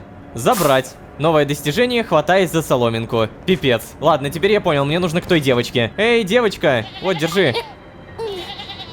О, дяденька, вы нашли мою шкатулку? О, кстати, да, и шкатулку тоже. Держи. О, моя шкатулка. Спасибо, дяденька. И сено держи. О, это для моих овечек? Это для твоих овечек. Да-да-да, вот так вот, вот так вот. О, спасибо большое, господин чужак. Надеюсь, их кто-то купит. Скажи, а что случилось у вас в деревне? О, в деревне? А вам зачем, дяденька? Да я помочь хочу, забыла. Мама говорит, что нашей деревне ничто не поможет. Ну, у меня есть лишние монеты. Нет, ты расскажи. Я тебе принес твою шкатулку, да еще и сено. Давай я куплю у тебя, короче, этих овец. Да, вот, держи, на. О, хорошо. А теперь расскажи мне, что случилось? Здесь очень много всего случилось. Но я сама почти ничего не видела и не помню. Либо я тогда еще не родилась, либо была слишком маленькая. Но кое-что я все-таки видела. Да, и я знаю, что моя подруга Энни подарила мне эту шкатулку. Она так любила эту мелодию и всегда танцевала. Энни так любила танцевать. Но Энни больше не танцует. С тех пор, как Том... Заберите эту шкатулку, она не нужна мне больше. Так. Блин. Что делать? То есть все? Я шкатулку просто так взял? О, боже мой! Это реально очень тяжелое задание, если так подумать. О, наконец-то я нашел еще кого-то. Житель деревни поговорить. Это что, кладбище какое-то? Так, поговорить. Ходят тут всякие, но суют не в свои дела. Простите, пожалуйста, я простой путник. Почему вы все тут такие неприветливые? Реально. Можете рассказать о том, что случилось в этой деревне? Может быть, вам помощь нужна? Помощь? Сразу скажу, платить мне нечем. Да не нужны мне деньги. А что тебе нужно? Я всего лишь... хочу помочь, вот и все. Ну что ж, тогда развлекайся. Как видишь, кладбище у нас огромное. Гораздо больше, чем в других деревнях. А я совсем уж старик, не успеваю убираться. Каждый день чертов ветер приносит кучу сухих листьев и прочего мусора. Ой, а молодых рабочих рук очень не хватает. Если ты правда хочешь помочь, убери-ка все сухие листья и повырывай сорную траву. Понятно. Вы меня, короче, вообще прям на максимальных побегушках держите, да? А, вот я вижу. Убрать листва. О, ну это, кстати, удобно. Ладно, это в разы круче, чем все остальное. Мне определенно... Как же здесь много могил молодых людей. И даже детей.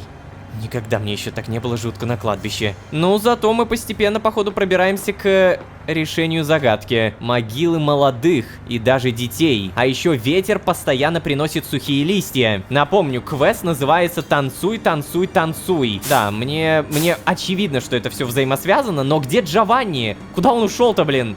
О, стоп. А это что такое? Деревянная игрушка. Сделана очень неумело. Надпись гласит «Тому от Энни с любовью». А, я походу сейчас вырывал, получается, вот эти сорняки. И да, сам не заметил, как мне дали деревянную игрушку. Тому от Энни. Энни, которая танцевала. При этом серебряный медальон Тома. Внутри фотография маленькой девочки. А, той самой Энни. Ладно, может быть, все? Дедуля? Да, поговорить. Что, закончил? Ну, да. Спасибо тебе. А теперь послушай меня. Убирайся отсюда как можно скорее. Ты слишком молод. А ветер любит молодых. О. Черт. Ой.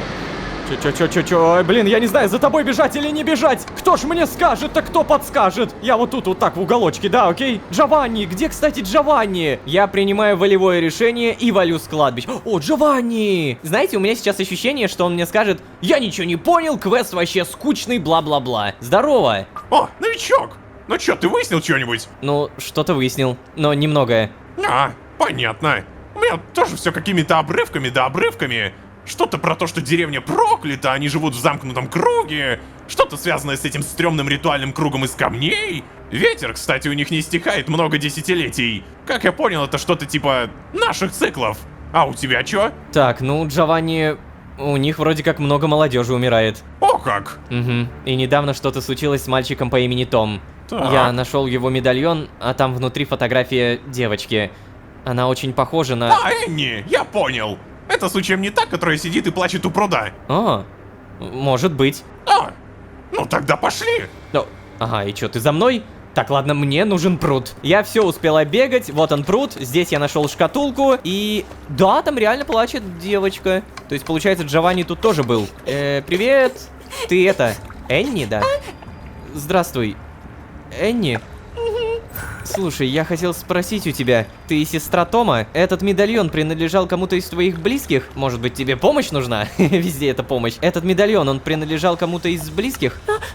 Откуда он у вас? Нашел в полях. Почему вы ходите по нашей деревне и подбираете все, что плохо лежит? Не, мы всего лишь хотим помочь. Пожалуйста, расскажи нам, что происходит в этой деревне. Ладно. Когда-то давным-давно эта деревня была живой. Приходили все новые и новые жители, особенно молодые люди. Здесь было больше всего возможностей для торговли, чем в соседних деревнях. Но все это было так давно, что даже наша мама не застала эти времена. Наша с Томом мама. И вот однажды подул сильный холодный ветер, и с тех пор ни разу не переставал. Сначала никто не обратил на это внимания, но потом начали происходить несчастные случаи. Дети, подростки и молодые люди нашей деревни начали умирать слишком часто. И каждый раз виной несчастного случая был ветер. С тех пор есть поверье, что деревня наша проклята. Ветер забирает наших детей, и деревня пришла в полный упадок. Жители построили ритуальный круг из камней в попытке задобрить ветер, приносили в жертву скот, проводили ритуалы. Все без толку. Мы потеряли всякую надежду. И думаю, вы уже догадались, что последним, кого унес ветер, стал мой брат Том. Том был просто замечательный, любимец всей деревни. У него было слабое здоровье, но он всегда помогал, всегда оберегал младшую сестренку. Я обожала танцевать, и он всегда просил, чтобы я станцевала для него. Он хотел, чтобы я стала знаменитой танцовщицей и уехала в столицу. А потом случился ураган. Так, ладно. Спасибо, что рассказала, мы пойдем. А почему бы жителям этой деревни просто не уехать? Может быть, вы неправильно проводили ритуалы? Неправильно. А ведь правда, если жертвоприношения не помогали, а вы потеряли надежду, может быть, наоборот? Нужно показать ветру, что надежда еще есть? Да, показать, что в этой деревне все еще есть дети, которые готовы дать отпор. Давайте попробуем. Что, ритуал? Мне нужно найти тот самый камень какой-то? Блин, ну это все, конечно, одна большая сказка. Прикольная, но все-таки сказка. Ой. А! Все, я понял, надо было просто поискать. То есть я бы сам не нашел. И что в итоге? Как там тебя, Энни? Положить игрушку. Я понял. Игрушку. Поставить шкатулку сюда и положить медальон. Как я могу показать ветру, что у нас есть надежда, если... Что? Танцуй! Но... Том? Станцуй для меня в последний раз! Я поняла, Томми.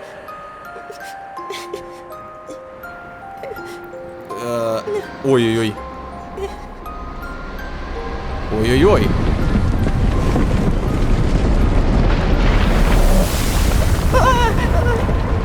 Эй, ты в порядке, Энни?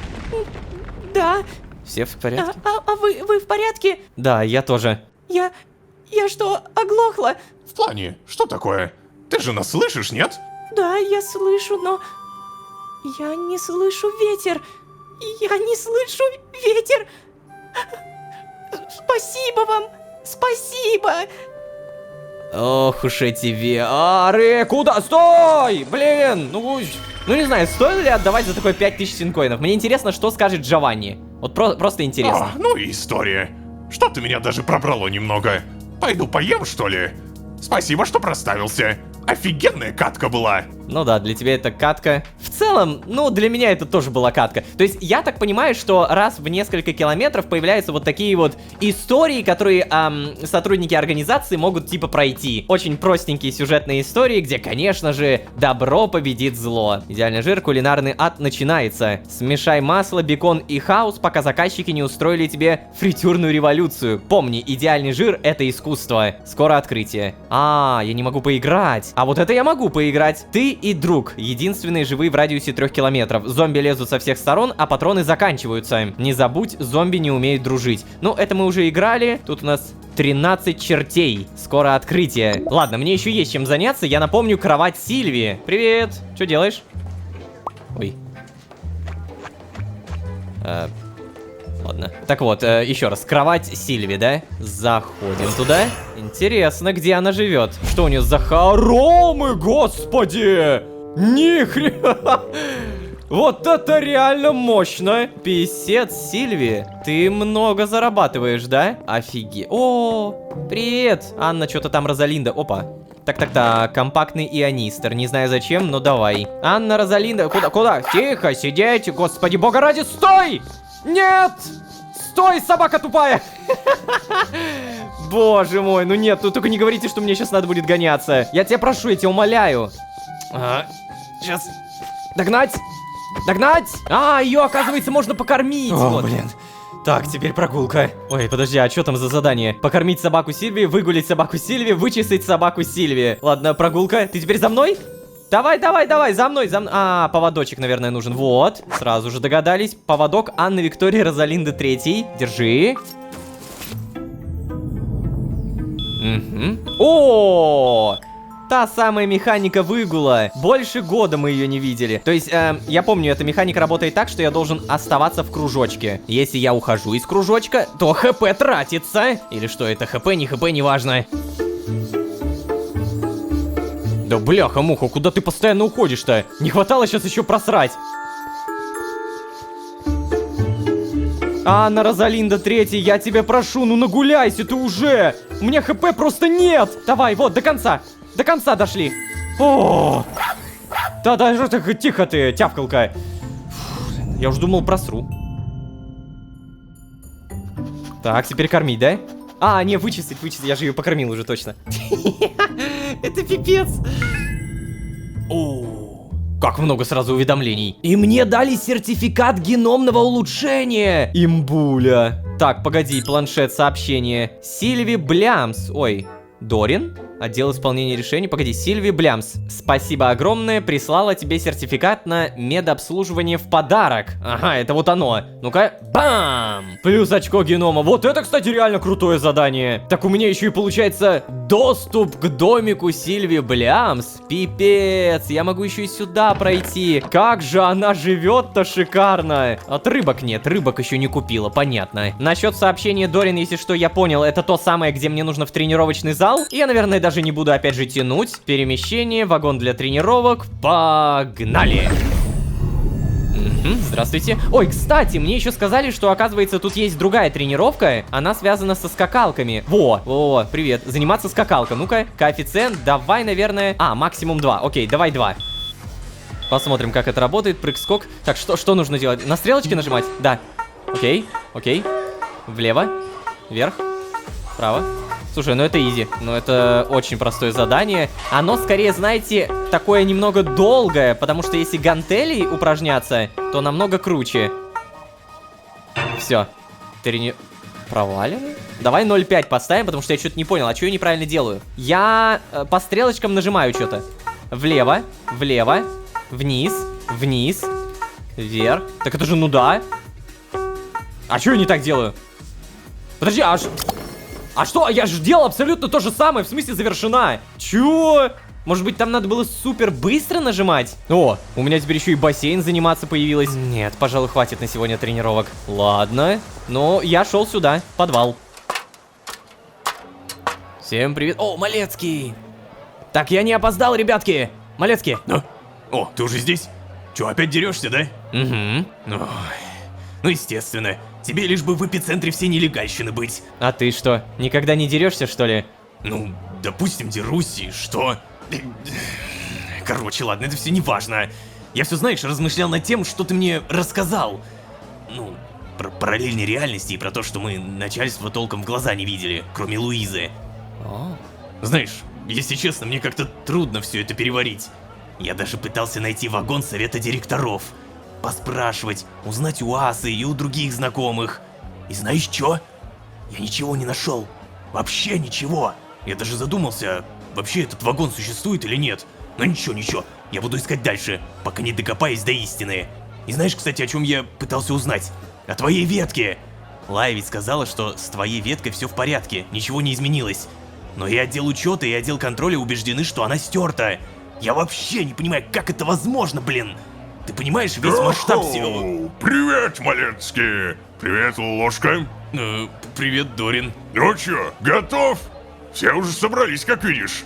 Да, я готов, Дорин. Ну, красавчик. А с кем драться-то буду в этот раз? О, в этот раз соперник поинтереснее, тебе понравится. Будешь с Реджи драться. Чё, с Реджи? Да ты чё, рехнулся, Дорин? Он тебе справку из психотерапевтического вагона приносил или нет? Да ладно тебе, Малецкий. Бои без правил, они на то и бои без правил. Да? Пошли уже. О, блин, Реджи, реально. Дорогие члены бойцовского клуба, на этом километре в схватку вступят, по общепринятому мнению, самый отбитый штурмовик Синклита, безумный Реджи! И новичок, уже успевший продемонстрировать всем свои таланты в ближнем и дальнем бою, Ложка! Да начнется бой! Ну, поехали. Я уверен, этот бой будет не таким простым, но тем не менее. Давай, нападай. На! О, так, ладно. О, черт! О! Слушайте, это сильно. Сейчас выносливость. А теперь продолжаем. И сюда.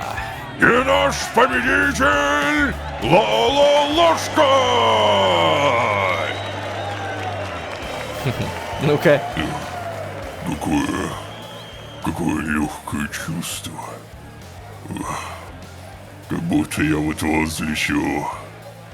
Что? Мы ему голову отбили. Стой, слушай. Я не знаю, что ты сейчас сделал, но спасибо тебе. Я не думал, что когда-нибудь почувствую себя так легко. Ты прекрасен. И я прекрасен. И мир прекрасен. Ладно. Получается, я ему мозги вправил? Вот это было реально неожиданно. Ребята, а чё, деньги с меня кто-то залутал тут? Боб, ты дашь мне что-нибудь? Я деньги получил? Нет, получается, поговорить я ни с кем не могу. Ребят, сейчас я хочу кое-что попросить у вас. Если вы где-то видели, чтобы я в Синклите пробежал какой-то значок задания и почему-то его проигнорировал и просто не прошел, напишите об этом в комментариях, потому что я не хочу пропустить ни один квест. Я уже понял, что вот эти допы квестов типа Алана, Стена, Эрика и, например, Сильви реально роляют, поэтому я не хочу упускать такие возможности. Все, что я видел, вроде как выполнил, и у меня ощущение, что Малецкий наконец-то начал понимать. У него открылись глаза. Мне кажется, следующая серия будет разрыв жопы. Как говорится, наблюдаем. Не забудьте, пожалуйста, про ваш лайк, не забудьте про подписку. Напомню, что ваша поддержка — это наилучший буст мотивации, и мы правда стараемся. И будем дальше стараться еще дальше и больше. Ну, а если вы здесь впервые, то можете еще и позвать друзей. А с вами были Ложка, победитель, спарринг-партнер, а самое главное, лучший игроман. Всем удачи, всем пока. Пока. Нам дали срочное задание. Имя Тадмавриэль? Малецкий, подожди. Опять? Только мне нужно всего лишь снова отвязаться от времени. Что? И не спорь со мной. Так, наконец-то. Начиная с предыдущей серии, моя уверенность, что у нас много друзей и просто тех, кто относится к Лолошке с уважением, выросла. Напоминаю, игры, просьбы покормить, написать, принести, поварить, побить, расчесать. Короче, если все это не принесет пользы в будущем, ну, я буду грустить, блинский. Заслуженно грустить. Да, я специально это не игнорирую, и благо, пока что мало-помалу это приносит плоды. Доступы в вагоны, бесплатная еда, быстрая телепортация и полное понимание, что Алан и Джованни, надеюсь, меня не сдадут. Напомню, Малецкий также произнес нечто интересное. Я пытался найти вагон директоров, поспрашивать у других и ничего не нашел. Начинаем разгадывать неразгадываемое. Всем привет, дорогие друзья, я Лолошка. Добро пожаловать в точку невозврата. Поехали!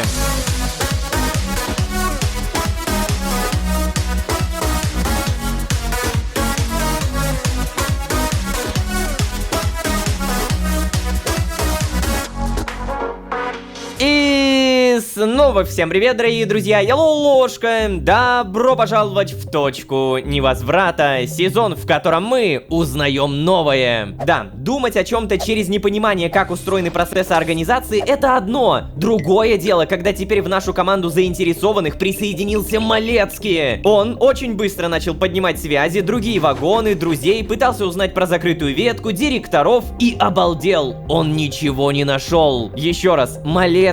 У него доступов больше, чем у меня в 3000 раз. Короче, вывод простой. Нам надо поговорить с Малецким как можно быстрее. Но, дамы и господа, посмотрите внимательно на этот стеллаж. Самую первую его часть мы собрали примерно, 40 серий назад. И так получается, что оказывается за всех этих уток, за первый стеллаж мы можем получить награду. Давайте сделаем это на счет 3, 2, 1. Награда за полку получена, утки 25 тысяч опыта. Блин! На самом деле сейчас это так мало, а серии 30-40 назад сыграла бы такую большую роль. Бляха-муха, вот это я слепой. Напомню, что есть другие стеллажи, которые по-любому надо будет собирать, но сначала нам нужен... Эй, Ло, привет, напарничек. Малецкий.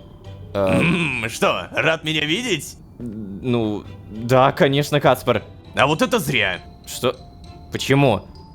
Да потому что я по рабочему вопросу. Нам дали срочное задание.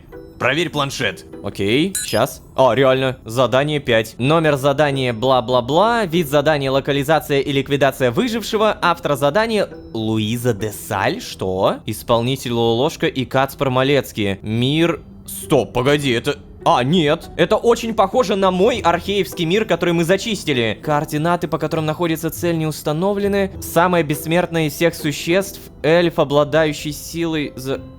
Подожди, что? Имя Тадмавриэль. Очень-очень древний эльф, хитер, надменен, жаден. Ради господства готов на все, характер мерзкий, не женат. Малецкий, подожди, опять? Ну да, получается по второму кругу.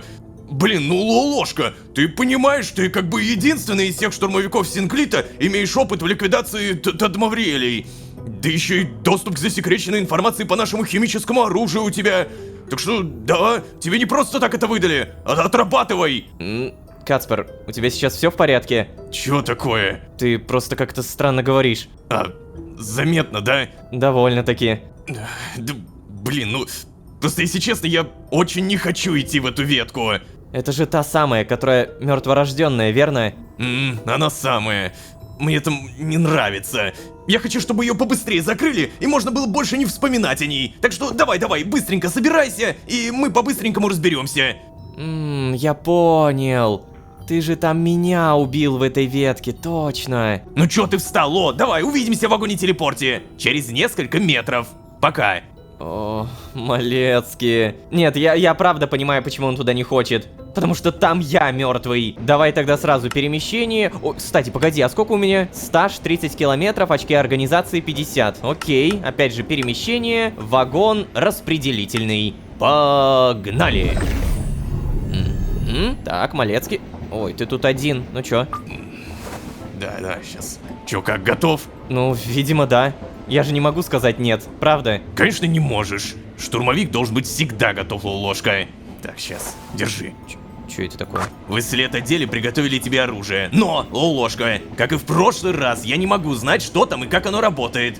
Ты помнишь наш алгоритм, да? Ну... Ты делаешь свое дело, ликвидируешь цель, а потом зовешь меня. Я зарегистрирую смерть. Ну да, помню. Так, че же еще-то там...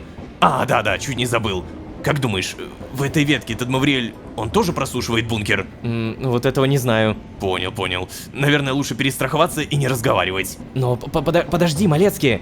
Мы собираемся переместиться ко мне в бункер? Ну да, а что? Так а разве это не рискованно? В плане? Ну, мы можем столкнуться с другим Лолошкой. Ну да. Слушай, как тебе сказать, Ло? Блин. Не можем мы с ним столкнуться. Я потом тебе расскажу. Давай, иди на задание. Иди, перемещение я, если что, тебе дал. Ага. Не, ну мы-то все понимаем. Что ж, коробка. Содержимое засекречено. Он телепортируется, и мы открываем. Да, кровь с добавлением смертоносной психотропной жидкости. Ладно, координаты здесь уже есть, и, блин, я реально иду туда, где мертвый я. Это просто шок. Переместиться? Погнали. Какие странные у меня ощущения. Тихо. Ладно. Ой, тут все поломано. Надеюсь, и в этот раз получится. В смысле, ты... Это так странно. Блин, ну то, что поломано, это, конечно, пипец. Ой-ой-ой, не заходим сюда. Использовать здесь явно ничего нельзя. Чинить я, наверное, это тоже не буду. Хотя, знаете, в дань уважения к самому себе когда-то. Тут даже скафандра, кстати, нет. Походу, мы примерно понимаем, где Малецкий убил Лолошку. Так и быть, прописываем реверта. Отлично. Снова сработало. Только вот, значит ли это, что я все-таки не совсем потерял свою искру? Я не понимаю этого. Ну, примерно так. Она же у тебя типа в замороженном состоянии. Блин, это так необычно, серьезно. Привет. Кто-нибудь... О. Тадмавриэль. Ну, здравствуй. А что с ним? О, погоди, стоп, вот это возьмем. 450, найден коллекционный предмет. Туман смотрящего, кровь. Плотно закрытая стеклянная бутылка содержит отголосок сущности, называемой смотрящим. От бутылки исходит невыносимый холод и запах крови. Погоди, слушай, я понимаю, что надо поговорить, но я на всякий случай пройдусь, окей? Я тут не так часто появляюсь. Сундуки уголь. Здесь золото. Здесь тоже сразу проверим. Вроде уточек никаких. Здесь тапочки, кораблики. Ничего нет. Ну, собственно, это самое... Тадмавриэль? Кто? Ты? Так тебя все-таки отвязали от времени. Интересно. Я думал, тебя убили. Впрочем, я это не видел, только слышал. Но звучало драматично. Да, точно. Мы же не виделись, получается, в этой ветке очень много времени. Прям пипец Ну как так, много. что ты здесь делаешь? Неужели после отвязки тебе все еще от меня что-то нужно? Значит, организация не смогла ответить на твои вопросы, да? Ой, давай без демагогии. Да как ты... Если я здесь, то да, получается, мне нужна информация. О, это так необычно. Вот знаете, это тот самый момент, когда ты действительно ощущаешь вот это вот разное течение времени, вот эти вот ветки. Просто ранее мы всегда общались только с отвязанными, а тут, блин, мертвый в другой ветке, но живой здесь. Спросить, почему Тадмавриэль считает, что я ничем не лучше него. Спросить о своем прошлом, спросить об организации. Давай прошлое. Лолошка, ты понимаешь, сколько тебе придется заплатить за такую информацию? Я принес достойную оплату, Тадмавриэль. Сомневаюсь, но посмотрим. О, кровь. Держи. Что? Это же... Откуда у тебя это? Ну ты принимаешь это или нет? Все-таки выпьет. О, да. Так, ну так, ты готов рассказать что-нибудь ценное о моем прошлом? О, Лолошка, ты правда думаешь, что достаточно заплатил мне? Да уж, некоторые живут тысячелетиями и не умнеют. Блин, ты серьезно? Я полностью серьезен, но могу рассказать тебе несколько деталей. В юности ты был невыносимо заносчив, мнил себя душой компании и светилом науки, а на самом деле просто ошивался рядом с Играселем и крал у него идеи. Хотя, как ни странно, ты был не настолько глуп, как сейчас. Это я вынужден признать. И это все? О, нет, небольшой бонус. Так уж и быть, расскажу, что этот шарф связал тебе Играсель. Все? Ну так, а чего ж ты ожидал? Я изначально озвучил тебе расценки. Ты на них согласился. Я дал тебе ровно столько информации, сколько ты оплатил. Блин, Тадмавриэль, ты... Ну, Тадмавриэль... Получается, все те кристаллы и яйца не так важны, как одна бутылочка ее крови? Ну что же, ладно, сразимся? Да, блин, серьезно? И снова битва! Что происходит? Кажется, заново драться нам не придется. Оу. Да. И вот я убил Тадмавриэля. Снова. Но легче мне не стало ни после первого, ни после второго раза. Сколько еще этих Тадмавриэлей в бесконечности других веток? Правда, сомневаюсь, что месть бы принесла мне успокоение. Даже если бы я всех убил. Так, ладно, Малецкий. Угу. Ну что ж, второй раз увидеть Тадмавриэля в этом же месте. Забавно, но действительно не легче. Так, вот. Держи, сразу покушай. Ты как, в порядке? Угу, да. Окей, вот, на всякий случай возьми еще. Спасибо тебе, Малецкий. Ну, посмотрим. Что? Ну, мертвый. Какого? Лая? О, да ладно, вот почему скафандра писать одно и то же. Пипец. Сейчас почти. Она при этом в скафандре, вы понимаете? Ну, вот и все. Закончили, наконец. Эй, Ло, ты чё, ты в порядке? Да, спасибо, Кацпар. Просто, знаешь, меня такая ностальгия накрыла. О как. Угу. Хочу сходить в бункер. Посидеть там немного. Понял. И хоть этот бункер не совсем мой, но выглядит он почти точно так же. Да, конечно, друг. Я понимаю тебя. Все. Тогда это... Сейчас, вот так вот. Я выставлю координаты сразу, чтобы тебе было легче самому переместиться. Сделал. Спасибо, Кацпар. Да ладно, тебе не за что. Давай, удачи. Жду тебя в Синклите. Спасибо. Пипец. Лая. Но она-то везде одна, да, получается? Лая? Угу, да, это я. Привет. Только не спрашивай, как я тебя выследила. Мы можем поговорить в бункере? Точнее, в бункере другого Лолошки. Да, конечно. А вот это интересно уже. Маска другая не выпадет? Блин, жалко, было бы прикольно. Знаете, что мне было бы интересно узнать, увидеть? Как я показываю Тадмавриэлю маску Играселя. Очень жаль, что этого не было. Я бы просто хотел увидеть его эмоции. Но, с другой стороны, все могло бы пойти совсем иначе. Малецкий не зря спросил про алгоритм. То есть мы должны были сделать все именно так, как в прошлый раз, чтобы Тадмавриэль именно погиб. Ну или примерно похоже, как в прошлый раз. Так, ладно, я тогда что, пишу Верта? Уже здесь?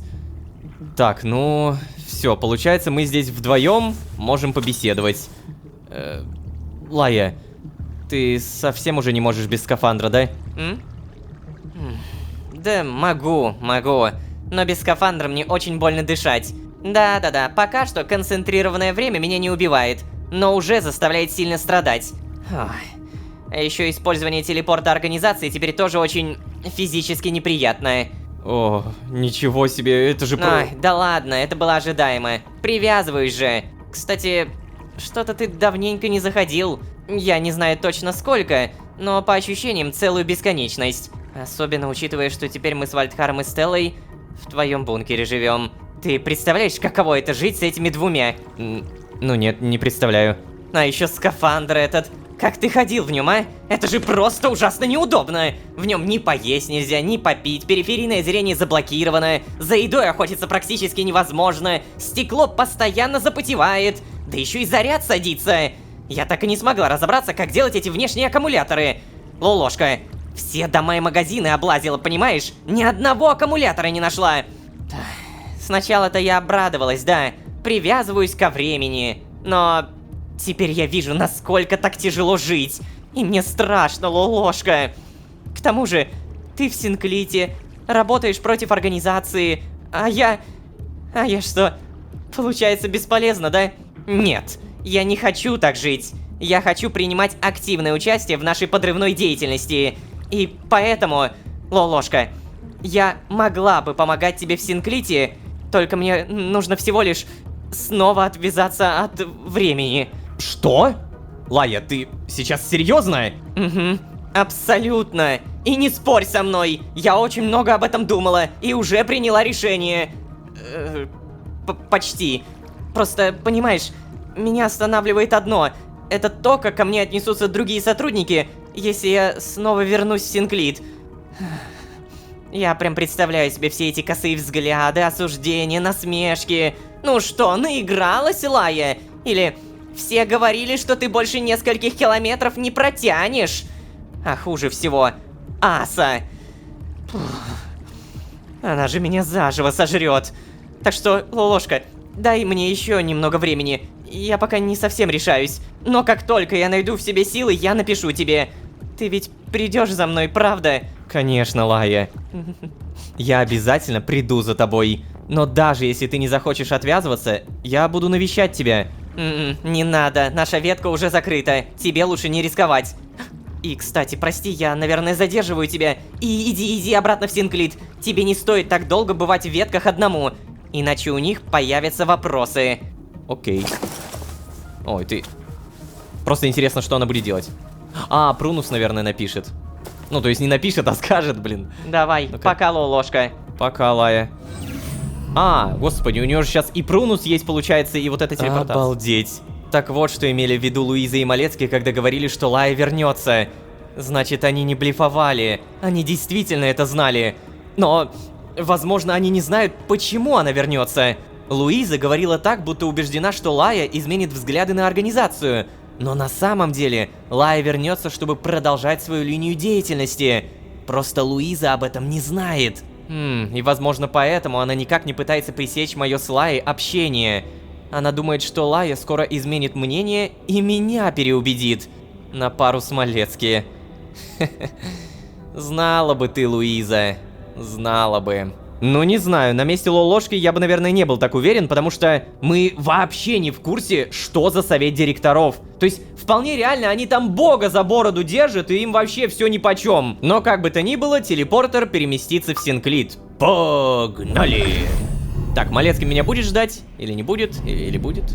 О, Малецкий!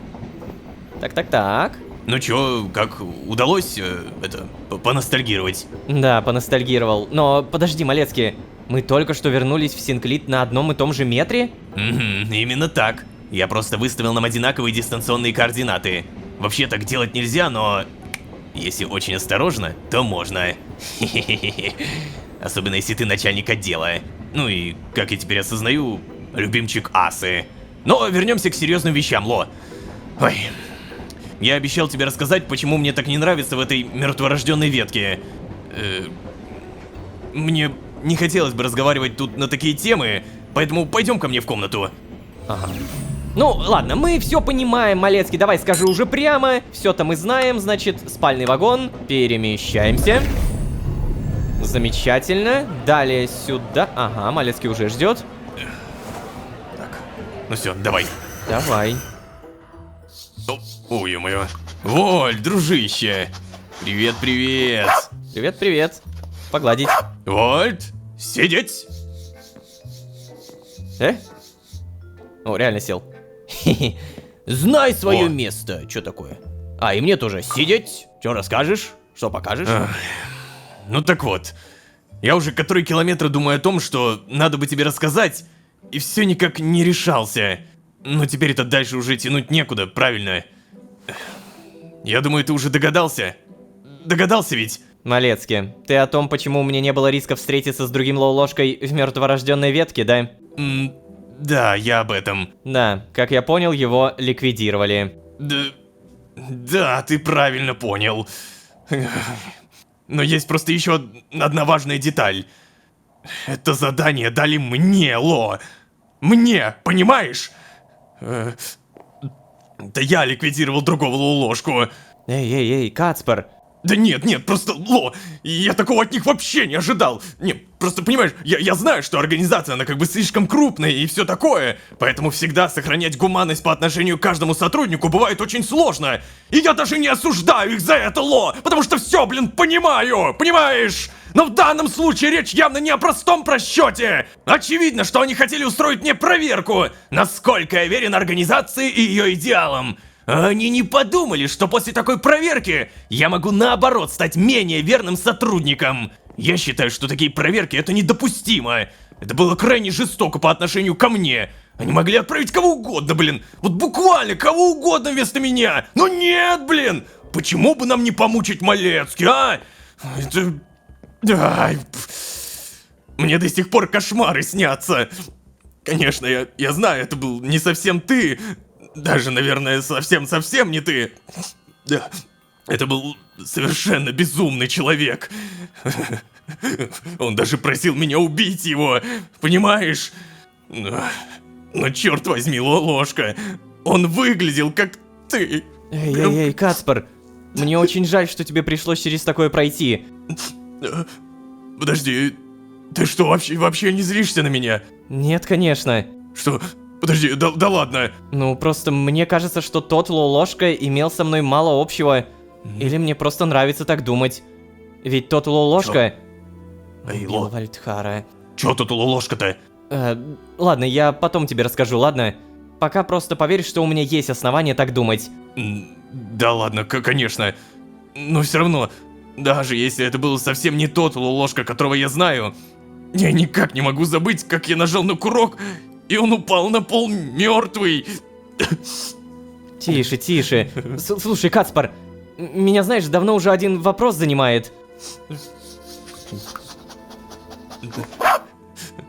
Ну, давай. Если я правильно понял, в бесконечности веток должна существовать бесконечность разных лолошек, правильно? Угу, правильно. Но почему отвязали именно меня? Почему не того, там, какого-то другого лолошку из мертворожденной ветки?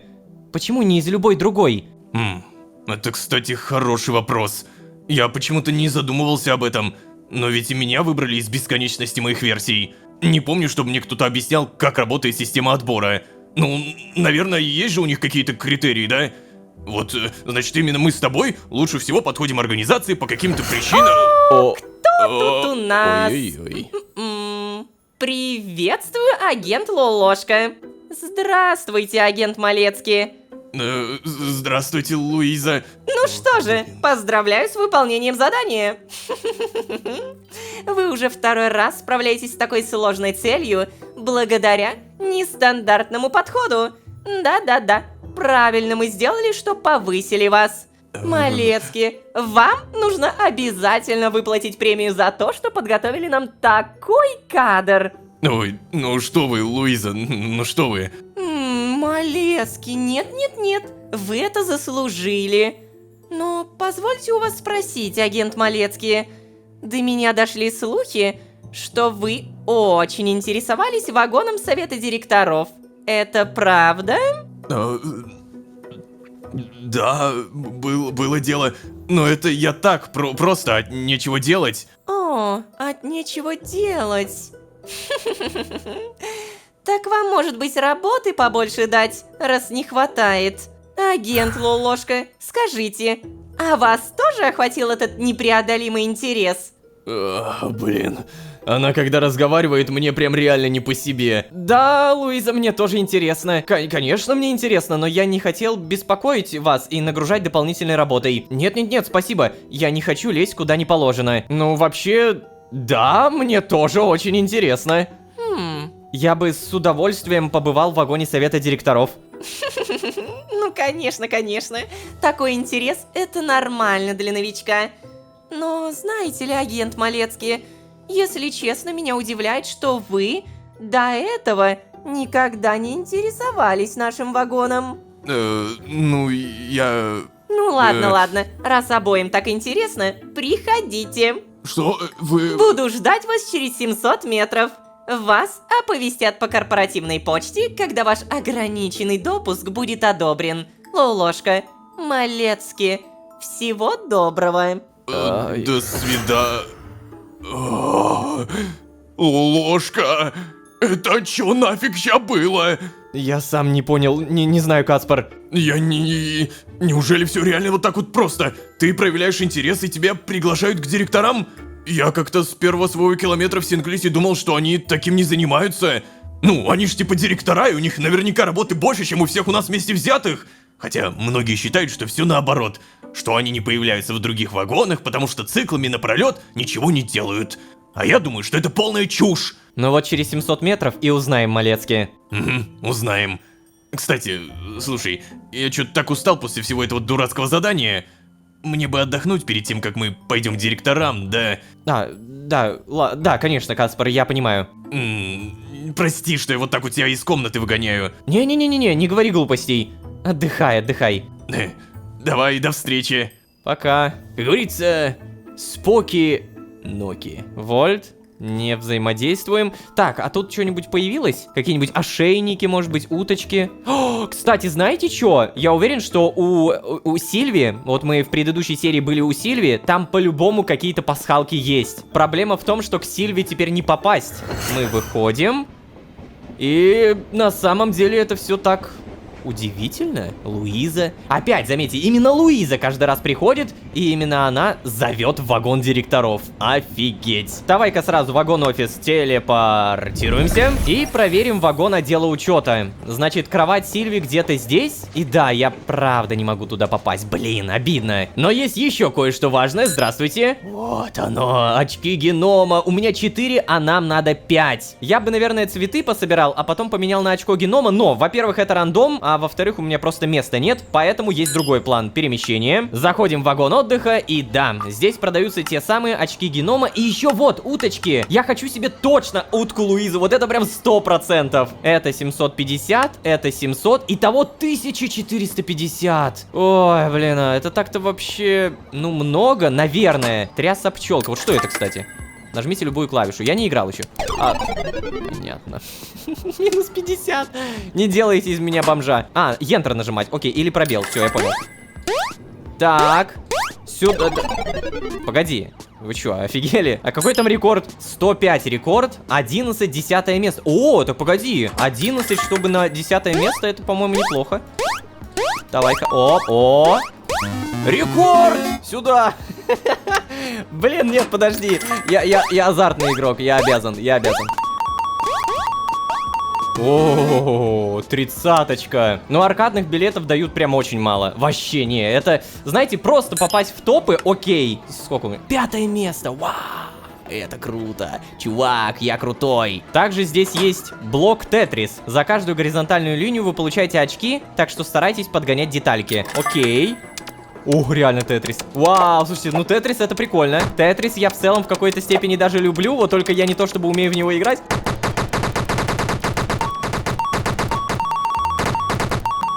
Я реально... Я только сейчас понял, что я реально сижу и 10 минут играю в Тетрис. Записываю это. Это, знаешь, это самый реально успокаивающий контент. Но, блин, я сейчас так кайфую, чтобы ты понимал. Я прям очень кайфую. Когда не нужно ничего говорить, ты просто сидишь, играешь, счет какой-то набиваешь. Забавно. Ладно, все, мне надоело. 54, хорошо. Аркадные билеты мы получили мало. То есть Тетрис тоже приносит прям фигню какую-то. Таблица лидеров, блок Тетрис. О, я в топ попал. Я мог легко попасть в топ-1, но мне просто стало лень. Но это долгая прям игра. Мне стало прям безумно скучно. Лягушка нет. Бомбер нет. Короче, самый простой способ зарабатывать аркадные билеты — это включать кликер и вот так вот боксом набивать.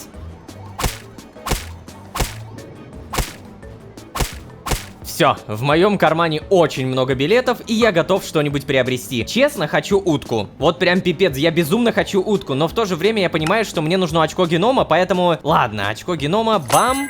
Так, и где оно, Оно сразу впиталось, окей. И, наверное, контроль дематериализации, а самое главное, вагон директоров мы посмотрим уже в следующей серии. На этом постепенно заканчиваем. Честно, вагон отдыха прикольный. Вот реально, я понимаю, почему Джованни сюда ходит так часто. Надеюсь, вам все нравится, надеюсь, вы не забудете поставить лайк и подписаться. И, конечно же, не забывайте, что вся ваша поддержка, которую иногда вы можете проигнорировать, а когда-то нет, она реально очень сильно бустит нашу мотивацию. Я понимаю, что это не сразу заметно. Возможно, только через месяц-два мы сможем реализовать на этой мотивации что-то мега-супер вау-вау-вау-вау-вау. От чего вы такие вау-вау-вау-вау-вау? Но это все еще месяц-два, а иногда даже 3. Поэтому не игнорируйте, пожалуйста, сейчас и... мы это попробуем. Ну а если вы здесь впервые, то можете еще и позвать друзей. А с вами были Лолошка и самое главное, приглашение в вагон директоров. Всем удачи, всем пока. Пока-пока-пока. Пока. О, я не могу поверить, что нам дали доступ в вагон совета директоров. Это такая честь, такая честь. Многовато чести для новичка. Я докопаюсь до истины. Так, ладно, давайте честно. У каждого из нас мысль только об одном. Короткая выжимка. Я бы побывал в вагоне совета директоров. Что ж, раз так интересно, приходите. Буду ждать вас через 700 метров. Спрашивается, а где подвох, черт возьми? Наверное, давайте так, время не тянем и в вагончик директоров заглянем. Всем привет, дорогие друзья, я Лолошка. Добро пожаловать в точку невозврата. Поехали!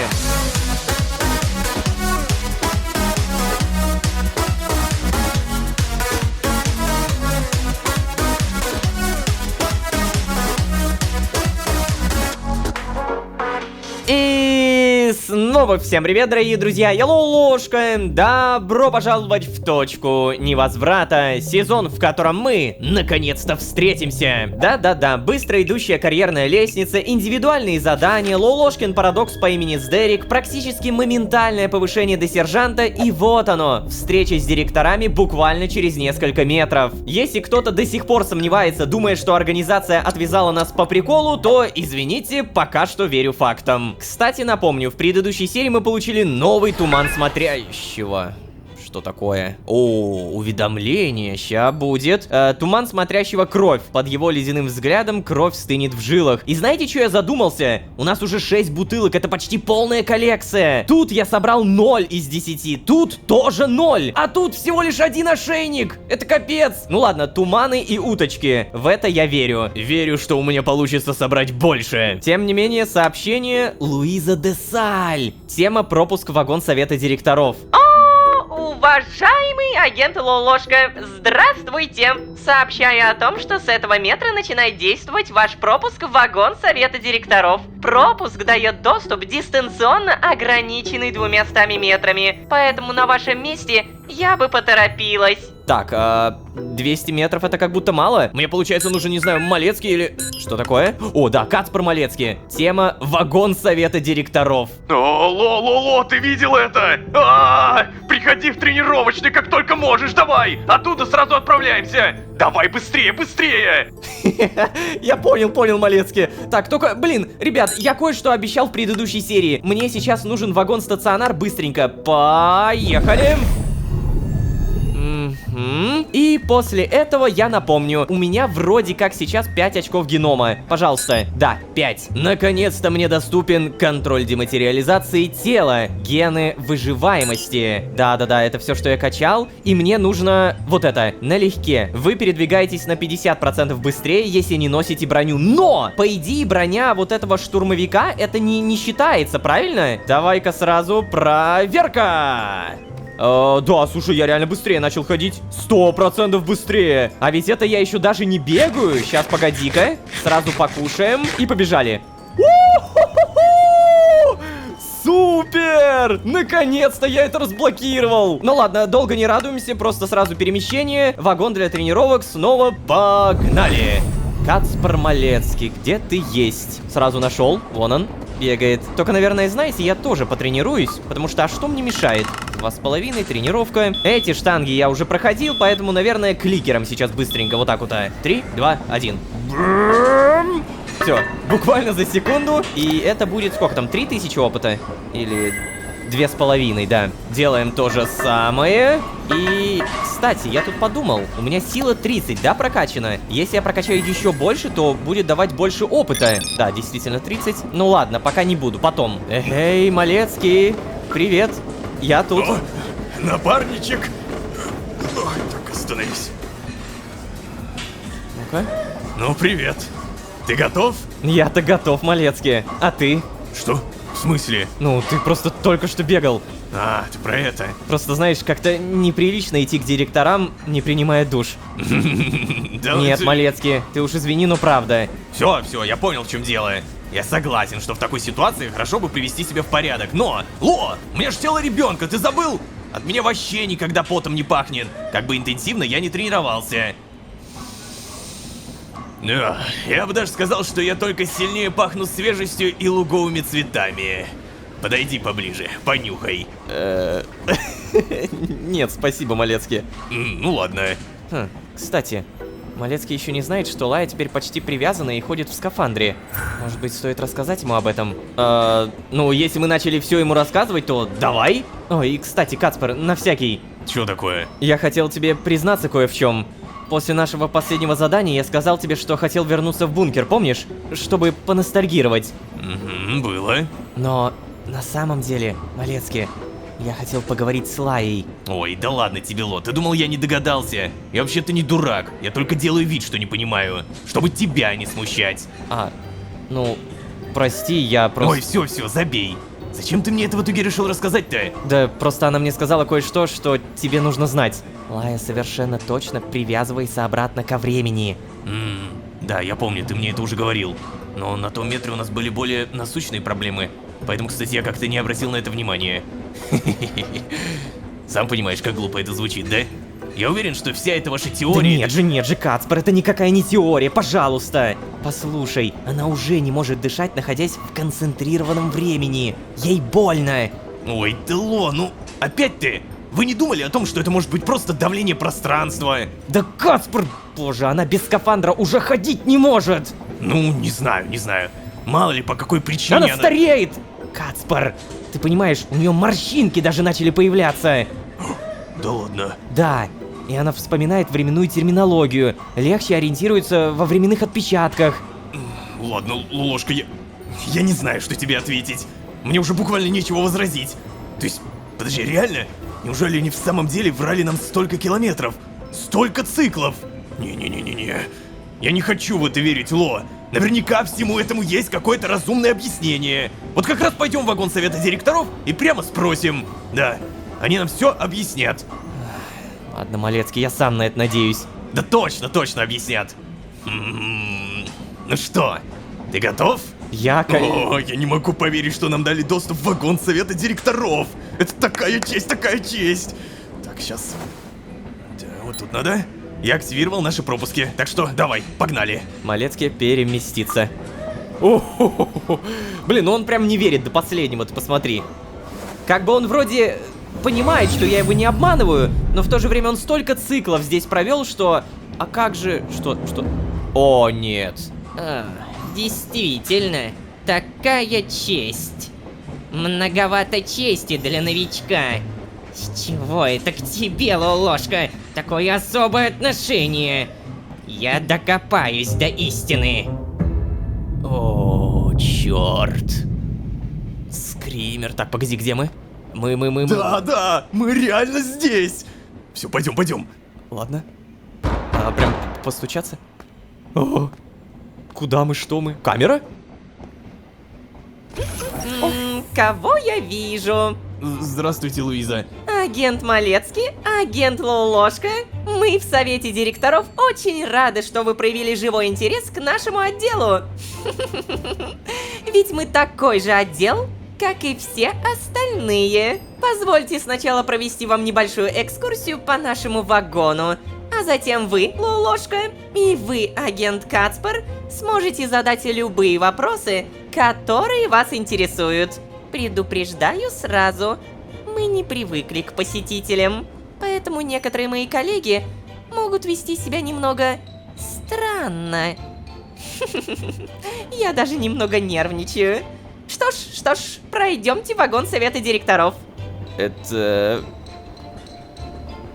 Ладно, я пока молчу. Она реально здесь не одна. Это чё, жаба, блин? Это наш офис.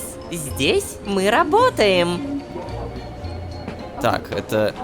Реально... Ой, Вот иди на- это мой рабочий стол. Как вы уже знаете, ваша покорная слуга отвечает за коммуникацию с сотрудниками Синклита. Поэтому я не так много сижу за столом, как остальные директора. Но и работы за компьютером у меня тоже довольно много. Иначе кто будет контролировать процессы, связанные с вопросами кадров? Блин, ну то, что там единорог, это, конечно, пипец. А это там кто? Робот какой-то? Пипец, они все такие разные. Знакомьтесь, это члены совета директоров, отвечающие за принятие решений по веткам. Корнет Уинг и Дот.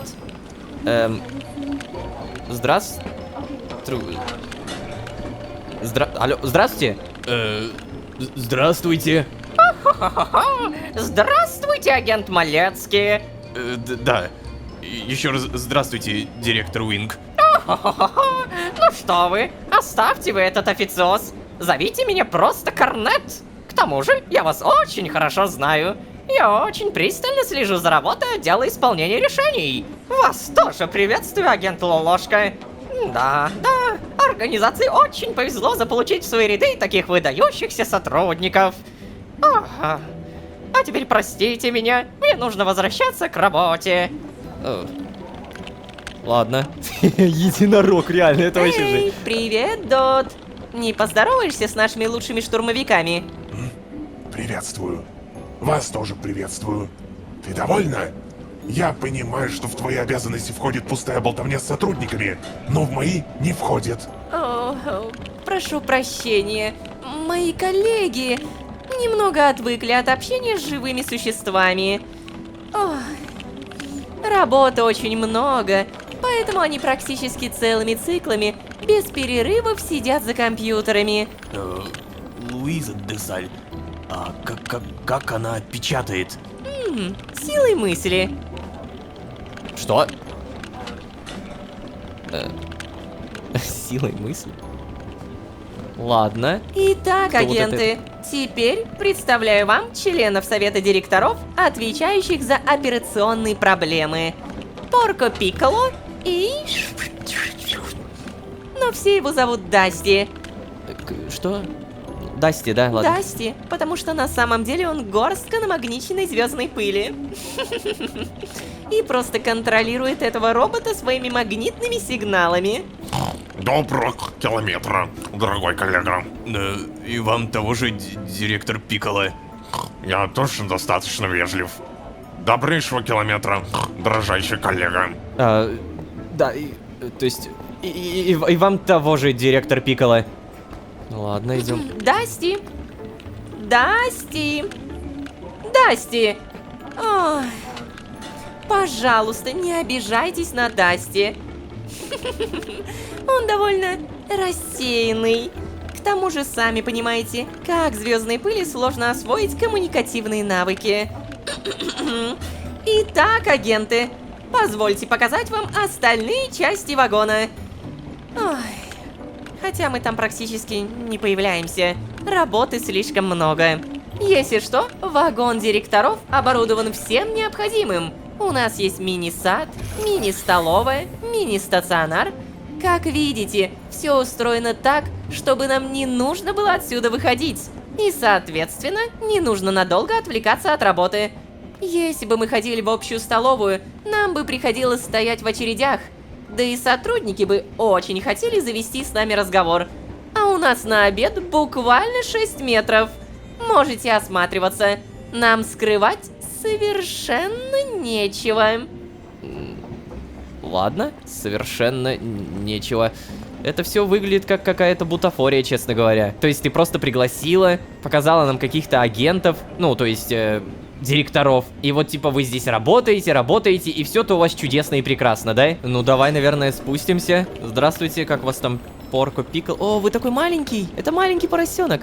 Да ну не, это я не верю. Я не верю. О, А вот это мне. На один коллекционный предмет 24 из 100, да, спасибо. Так, сейчас. Я тут это случайно похожу, да, так. Ничего не будет? Здравствуйте. Господи.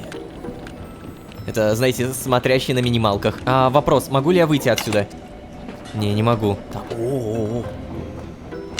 Блин, ничего не открывается, ничего не кликается. Ну, давай, наверное, тогда там посмотрим. Что-то мне даже как-то не по себе. Вот я прям чувствую какую-то фальшь. Ну, то есть, не, это все звучит вроде как очень убедительно, и, честно говоря, я даже верю. Но одновременно с этим я понимаю, что, ну нет, фальшивенько как-то. Мини-сад, где они могут побыть, посидеть, полежать. Давай сразу попробуем найти какие-то коллекционные предметы. Привет, уточки, туманы смотрящего, что-нибудь, пожалуйста. Сюда тоже пройдем. Это мини-стационар. Ну да, кстати, она не соврала. Реально есть мини-стационары, мини-сады, мини-столовые. Но мне бы, наверное, поподробнее все равно ответ. А чем занимается совет? Все, ладно, здесь больше никаких коллекций нет. Могу поговорить? Да, Луиза, поговорить. Ну что, агент Лолошка, как вам вагон? Это... круто. Круто? Это какой-то новомодный сленг, да? И что же это значит? Ну, в плане... Это, уважаемая Луиза, значит, в высшей степени замечательно. Понятно. Спасибо, агент Малецкий. Буду знать. Агент Лолошка, я запишу в свой блокнотик. Пройдемте, пожалуйста, со мной. Ну, хорошо. Малецкий, ты ничего не скажешь? А нам все-таки расскажут какую-то внутреннюю часть организации? Какие-то, может быть, более углубленные там вагоны? Кстати...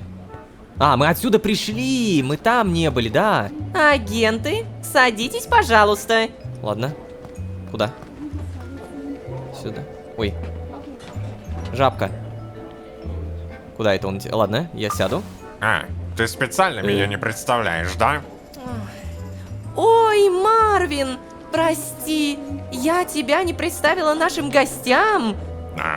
Нет, не представила. Это агент Малецкий, агент Лолошка, наш 6-й и последний член совета директоров Марвин. Марвин, это наши лучшие сотрудники отдела исполнения решений. Приветствую, господа штурмовики. Должен уточнить, что Луиза назвала меня 6-м и последним членом совета директоров только потому, что я хронологически вступил в совет директоров последним. А не потому, что я менее важен, чем остальные директора. Да? Конечно, все именно так и есть.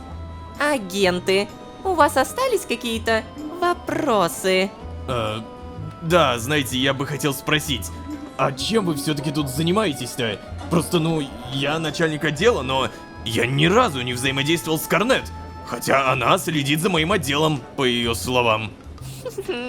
Да, я понимаю, агент Малецкий, почему среди сотрудников Синклита популярно мнение о том, что директора целыми циклами ничего не делают и... Не, Луиза, что вы?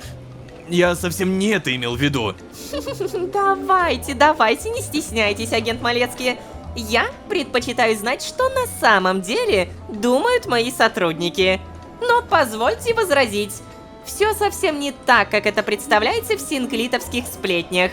Как видите, директора настолько заняты, что у них просто нет ни одного метрика для общения с сотрудниками. Поэтому я просматриваю их запросы и веду коммуникацию со всеми отделами. Верно. Вообще, нам удалось добиться, чтобы процессы в организации были выстроены достаточно хорошо, и руководители отделов могли самостоятельно решать практически все проблемы. Совет директоров же занимается глобальными вопросами. Например, решение проблем с поставками, принятие глобальных решений о курсе всей деятельности организации, проведением внутренних расследований и так далее, и так далее. И таких глобальных вопросов огромное количество. Поэтому мы завалены работой. Понятно. Марвин, а подскажите, а вот вы за что отвечаете в совете директоров? Я? Вы генеральный директор, получается? Нет, конечно, агент Малецкий. Нет, я не генеральный директор, но я выполняю самую главную функцию в совете директоров. Я слежу, чтобы другие директора не страдали от обезвоживания. Вы видите, как интенсивно они работают? В таком ритме можно и забыть о том, что организм нужно регулярно увлажнять. Да... Что? Простите, я, кажется, не совсем понял. Я занимаюсь реквизированием поставок и обеспечением... Агент Малецкий, Марвин следит за тем, чтобы у всех на столах была вода. Это, конечно, сильное упрощение. Видимо, со стороны сложно понять, сколько в моем деле сложностей и подводных камней. Но если все же сильно упрощать, то да. Этим я и занимаюсь. Я же сказал, что исполняю самую важную функцию. Простите, а где же тогда генеральный директор? У него свой вагон, да? О, нет, конечно нет. Генеральный директор работает вместе с остальными, но он уже много циклов как в отпуске. А что, Лолошка, почему это вас так интересует этот вопрос? Что, метите в директорское кресло? Луиза, вы же сейчас не серьезно? Агент Малецкий, вы ведь знаете, что структура у нас прозрачная, а повышение мы даем за реальные заслуги. Так что любой штурмовик при должном стремлении может дорасти до гендиректора. Понятно, что это процесс на много циклов, но вы, агент, ведь и сами собственным трудом добились поста начальника отдела. Блин. Ну да, конечно, вы правы. Лолошка, может быть, у вас какие-то другие вопросы?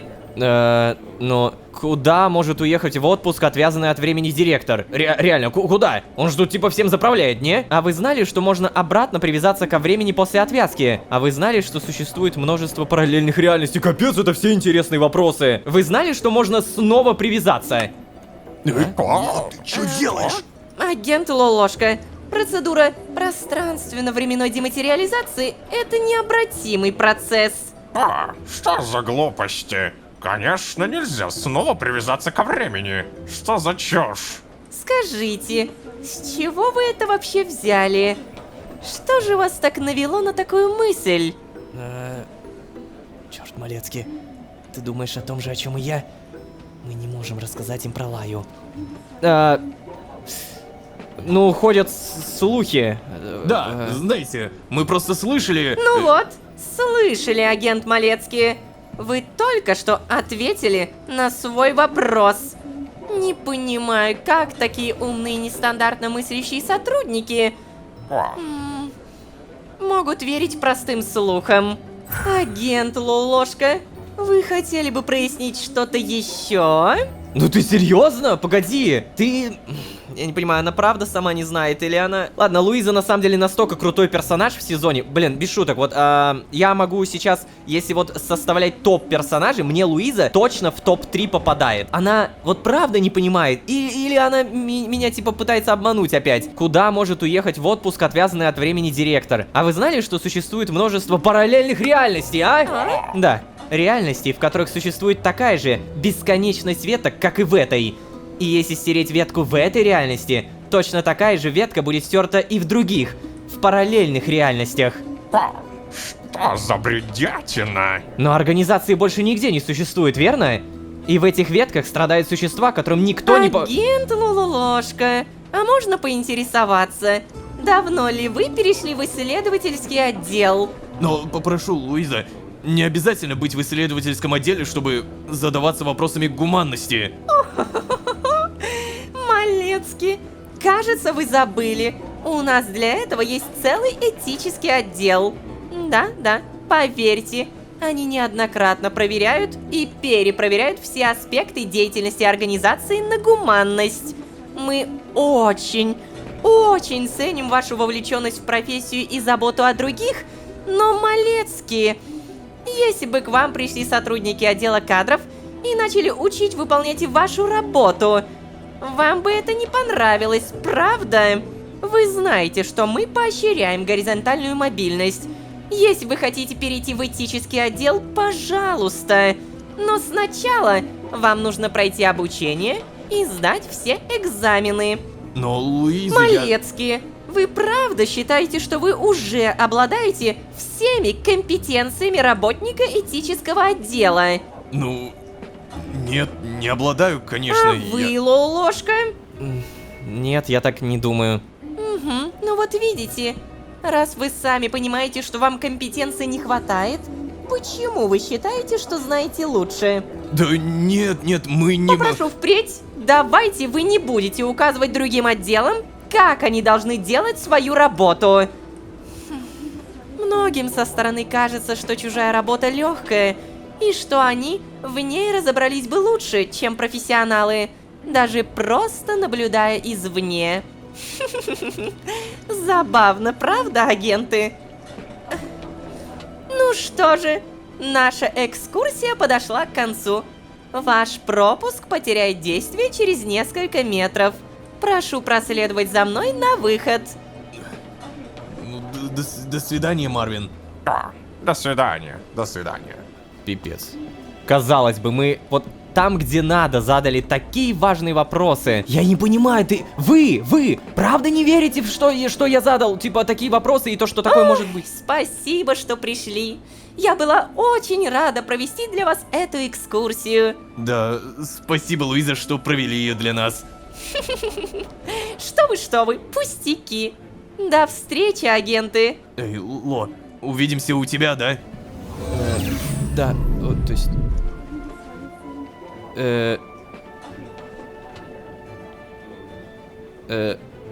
Да, я понял, ладно.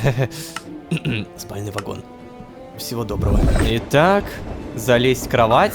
Мне просто даже интересно, какие мысли у Малецки. Ну, он должен что-то сказать. Что-то дельное. Ты же все слышал, ты все понял. Поговорить? Да уж, ну и километр у нас с тобой. Но хорошо, что мы сходили в вагон к директорам, да? Я же говорил тебе, организация знает, что делает. А мы, дураки, полезли в чужую область, ни в чем даже не разобравшись. Кацпер, ты сейчас серьезно это говоришь? Ну да. Но Малецкие, они же очевидно врут.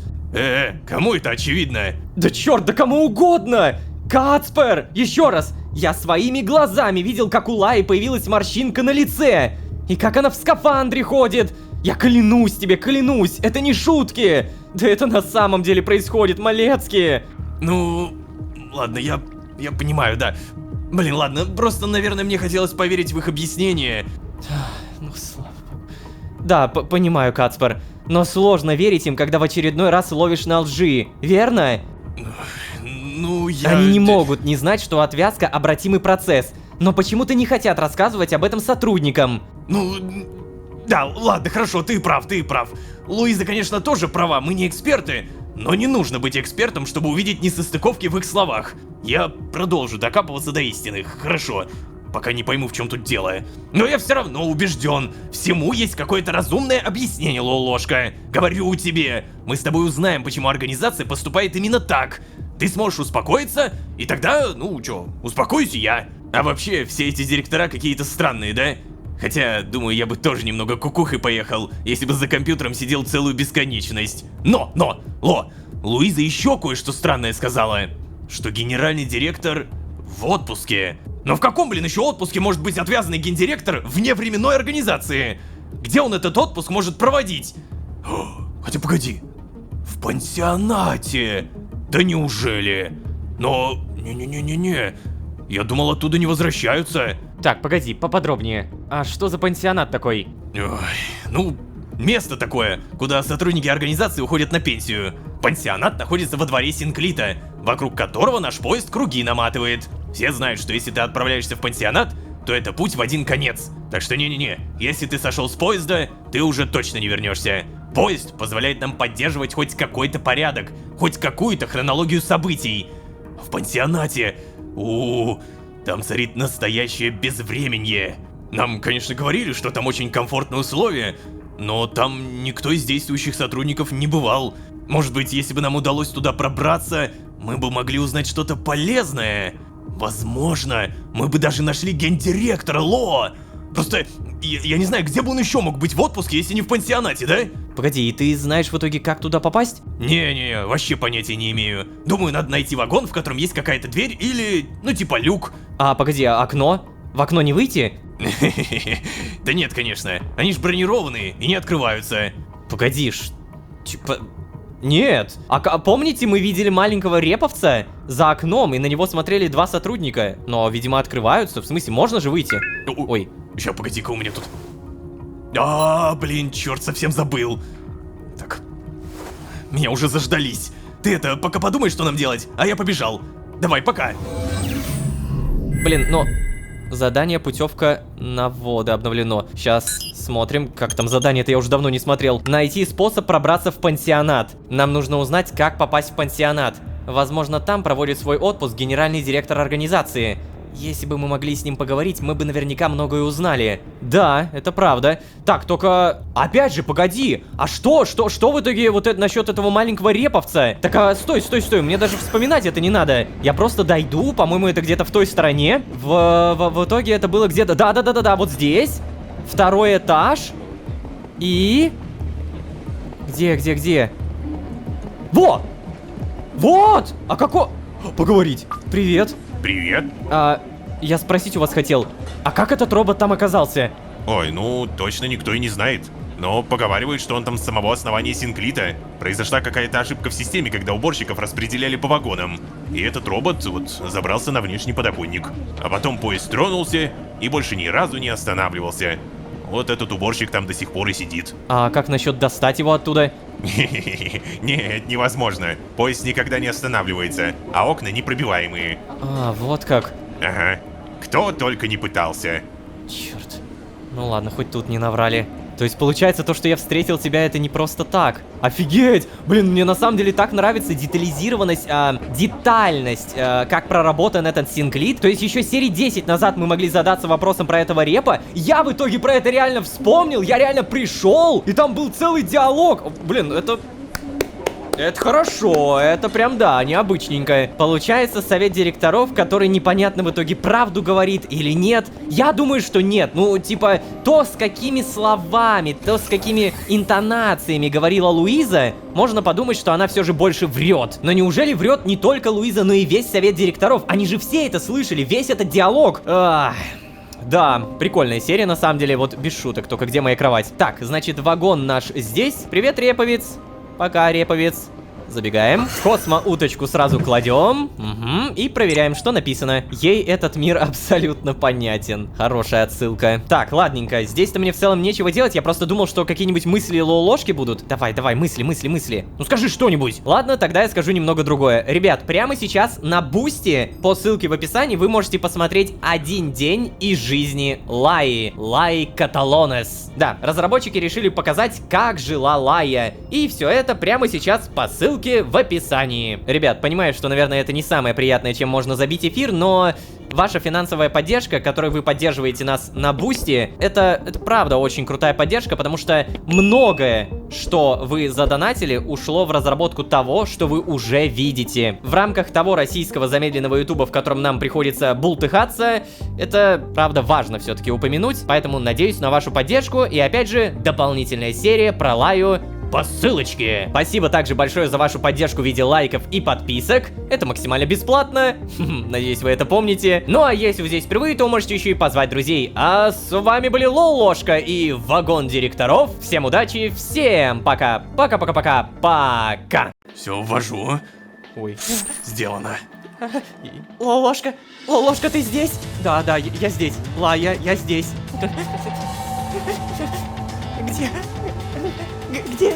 О да, вагон совета директоров. Не сказка, не выдумка, а самый настоящий, но, как по мне, немного фальшивый факт. Да, мы там были, говорили и ответы получили. Первое. Директора от всей души утверждают, что привязаться обратно якобы невозможно. Второе. Главный директор в отпуске уже кучу каких-то там циклов. И третье, самое главное, Малецкий понял. Если мы хотим найти главного, нам нужен пансионат. Пансионат — это некое место за поездом, где отдыхают все отслужившие сотрудники. Но беда в том, что даже Малецкий не знает, как выбраться из поезда. Будем разбираться. Всем привет, дорогие друзья, я Лолошка. Добро пожаловать в точку невозврата. Поехали!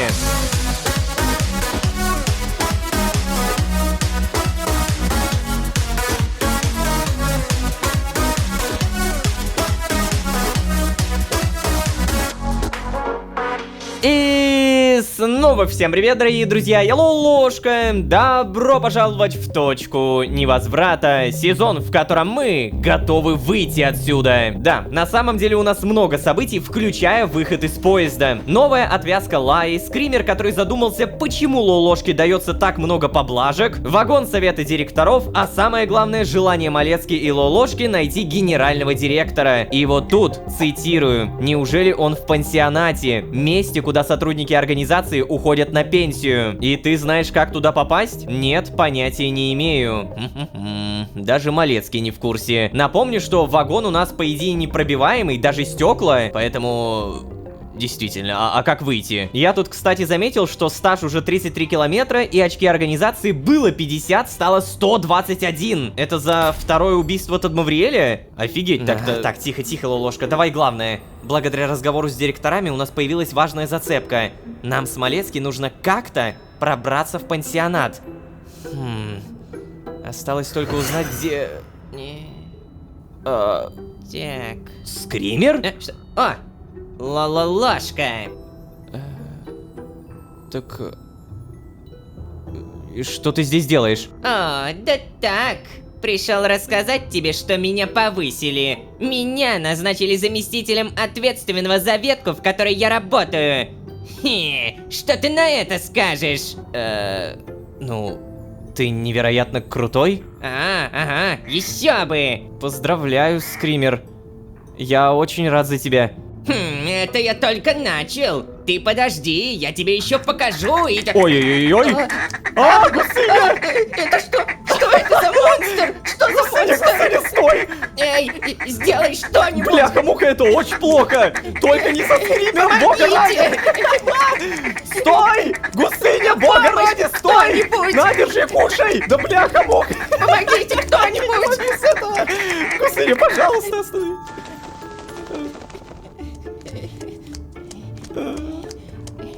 Это... Скример? У тебя что? Получается, есть нероботизированный питомец? Да как тебе вообще такое разрешили? Черт. Ну, я не знаю. Знаешь, что-то тебе многое позволяют. Причем постоянно. А ну-ка, ты можешь мне это как-то объяснить? Нет, Скример. Запомни, я это так не оставлю. Я разберусь. Получается, кто-то должен изо всех сил стараться, чтобы получить повышение, а кому-то все привилегии просто так достаются, да?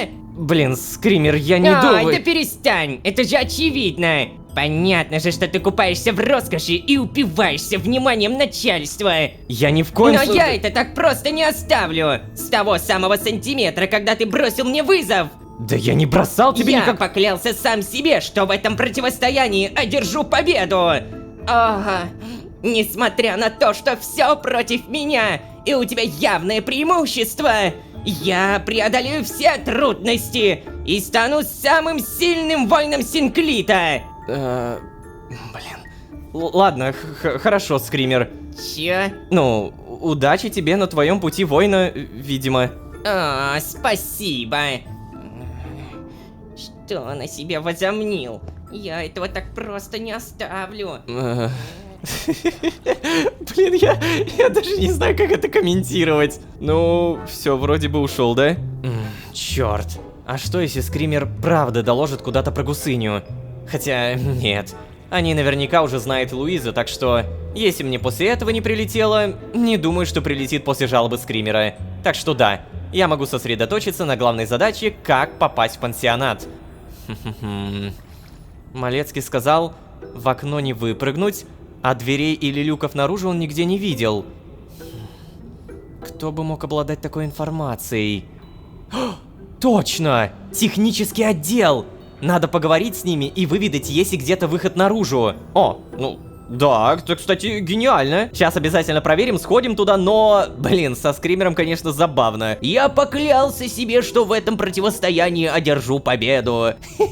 Я же даже ничего не бросал тебе, никакого противостояния. Ты купаешься в роскоши и упиваешься вниманием начальства. Но я это так просто не оставлю. Что ж, Ну, заноза в заднице, аппрув. Увы, переместиться в технический вагон я не могу, поэтому придется идти пешочком. Тут вроде как второй этаж. Здравствуйте. Через этот спальный вагон мы пробегаем далее. Ух ты. Картишки играете. Поговорить? Слушайте, а вы когда-нибудь устаете постоянно убивать? Естественно. Ты только это психотерапевту в вагоне не говори, а то пропишут стационар. Или еще что похуже. Ага. Вы все тут не то чтобы любители убивать. Прикольно, прикольно, что можно вот так вот бегать и что-то слушать. Но, по-моему, мне сюда. И... Пит, или как там тебя? Пинки, точно. Во! Пинки, Пэт и Зоракс. 73-я серия, наша первая и пока что единственное знакомство. Да блин, эта оружка полный отстой. Так а нафига ты ее выбрал тогда? Хочешь сказать, не знал? Да ну, просто мне огнестрел надоел уже. Значит, сам виноват. Эй, Зоракс, хилкой заделись, будь другом. А! Чё у вас там? Блин, Зоракс, ну ты чё? Не мой. Ребят, Давай, Пэт, давай, мы- быстрее проигрывай уже. Я хочу заново начать. Да погоди ты. А ты чё тут стоишь? Да, здравствуйте. То есть, привет, я... Да, привет. Если что, я не хотел отвлекать, вы простите. Всего лишь вопрос, один вопрос. Да... Блин. Ну давай. Просто знаете, я в поезде ни разу нигде не видел ни одной двери или люка, которые бы вели наружу. Чё? Наружу? Ну, да, во двор Синклита. Гася запросики. Чувак, а тебе зачем? Блин, кажется, я их немножко удивил, да? Ну, хотел навестить Пита в подвалах. Подвал ведь там находится. Я всего лишь хотел посмотреть, как там все устроено. Из любопытства. Хочу убедиться, что на пенсии меня ждут достойные условия. Давай, наверное, про пенсии. Слушай, это понятное стремление, но... Новичок, у нас о таком спрашивать не принято. Ага, все знают, что пансионат — это бесконечное блаженство. Иначе ради чего мы здесь все горбатимся цикл за циклом? Да, ну я понял, но... Кто-нибудь этот пансионат-то вообще изнутри видел? Чё? Думаю. Слушай, парень, ты какой-то больно настойчивый. Ты у Пита также пытался все разузнать, да? Погоди, черт! Это что, тот самый новичок, что ли? Знаешь, дружище, шел бы ты отсюда, иди давай. Тебе уже все сказали, не лезь в эти дебри. Ага, ты вот о пенсии своей беспокоишься, а Питу буквально считанные метры оставались. Но вместо вечного рая в пансионате он попал в подвалы. Может, ты не совсем понял всю серьезность ситуации, парень. Так что вот, мой тебе совет. Прислушайся к тому, что тебе говорят опытные коллеги.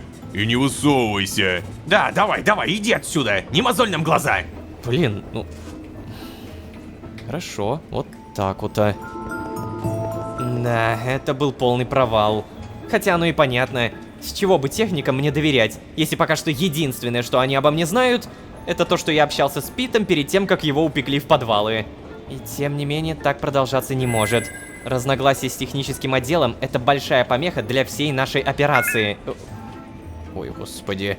Сейчас, неизвестен, без темы. Уважаемый агент Лолошка, довожу до вашего сведения, что мною было принято окончательное решение по вопросу, который мы с вами обсуждали несколько километров назад.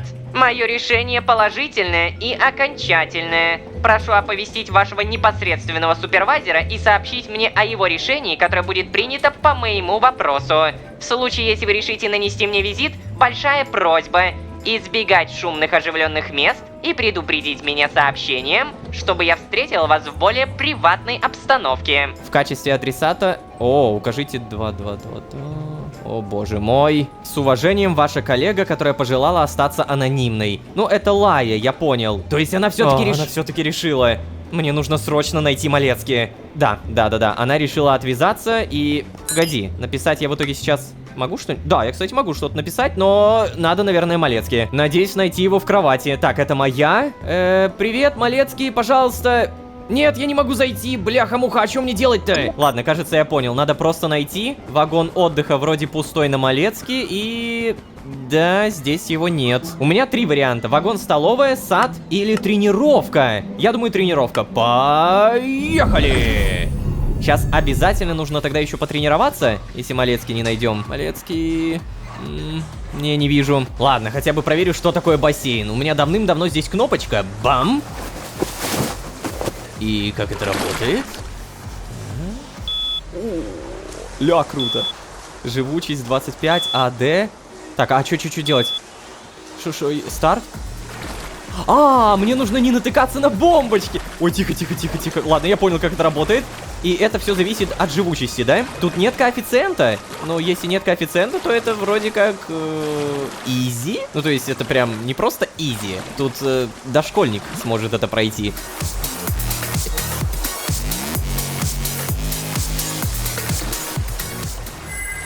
О, 4000. Слушай, да, это того стоит. Мы за 25 живучести получили больше опыта, чем за 30 силы или там 36 выносливости. Все, я потом тогда это все сделаю. Малецкий мы здесь не нашли. Планшет, перемещение. Попробую вагон-сад.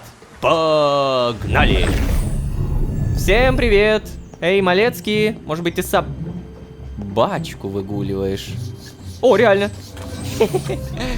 Малецкий! Кацпер, привет! А чё?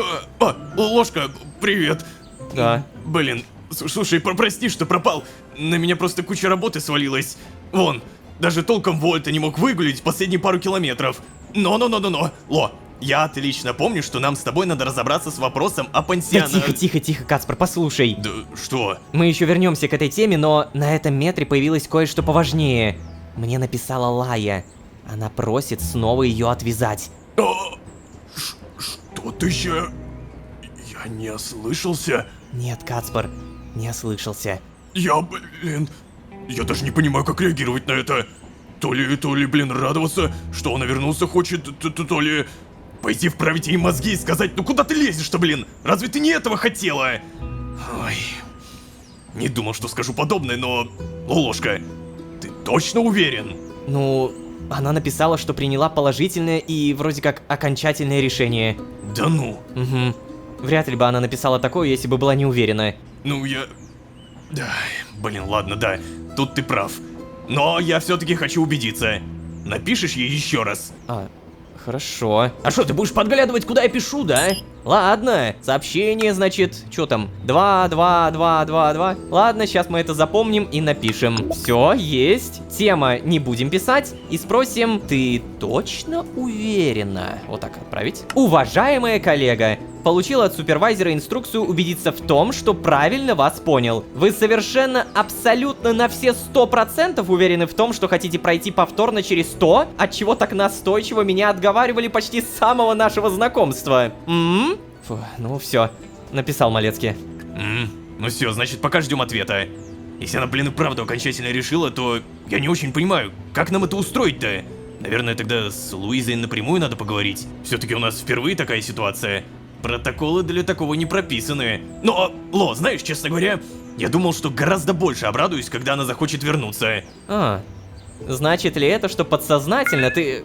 Чё, ответила, что ли? Ну, да, кажется, ответила. Неизвестен тема без темы. Уважаемый агент Лолошка, вы правильно меня поняли. Я хочу пройти через это повторно и уверена в своем решении на все 100%. Кстати, передайте привет вашему непосредственному супервайзеру. Так, ну, чё там, говори. Да, пишет, что все правильно, и она уверена на 100%.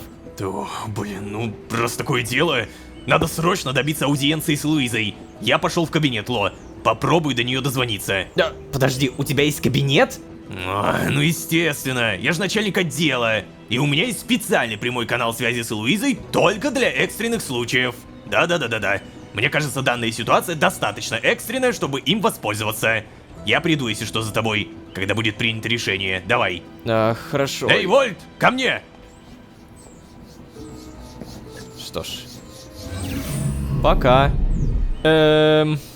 Ну, что тут можно сказать? Луиза явно одобрит это? Наверное, одобрит. Что, и отказываться, что ли? Но повторная отвязка звучит, конечно, мощно. Лая, которая все это время говорила, что нет, не надо. Хотя, с другой стороны, понимаете, мы оба теперь знаем, что привязаться обратно можно. Поэтому сама по себе отвязка, какой бы страшно ее ни писали директора, по сути, ну, да, она все еще страшная, но привязаться обратно-то можно. И, кстати, раз уж мы здесь, собираем цветочки.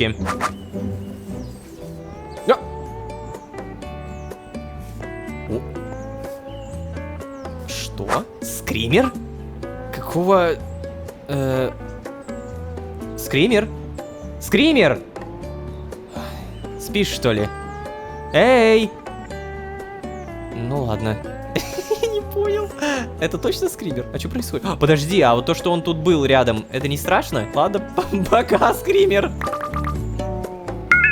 Ох, господи. Сообщение. Кацпр Малецкий, срочно. Эй, Лолошка, я поговорил с Луизой, она дала нам инструкцию. Приходи ко мне в комнату через несколько метров и будь готов сразу отправляться. О, бля, все так быстро происходит, блин. Я, как и Малецкий, не особо рад этой новости. Ой, интересно. Луиза намеренно хочет отправить нас на это задание как можно скорее. Сейчас это проверим. А реально задание. Номер бла-бла-бла. Вид задания. Проведение процедуры пространственно-временной дематериализации. Автор задания Луиза Десаль. Совет директоров. Исполнитель Кацпр Малецкий, Лолошка, отдел исполнения решений. Мир... О, что? Это наш мир, который как бы, ну, вообще-то поломанный. Ну, то есть он уже сломанный. То есть я имел в виду уже... как он называется-то? Стертый, вот. Координаты, по которым находится цель, бла-бла-бла. Информация о цели Лаэтана Каталонес, сотрудница организации. В силу помутнения рассудка покинула Синклит, осознала свои ошибки и добровольно подала запрос на повторное проведение процедуры дематериализации. Но погоди, Луиза, вы же, получается, только что подтвердили, что ветка все еще существует. Ох уж эти директора, блинский. Ох уж эти директора. Ладно, я в целом-то готовый, у меня все есть. Далее нам нужен спальный вагончик. И далее, наверное, могу телепортироваться к Малецке. Ну-ка. Да, могу. Бам. Угу. О, Малецкий. О, наконец-то, вот и ты. Нам с тобой дали срочное приоритетное задание по отвязке сотрудника. Малецкий, ты имеешь в виду только нам с тобой? Угу. Мы пойдем в твою ветку вдвоем. Сам понимаешь, мы не можем больше никого посвятить в детали этого задания.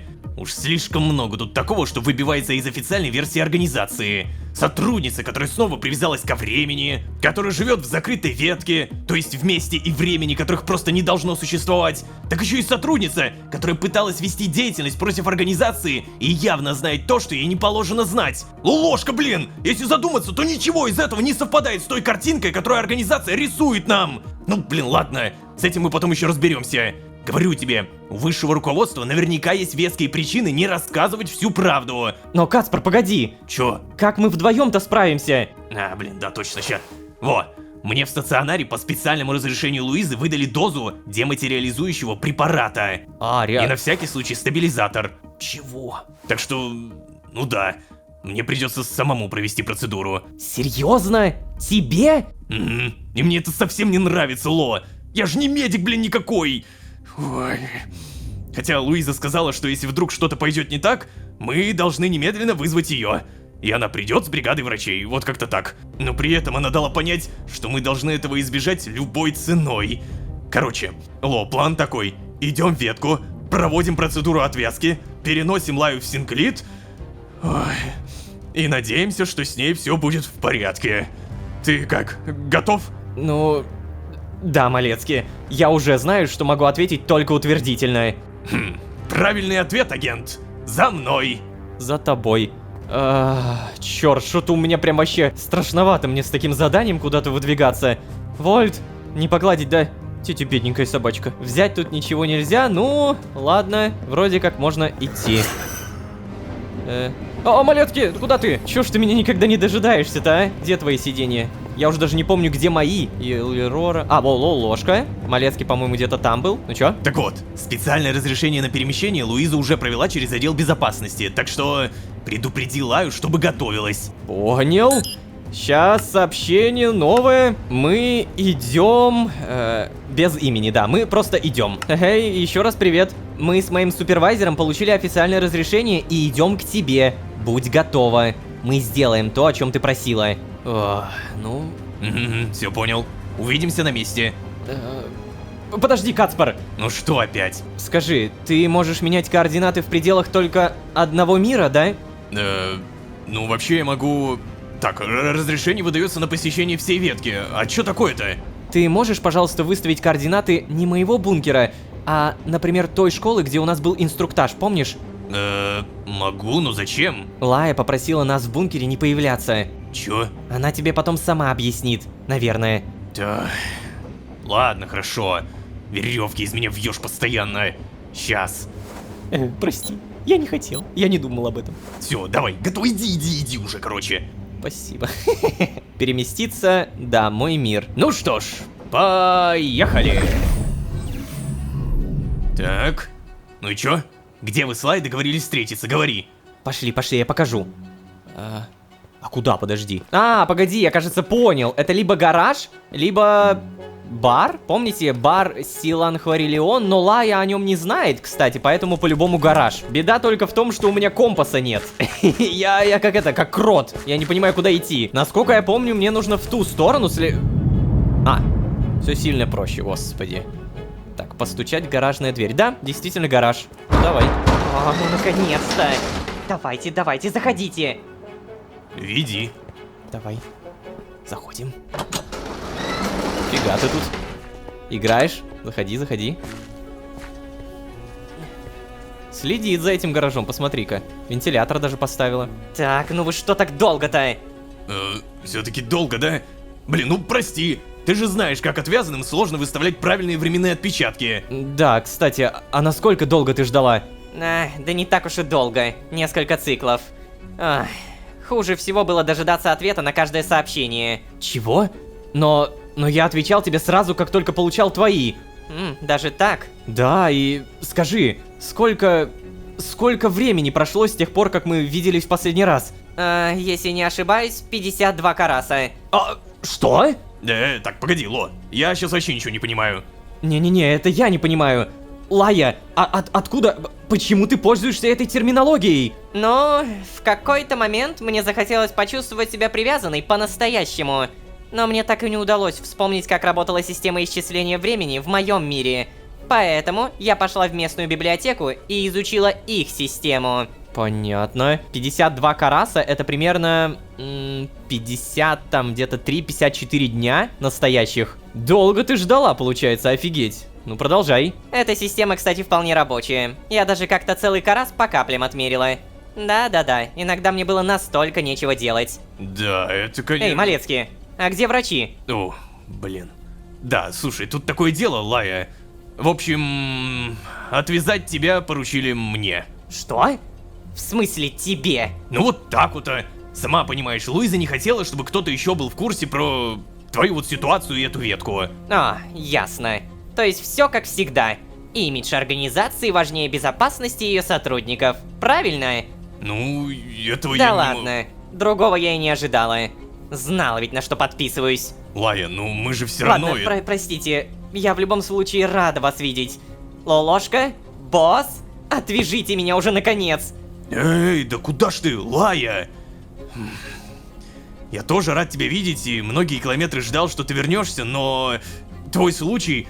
Это просто чудо, о котором никто из синклитовцев даже не мечтает. Я уверен, что многие бы пошли на что угодно, лишь бы снова привязаться ко времени. Ты уверена, что хочешь отказаться от этой... Да, я уверена. Слушай, босс, я понимаю, к чему ты клонишь, но ты не представляешь себе, что это такое. Я сначала тоже обрадовалась. Привязываюсь ко времени. Но ты посмотри, где я привязываюсь ко времени. В стертой, пустой ветке, где нет ни одного нормального собеседника. И где ты постоянно рискуешь умереть от времени. Я очень устала, босс. Устала постоянно следить за зарядом скафандра. Устала без конца бегать и пытаться найти хоть какую-то еду. В общем, это все очень грустно и жалко. Прости, Ло. Да нет, Лай, я, честно говоря, сам с этим согласен. А уйти в другую нестертую ветку я не решилась. Слишком хорошо меня научили в организации бояться временных парадоксов. Так что да, я была вынуждена остаться здесь. Малецкий, здесь еще хуже, чем в Синклите. Да, это... Да и тем более, в Синклите еще есть хоть какая-то надежда на то, что нам удастся... В общем, да. Здесь я бесполезна. А в Синклите мы сможем работать вместе на благо Вселенной. Да уж. Лая, мне очень жаль, что тебе не удалось найти место вне Синклита. Правда? Но, поверь мне, мы сделаем все, чтобы по возвращении ты почувствовала себя как дома. Да, Лолошка? Конечно! Спасибо, босс. Ну так, приступим? Ну да, кстати. Только это, ты знаешь, где здесь есть стерильная среда? А то я-то думал, мы можем использовать медицинский модуль в бункере. Да, конечно, знаю. Я заранее подготовилась. В Блумколе был семейный врач, который принимал на дому. Его кабинет идеально подойдет. Ага. Окей. Семейный врач. Домик. Что за домик? Это не один из тех, в который я не мог зайти серии 50 назад. Как будто один из... Да, слушай, по-моему, один из тех. Куда, Лая? Подожди, а как же скафандр? Да погоди ты. Что? Ты думал, я забыла, что без него не могу? Нет. Просто заранее вставила в вентиляцию фильтры из одного из скафандров Тадмавриэля. Я же сказала, подготовилась, Лолошка. Давай, командир, доставай шприц. Куда? Ты сначала вещи свои сдай. Забыла? А, да, точно. Да, что там? Твой или мой? Мой. Сейчас, погоди. Джованни Буонджорно? А, Джованни, это его полное имя, офигеть. Эй, чуваки, что происходит? Я не понял. Сначала вы перемещаетесь самовольно по незарегистрированным координатам. Я с потной задницей полкилометра сижу и вас пытаюсь выгородить. А теперь это что такое? Вы по этим же координатам перемещаетесь с официальным разрешением мадам де Сталь? Объясните мне, что происходит? Не, ну с вами, конечно, не соскучишься. Блин, а ведь правда, со стороны выглядит очень странно. Но мы ему рассказать ничего не можем, естественно. Напишу ему, что это задание высокого уровня секретности, ага. Все без комментариев. Готово. Окей. Вот, я все еще здесь. Вот мои вещи. Еда, книга. О, дневник! Ее дневник! Так, пушка. Все? Так, Ло, найди мне, чем можно обеззаразить место укола. А ты же подготовилась, бляха-муха! В смысле? Так, обеззаразить здесь? Нет? Где-то в другом месте? А, вот оно, действительно. Это, конечно, не обеззараживание, но мало ли. Вот, держи. Нет? А, во, спир 96%. Антисептический раствор для местного применения. О, держи. Так. Куда мне тут? Ой, Ладно, я готова. Ложка, обработай Лай шею, пожалуйста. Окей. Обработать антисептиком. И шприц тоже обработай. Окей. Обработать. Фу, мы на отвязке. Вот это да. Ой-ой-ой, что-то я волнуюсь. Лая, ты как? Ты сама-то в порядке? Не знаю. Страшно. Угу, понимаю тебя.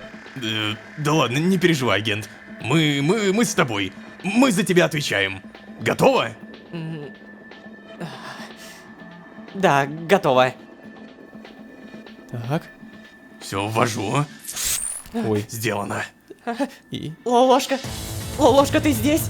Да, я здесь. Лая, я здесь. Слушай мой голос. Где? Где? Когда?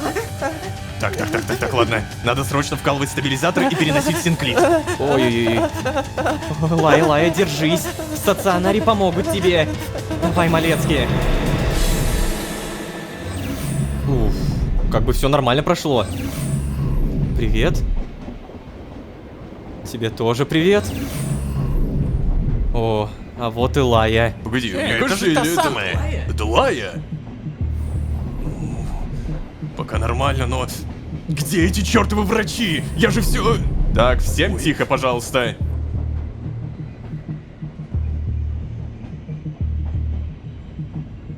Немедленно в отделение интенсивной терапии. Да, сейчас. Давай. Ага, молодцы. Значит, медики в медвагон могут других ТПшить, понял? Ну, вот и все. Дело сделано. Ты давай, иди отдыхай. Мне еще нужно отчет заполнить для Луизы. Ой. В реанимацию меня, естественно, не пустят, но никто мне не помешает сидеть в приемном покое. Но подожди, я тоже хочу с тобой. Не, сделай одолжение, Ло. Просто иди поспи. Тяжелый у нас выдался километр, тяжелый. Не переживай, я сразу тебе сообщу, как получу какие-то новости. Давай. Пока. Что ж, То есть, получается, Лая, я так понимаю, она привяжется легко обратно, ибо она и так была, типа, там, полупривязанная и бла-бла-бла. Точнее, полуотвязанная. Следовательно, этот второй укол подействует нормально. Привет, Алан. Хочу попросить еды. О, конечно, Лолошка. Сейчас. Ты вот так вот быстро это сделаешь? Круто. Спасибо, спасибо, взять. Овсяные оладьи. Сытость на 2 минуты. А давай. Спасибо еще раз. Проверка внимания к деталям. Вагон-стационар. Поехали. Просто интересно, увижу я сейчас или нет. Чисто теоретически я... О, фига себе, как это прикольно. Сюда я не могу зайти. Так вот, чисто теоретически я могу где-то найти Малецкий, если он ждет в покое. Только что из этого покой? Я помню, что сам отвязывался где-то здесь, на 3-м этаже. И по идее... О! Да, действительно, Малецкий сидит. Блин, прикольно, мне очень нравится внимание к деталям в этом сезоне. Так, ладно, возвращаемся к себе. Прямо сейчас надо по-любому почистить инвентарь, потому что на будущее мне это может жестко аукнуться. Записка. Сейчас, погоди. Я вот это хотел убрать. Кусочек торта, там вот это зерно бесконечности. А кто это мне тут такую записку оставил? Взять, ты за все ответишь. Я бы хотел сказать, что это скример, честно. Как я могу подвести это к скримеру? Не, вообще легко. Типа, он буквально ко мне подходил и говорил, что отомстит и все такое, и бла-бла-бла. Не нравится, честно говоря, мне эта записочка. Значит так, со всем этим мы разберемся. И с Лаей, и запиской, и Джованни, который мне написал и офигевает от того, что мы делаем с Кацпаром. И Луиза де Саль, может быть, наконец-то изволит рассказать, какого черта творится и почему она просто противоречит своим же словам. И про пансионат тоже не забываем. Как и про лайки с подписками. Ребят, пожалуйста, ваши лайки, ваши подписки, ваши комментарии, даже колокольчики — это наилучший буст мотивации. Поэтому правда, пожалуйста, если вам, не лень, что ж тут говорить-то, не забудьте поставить лайк. Ну, а если вы здесь впервые, то можете еще и позвать друзей. А с вами были Лолошка, Лая, Скример, секретное очередное задание и даже записка «Ты за все ответишь». Всем удачи, всем пока. Пока. Вы чё, это тут совсем охренели, а? Нет, пожалуйста, нет. Блин, Лоло, ты можешь телепортироваться. Пару километров назад мне в бункер подкинули записку с угрозой. А если кто-то из сотрудников знает? А что делать-то теперь? Ой, это новая записка.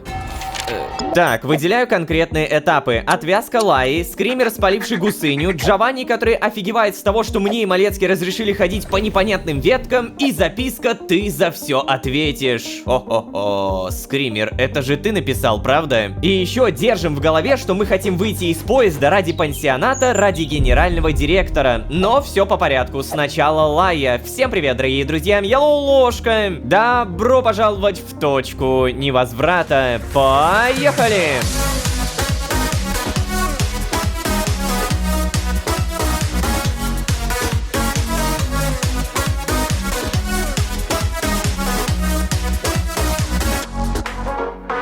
И снова всем привет, дорогие друзья, я Лолошка. Добро пожаловать в точку невозврата. Сезон, в котором мы отвязали Лаю. Ага, кто бы мог подумать, Лая, которая второй раз отвязалась от времени. Честно признаться, я сейчас надеюсь, нам покажут, как она, что ощущает и может ли разговаривать. Но и еще кое-что. Записка «Ты за все ответишь». Про нее не забываем. Надеюсь, это просто безобидный скример. А еще держим в голове, нам нужен некий пансионат где-то за поездом. Как выйти из поезда, не знает даже Малецкий. Короче, событий дофига, а сообщений про Лаю нифига. Малецкий сказал, что напишет, но пока... Черт, вообще не спится.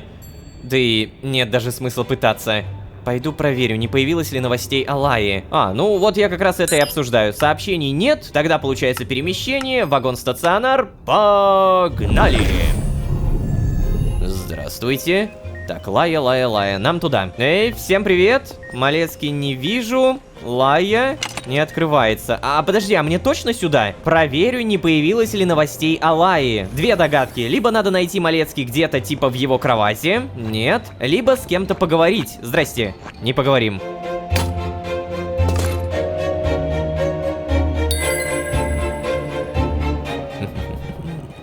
Изи. Опыт. О. Сотрудники, здрасте. Кстати, слышал, да? Каталонос-то вернулась. Чего? Ну, как есть. Не, пустые слухи. А ты уши развесил. Ничего я не развесил. А вот тебе бы стоило развесить носки свои. А тут такое ощущение, что ты их никогда не стираешь. Да, чел, реально воняет. Иди отсюда.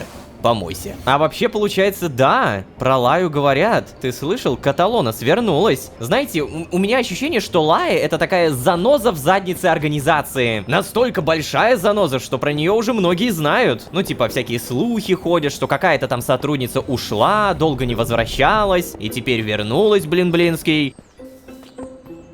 О! Мне тут агент Руморес рассказал, что в телепорте видели Лаэтанну. Чё? Да ладно. Подожди, реально? Но... ты чё тут стоишь? Простите, я мимо проходил. Вот и проходи. Мимо. Да, извиняюсь еще раз. Агент Руморес рассказал, что в телепорте видели Лаэтанну. Кто-то верит, кто-то не верит, но самое главное, что да, заноза в заднице. Если что, написать Кацпру Малецкий я не могу, поэтому если вы думали, что надо, нет, не надо. Итак, ходил, бродил, пытался кого-то найти, вернулся в стационар и бам! Малецкий! А ты что тут делаешь? Тебя же не было! А ну-ка, поговорить. О, а ты что здесь делаешь? Ло, я же сказал, иди отдыхай, я прослежу за всем. Да, блин, Малецкий, я пытался поспать, правда, но у меня не получилось. Ну да, ладно, понимаю. Сейчас. Я вот все пытался отчет заполнить, но никак не мог сосредоточиться. Даже так? Угу. Лаю еще не перевели из реанимации. Но, слушай, у меня идея. Давай еще разок спросим. Вдруг хоть какие-то изменения в состоянии. За мной. Окей. Погоди, а ты куда? Нам же туда, Малецкий. Подожди, это та самая, да? Или... Простите? Да, что такое? Я бы хотел узнать, а нет ли новой информации по состоянию агента Каталонес? Ах, Малецкий, опять вы. Я же буквально 10 метров назад говорила. Нет никакой новой информации. И что я сообщу, как только эта информация появится. Но я же... И прошу, не нужно спрашивать каждые 10 метров. От этого ничего не изменится. Ну да, простите. Я просто уже плохо понимаю, сколько метров прошло. Ой, ну понятно все. Вы вымотаны, агент Малецкий, в результате сильного нервного перенапряжения. А вы тут что? Тоже по поводу агента Каталонес? Да. Угу, понятно. Я дам вам успокоительное. Примите и проспитесь как следует. Вот, держите. А ты уверен? Спасибо, но... Нет никаких «но», агент Малецкий. Вы что, ставите под сомнение рекомендации медицинского персонала? Не-не-не-не, ни в коем случае. Ну вот, вы все равно никак повлиять на ситуацию не сможете. А агент Каталонес находится в руках профессионалов. Так что ваша единственная ответственность, агенты, на данном метре – позаботиться о самом себе. Ну да, Мы обязательно сообщим вам о любых изменениях в состоянии агента Каталонес. Да, хорошо, ладно, я понял. Извините. Понятненько. Выпил, да? А мне? Мне тоже. Ну, хорошо, успокоительное так успокоительное. Берем. Спасибо. На здоровье. Вы отличный начальник, агент Малецкий. Ну, да что вы, я... Хотя ладно, мы, наверное, пойдем. Спасибо вам, сестра. Да-да, идите. Что-то меня уже в сон клонит, блин. Ты тоже давай иди спать. Хватит по Синклиту шататься. Стой. Все. Подействовало, да? Стакан с зеленой жидкостью. Легкое успокоительное. Растительное, кстати. Окей, мне надо... Я, конечно, чувствую, что устал, но одна мысль не дает покоя. Я так и не повидался с Вальдхаром. Что если разрешение на перемещение от Луизы все еще действует? Если это так, то, наверное, это мой единственный шанс попасть в Архейн на ближайших километрах. Реакция Джованни ясно дала понять. Больше он несанкционированные перемещения покрывать не будет. То есть ты хочешь не пить, а попробовать переместиться? Окей, пробуем. Находим кресло и... Да, переместиться. Погнали. Оу! Хорошо. Точно. Я же просил Малецкий выставить другие координаты, не бункера. О, я сначала офигел. Так, все, я понял, куда нам надо. Непонятно, почему меня просто не телепортировали. Ну да ладно, забегаем. Итак, Лая ведь сказала им, что собирается отвязываться, да? Еще и оказалось, что для них прошло так много времени. Не уверен, что готов говорить со Стеллой, поэтому сначала найти Вальдхара. Так, окей, я понял. На Стеллу не натыкаемся. Всем привет! Так, вот я слышу звуки. Что это здесь? О, фига себе, сколько слизней! Она прям реально выращивает. Так, погоди, Стелла не нужна. Эй, Вальдхар, ты здесь? Тренируешься? Не тренируешься, я понял. Так, погоди, у меня есть еще секретный модуль, я помню, вот здесь. И... Вальдхар. Найс. Ну, принцесса, я... Ло? Реально ты, что ли? Да, это реально я. Привет, Вальд. Я даже не знаю, верить тебе или нет, блин. Ты точно сейчас не галлюцинация? Да, точно. Настоящий. Ну-ка. Блин, реально настоящий. Так, Вальд, по порядку. У тебя все в порядке? Да блин. Не знаю, что тебе ответить, Ло. Меня Стелла до такой степени задолбала, что я прячусь от нее в секретном модуле. Слава Искре, она пока не знает про это место. Раньше принцесса помогала, но... Ло, она исчезла! Лая исчезла! Стоп, Вальд. И она ничего не сказала вам? Не сказала, но вот, я нашел эту записку. Простите, я так больше не могу. Вот. Подожди, реально? И все? И все. Понятно. Так, короче, Вальд, ты не переживай, главное. С Лаей все в порядке. Чё, это как? Она второй раз отвязалась от времени и вернулась в Синклит. Но почему? Не выдержала жизни в этом бункере. Ладно, продолжай. Она захотела непосредственно участвовать в деятельности против организации. Блин. Ну, понимаю. Понимаю, но все равно фигово от того, что она ушла. Если честно, я тоже уже как-то не выдерживаю жизни в этом бункере, Ло. Да еще и, блин, со Стеллой этой. Так, а подожди. Почему ты не уйдешь в бункер Тадмавриэля? Да я пытался там жить, пытался. Но одному там совсем жутко. Он еще и глубоко под землей, а это... Ну, у меня, короче, клаустрофобия развивается. Пойдем, кстати, на улицу, а? Я тебе покажу мое любимое место в этом архее. Только тихо. Главное, Стеллу не спугнуть. Ой. А там это... Слизни развела, чтобы жрать. Прикинь, это жесть какая. Это правда. Тихонечко. А, вы мои пусики, вы же мои зайчики, да-да-да-да-да-да-дам. Вот так, дорогие мои, делайте сладкое желе для мамочки. Больше сладкого желе для мамочки. А мамочка сейчас вернется и принесет гнилой вонючей капусты. Да уж. А? Не поняла сейчас? Вы чё, это тут совсем охренели, а? О, нет. Нет, пожалуйста, нет. Блин, Лоло, ты можешь телепортироваться? Чё нет, не могу, только в происходит? Синклит. Черт! Блин. О, господи. Да? Ай, это, конечно, капец. И куда вы собрались, милые мои, можно узнать? О, погоди-ка, это же ты, тот самый, который глупенький, да? Что? Ты имеешь в виду тот самый хозяин бункера, который все условия создал? Ой, не надо, не выдумываем. Угу. Я в курсе, что это бункер Тадмавриэля. Очевидно, ты бы такой никогда не построил. А вот и построил бы. Чё ты, кстати, редко заходить-то стал? Совсем уже про друзей забыл. Да еще и Лая куда-то запропастилась. Стелла, слушай, давай я скажу. Лая, она... Лая. Ло, ты понимаешь, что мне придется ее успокаивать потом? Блин, я понял. Короче, Лая, она ушла на поиски запасов сладкого желе для тебя, Стелла. Чё? Да ладно. Ну да. Хотя, в целом логично. Она пошла искать желе, потому что хотеть мне понравится, это естественно. Но разве скафандр позволяет уходить так надолго? А ты что? Она ж на машине поехала. И взяла кучу внешних аккумуляторов. Да-да, все ради тебя, Стелла. Ну да, ну, конечно, я ведь само очарование. А ты где был? Я... О? Эй, Ло, ты в порядке? Я к тебе обращаюсь. Чего не отвечаешь? Ложка? Тему не переводи. Нет, Вальдхар, мне ненормально. Надо возвращаться. Блин, ты еще придешь? Да, конечно, я постараюсь. Прости, Вальд. Черт. Быстрее. Так вот. Опять.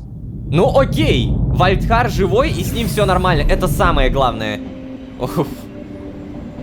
Так, походу мне нужно в вагон-стационар. Что-то прям вообще фиговенько.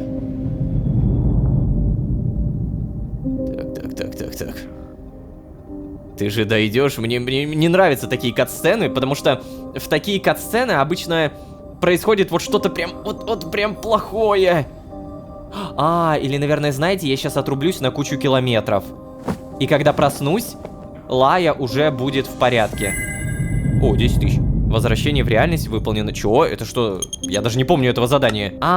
Повидаться с Вальдхаром, точно. Так, мне что-то прям вообще фиговенько. Новое уведомление. Сообщение. Mad Sister. Амбулаторно-консультативное отделение. Чё? Копия Кацпра Малецки. Тема оповещения об изменении статуса пациента. Агент Каталонус переведена из отделения интенсивной терапии в общую палату. Состояние агента удовлетворительное. Ее жизни ничто не угрожает. Супер! А вот мне тоже стало лучше. Окей. Я так понимаю, мне хреново стало, ибо я по улице ходил. Помните? Меня же сначала в какой-то музей телепортировало. Ну ничего, со временем научимся терпеть еще больше. А пока что перемещение, вагон-стационар, погнали!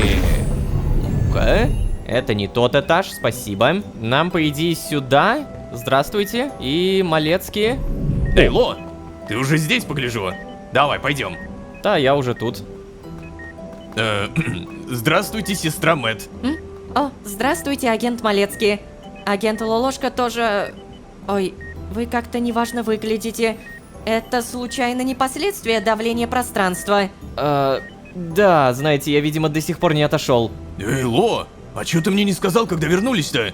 Ты все эти метры вот так вот ходил, что ли? Возьмите. Агент Малецкий, не переживайте. Вашему подопечному всего лишь нужен стаканчик вневременного сиропа. Да, ну как сказать-то? Ну да, я никуда не ходил. Взять стакан. Кушаем, пьем. Ням-ням-ням. Ну как оно? Полегчало? Да, намного. Отлично.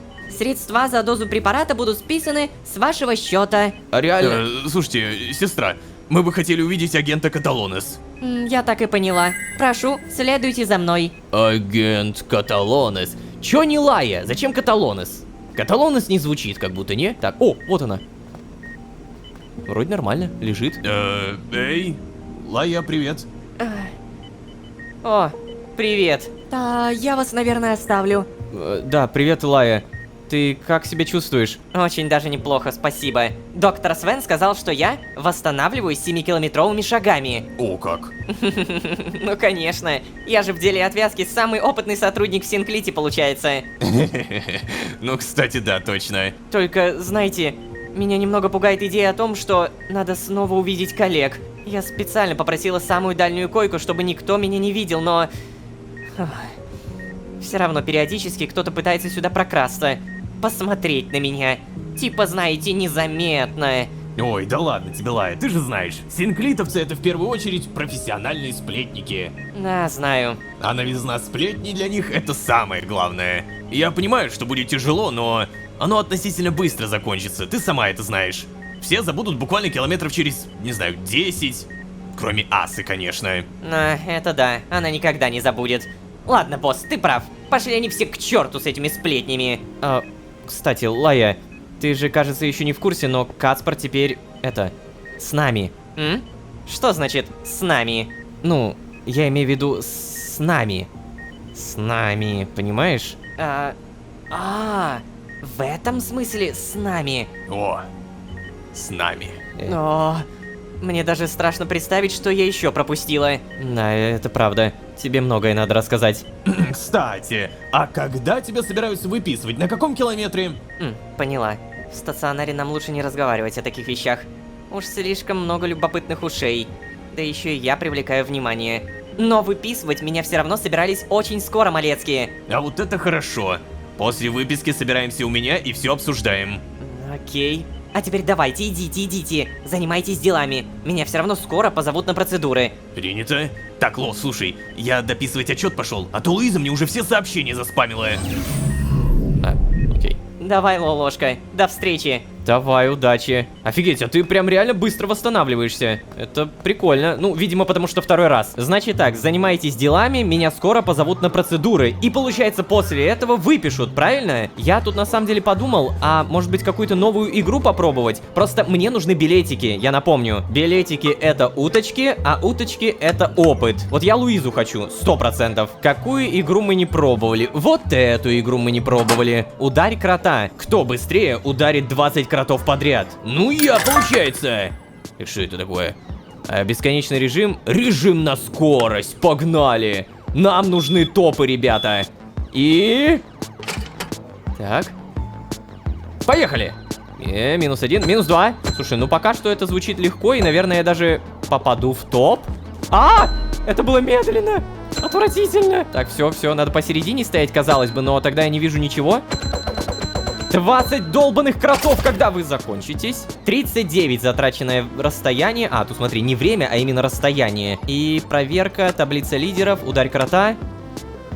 Че, реально? Ударь крота бесконечный режим. То есть на время тут нет. Вон, на скорость. Сюда, 7-е место. То есть если я хочу попасть на 1-е место, мне нужно прям сразу на них тыкать. Но, вопрос. Мне аркадные билеты за это будут даваться или нет? За 7-е место ничего не дали. Как будто самый-самый вариант это боксерская груша, да? Поэтому 50. И ща мы заработаем кучу билетиков. Работа выполнена, у меня куча билетов, и остается только поменять, но... Новое уведомление. Так, погоди-ка. Кацпар Малецкий. Туса у меня. Эй, Ло, приходи ко мне. Лая отпросилась из стационара. О, хорошо, сейчас, погоди. Мне в любом случае хочется купить утку Луиза. Бам. И какая красота. 25 из 100. Блин, на самом деле у меня реально всего четверть уток за все время. Всего четверть. Я так много коллекционки пропустил, получается. Вот здесь есть утка? Ну-ка. Нет. Ладно, уточек я здесь не нашел. Получается, планшет организации, перемещение, спальный вагон. Погнали. Нам не надо к себе, нам надо к Малецки. Вот почему я могу прийти только по сюжету? Почему я не могу вот так просто взять и завалиться, да? Хотелось бы, честно говоря. А вот и Лолошка. Еще раз привет. Лая, погоди. А тебя что, уже выписали? Нет, не выписали, но мои показатели настолько стабильны, что мне удалось добиться перехода на амбулаторное лечение. А теперь давай уже, рассказывай. Спустя пару десятков метров захватывающего рассказа. Обалдеть. А я смотрю, вы тут сложа руки не сидели. Да уж, добиться аудиенции в вагоне совета директоров это огромный шаг, но... Честно говоря, то, что они сказали вам, меня не удовлетворяет. Они могли взять вину на себя, загладить вину перед сотрудниками, но они угрожают нам, чтобы больше не совались. Ну что это, блин, такое? Это же просто неслыханная наглость. Слушай, Лая, да, это, конечно, они зря, но все-таки это... Ну нет, босс, никаких но. Мы целую вечность кладем на работу в организации. Вся наша жизнь протекает в стенах Синклита. У нас нет ни шанса на нормальную жизнь, ни на нормальную смерть. Только вечное служение организации. И ты сейчас хочешь сказать, Малецкий, мы, как и все остальные сотрудники, не имеем права знать, что вообще-то можно привязаться обратно ко времени, или закрытые ветки продолжают быть, или в Синклите уже неизвестно сколько километров нет гендиректора? Ну я бы очень хотел тебе что-то возразить, но мне нечего, ладно, я согласен с тобой. Угу. А ты, Лолошка? Да, конечно, Лая. Отлично. Я считаю, что это и должно быть нашей целью. Чтобы все сотрудники наконец узнали о том, что совет директоров от нас скрывает. Погоди. Но ты ведь не собираешься бегать по коридорам Синклита и всем рассказывать об этом, правда? Что? Босс, по-твоему, я умом тронулась? Конечно нет, мне никто не поверит. Нам нужно, чтобы информирование исходило непосредственно от руководства. Значит, нам нужно добиться еще одной аудиенции в вагоне совета директоров. Так, знаешь, Лая, я прекрасно понимаю позицию твою, но не уверен, что открытый конфликт с Советом — это хорошая идея. У нас с Лолошкой уже родился план, который, мне кажется, избегает ошибок. Что это за план? Лая, мы хотели найти гендиректора и узнать, что происходит. Именно. Просто, Лая, мы ведь даже не знаем, почему руководство скрывает эти детали, и... Да, я согласен, это неправильно, но все же лучше сначала разобраться. Так, Малецкий, не понимаю, какой смысл искать какого-то гендира, которого уже давно в Синклите не было, когда нам нужно открыть глаза тем, кто непосредственно принимает решения в совете директоров. Но нет, подожди, Лая, послушай. Что не так? Я согласен с Малецки. Было очевидно, что Луиза и остальные не хотели идти навстречу. А вот что насчет гендиректора? Если мы попадем к нему в пансионат, то Стоп. Пансионат? Ну да. А где еще может провести отпуск гендиректор в невременной организации? Да, действительно. Слушай, Малецкий, подвалы, они под пансионатом, правильно? Ну, никто точно не знает, но скорее всего да. Но ведь, да, знаете что? Да, я согласна. Давайте найдем гендиректора. Может быть, он вообще не в курсе, что творится в Синклите. Чё ты? Да, босс. И он будет в шоке от того, что другие директора так обращаются с сотрудниками. А мы расскажем ему, и он вернется из отпуска и все исправит. Ну, как будто это... Решено. Прекрасная идея. Сосредоточимся на этой цели. Ну вот и отлично. Кстати, Лая, Кацпар... Что? Простите, что порчу вот эту радостную атмосферу, но мне нужно кое-что важное рассказать. Пару километров назад мне в бункер подкинули записку с угрозой. Чё? Погоди, и чё там было написано? Ты за все ответишь. Ну вот, черт! Ну вот, все, мы и вляпались. Что делать-то теперь? Ну, надо было быть осторожнее, Ло, ну да ты же, блин... тихо, босс! Очевидно же, что это не методы организации. Что? В плане? Ты сам-то веришь, что безопасники стали бы действовать так? Ха, да они бы просто ввалились сюда на этом же метре и всех троих повязали. Ну, вообще ладно, да, ты права. Лолошка, значит это что-то неофициальное. То есть кто-то из сотрудников оставил эту записку. Возможно, это даже не угроза, а просто пытаются предупредить. Блин, а если кто-то из сотрудников знает? Да ладно, Кацпар. Если бы они что-то реально компрометирующее на нас имели, то... Они бы не стали записочки там подкидывать. Это же детский сад, да? Ну, да, наверное, но... Мне кажется, все равно нужно быть осторожнее. Ведь у них может и появиться компромат, если мы где-то допустим ошибку. Ну да, Малецкий, конечно. Всегда нужно быть осторожными. То есть, на всех километрах. Именно. Так, давайте для отвода глаз пошатаемся по Синклиту, там вкусненько поедим и зарубимся во что-нибудь. А я же... Надо, чтобы меньше у народа было подозрений. Ну, логично же, что нужно отпраздновать, когда коллега возвращается в строй и все такое. Так что давай, Ло. Еще мы с тобой очередного Тадмавриэля завалили, кстати. Босс, ты если хочешь потусить, то так и скажи. Да не, Лая, это все для прикрытия, для отвода глаз. И вообще, нам все равно вечеринку устраивать. Ветку-то мертворожденную мы закрыли, а я, как начальник отдела, чувствую ответственность перед своими сотрудниками, чтобы... Ладно, все, босс, перестань. Нам нужно действительно потянуть время. Ну прикольно на самом деле, это все умно придумано. Вечериночку. Всем тортики. А сколько времени, кстати, прошло, получается? Мне сейчас даже будет интересно посмотреть на километраж, стаж. Эй, Лая, привет. Привет. Спасибо за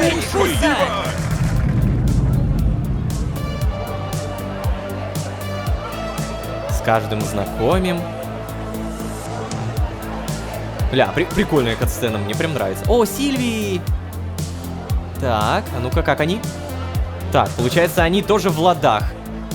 Окей, я понял. В целом, Лая была такая, подружание со всеми. Ух ты ж, бляха-муха. Вот это сильная катсцена. Стоп, это же дом Сильви, да? Это ее кровать. Жестко подусь. О, Сдерик! Сдерик. Ох, что-то я устала. Ну так конечно. Ты вообще-то еще после отвязки восстанавливаешься. Не волнуйся, босс, я в порядке.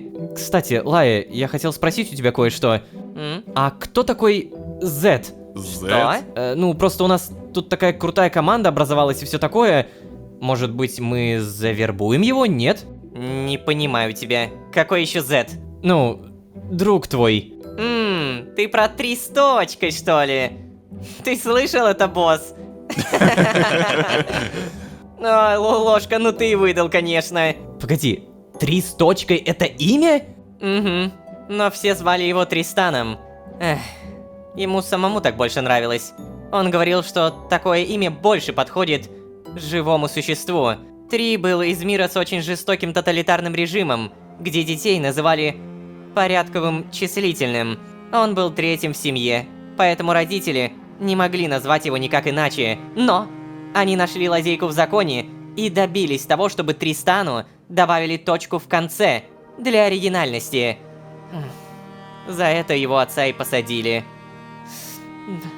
Тристан очень хорошо знал, как работает официальная пропаганда, ведь его родители принимали участие в сопротивлении режиму. И он легко видел все пропагандистские приемчики, которые использует организация, чтобы скрыть правду. Именно он впервые открыл мне глаза на то, что реально происходит в Синклите. Да, Тристан был бы просто счастлив, что у нас такая команда. Погоди, был бы? Был бы, Ложка. Был бы. Лая, прости, что спрашиваю о таком, но... Просто хотел вот... Много слухов ходило, но никто так и не узнал, ведь... Вы ведь с Тристаном... Ну, это самое... Вы вместе были? Ты только не плачь, пожалуйста. Это, блин, вот идиотина, блин, ну зачем я спросил-то, а? Да ладно тебе, босс. Ничего, ты просто ведь спросил. Нам нельзя забывать об одном. Во всем виновата организация. Мы должны продолжать дело Тристана. Да, конечно, я полностью согласен. И... Знаешь, босс, он бы ни за что не поверил, если бы узнал, что нам удалось завербовать тебя. Ну, завербовать-то это как бы громко сказано. Короче, ребята, вы знаете, я уже давно перестала верить в возможный успех такой деятельности. Но теперь, когда я вижу, какая у нас команда, я уверена, что у нас все получится. И мы добьемся справедливости от организации. О, да, мы тоже добьемся. Но сначала, ребят, мне надо накормить толпы голодных синклитовцев. Простите, у меня перерыв уже несколько метров как закончился. Все, ребят, если что, вы знаете, где меня найти.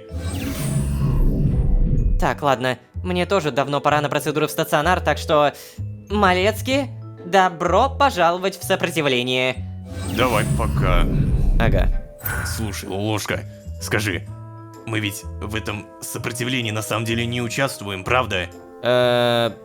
Блин, ну нифига вопрос, кстати. А ты как думал? Конечно нет, ни в коем случае. Затрудняюсь ответить. То есть как это? Просто, понимаешь, Кацпер, я не могу тебе обещать, что наша деятельность не превратится в настоящее сопротивление. Все будет зависеть от того, какие ответы мы получим. Я тебя понял. Просто мне кажется, самому теперь нужно обо всяком подумать. Давай, хорошего тебе, Ло.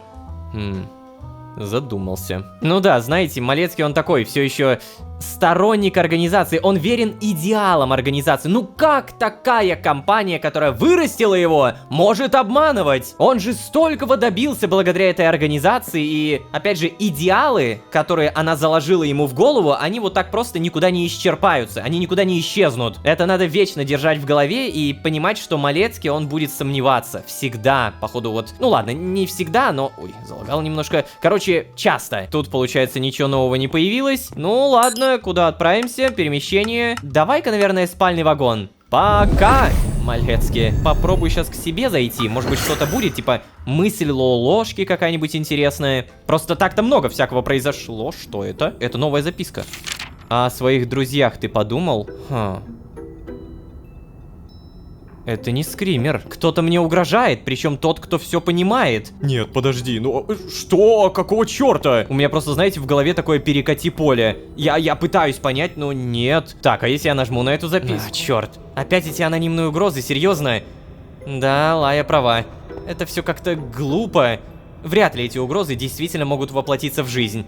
Зачем предупреждать о нападении, если хочешь напасть? Но все же как-то мне не по себе. Блин, а может быть реально скример? Может, ну реально скример, потому что вот даже Лолошка говорит, что это глупо. И то, что вот так вот оставлять записки. Вот понимаете, просто скример мог бы. Он реально тупо может запугать. И все. Я могу сколько угодно нагнетать, но со скримером у нас правда еще такая типа незакрытая арка. Так что вот она, походу, ну реально продолжается, чё уж. Давайте сейчас не будем об этом думать. Ребят, мы на этом будем постепенно заканчивать. Я очень надеюсь, что вы не забудете поставить лайк и подписаться. Ваша поддержка — это наилучший буст мотивации, поэтому, пожалуйста, не забудьте нажать эти маленькие миленькие кнопочки. Очень надеюсь, что вы не проигнорируете. Ну а так, если вы здесь впервые, то можете еще и позвать друзей. А с вами были Лолошка, Утка, Лая, которая где-то здесь ходит в Синклите, обалдеть. А самое главное, реально главное, понимаемый план, что мы делаем дальше. Генеральный директор, пансионат и выудить всех на чистую воду, блин-блинский. Да. Всем удачи, всем пока. Пока. Прошу вас поучаствовать в добровольной оценке проведенной вам экскурсии. Луиза? Установи временные координаты ветки на нули. Боже. Это же Архей. Обалдеть, мы реально увидели вторую отвязку. Лая супер быстро отвязалась, супер быстро пришла в себя и самое главное, супер быстро согласилась со мной и Малецки, что план выбраться из поезда хорош. И даже если не найти генерального директора, то хотя бы узнать, что такое пансионат, черт возьми. Мне безумно нравится, что сейчас каждый из нас, включая работников организации, как слепые котята, не знает, что находится за поездом. Ну так давайте узнаем. Всем привет, дорогие друзья, я Лолошка. Добро пожаловать в точку невозврата. Поехали!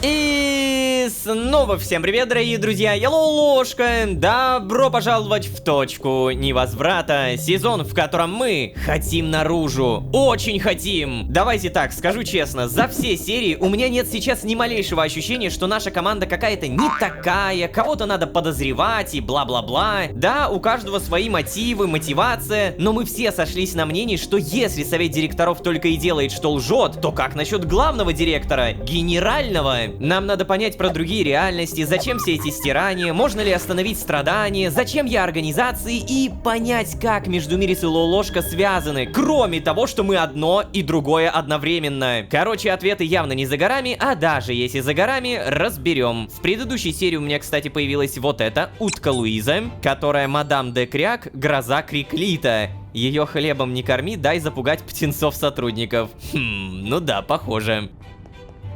О. Вот и ты. Лая, привет. Все еще немного непривычно видеть тебя здесь.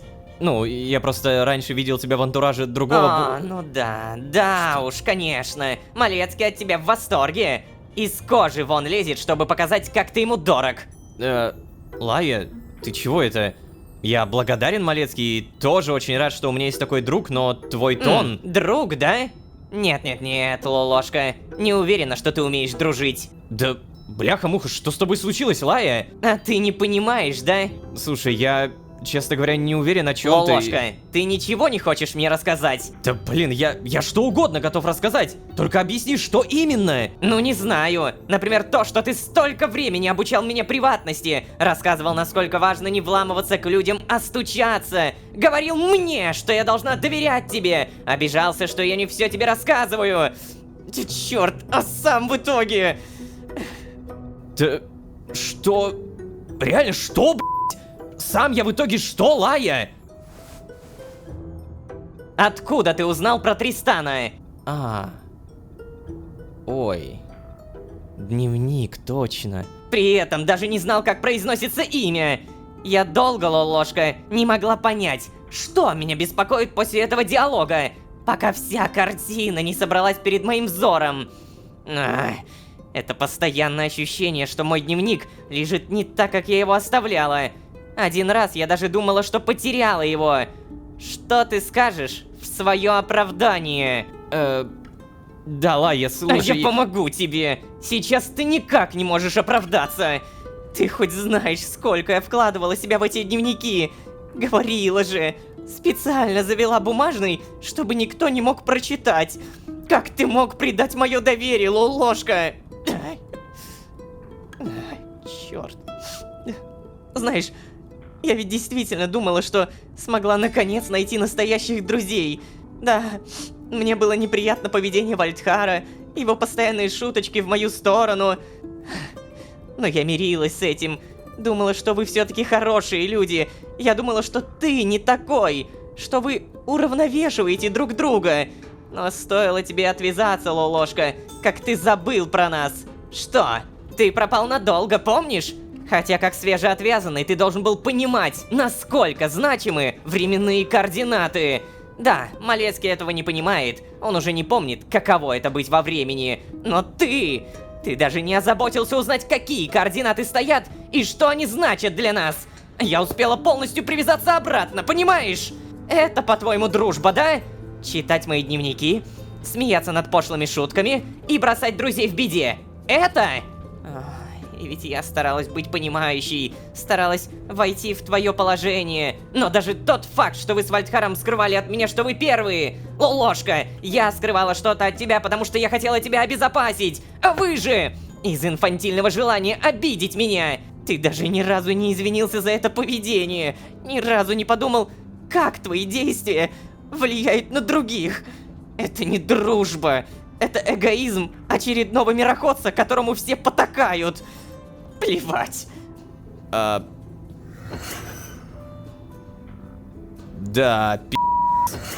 О, привет, Ло. Ты чё с Лай-то сделал? Привет, Малецкий. Да ничего. Ну, ладно, на этом метре ничего. Она просто узнала о моих прошлых поступках, которыми я, если что, не горжусь. Да, Лолошка. Читать чужие дневники — это действительно предательство. Но я немного, я же сказал. Даже не листал. Лолошка, ну серьезно. Ну, ладно. Возможно, ты прав, я крупно облажался. Ну вот, другое дело. Слушай, если тебя это утешит, я думаю, такая резкая эмоциональная реакция связана не только с тобой. А с чем? Процедура отвязки, побочные эффекты и все такое. У тебя вот случился маниакальный эпизод, а вот у Лаи ее естественные реакции на события усилились в несколько раз. Я уверен, если бы ты ей что-то смешное рассказал, она бы наверняка метров 100 каталась бы по полу от смеха. И про 100 метров не преувеличение, если чё. Да. Вообще, жаль, что так получилось, конечно. Думаю, когда Лая восстановится, она поймет, что ее реакция была чрезмерной. Но тебе все равно предстоит как-то, ну не знаю, там, извиниться, что ли. Да, пипец. До сих пор не могу поверить. Ты реально залез в дневник, да еще и не раз. Да я же не... Нет, Ло, это низко. Все, ладно, хватит, Кацпр, пожалуйста. Я и сам понял, что жестко облажался. До сих пор не могу отойти от этой боли в ее глазах. Тоже увидел. Она выглядела как, не знаю, котенок, которого кто-то пнул на улице. Я уже видел ее слезы, но до такого состояния ни разу не доходило. Мне всегда казалось, что она более собранная, знаешь, такая уверенная, сильная и... Так да, потому что она такая и есть, Ло. Ты, кстати, знаешь ли, тоже не всегда бегаешь по Синклиту и предлагаешь всем подраться. Дай ей, короче, пару километров на восстановление. А теперь давай, пойдем сыграем во что-нибудь с Джованни в игровом, а? О, Малецкий, Давай, у нас выходные после успешного задания. Скоро и премия придет еще. Нет, Малецкий, извини. У меня нет настроения на это. Ну, да, понимаю, конечно, ладно. Слушай, Лолошка, если что, я знаю, что Лая не самый простой человек. И я могу представить ситуацию, в которой ты принял решение нарушить ее границы. С другой стороны, это тебя никак не оправдывает, конечно. Но я хочу, чтобы ты знал, моего отношения к тебе это не поменяло. Представляю, как трудно тебе было рассказать кому-то о своих косяках. Я очень ценю твое доверие, друг. Все, не буду тебе мешать. Спасибо, Малецкий. Вот самый лучший персонаж в мире, блин. Самый классный. Не, ну на самом деле мне очень нравится вот эта вот вечная противоречивость Лаи. Но конкретно в этом моменте я скорее чуть не сгорел. Кстати, напоминаю, записка «Ты за все ответишь» и записка «А о своих друзьях ты подумал?» все еще у меня и на всякий случай. Может быть, какая-то новенькая появилась? Привет. Так. Ничего, ладно. Ребят, я помню, что у меня все это время открыт 5-й уровень паркура, который стоит 900 синкоинов. У меня 1400. Но я понимаю, что если пройду его, то, наверное, дадут много-много-много опыта. А опыт мне нужен. Да-да-да, тот самый ледяной. Фу, блин, ну, тут вроде как изи.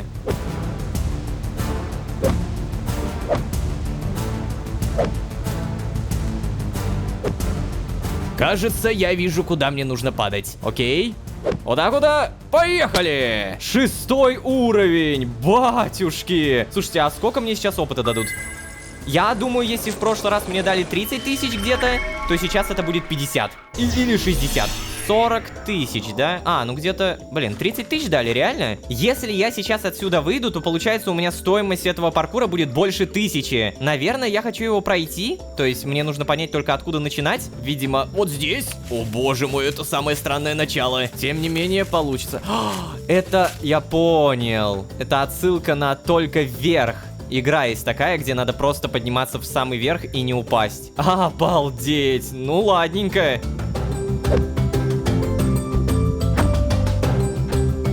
Ё-моё, а это что такое? Я должен проскользить? Вау!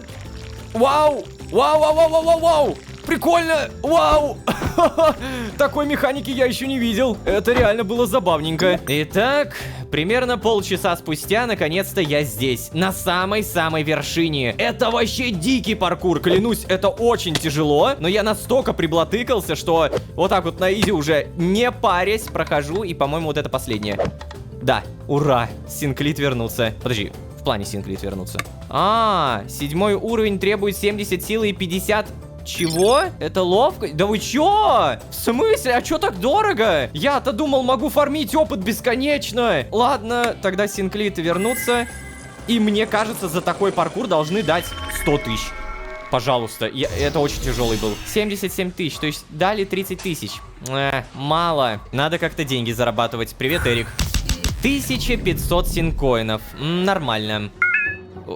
Ой, Луиза де Саль, совет директоров, оценка проведенной экскурсии. Уважаемый агент Лолошка, прошу вас поучаствовать в добровольной оценке проведенной вам экскурсии. Оценку вы можете высказать лично в своей кровати через 15 метров. Чё? Подожди, уже через 15 метров? Так, ладно. Спальный вагон, погнали. Здравствуйте. Сразу снова перемещаемся. Ну-ка, ну-ка, ну-ка, ну-ка. Луиза... О!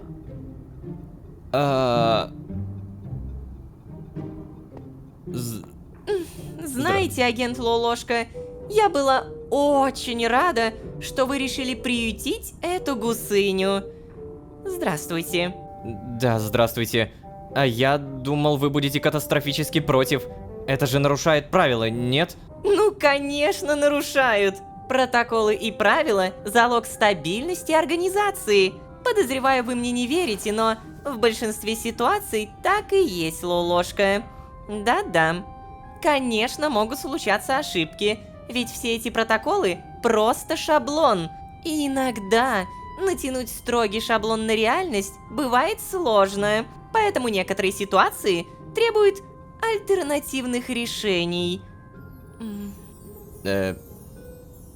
Ну, почему вы замолчали?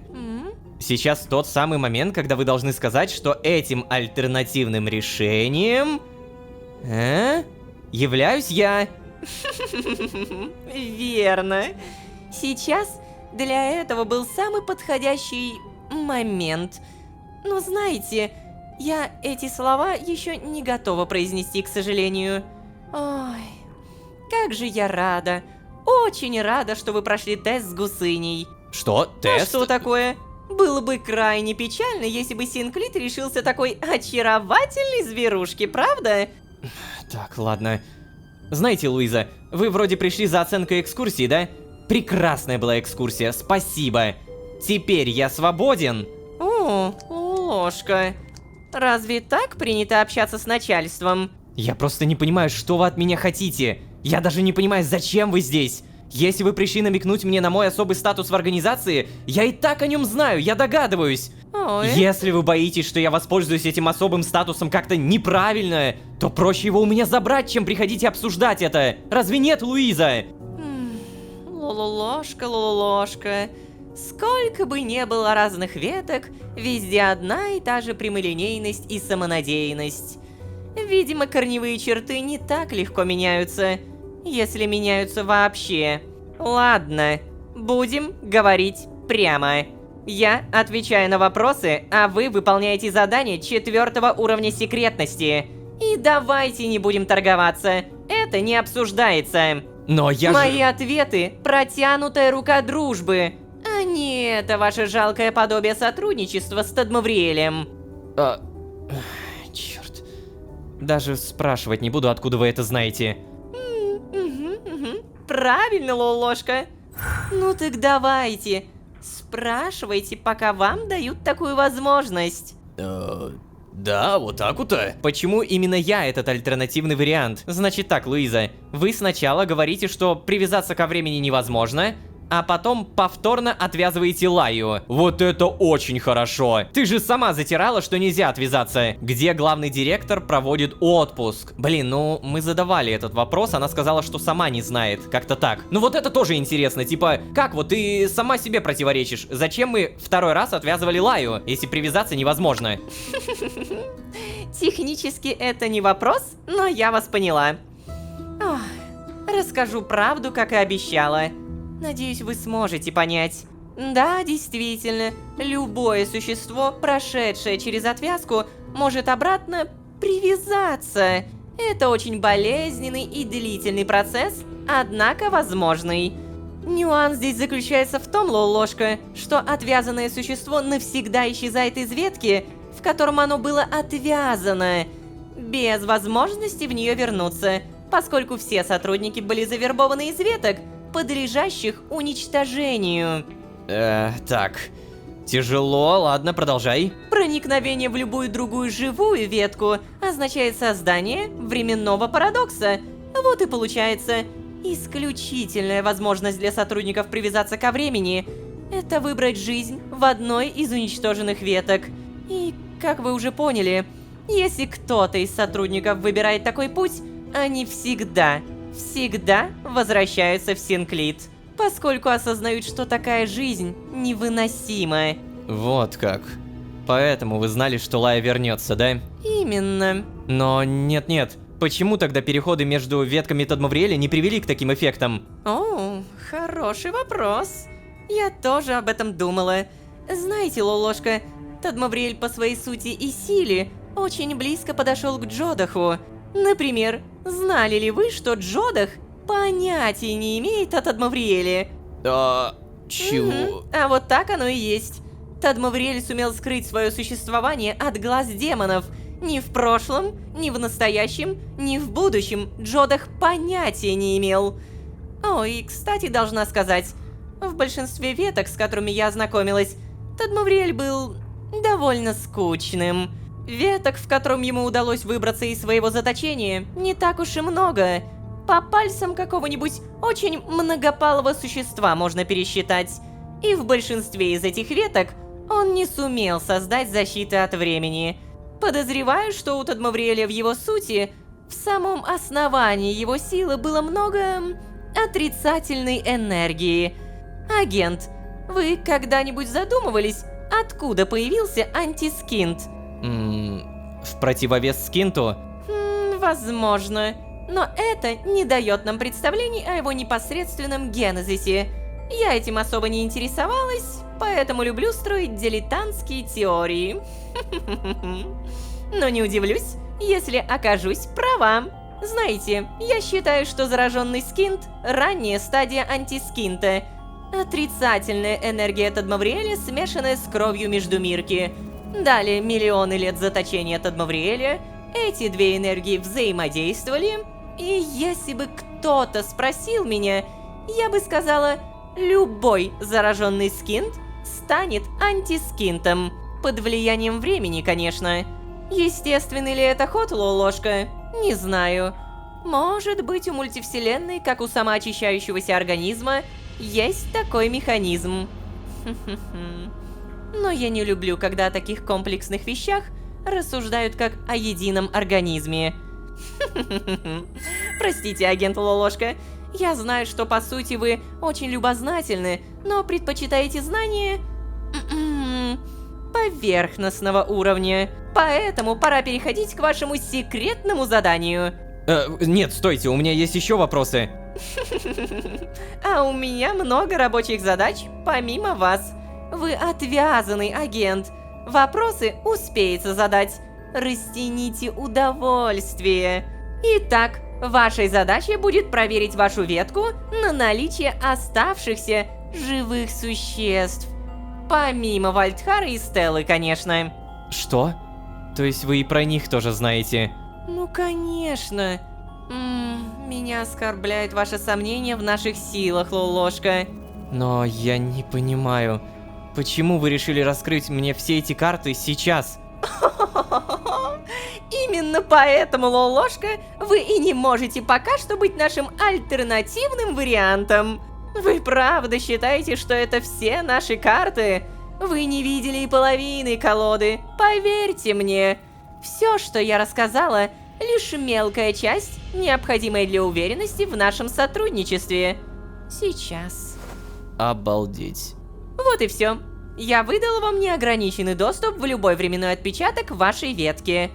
Охренеть. Прошу обратить внимание, агент. Уровень секретности вашего задания 4. Но я думал, их всего 3. Вот именно, всего 3. Никто, абсолютно никто не должен знать, что вы отправляетесь на это задание.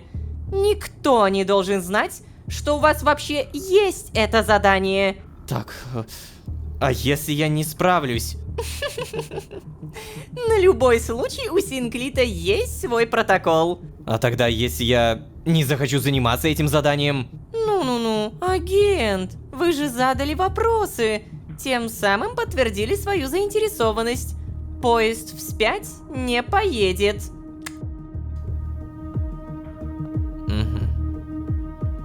Поезд вспять не поедет. Это, блин, чё сейчас только что было?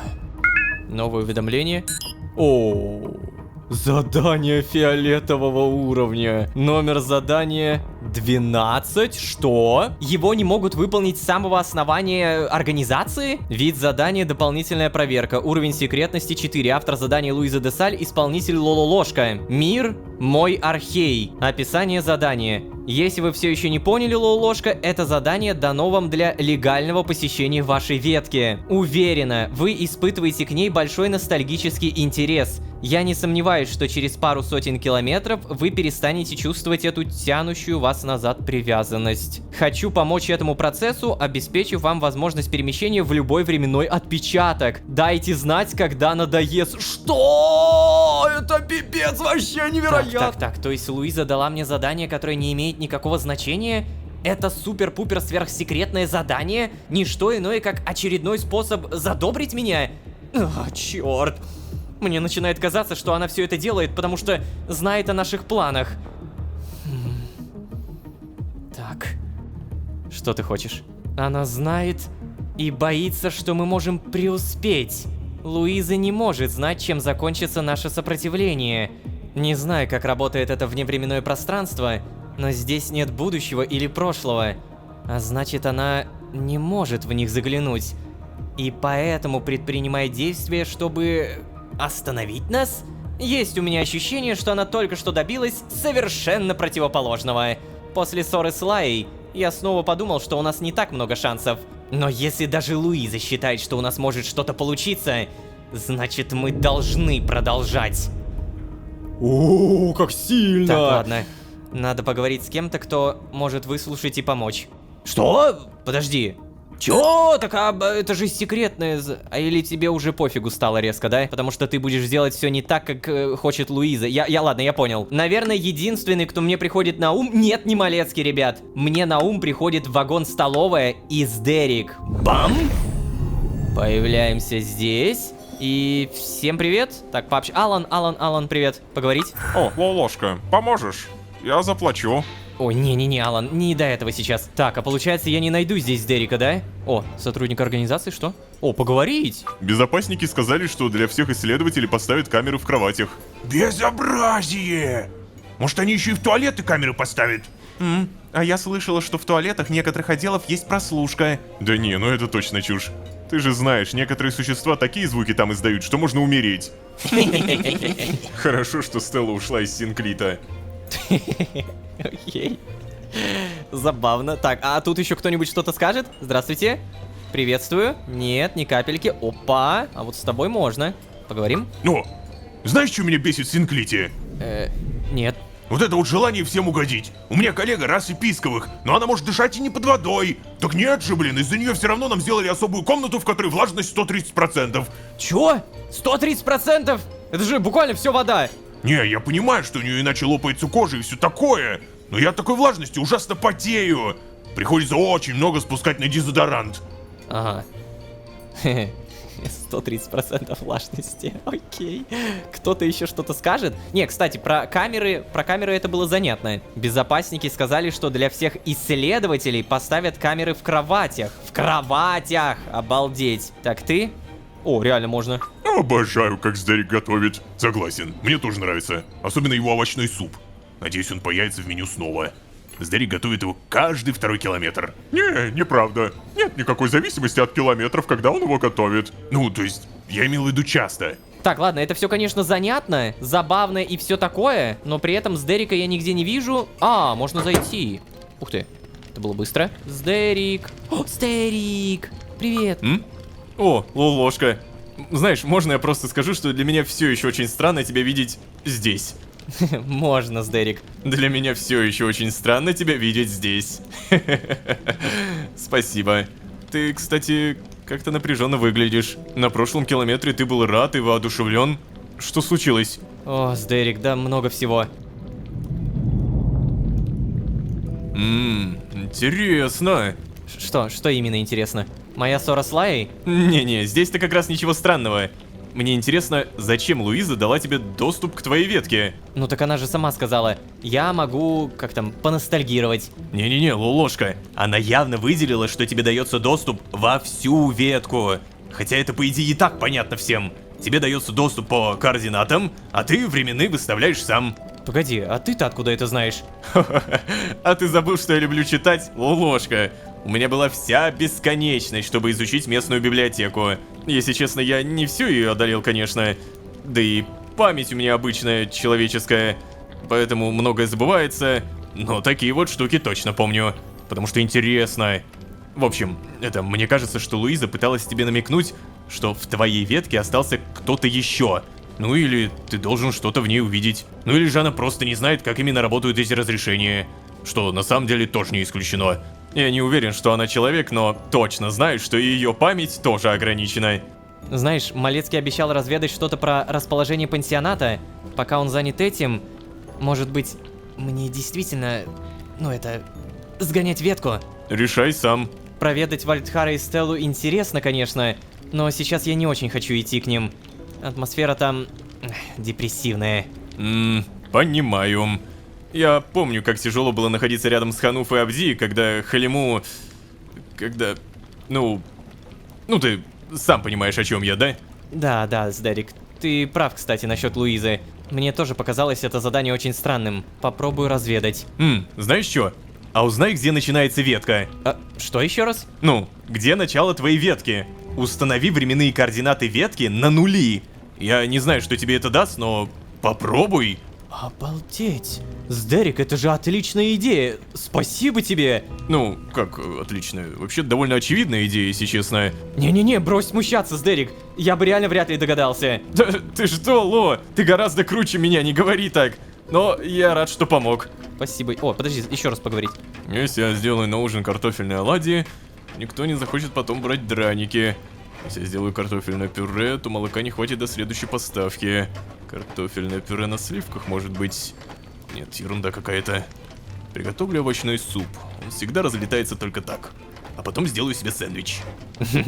Да уж, все тот же Сдерик. Немножко поменялся, но узнаваемый. Давайте, наверное, сразу телепортационно-распределительный вагон. Поехали. И мы реально сейчас будем телепортироваться. Блин, мне даже немножко страшновато и все такое. Нулевые координаты. Здравствуйте. О, погоди, поговорить. Я уборщик. Я сижу тут, чтобы почувствовать себя штурмовиком. Тун-тун-тун-тун-тун. Чё? Ой. Чу-чу, у меня нет доступа к телепортации в миры. Понятно. Но ты бы лучше не сидел здесь. Что ж, я хочу найти себя. Я был бы счастлив, если здесь была бы какая-то подсказка. О, штурмовик. Я не могу локализовать эту дебильную цель уже 40 километров. Ненавижу миры без технологий, где не получается отследить цель по камерам. В эту вылазку провел в поле 7 дней. Съел кучу батончиков от давления пространства. И ни разу не помылся. Там штупа негде. От меня так воняет, что если бы я сюда не вернулся, цель бы меня по запаху учуяла. Пойду помоюсь. Хорошего. Только подскажите, вы тут ложку не видели? Я реально не помню, где я. Да. Что? Аса? Аса? Ой, агент Лолошка, ты меня сейчас напугал. Ну, прости. Кстати, агент Лолошка, скажи-ка мне, Кацпара никто не обижает? Чего? Он перестал брать у меня ланч, который я ему заказывала в столовой для вылазок. Мне кажется, его кто-то обижает. Аса, он руководитель группы штурмовиков. Кто может его обидеть? Ну да, конечно, ты прав. Но почему тогда он начал отказываться? Слушай, Аса, а ты многим вот так вот штурмовикам ланчи заказываешь? Нет. Я думаю, он просто заметил особое отношение и решил мягко намекнуть, что стоит перестать. Да, хорошо, ты прав. Если отдел этики об этом узнает, нас отругают. Этого разговора не было. Этого разговора не было. Просто Аса ходит по вагону. Это вообще вау. Ну, то есть, это просто необычно, знаете? Но, тем не менее, наконец-то нашел. Вот оно. Садимся. Так, думаю, выставить нули будет не очень сложно. Явно проще, чем в прошлый раз. Поехали.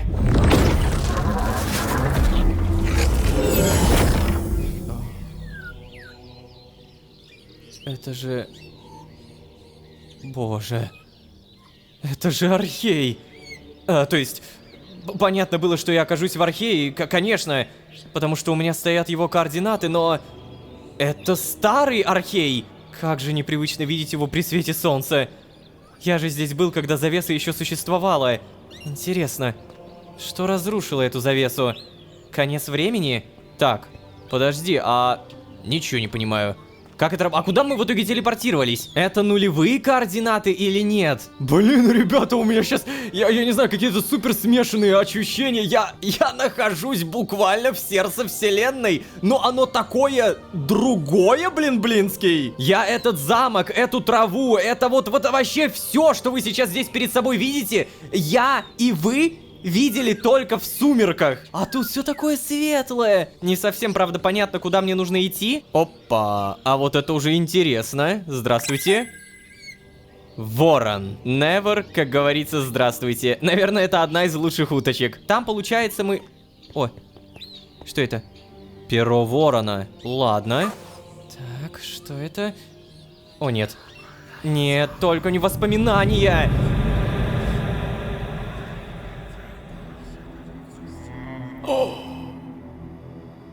Never.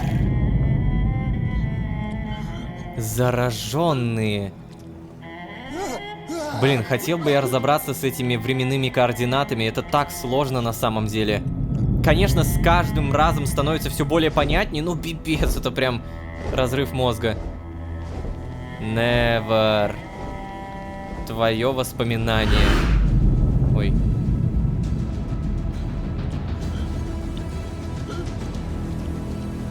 Подожди, стоп! Это же... Так, ладно, вот этого я уже не понял.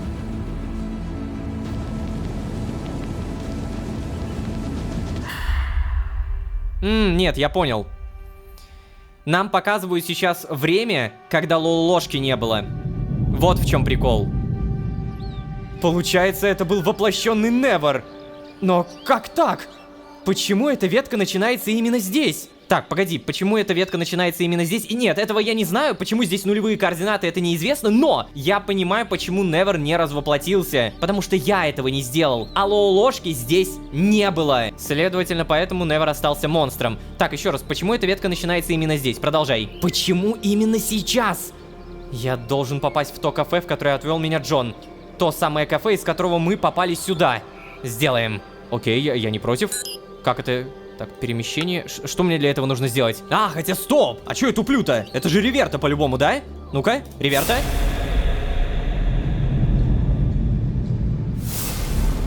О, батюшки! Батюшки! Ну, привет! Та самая кофейня! Я впервые могу по тебе походить. Впервые за 3 сезона. А знаете, у меня есть ощущение стойкое, что здесь будет утка. Погоди-ка. Это утка? А, утка! Утка-бог! Джодах, да ладно! Становится любопытно. Никого. Блин, и на что я надеялся? Я почему-то думал, что встречу здесь старых друзей.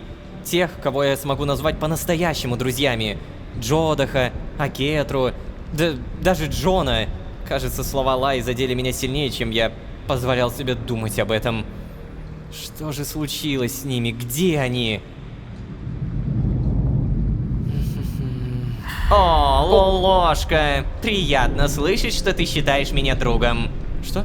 О, Джон, это ты? Ну да, это я. Нет, я имею в виду, реальный ты? Или воображение? Лолошка, знаешь, как называется научное течение, которое говорит, что кроме твоего сознания ничего больше не существует?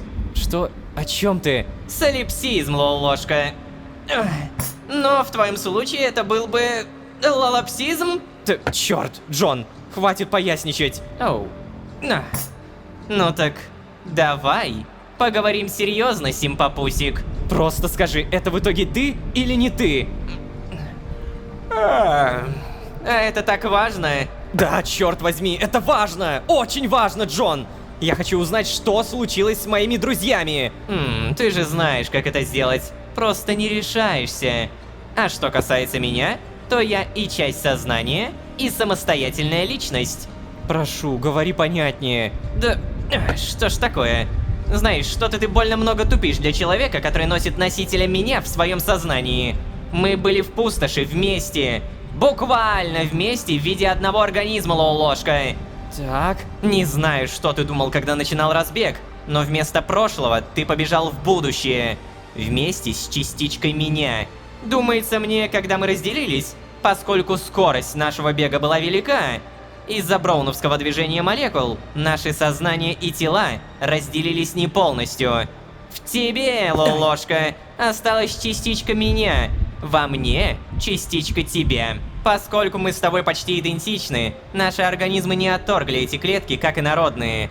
О, боюсь себе представить, насколько тяжело пришлось материальному мне с частичкой тебя. Нет, Джон, не делай этого. Нет, Джон, не ходи туда.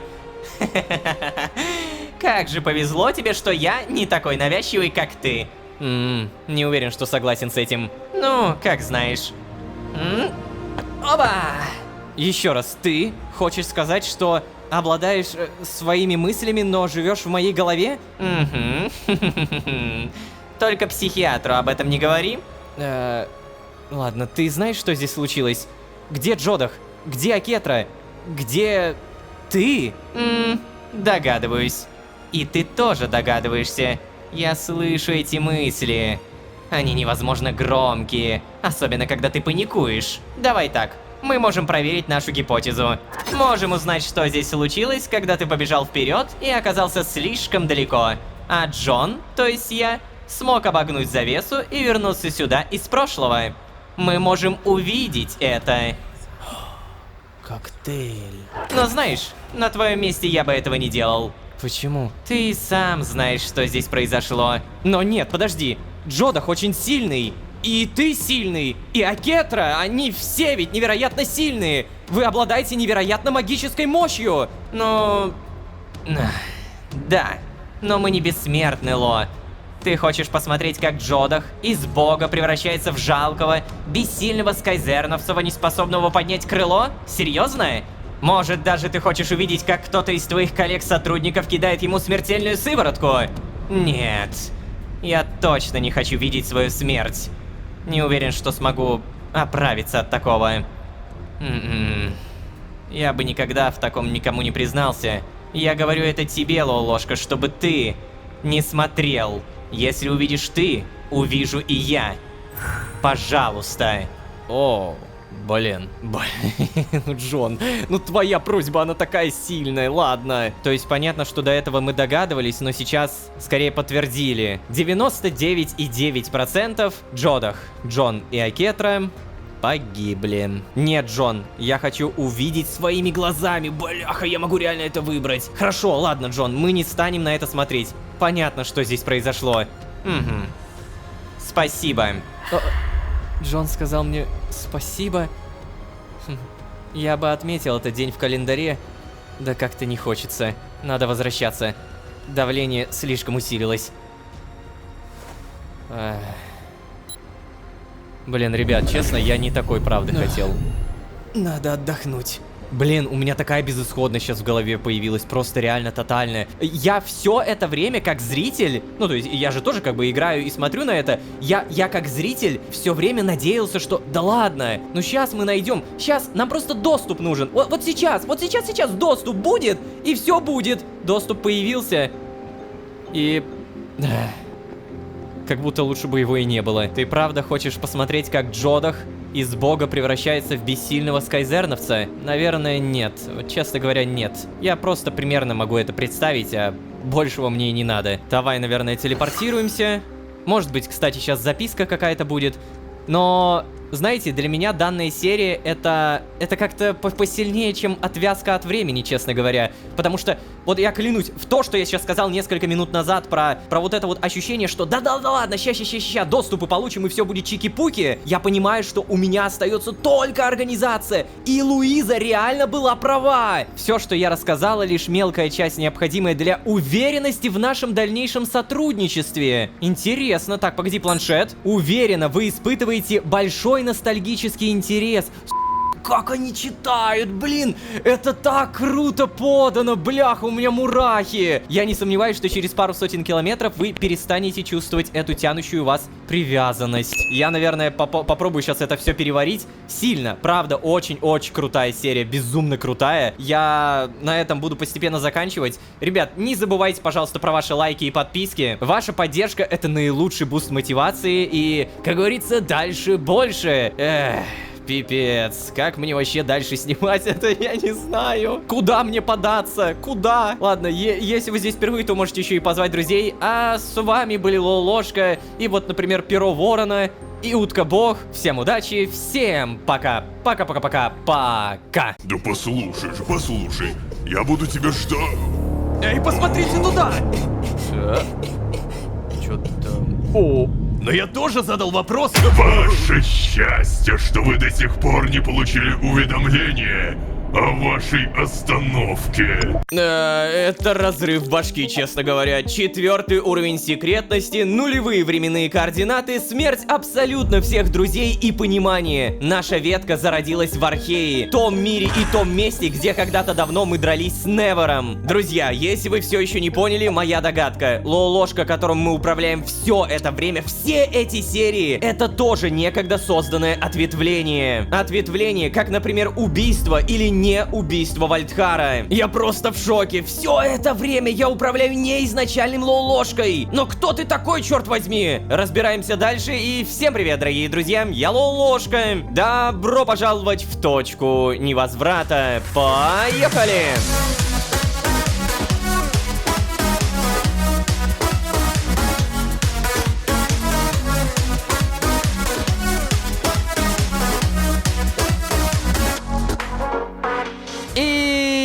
снова всем привет, дорогие друзья, я Лолошка. Добро пожаловать в точку невозврата. Сезон, в котором мы — жалкое ответвление. Да, расскажу поподробнее. Вспомним момент убийства и не убийства Вальдхара. В тот самый момент, когда я не убил, родилась новая ветка, новый Лолошка, Вальдхар и многое-многое другое. Но, как оказалось, наша Лолошка, которым мы управляем, это тоже некогда созданная ветка. Представьте линию, от нее ответвление, от этой другое ответвление, потом другое, и получаем нечто похожее на древо. Понимаете, все это время мы думали, что управляем Лолошкой, которой самое главное — вот эта линия. Но по сути мы лишь частичка другой истории. Но, вопрос, почему организация выбрала именно меня, именно эту версию Лолошки? Неужели другие Лолошки не подходят, как говорит Луиза, для уверенности в нашем сотрудничестве? Каком, черт возьми, сотрудничестве? О, и кстати, друзья, пока не забыл, я вынужден напомнить. Мы также узнали, что Джон, Джодах и Акетра все-таки погибли. Погибли от конца времени, и единственный, кто остался хоть какой-то более-менее живой частичкой, это GDH. Увы, утку Акетру я не нашел, уверен, такая бы находилась, но зато я нашел Джодаха. 1000 уток в моей голове говорят крям. А также я нашел Невера и за мой огород. Покойтесь с миром, друзья. Что ж, прямо сейчас нам нужно... Черт, Джон. Интересно, правильно ли я поступил, что не стал смотреть? Нет, конечно, точно правильно, потому что Джон попросил. Хоть мне и нужны ответы, но мне нужны другие ответы на настоящие вопросы. А то, что мои друзья, скорее всего, стерты вместе с веткой или убиты организацией, это не то, что я хочу знать. Я хочу знать, почему. А на это может ответить только одно существо. Мне срочно нужно узнать больше про пансионат и как туда попасть. О, да, справедливо. Пансионат, генеральный директор и еще понять, как выбраться из поезда. Он же у нас типа непробиваемый. Кстати, интересный факт. Мне в начале серии автоматически из сундука выдалась кровь Ноктира. И, смотрите, я все что угодно могу выкинуть, а кровь Ноктира даже не нажимается. Такое ощущение, что понадобится. Окей. Я пришел в сад, чтобы немножечко помутузить коллекции. Здрасте.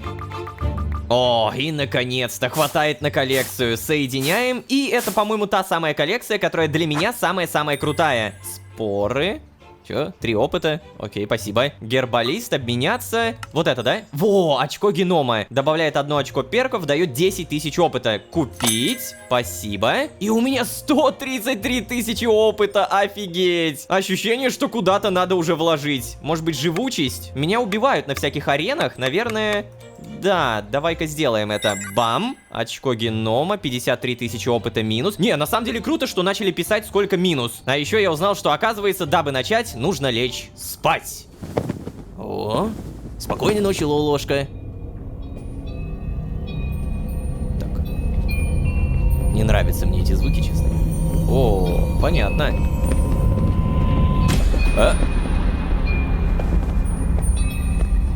Так. Какие-то прям страшные звуки, честно говоря. О! Что? Тадмавриэль? Ладно. Это странный кошмар, но все-таки... Здравствуйте. Ой. Ну да, это точно сон. 100% и никак иначе. О, это как могло бы быть.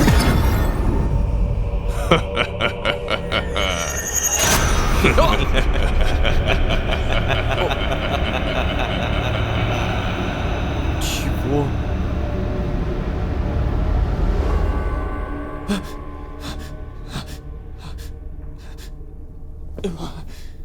Что это было? Встать. Черт. Ох, так бляха. Вот почему маска эмиссар. Тадмавриэль хотел уйти в другую реальность, да? Но он вроде говорил о своей ветке. Хотя, ладно. Скорее всего, это просто кошмар, и искать совпадение не надо. А что надо, так это хорошенько поесть.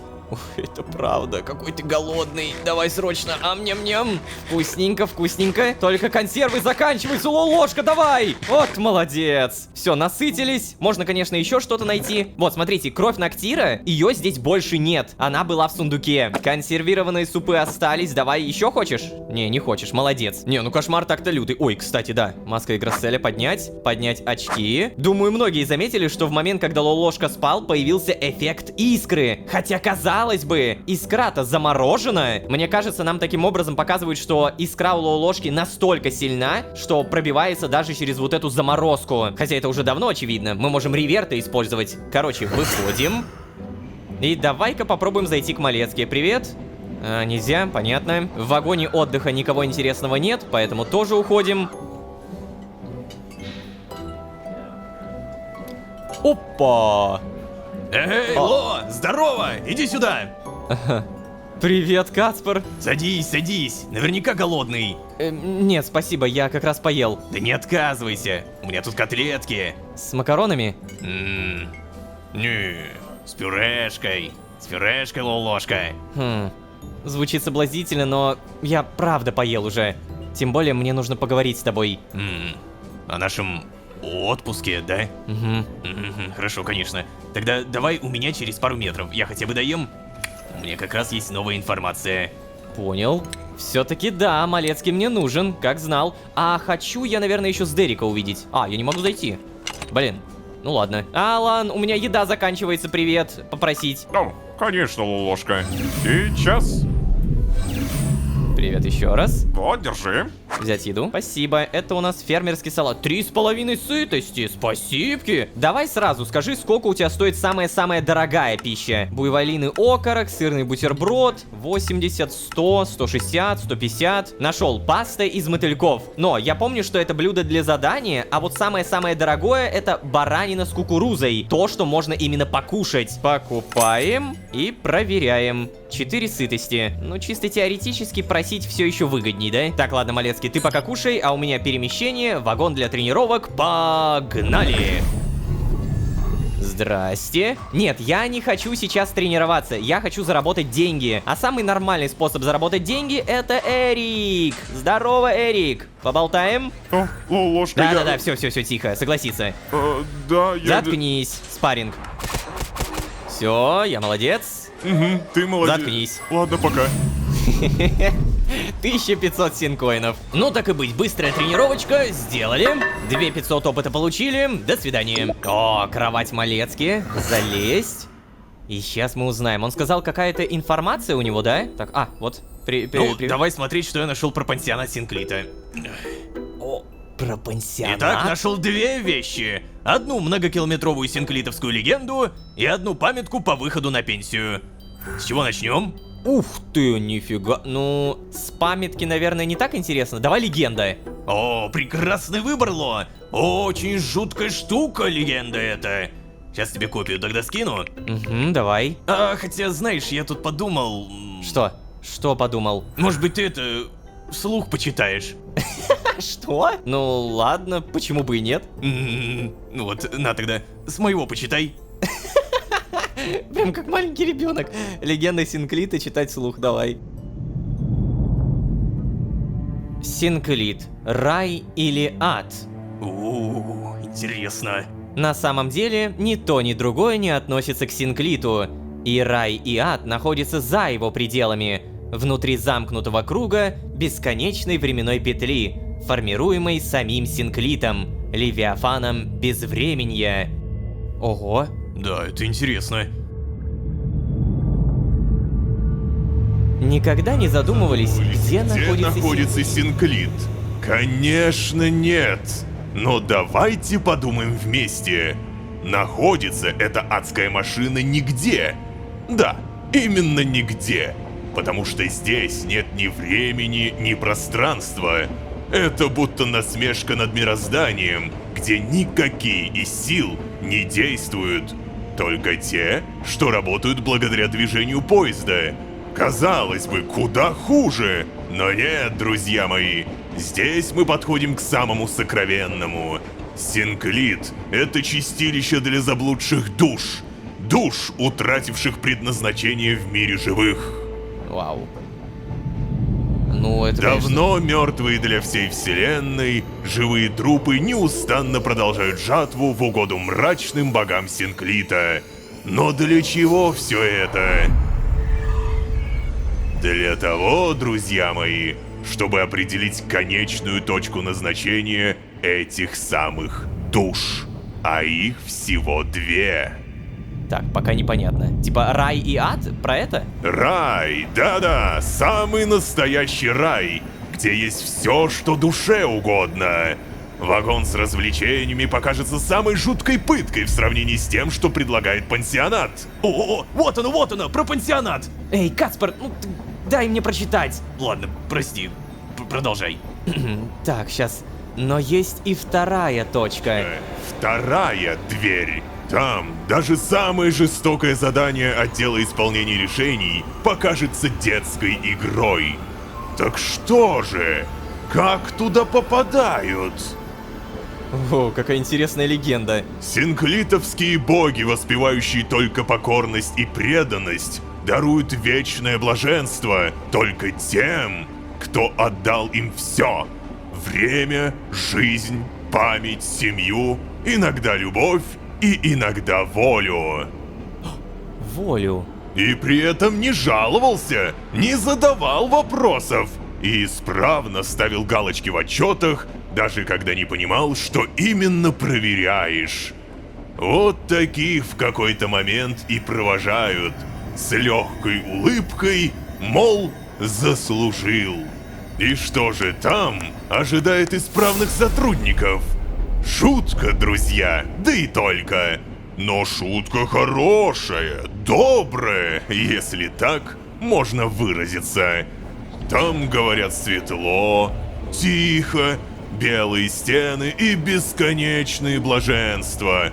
Кресло с подогревом, коктейль, который никогда не кончится, и отчеты, которые уже автоматически заполнены. Все идеально. Даже совещание проходит только с тобой самим. И ты всегда прав. Ну просто мечта. И даже тут особый ритуал именно такой, о котором слышали многие. Неважно откуда вы, кто вы, истории всегда одни и те же. Проводник ведет вас в посмертие за руку. Именно так и происходит здесь.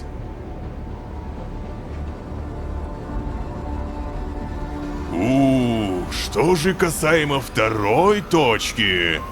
О, второй путь куда более популярный. Да? Даже так? Это путь искупления грехов. Путь наказаний. Путь для тех, кто посмел пойти против старых богов Синклита. Для тех, кто посмел думать, посмел противиться, посмел задать вопросы, посмел быть умнее, чем можно. А что же там в аду? Никто не знает. Возможно, там ты становишься штурмовиком, и твои единственные выжившие семья, близкие, друзья. Или, может быть, тебе постоянно возвращают отчеты на перезаполнение. И что самое ужасное, так это то, что в аду заканчивают свой путь большинство существ Синклита. Ах, как печально, что нет такой статистики. Так вот, заблудшая душа, что читает это. Не гневи богов Синклита, неси свою службу покорно, и тогда будет тебе даровано блаженство. Ну, вот как-то так, Малецкий. Офигеть. Круто, а? Слушай, даже не знаю, честно. А разве подобное не должно быть запрещено в Синклите? Ну, вообще, будто бы да. Но будто бы и нет. Почему это? Ну, потому что все знают это, что здесь написано, оно, конечно, организацию не красит, но Будто бы и за чистую монету это сложно принять. Написанное слегка ну, как будто кто-то с мозгами на бекрень писал, вот что я имею в виду. Ну да, и то верно. Хотя, знаешь, если так задуматься, то подвалы и пансионат — это действительно что-то в духе рая и ада. Ну да, так оно и есть. Для отвязанных безвременных существ. Правда, знаешь, мне кажется, называть Сен-Кли чистилищем, а директоров богами — это как будто перебор. Хотя, если бы я сам их не видел, то, может быть, и поверил бы. Короче, давай я теперь памятку прочитаю. О, точно, у нас же не только легенда. Памятка, наверное, это что-то поважнее. Угу. Итак. Спустя 1000 нудных километров. Ну да, поважнее. В итоге так, если... Во! Наконец-то нужная луложка. Вот, смотри. Проследуйте за кондуктором на выход, предварительно сдав ему личные вещи и ваш персональный планшет. Дальнейшую инструкцию вы получите уже от сотрудников станции. Приятного вечного отдыха. О как. И что же это значит? Ну, я... Да нет, правда. Мы же вообще ничего полезного не узнали. Ну, а вот и нет. Мы узнали, что кондуктор сопровождает тех, кто уходит на пенсию. А, понял. Проводник в рай. И... Ой, ты чего? Мы будем кондуктора искать? Да нет, конечно. Мы просто найдем того, кто в ближайшие метры уходит на пенсию. И просто пойдем за ним. Чё сложного-то? В плане... А разве они не телепортируются на выход? Да нет, конечно. Ты чё, меня не слушал? Планшеты, личные вещи сдаются кондуктору сразу. Поэтому, скорее всего, они идут. О, Малецкий, это гениально! Ну так, не зря я начальник, Ло. Окей, ладно. А как мы узнаем, кто сейчас выходит на пенсию? Ну, так. А вот сейчас как раз и узнаем. Мне тут письмо из отдела учета пришло, кажется.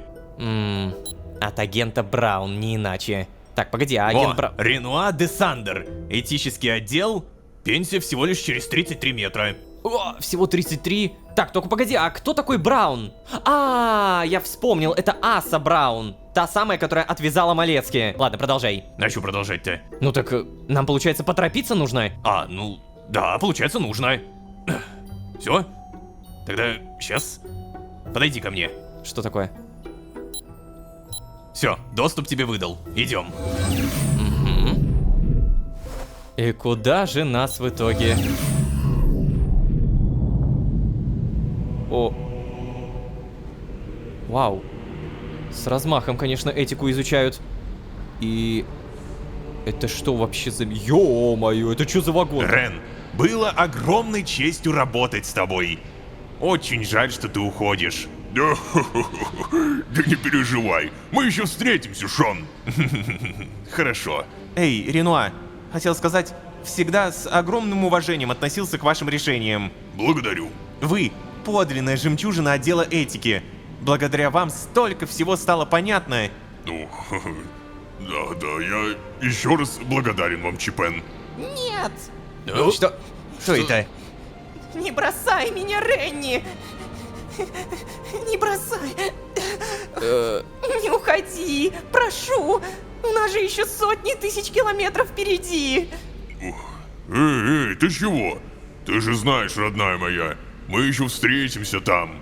И не заметишь даже, как километры пролетят. Но я не хочу без тебя, Ренни! Да послушай, я буду тебя ждать. Эй, посмотрите туда! Чё там? О! Чивактир?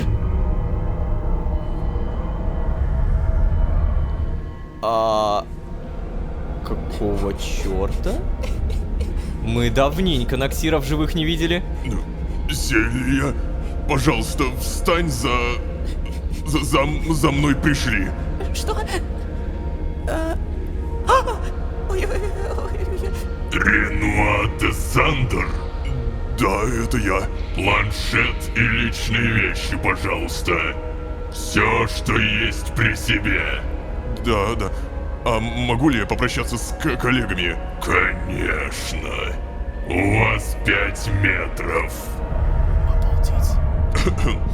Итак, Дорогие мои коллеги, этический отдел, столпы морального компаса Синклита.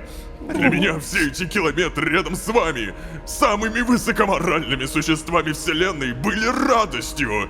Пришел метр моего прощания, но я говорю вам до свидания. Ведь мы с вами встретимся в пансионате, я уверен. Правосудие, праведность и правда были моими попутчиками на этом пути. Пусть же они будут и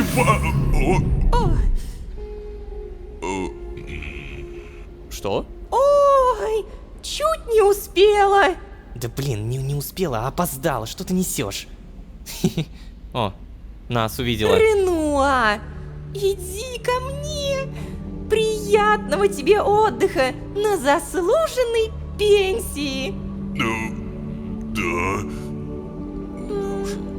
Ой, а я тут подумала, я же ничего не нарушила своим появлением. Не-не-не-не, Луиза, конечно не, что вы. Я очень рад такой чести. Отлично.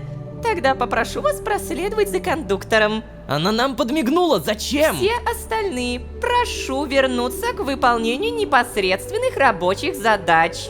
Зачем ты подмигнула? Ну, Ренуа, счастливого пути. Удачи! Вот так. Как это в итоге выглядит? Он отдает предметы, одежду не отдает. Это все? Да. Больше при мне нет личных вещей. Тогда попрошу за мной. Погоди, так, прежде чем мы продолжим, получается, Луиза, еще раз, она специально всех разогнала, чтобы дать нам втихую пройти за этими двумя? Ладно, короче, просто смотрим. Ну? Так, Ло, что-то я не понял. На нас реально всем плевать, кроме Луизы? Ну, похоже на то. Идем? Ну, идем. О, как же много у меня вопросов, пипец. Мы в итоге проследуем за ними, да? Посмотрим, что там. Угу, да, действительно. Пешкодрапом. Даже не на велике. Не на самокате, который, кстати, здесь, казалось бы, есть. Мы просто идем. Спокойненько через все вагоны. Это вагон... Нет, это не стационар. Эй, а что это за вагон, не подскажешь? Да блин, чтоб я знал, Ло. Доступа у меня сюда точно нет. Так что давай поторопимся, пока двери за ними не закрылись. Луиза. Это все разрешение от тебя, да? Ло, если чё, даже не спрашивай. Мы идем уже, наверное, метров 500, не меньше. Сколько? 500 метров это, по-моему, очень. Кстати, да. Знаешь, странно, что эти двое будто не видят нас. Да, вот я тоже об этом же. Да, странно или нет, Ло, это нам на руку. Побежали дальше. Капец. Это, знаете, похоже на какой-то локомотив. Типа мы уже приближаемся к самому последнему вагону. Ну, то есть, который... Да, это реально локомотив. Ренуа, через 3 метра двери откроются, и вам нужно будет сойти. На станции далее вас проинструктируют. Знаете, мне страшно, господин кондуктор. О, не волнуйтесь, Ренуа. Все уже позади. Дальше только бесконечное счастье. О, это правда? Конечно. Ух ты ж, блин, а. Эй, Лоло, смотри, это же последний вагон. Буквально последний. Дальше нет дверей. То есть локомотив. Ты что-то громко, тихо. Нет, Малецкий, успокойся. Я уже все понял. Я не думаю, что они не знают, что мы здесь. Ло, ради... Итак, сейчас. А теперь вы. Итак, агенты Малецкий и Лолошка, что вы хотели? Если моя информация верна, каждому из вас до пенсии еще очень-очень далеко. Господин кондуктор, а почему вы все это время нас игнорировали? О, это обычная ситуация. появляются желающие посмотреть, как оно там. Для этого существуем мы, кондукторы, чтобы не впускать тех, кому не положено. Не-не-не, вы чего? Мы ничего такого и не планировали. Просто хотели посмотреть. Планировали посмотреть, как выйти из поезда? Да, кондуктор. Нет, то есть... Блин, Ло! Смело, агент Лолошка, смело. Но, боюсь, я не могу позволить вам выйти. Можете даже не пытаться. Никому и ни на каком расстоянии это не удавалось. Прошу вас покинуть локомотив, агенты. Мне нужно работать. Ну вот, оно понятно. То есть, получается... Я в целом так и думал, что... Я когда увидел Ноктира, я сразу понял, зачем мне нужна кровь. Напасть, уйти, дать кровь Ноктира. Ну хорошо, давай кровь Ноктира дам. Что он на это скажет, интересно? Он же, по идее, офигеет. Он должен офигеть. Как насчет вот этого? Агент Лолошка, это большая честь. Вы первый на моей памяти, кто чтит традиции Ноктиров. Не, в жопу, я уже ничего не понимаю. Если честно, я тоже ничего не понимаю. Но надо делать вид, что так и задумывал. Благо пронесло.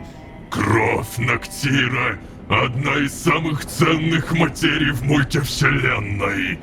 Почти все Ноктиры во всех ветках, во все времена, были истреблены именно из-за крови.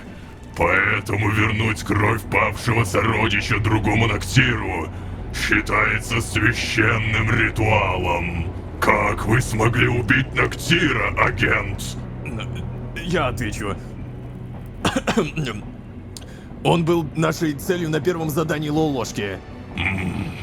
Спасибо, что избавили моего брата от страданий. Он поглотил? Что? Что ты сделал? Так. Пожать руку. Блин, подожди! То есть, получается, это все было настолько заранее продумано? Он был нашей целью на первом задании Лолошки. А задание-то кто выдал? А ну-ка, задание. Автор задания Сильви Блямс. Ну то есть тут не написано Луиза де Саль. Координаты. Информация о цели. Гусь. Нет, это не то задание. Потому что то самое задание мы выполнили еще до получения планшета. Да. А его наверняка выдала Луиза де Саль. Это на самом деле очень круто, когда спустя десятки серий все эти цепочки постепенно складываются. Ладно, пожать руку, вот, держи. Ага. Говорю сразу, это не значит, что я выпущу вас из поезда. Но ответить на вопросы могу. Что ты хочешь узнать, Лолошка? То есть мы уже на «ты»? Конечно, ведь мы пожали конечности. Позвольте представиться. Психопомп, передний кондуктор Синклита. Подожди, передний кондуктор? Именно. Мой коллега Харон, тоже Ноктир, является задним кондуктором. Он работает в последнем вагоне.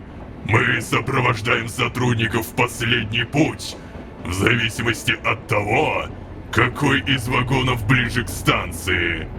Могут ли сотрудники вернуться в поезд? Зачем? Ну как это? Допустим, кто-то решит вернуться с отдыха и... Какие интересные вопросы! Не будь я простым кондуктором, подумал бы, что ты не просто так интересуешься. Господин Психопомп, а директор Синклита как? Он что, тоже не может вернуться? Что ты еще хочешь узнать, Лолошка? Ты его игнорируешь? Эй, но я тоже задал вопросы! Агент Малецкий! Ваше счастье, что вы до сих пор не получили уведомление о вашей остановке. Вам нельзя здесь находиться. Да, ладно, я понял. Итак, я понимаю, что ты задумал, Лолошка. И я могу сказать лишь две вещи. У работников станции возникнут вопросы. Ровно через 5 километров и 315 метров меня здесь не будет. Держи. Ты решил помочь. Одноразовый телепорт. Запомни, ваш риск не моя забота. Я ничего об этом не знаю и... Если мы пересечемся, я доложу Луизе. И в таком случае провожать вас с поезда буду уже в другой обстановке. Вам все понятно? Да. Да, нам все понятно. Телепортатор рассчитан на несколько существ. А теперь прошу, покиньте локомотив. Спасибо, психопомп. Благодарю, Лолошка. Это честь для меня. Эй, Лолошка, давай в спальный вагон. Да. Эй, а как же утки? Это, блин, было просто унизительно. Какой-то там кондуктор будет меня еще затыкать, а? Да кто он вообще такой? И ты, блин, Ло, тоже кто ты такой, а? Как тебе это с каждым разом удается? Ты, как эти, карбонары, во! Со всеми подружиться можешь с полпинка. Стой, подожди, кто? Карбонары? Да, я там в одном мире читал про пушистых зверей, которые живут в содружестве со всеми представителями местной фауны. Как-то вот так вот они называются. А, да, забавно. Но подожди, Кацпер, это же все не важно. Мы получили легальный шанс выйти. Ну, это да. Но нам же нужно выйти так, чтобы наше отсутствие не заметили. А как нам не потерять счет километров там, где нет километров? О. Ну, да, ты прав. Но что-то не дает мне покоя. О чем ты? Что? Ну, мы, например, даже не совсем в курсе, как измеряется дистанция для синклитовцев. Поезд-то длинный, как мы выяснили. Это да. И получается, таким образом, для сотрудников в голове поезда может пройти куда больше километров, чем для сотрудников в хвосте, нет? Ох, блин. Я вообще в этом ничего не понимаю. Может, я не знаю, ученых спросишь? Ну ладно. Ой, и знаешь, вообще надо это все Лае рассказать. Я пойду поищу ее, хотя она ни на одно из сообщений не ответила. Заданий на нее не было распределено. Понял, Каспар. Давай тогда так. Попробуй выяснить про дистанцию и что-то придумать. Мы не можем упустить такой шанс. Ты прав. Задание «Путевка на воды» обновлено. Давай, удачи. Так, пипец! Ноктир во главе кондукторства! Это пипец! Это реально вообще не то, чего я ожидал. Так, вот, путевка на воды. Ой. Найти способ втереться в доверие к технику. Бляха-муха! Ну ладно, в пансионат мы в любом случае пробрались. Блин, я просто теперь думаю, что вот из-за этого у нас будет что-то не очень. В плане там концовки, какой-то арки и так далее. Попасть в пансионат Синклита, это еще не сделано. Узнать, как измеряется дистанция в поезде. Обалдеть. Решение пришло оттуда, откуда я даже не ожидал его. Кондуктор оказался Ноктиром. И чудом кровь его сородича дала нам шанс попасть в пансионат. Осталось самое сложное. Опять же, попасть туда. Так, подожди. Сколько он там сказал? Я могу сказать две вещи. У работников станции возникнут вопросы. Через 5 километров и 315 метров меня не будет. То есть, получается, он отойдет от проходной. Понятненько. Что мне этот, кстати, психопомп дал? Автономное устройство организации для пространственно-временной телепортации. Локомотив. Окей. А еще напомню, узнать, как измеряется дистанция в поезде. Нам тут дали подсказку про ученых, поэтому общая лаборатория. Погнали. По-моему, это там, где надо, и... Да, это вот здесь. Мне нужен, скорее всего, Олли. Да. Читаемо. Привет. Что? О, привет, Лолошка. Очень рад тебя видеть. Поздравляю с повышением. Хоть и это с опозданием поздравляю. Спасибо, Олли. Ты что-то хотел? Просто не часто к нам штурмовики-то заглядывают. Да, Олли, слушай, я хотел узнать про то, как... Олли, срочно! В 10-й лаборатории пожар! Да что ж такое-то? Лолошка, прости, в следующий раз. Ага. Вот тебе и узнал. Может быть, у кого-то еще спросить? А я... О, нет, я знаю, у кого спросить. По-моему, где-то вот здесь Патриша должна сидеть. О, привет. Так, Патриша, сейчас. Вот я видел, только что была интеракция. Поговорить? О, это ты! Привет! Я вот сегодня почти почти без бумажной работы. А ты какими судьбами здесь? Привет, Патриша. Я вот хотел узнать у кого-то умного интересующую меня вещь. Ну ты по адресу. Выкладывай. Как измеряется расстояние в Синклите? Где начинается точка отсчета? Поверить не могу. Хоть кто-то это спросил. Это моя любимая тема. Тебе в подробностях или короче? Так, давай, чтобы я просто понял. Я ж все-таки не ученый. Ладно, тогда смотри. Поезд очень длинный, поэтому для существ на разных концах разные дистанции и, соответственно, разные маркеры. Технически это небольшая проблема, потому что пока существо в синклите, они движутся, и это как бы окей.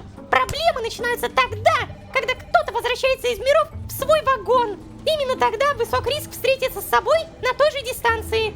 И это очень-очень плохо может кончиться. А еще быстрые существа могут создать настоящий парадокс.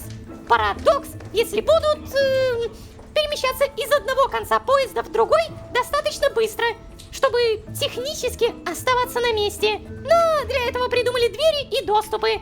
Так что вот как-то так. Но остались штурмовики, которые являются главной проблемой. Именно поэтому изящное решение проблемы было создано в виде центрального вагона. Того самого телепортационно-распределительного вагона штурмовиков. Вот почему он прямо посередине. Это очень умно придумано. Это... Не, ну, без шуток. Ну, кто будет спорить с тем, что это реально круто продумано? Так, еще раз, давай. Этот центральный вагон является точкой отсчета дистанции, и расхождение в метрах-сантиметрах в нем ощущаются особенно хорошо.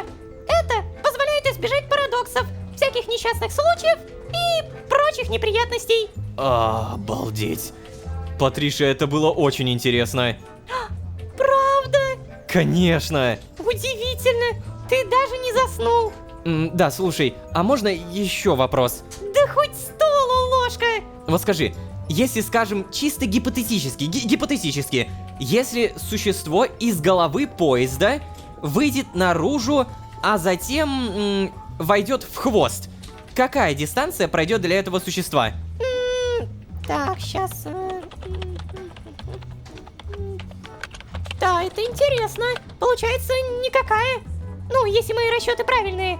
А они, если что, точно правильные. Это моя любимая тема. Бинго! Патриша, большое спасибо. Было очень приятно поболтать. Я узнал, что хотел. Лулошка, это мне было приятно. Спасибо, что зашел. Мой километр стал куда счастливее. О, ей прям нравится об этом говорить. Патриша, ты... Сейчас, погоди. Лучше! Сразу проверка. Да, узнать, как измеряется дистанция в поезде. Молодцы. Сообщение Кацпромалецкий, тема «Кушать». Эй, Ло, заходи на кухню. Тут фирменное блюдо от шефа. Это ты меня так зовешь куда-то? Поболтать? Сейчас вагон-стационар, вагон-столовая. Погнали! Ну-ка. Фирменное блюдо. Малецкий, ты где? Заходи на на кухню. Все, я понял. Заходим. И что же там будет? Получается, с Дерек, наверное, Лая. Ну вот все это и было. Лай нет. Опа! А вот и наш карбюратор. Чего? Да, я с Дереку рассказал все. Как ты со всеми дружишься и все такое. И он, оказывается, тоже знает про этих животных. Говорит, они правильно называются карбюраторы. Да... Вы что, дебилы, что ли? Капибары! Это капибары, я уже понял! Да, понял. Иди сюда, Лолошка, давно не виделись. Малецкий рассказал о вашем плане. Это очень круто. Только, а как вы собираетесь вернуться на той же дистанции? О, вот это как раз я сейчас и расскажу. Я все узнал. У меня есть идея, и это точно сработает. То есть мы, получается, зайдем с другого входа, с заднего. И таким образом мы можем выйти в голове, а зайти обратно в хвосте. И будто бы никуда не уходили. Обалдеть, это же гениально! Как я сам до этого не догадался. Это же все было на поверхности. Вот прям так на поверхности? Ладно, Лолошка, отлично. Это все объясняет. Сейчас. Я себе тут, кстати, одометр выставил, когда нашего кондуктора не будет на месте. Знаете, я, наверное, с вами все-таки не пойду, Малецкий. Мне очень страшно остаться снаружи. Вы же вернетесь, правда? Да, конечно, вернемся, чё ты? Мы не такое проходили, Сло, да? Да, конечно, Каспар, я не сомневаюсь. О, друзья, спасибо большое. Я боялся, что вы будете осуждать меня. Да не, все окей, Сдерик. Эй, кстати, а ты Лаю ты не нашел, Малецкий? Ну, я обошел все привычные... ну понятно. Ну, привет, подрывная группа. Малецкий, а меня позвать не соизволили с собой, да? Типа, отвязалась я второй раз для галочки, правда? Нет, Лая, мы тебя везде искали. Ну, везде, кроме моей койки. Чё? Ну я вообще-то заходил. И сообщение тебе несколько написал. А куда ты писал-то, босс? Сейчас. Так. Погоди, точно. У тебя же теперь новый адрес. Ладно, расскажите хотя бы, что выяснили. И они рассказали. Офигеть, это очень такая насыщенная серия. Прям очень-очень насыщенная. Ну понятно. Видимо, я вам особо и не нужна была. Удачи. Спасибо, что хоть поделились, Малецкие. Эй, Лая, да хватит, ну подожди. Давай поговорим и... Нет, я не хочу с тобой говорить, Лолошка. Да уж. Да. Знаете, это ужасно, когда друзья ссорятся, а ты ничего с этим не можешь сделать. Это полный отстой. Мне, знаете, это готовить надо, друзья. Уж простите. Желаю вам успехов в нашем нелегком деле. Не, ну Да Лая, блин, конечно... Что ж такое-то, а? Лолошка, мне не нравится, что у Лаи уже столько метров не проходят по бочке. Я пойду, наверное, поговорю с ней. Напишу тебе, как отправимся. Будь готов. Смотри, не выкинь чего-нибудь за эти метры. Ладно, хорошо. Слушай, передай Лае, что мне очень жаль, что так вышло. Пожалуйста. Да, пока. Вот так. Ну, слушайте, Лая на самом деле с этими побочками это, конечно, та еще руина. Прям жесткая руина. На всякий случай привет, Сдерик, поговорим? Не поговорим, да? Тут рис взять не могу. Ну ладно, пока. Хотя погоди-ка, а тут может быть уточка какая-нибудь есть, не?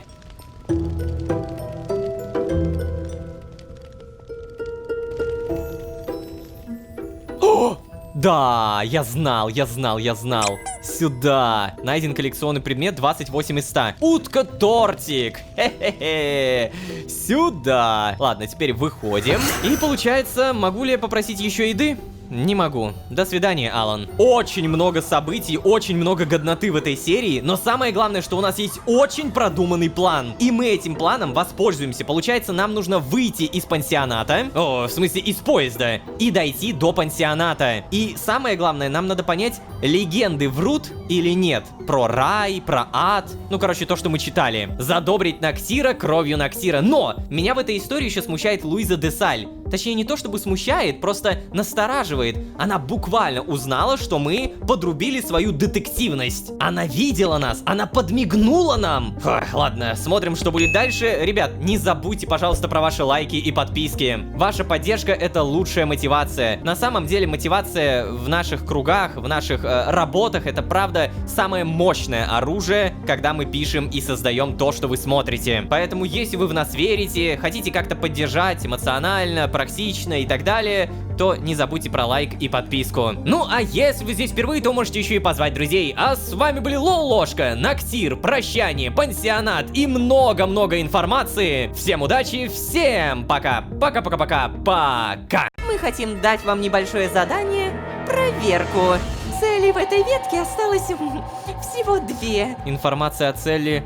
Что? Та-та-та, сразу к делу. Внимательно запоминаем. Выйти из поезда в начальном вагоне, найти пансионат и пока поезд движется, сделать все делишки, возможно, найти директора, а после вернуться через последний вагон. Да, с точки зрения подсчета километров для каждого сотрудника в организации мы как будто и шага не сделаем. Следовательно, никаких парадоксов и никакого палева. За все эти знания спасибо, Патриша. Напомню, за кровь Ноктира, которую я уже дал, кондуктор отвернется на некоторое время и позволит нам выйти. Как говорится, делаем. Всем привет, дорогие друзья, я Лолошка. Добро пожаловать в точку невозврата. Поехали!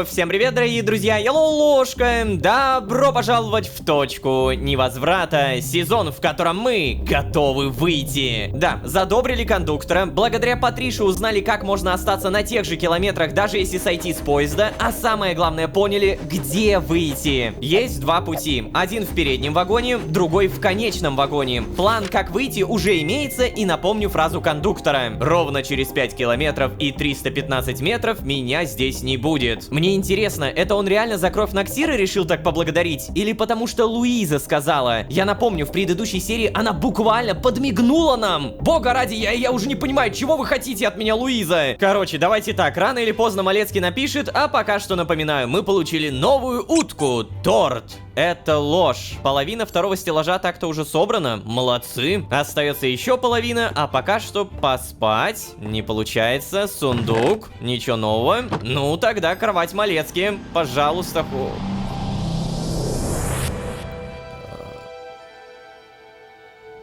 Что нафиг? Неужели вы хотите сказать, что я...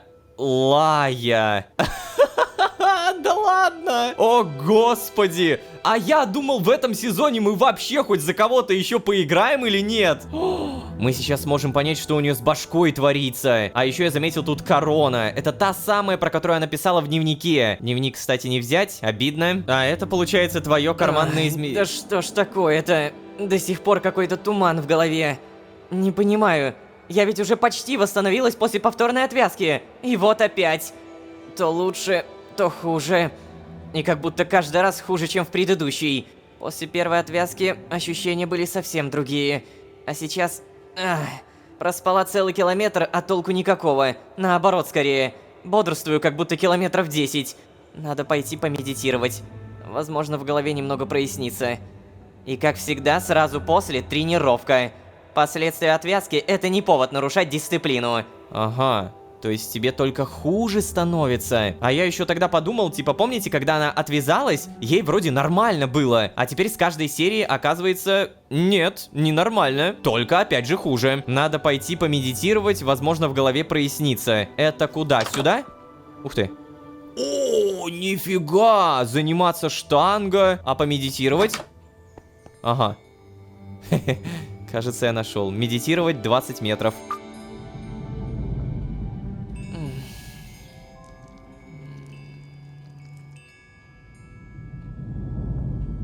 Тебе стало лучше или как? Никаких мыслей. Ладно, сразу после этого тренировка, заниматься штангой. Коэффициент, ну давай, Лая, 2,5. Я понимаю, все зависит от меня, и у меня кликер, поэтому погнали! Ну да, с кликером прям за секунду. Тренировка завершена. 2500 опыта. Далее. Здесь нет, но беговую дорожку, так и быть, попробуем. Офигеть! За Лаю это так легко делается! Я сейчас вообще без шуток, типа я так медленно нажимаю, и это коэффициент 2,5. На желтом уже, да, чуть-чуть потяжелее, но все-таки я это делаю пока что без такого прям сильного напряга. Оранжевая. Вот тут я уже немножко напрягаюсь, но это все еще изи! Офигеть! То есть выносливость 40, она прям жестко решает, да? А вот красненькая... Ну-ка давай! Ну, ладно, это все равно попроще, хоть и тяжело. Давай, Лаечка, у тебя все получится. Мозги тебе вправим, все у тебя будет замечательно. Поговорим с Лолошкой за тебя и... Отлично. Тренировка завершена. Черт! Да что же происходит-то? Обычно медитация и тренировка сразу после пробуждения проясняют сознание, но сейчас как будто стало только хуже. Бесит. Тихо. Сейчас все за тебя сделаем, не волнуйся. О, вот и ты! Привет, Лая. Привет, босс. Ты чего это там? Тренировалась, что ли? Угу. Но...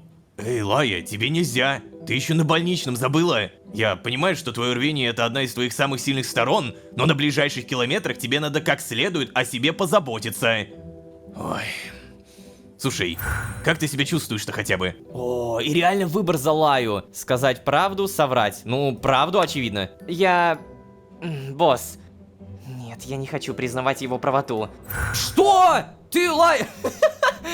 Реально? Соврать?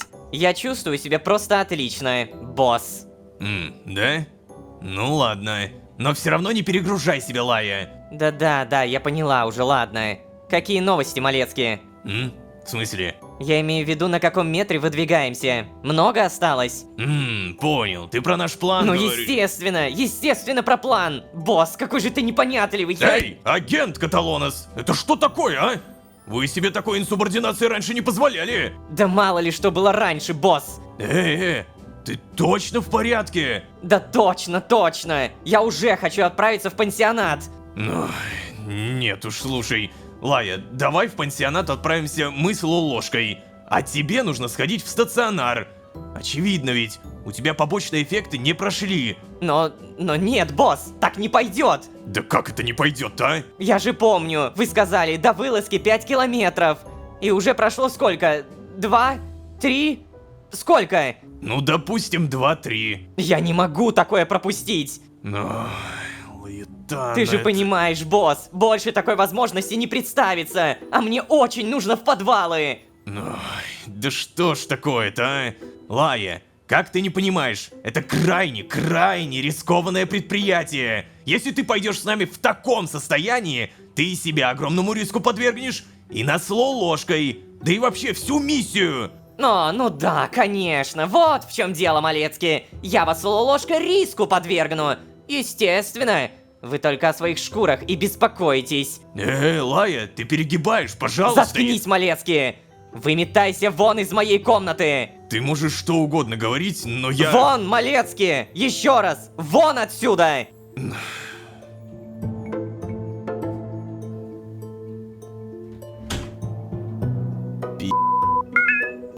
Новое уведомление. Честно, я думал, что я сейчас такой, короче, крутой, возьму, как-то смогу за Лаю все это обыграть, что все будет замечательно.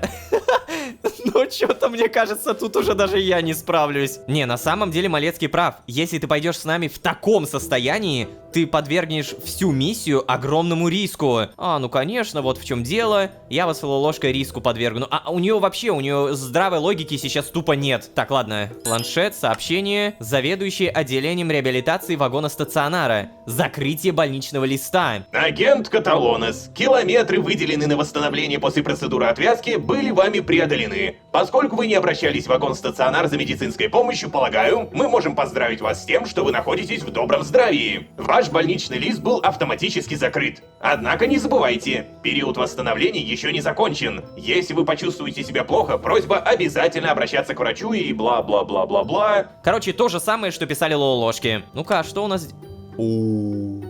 Нифига! Стаж 2 цикла, 382 километра. Очки организации 0, выговоры 0. Это потому что она снова привязалась, то есть у нее все с нуля. Так, таблица лидеров. Но это нам не надо. Кстати, погоди-ка, хочу кое-что проверить. Лягушка. Лолошка здесь есть, замечательно. Административная дирекция, добро пожаловать в Синклит. При ухудшении самочувствия, просьба обращаться в вагон-стационар. То есть нам, по сути, нужно обратиться. Уже выписывают? Странно. Раньше больничный был 20 километров вроде бы. А теперь это что, получается 14? Я не уверена, стоит ли возвращаться к работе. Несмотря на то, что Малецкий явно пытался использовать мое состояние как тупую отговорку, я действительно чувствую себя не очень. Уведомление, сообщение от HR. Возобновление трудовой деятельности. Дорогой агент Каталонос, ваш больничный лист был закрыт. Сообщаем вам о том, что после закрытия больничного листа все сотрудники обязаны незамедлительно возобновить свою трудовую деятельность. Не отвечайте на это сообщение. Так, ладно. Наверное, все же стоит зайти в вагон-стационар. Как минимум расскажу о своих симптомах, а там они пусть сами решают, продлевать мне больничный или нет. Еще несколько километров я оплатить себе смогу, если надо будет. Может быть, хоть лекарство какое-то выпишут. Понял. Вот, дельные мысли. Помедитировать не можем, значит, здесь у нас ничего нет. Уточка? Не, уточка? Вроде как нет. А теперь вопрос, где находится твоя кровать? Здравствуй. Погоди. Да ладно, это так близко к кровати Лолошки. Вот здесь Малецкий, вот Лаэтана, а вот здесь Лолошка. Залезь в кровать. Не могу. Блин, обидно. Знаете, встретить самого себя, это, конечно, прикольно и забавно. Поговорить? Ой-ой-ой. Это что сейчас было? То есть тебе все-таки хреново, да? А чё ж ты не говоришь-то об этом? Ну, мысли! У меня есть энергетический батончик для штурмовиков. Питательный и бодрящий. Восстанавливает электролитный баланс. Это хорошо, что мне дали еду. Здравствуйте. Не поговори... Поговорим. А ты уже видела Каталонес? Блин, нет, не видела. На задании была последние километры. А ты? А я видел. Ха! И чё? Чё она? Ходит, поджав хвост, да? Да не, еще хуже. Ходит с таким лицом, будто она самая крутая. Типичный Каталонес. Но, знаешь, я уверен, что на самом деле ей очень стыдно, что она так облажалась. И что ей пришлось позорно вернуться в Синклит. Вот же гадюки, а? Ладно, еще Стинки. Он всегда был мерзким. Но Пучакабра... Мы же раньше часто на задания вместе ходили. Я думала, я ей нравлюсь. Какие же вы все двуличные. А, повернитесь, я тут. Слепые, блин. В целом, как я и... О, господи, опять мне хреново становится. Тихо, тихо, тихо, тихо. Опять же, в целом, как я и подозревал, Каталонес прям жестко обсуждает. О, тут еще есть подслушать. Ну-ка, давай. Мне Руморос рассказал, что Каталонес понизили до рядового и объявили сразу 10 выговоров. Сразу 10! Хотя, учитывая то, что она сделала... Я, знаешь, слышал, что ей штрафных заданий кучу надавали. В том числе по помывке унитазов во всех отделах. Правильно, туда ее. Нечего было. Эй, алло! Вы двое хотя бы огляделись по сторонам внимательно, прежде чем грязные сплетни обсуждать. Да нет, ты чё, мы же просто, Слышь, а какого черта ты вообще подслушиваешь, а? Ты еще не поняла, что твой статус самый талантливый среди штурмовиков изменился на статус самый безнадежно тупой. Ой, блин, зря я нажал подслушать. Ты правда думаешь, что все просто забьют на твое предательство? Слышишь? Ты даже не понимаешь, о чем говоришь. О, не понимаю, да? Да все я понимаю. Тебе Тристан мозги запудрил своей романтической фигней, а ты уши развесила и... ну заткнись. Что, драки хочешь, да? Кажется, сейчас что-то будет. Ой. Кажется, намечается драка. Давай! Ну ладно, может быть не то чтобы нормально. Так, ну Лая-то у нас такая, прям вообще боевая девица-то, да? О, тихо, тихо. Получи... Ой, а что ты такая слабая? Ты почему так машешь слабенько? Давай, Лай! Какого хрена? Ты же прям боевая. А, мы можем все-таки победить. Давай, давай. О, все, нормально, могу. Через силочку-то, бляха-муха, Лая. Давай, сюда.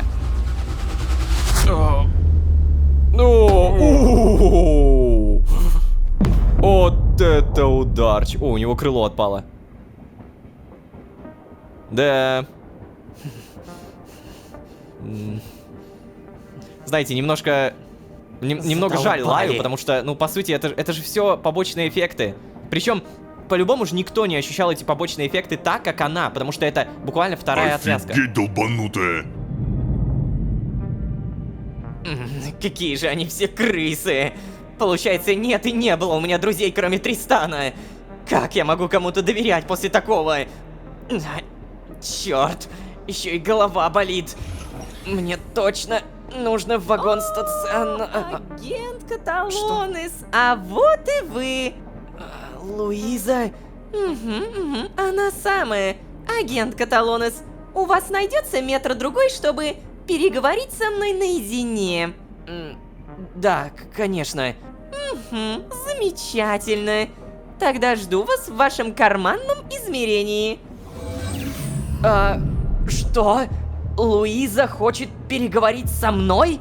Но такого никогда ни разу не случалось. Наверное, меня ожидает страшное наказание. Иначе зачем бы высшему руководству вести разговор с простым штурмовиком вроде меня? А вот это мы сейчас и узнаем. Погоди, реально? То есть ты хочешь сказать еще раз? За 2 цикла, 382 километра, Луиза ни разу не хотела с тобой переговорить? Господи, да с ложкой она уже, наверное, раз 10 поговорила. Короче, перемещение, спальный вагон и телепортируемся.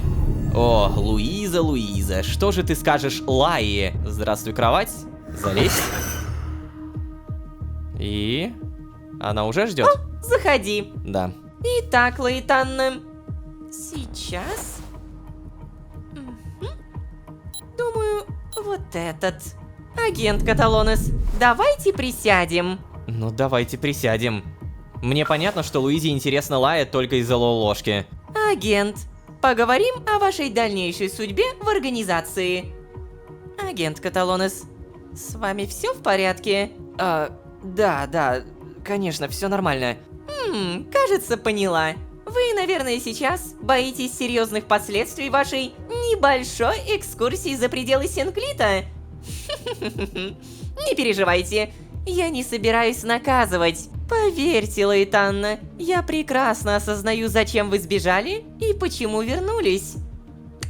Я сама прошла через такую бунтарскую фазу много циклов назад. А самое главное, я понимаю, что несмотря на все наши разногласия, мы хотим одного и того же – процветания организации. Разве не так, агент Каталонес? Да, конечно. Ну вот, я так и думала. Не вижу смысла наказывать вас за добрые намерения. Мне кажется, гораздо полезнее и разумнее было бы договориться о сотрудничестве. Если вы расскажете, в чем, по-вашему, заключаются недостатки нашей системы и какие у вас есть идеи по ее улучшению, мы сможем прийти к некоторому консенсусу и изменить правила Синклита к лучшему. Лаэтанна, давайте работать вместе на благо организации, ее сотрудников и всего мироздания. Вы согласны? Ну, слушайте, я как зритель, который уже в контексте и многое знает, очевидно, нет. Нет, я не могу отказываться от такого предложения. Да бляха-муха, Лая! Ну, наконец-то же! Высшее руководство само изъявило желание изменить процессы в Синклите. Да это же мечта! Конечно, да! О, замечательно! Агент, я безумно рада, что вы согласились. Хотя я в вас и не сомневалась. Я уже много километров присматриваюсь к вам. Вы нам идеально подходите. И весь совет директоров со мной согласен. Что?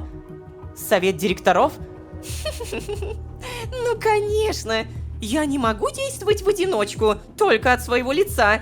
Однако, Лаэтанна, нам нужно убедиться в том, что вы полностью на нашей стороне. Сами понимаете, ваше поведение за последние километры дает некоторый простор для сомнений. Поэтому, агент, мы хотим дать вам небольшое задание – проверку. Задание-проверку? Именно. Ну не переживайте, я убеждена, вы эту проверку пройдете с легкостью. Но А что это за задание? О, ничего особенного. Всего лишь нужно зачистить одну ветку. Вы ведь профессионал, Лаэтанна. Для вас это никаких сложностей. Целей в этой ветке осталось всего 2. Детали задания посмотрите в планшете. Агент Каталонес, я могу на вас рассчитывать? Да, конечно, Луиза. О, великолепно. Мы вместе реформируем Синклит, агент Каталонес. Только должна вас предупредить, ваше задание 4-го уровня секретности. А это значит, что никто не должен знать даже о том, что у вас было какое-то задание. И уж тем более, что вы выходили из Синклита. Обязательно говорите, что все эти метры провели здесь на больничном. Вам все понятно? Да. Это... Я, кажется, понял, про какую ветку идет речь. Целей в этой ветке осталось всего 2. Это Стелла и Вальдхар. Наверняка Стелла уже тоже более-менее привязалась, хотя бы немножко ко времени. Ну, встать. Лая, блин, самое главное, я над ней даже контроля не имею. А у нее еще и помутненный рассудок, это трешатина. Доброго километра, Лаэтанна. Пипец. Новое уведомление. Задание 4-го уровня секретности. Номер задания 13. Вид задания: ликвидация нескольких выживших. Уровень секретности 4. Автор задания Луиза Десаль. Исполнитель Лаэтанна Каталонес. Мир. Да, это тот самый мир. Информация о цели: Стелла Писада, бывшая сотрудница отдела учета, предавшая интересы организации. Совету директоров достоверно известно, что она не собирается возвращаться в Синклит. Мобильное существо, но уровень физической подготовки нулевой. Вторая цель — Вальдхар, один из первых мироходцев. Уровень искры высокий, даже несмотря на долгое влияние антискинта. Владеет пустотной магией, крайне внушаем, благоприятно отвечает на манипуляции. Мобильное существо, однако его устранение не представляет особых сложностей. Дополнительная информация. Последние двое выживших в почти зачищенной ветке. Отдел исполнения решений ни разу еще не испытывал таких проблем при зачистках. Незачищенная ветка наносит вред мирозданию. Агент, надежда только на вас. Что? Я должна устранить Стеллу и Вальдхара? На уж. Менее жесткой проверки я и не ожидала от совета директоров. Что ж, выбора у меня нет. Ради продолжения дела Тристана я готова почти на все. Нет, Лая, боже, Лая! Черт! Тристан, это единственное, что я могу теперь сделать для тебя. Я должна добиться изменений процессов организации. Иначе получится, что все было впустую, и тебя зря забрали в подвалы.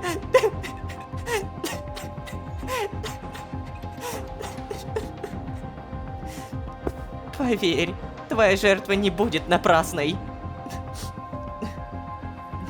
Возможно, я добьюсь твоей реабилитации в Синклите. Совет директоров теперь на моей стороне, Тристан. А Стелла и Вальдхар, они все равно никогда не были моими настоящими друзьями.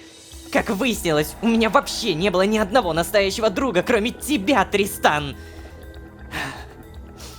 Так что, простите, мне жаль, но я приняла решение. Память о Тристане и нашем с ним деле для меня важнее, чем зануда, которая меня презирает, и шут, который насмехается надо мной. Да, отправляюсь немедленно. Это, кажется, моя самая любимая серия будет. Это... Как это подано? Это, блядь, 11 из 10. Лая для меня просто один из самых-самых офигительных персонажей. Получается, мы телепортируемся. Угу.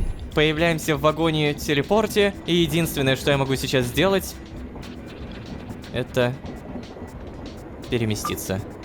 Погнали. Трэш. Куда ты опять запропастился, Эй, ты! Ой. Стелла. Ну... О, ты! Да, я Стелла. Офигеть, я просто в шоке! У меня слов нет! Да, привет, Стелла. Серьезно, просто привет? И ты еще смеешь появляться здесь после того, как бросила меня тут одну с этим неотесанным мужланом? Ты не представляешь вообще, как я страдаю!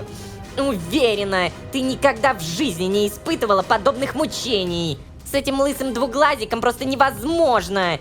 Он постоянно от меня убегает и прячется где-то. Нет, я как бы понимаю, что он смущается в присутствии такой шикарной девушки, как я. Но уже можно было бы привыкнуть и научиться за мной правильно ухаживать. Кстати, Лаечка, а ты что здесь забыла вообще? О, мы знаем, что она забыла. Ненавижу. Свалила, значит, предала нас, а теперь тебе еще и что-то надо от нас. Не, Лай, я так больше не могу. Тристан, это ради В следующий тебя. раз тебя... Стоять! Лаечка, это, конечно, капец. О. Лая. Прости.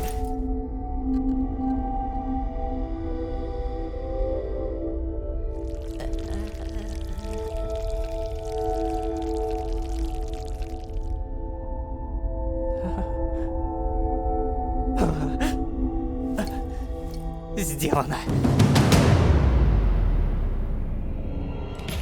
Да? Чё такое? Мистер Флапперти, это что там сейчас было? Пойду-ка, наверное, посмотрю. А ты здесь жди, не высовывайся. Черт, а вдруг Вальдхар слышал? Нужно срочно замести следы. Серьезно? Оранжевая слизь? Собрать? О, боже. Боже, боже, боже! Форма отдела учета. Так, ладно. Я... Так, я слышал какой-то шум. Что я делаю? Вальдхар? Принцесса? Я же тебе 100 раз уже говорила, я не принцесса. Да, невозможно перестать быть принцессой, особенно такой красавицей, как ты. Скажи, я сейчас что, умер и в рай попал, да? Только почему рай выглядит как бункер Ло? Для меня скорее бы так выглядел ад. Это не рай и не ад, Вальдхар. О, так это прекрасное видение еще и разговаривает. Тогда я, наверное, просто сплю, да? Или у меня опять галлюцинации начались? Черт. Вальдхар, сколько вы здесь со Стеллой пробыли одни? Что? Ты больно рациональные вопросы задаешь. Это что, не сон, что ли? Хотя какая к черту разница? Сон или галлюцинация, в любом случае это лучше, чем реальность. А отвечая на вопрос, принцесса, да я понятия не имею. Я уже давно потерял счет времени. Но теперь я счастлив, потому что могу снова лицезреть твою неотразимую красоту. Перестань, Вальдхар, я уже 500 раз говорила, хватит меня дразнить. Да, эй, ты чего, я вовсе не дразню. Я говорю чистую правду. Хватит!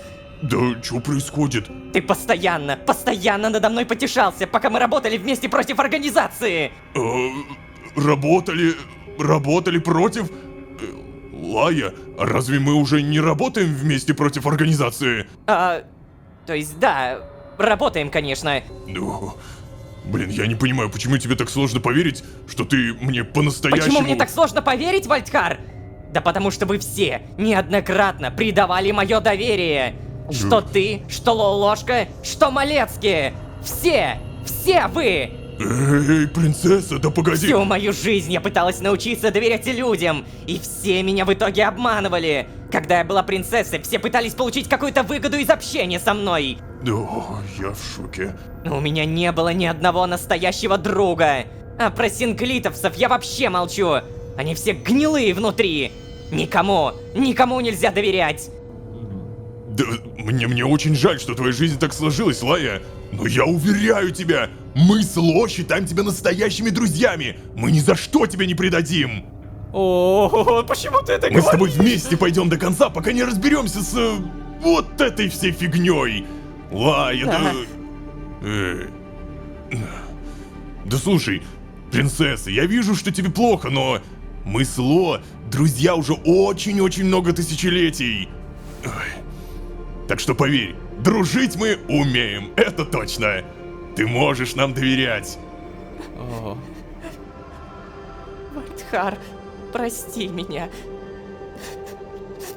Прости. Но я тебе не верю. Принцесса? Ты пришла, чтобы освободить меня от этого кошмара. О, спасибо. Спасибо тебе.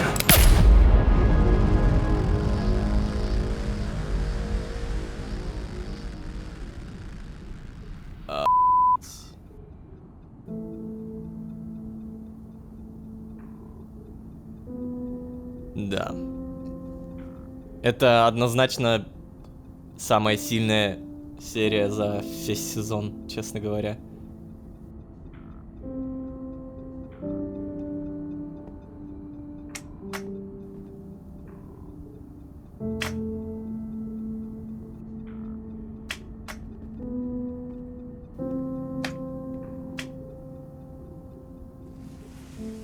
Да.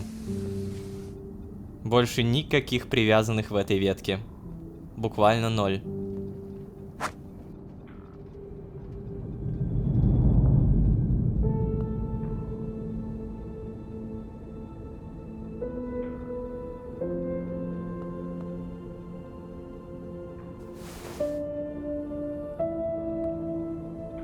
Привет, мистер О'Флафферти.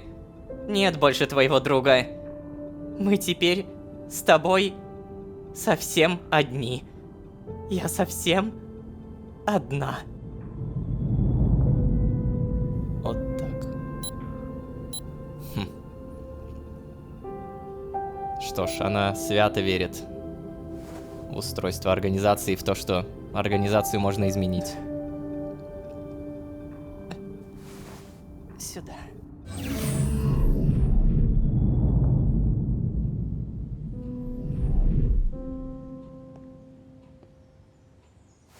Ну что?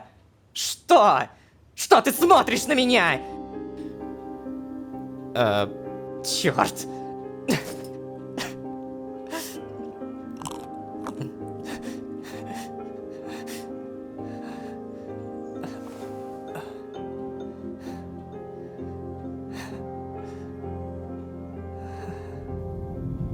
Спустя несколько сотен метров. О, Проснулась. Агент Каталонес, давайте, просыпайтесь быстрее. Да, я встаю. А я вот по заказу агента Малецки.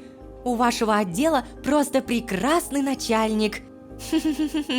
Мало кто так печется о своих подчиненных. Он вам оплатил осмотр и медикаментозное лечение, но сказал, что если нужен стационар, то он и его оплатит. Я осмотр уже провела, пока вы спали. Ладно. А такое вообще одобрено этическим отделом. Скрининг показал, что у вас чрезмерная активность в некоторых отделах мозга. То есть, проще говоря, побочные эффекты от процедуры отвязки у вас в первую очередь нейропсихические. Вы можете испытывать такие симптомы, как паранойя, шизофренический бред, психоз или нечто похожее в более легкой форме. Но все равно приятного мало. Сейчас. Держите. взять стакан с коричневой жидкостью. Пахнет спокойствием. Ладно. Угу, отлично. Я настоятельно рекомендую стационарное лечение. Вы согласны? Честно говоря, я уже даже не знаю, выбирать ли что-то за Лаю. Конечно, да, я согласен. Как зритель, очевидно, да. Хорошо. Тогда приходите через несколько метров в вагон стационар. И мы пришли. Голова. Ее прям трясет, у нее реально от этой отвязки все хуже и хуже. Дайте что-нибудь.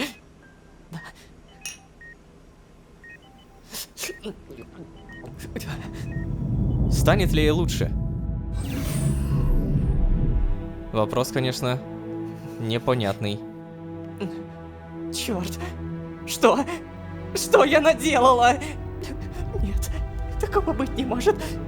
Не может. Как же это я? Нет, это было не я. Это была не я.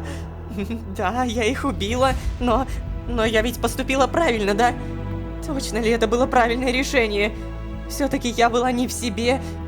Может быть, на самом деле они не предавали меня? Ох, Лая, как же мне тебя жалко.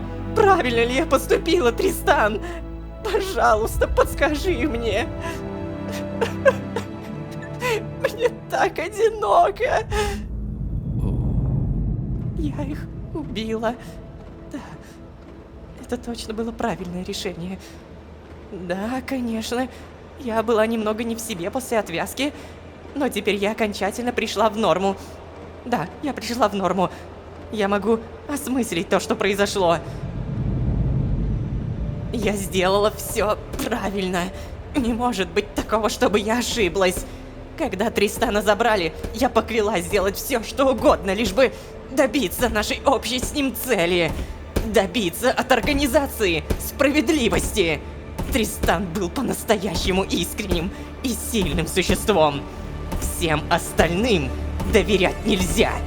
Все эти Вальдхары, Лолошки, Малецкие, все они играют в какие-то игры, в которых я не хочу разбираться. Совет директоров вышел напрямую на меня и предложил ровно то, чего я так хотела добиться. Значит, я наконец-то близка к победе. Тристан, ты гордишься мной?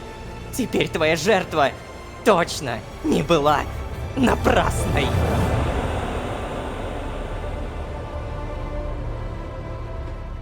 Приходи через 340 метров в вагон кинотеатра, 3-й зал. Странно все это. Я бы, знаешь, на твоем месте не ходил.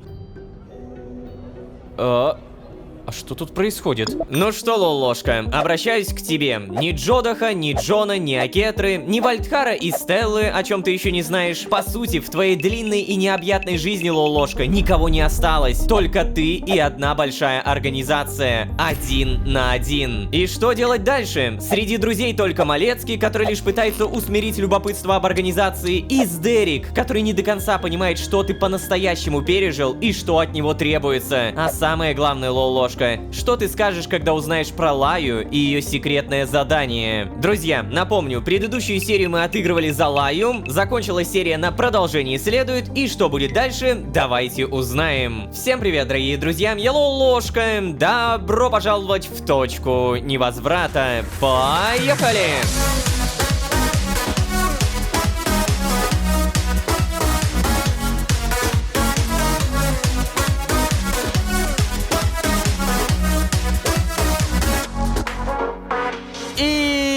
Снова всем привет, дорогие друзья, я Лолошка. Добро пожаловать в точку невозврата. Сезон, в котором мы, зрители, знаем сильно больше. Да, что мы имеем? Лая и ее мотивация изменить организацию и добраться до неких подвалов в надежде найти некого Тристана. Луиза де Саль, грамотно крутящая мотивацией только-только отвязанной Лаи. А самое главное, полное понимание. У нас никого не осталось. Лолошка еще не знает про секретное задание Лаи, но будем честны, дело времени.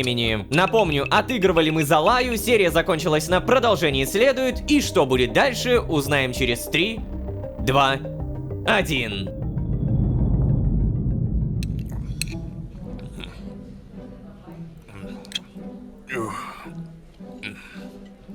Слушай, Алан, прям вот от души спасибо. Ох, да брось ты, Малецкий. Я всегда рад вкусно накормить тех, кому... Ну, как бы сказать-то... Кому вкусно, Малецкий, вот. Алан, ты действительно хороший повар, не слушай никого. О, да спасибо вам, правда. Но вы, знаете ли, похоже, единственный, кто так думает. Слушай, Алан, помнишь Стеллу? Ох, конечно, забудешь такое. А что? Вот Стелла бы сейчас сказала... как там... Неважно, что говорят крысы за спиной у кисы. Главное не засмеяться, чтобы Алан не обиделся. Малецкий же подбодрить пытается. Кстати, интересно, как там Стелла и Вальд? Надо будет, наверное, сходить, проведать их. Только вот, я не знаю, нужный временной отпечаток. Хотя, можно спросить у Малецки или Лаи. Эй, Ло, ты чё? Ложка, ты чего это? В порядке? А, да, я просто задумался немного. Ну да, Ло у нас такой, мыслитель. Кстати, мыслитель, нам бы надо поговорить с тобой об одном деле. Ну-ка давай, каком деле? Давай, Алан, не унывай. И еще раз спасибо за обед. Да, и вам спасибо за поддержку, ребята. Для вас всегда обед за мой счет. Спасибо, Алан. Удачного километра. Да, хороший все-таки. Эй, Ло, пойдем до твоей койки, а? Пойдем. Блин, это так странно на самом деле, когда мы, зрители, знаем, ну прям реально больше, чем Малецкий или Лолошка. В том плане, что Вальдхар, Стелла... Ну так что такое, Кацпер? Что-то случилось? Да, Ло, слушай. Короче, пришло сообщение из стационара, что у Лаи нестабильное состояние. И представляешь, у меня есть подозрение, что ее отправляли на какое-то задание. Но меня-то ни о чем таком не уведомляли. Это подозрительно, да? Да нет, вообще, честно говоря, нисколько не подозрительно. Лая высококвалифицированный штурмовик, одна из лучших. Да и, тем более, знаешь, после того, что она выкинула, наверняка начальство устраивает ей проверки. Я просто имел в виду, ее непосредственный начальник — это ты, Кацпер, а не... Ну да, я. Ну, Ло, вообще не об этом речь была, не об этом. Ну ладно, извини, я просто... Да все, все окей. Просто знаешь, вот у Лаи, похоже, все не окей. Ну мы-то знаем. Мы очень хорошо все знаем. Я, наверное, знаешь, пойду навещу ее. И тебе бы не помешало, если честно. Но сначала давай договоримся. Окей, о чем? О том, что в пансионат мы идем вдвоем. А? Ты о чем? Я помню, что Сдерик испугался, да, но Лая... Мне казалось, она чуть ли не первая, кто достоин знать правду. Да ты прав, да, но сейчас она может подвергнуть риску всю операцию и... Да? Что такое? Да я не хочу ее потерять, понимаешь, Ло? Потерять? Малецкий, почему ты решил, что... Ло, да потому что это из-за меня она ушла, из-за меня! И потому что сейчас она настолько слаба, что... Черт, блин, да она даже в стационаре провела больше километров, чем за всю предыдущую службу, понимаешь? Успокойся, Кацпар, все будет хорошо с Лаей. Она очень сильная, ты же знаешь. Я-то справился с отвязкой, и она справится, тем более ей не впервой. Блин, знаю, я знаю. Просто скажи мне, что ты не будешь ее звать, окей? Хорошо, ладно, я понял, не буду. Спасибо. Так, слушай, а что это у тебя тут такое, О, записка. Новая. Мои предыдущие все еще... О, кстати. А че это у меня так много аркадных билетов? Нифига себе. А, так у меня, оказывается, и денег 0. Вы че, все это время тут реально сидели и играли? Ладно, записка. Ло, тут записка с твоим именем. Что там? Соврать, сказать правду. Так, погоди, я еще не читал. Только для Лолошки. Ну вот и настал судный километр. Приходи через 340 метров в вагон кинотеатра, 3-й зал. Насладись сполна тем, что заслужил, недостойный. Я пытаюсь понять, это скример в итоге пишет или нет. Ладно, что я могу сказать? Правду, наверное? Очередная записка с угрозами. Я уже говорил о них. О, как? Угу, только в этот раз конкретные. Через 340 метров в вагоне кинотеатре. Фига себе. Вагоном кинотеатром уже много километров никто не пользуется. Другая мода, знаешь ли. Странно все это. Я бы, знаешь, на твоем месте не ходил. Лучше сообщу Луизе об этом, и будем проводить внутреннее расследование по факту... Ой, сейчас. Так. По факту это даже случится ближе, чем я думал. Что? В плане? Что такое? Да, Луиза через 10 метров вызывает меня на совещание в моем кабинете. Что ж такое-то, а? Ладно, Ло, встретимся у меня метров через 500. Хочу задать тебе пару вопросов по вылазке в пансионат. Правда, не знаю, сколько займет разговор с Луизой. Вот, блин, проведал Лаю, да? Короче, Ло, загляни к ней сам, пожалуйста. Ну надо поднять ей настроение, надо. Окей. Что ж, если я собираюсь на этот судный километр, то на визит к Лае у меня примерно метров 300. Этого хватит с головой. Оставшиеся метры потрачу на поиск вагона кинотеатра, видимо. Ой, ты все-таки собираешься пойти, да? Ну ладно, это было очевидно. Настал судный километр. Приходи через 340 метров в вагон кинотеатр. Насладись сполна тем, что заслужил, недостойный. Так, ладно, я понял, мы с этим еще разберемся, но все-таки планшет, перемещение, и мне нужен вагон-стационар. Погнали! Здравствуйте всем, Лая здесь?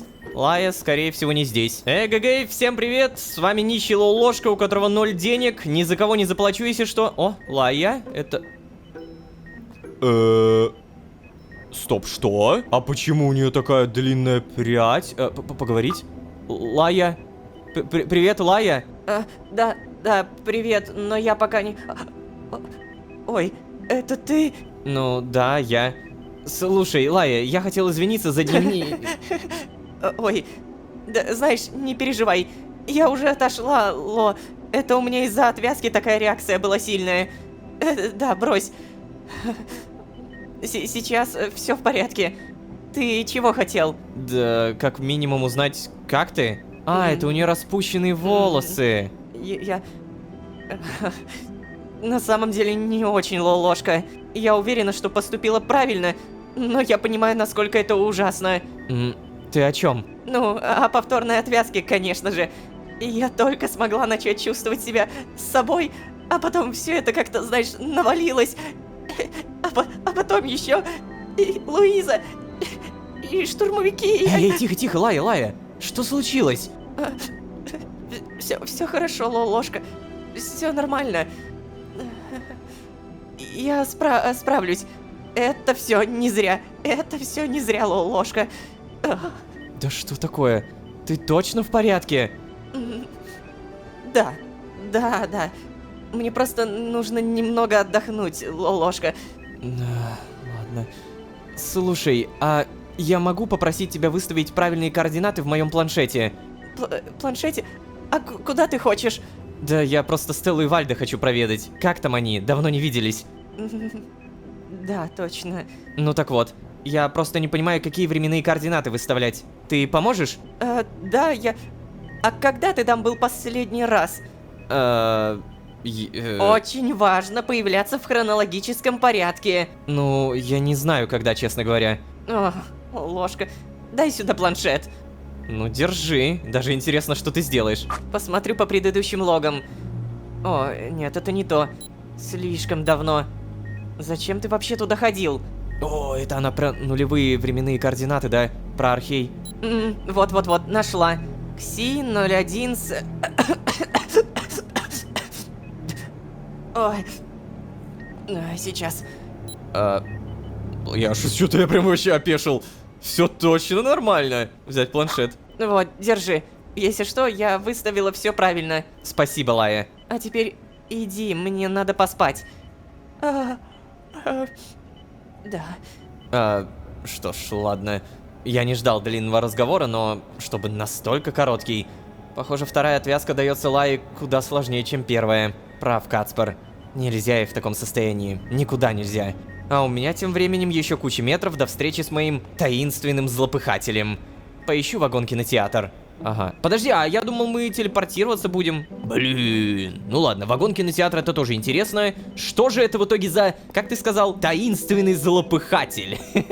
Блин, ну хорошее слово. Надо понять, на каких этажах я еще не был. Вот здесь я точно был. Вроде проходил, но, честно говоря, уже даже забыл. Тут, получается, что-то делают, зельки какие-то. И след отдел, да? А вот на третьем этаже я вроде как, да, тоже был, но ничего интересного нет. До свидания.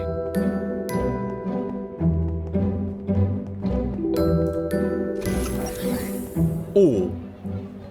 А вот это уже какая-то другая... А, стоп! Я знаю эту локацию. Мы здесь бывали, да-да-да. Но мы не были здесь. Вот сюда мы точно не поднимались. Здесь, получается, у нас этический отдел живет. О, господи. Это что сейчас было? Да, я думаю, это спальный вагон этического отдела. Так, дверка, откроешься? Откроешься. А что это все тут красное такое?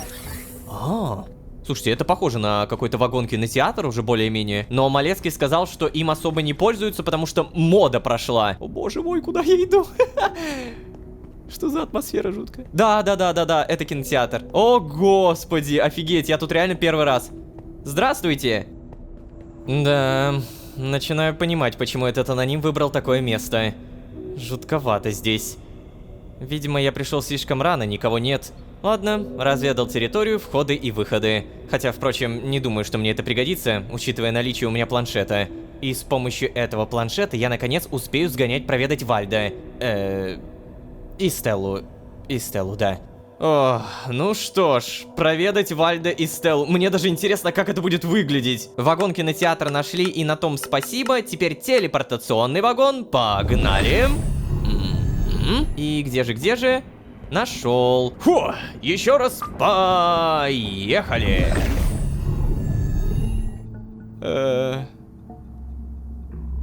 Так. Никого нет? Вальдхар? Ой. Ой-ой-ой-ой. А тут задница какая-то с электричеством. Погоди-ка. Вальдхар. Лая, ты только что сделала то, что запрещено в организации делать. Она выставила координаты до того, как они умерли. Не, ну, в какой-то степени это не парадокс, потому что это не она к ним приходит после их смерти, а я. Но это пипец. Вальдхар. Привет, Вальд. Блин, Ло, здорово! Пожать руку. Слушай, Вальд, а как долго меня не было? Ты чего тут делаешь-то? Сколько не было, ну, слушай, день. Ну, ладно, может быть 2. А что делаю? Так. Да во, чинить собирался. Искал, куда, блин, отвертку дел. А? А что-то поломалось? Да, что тут только не ломается, это просто капец. Стелла, похоже, плохо на всех влияет. Сейчас вот сопли заперлись, от Стеллы, видимо, прячутся. А вот это... А у меня вот света нет в комнате. А, в секретном? Ладно. А тебе помочь? Да не, чё ты, это пустяки. Хоть на что-то отвлекаюсь, пока ремонтирую. Ой. Вообще, знаешь, Ло, это ведь и не жизнь вовсе. Я вот, помнишь, наехал на тебя, обиделся, думал, в жизни не прощу, но... Блин, в последнее время, я, знаешь, я думаю, что лучше бы ты меня убил, правда. Валь, ты чего это? Не говори так. Я обязательно все Да, слушай, Ло, ты так много уже сделал. Да, спасибо тебе за это. Я еще сколько-то протяну, конечно, но, блин, я так устал от этой жизни. Валь, не надо. Да все, забей, реально. Ты ничего не можешь сделать, я знаю. Ах. Короче, мне чинить свет надо. Вальд. Лая ведь сбежала от этого же. Да, я вспоминаю километры, проведенные в этом бункере, и... Я ведь отчасти поэтому отвязался. Интересно, а что насчет этого думает Стелла? На самом деле это так необычно построена сцена. Ну то есть, мне безумно нравится, когда вот происходят эти самые игры со временем, когда мы видим эту разницу. При всем при этом, как бы парадокс не создать. Хотя мы уже знаем, чем все закончилось, и да, парадокса никакого не было. А, Стелла, я не понимаю, где ты? Может быть, где-то тут? Здравствуйте. Ой-ой-ой-ой, тут реально все чинить надо, боже мой. Стелла, о. Привет. С томатами разговариваешь? Поговорить. Давай, сейчас я тебя вижу, говори. Привет, Стелла. Угу, привет, чё хотел? Хотел спросить, как тебе живется здесь? Неужели лучше, чем в Синклите? Чего? Ой, ты капец какой-то. Ты умные вопросы вообще задавать умеешь? Я тут не живу, а выживаю, мальчик. Я бы уже готова и насмешки потерпеть, и лай на лицо видеть. Но я понимаю, что со мной сделают. Поэтому буду жить у тебя. А ты давай, иди, я сама разберусь. Уже поняла, что от вас, мужиков, никакой помощи. Стелла, да что Стелла-то? За собой следи. Как там тебя? Лопушок? Лошадка? Да, понятно. То есть, получается, им обоим уже не вмоготу, но страх смерти пока побеждает? Значит ли это, что... Нет.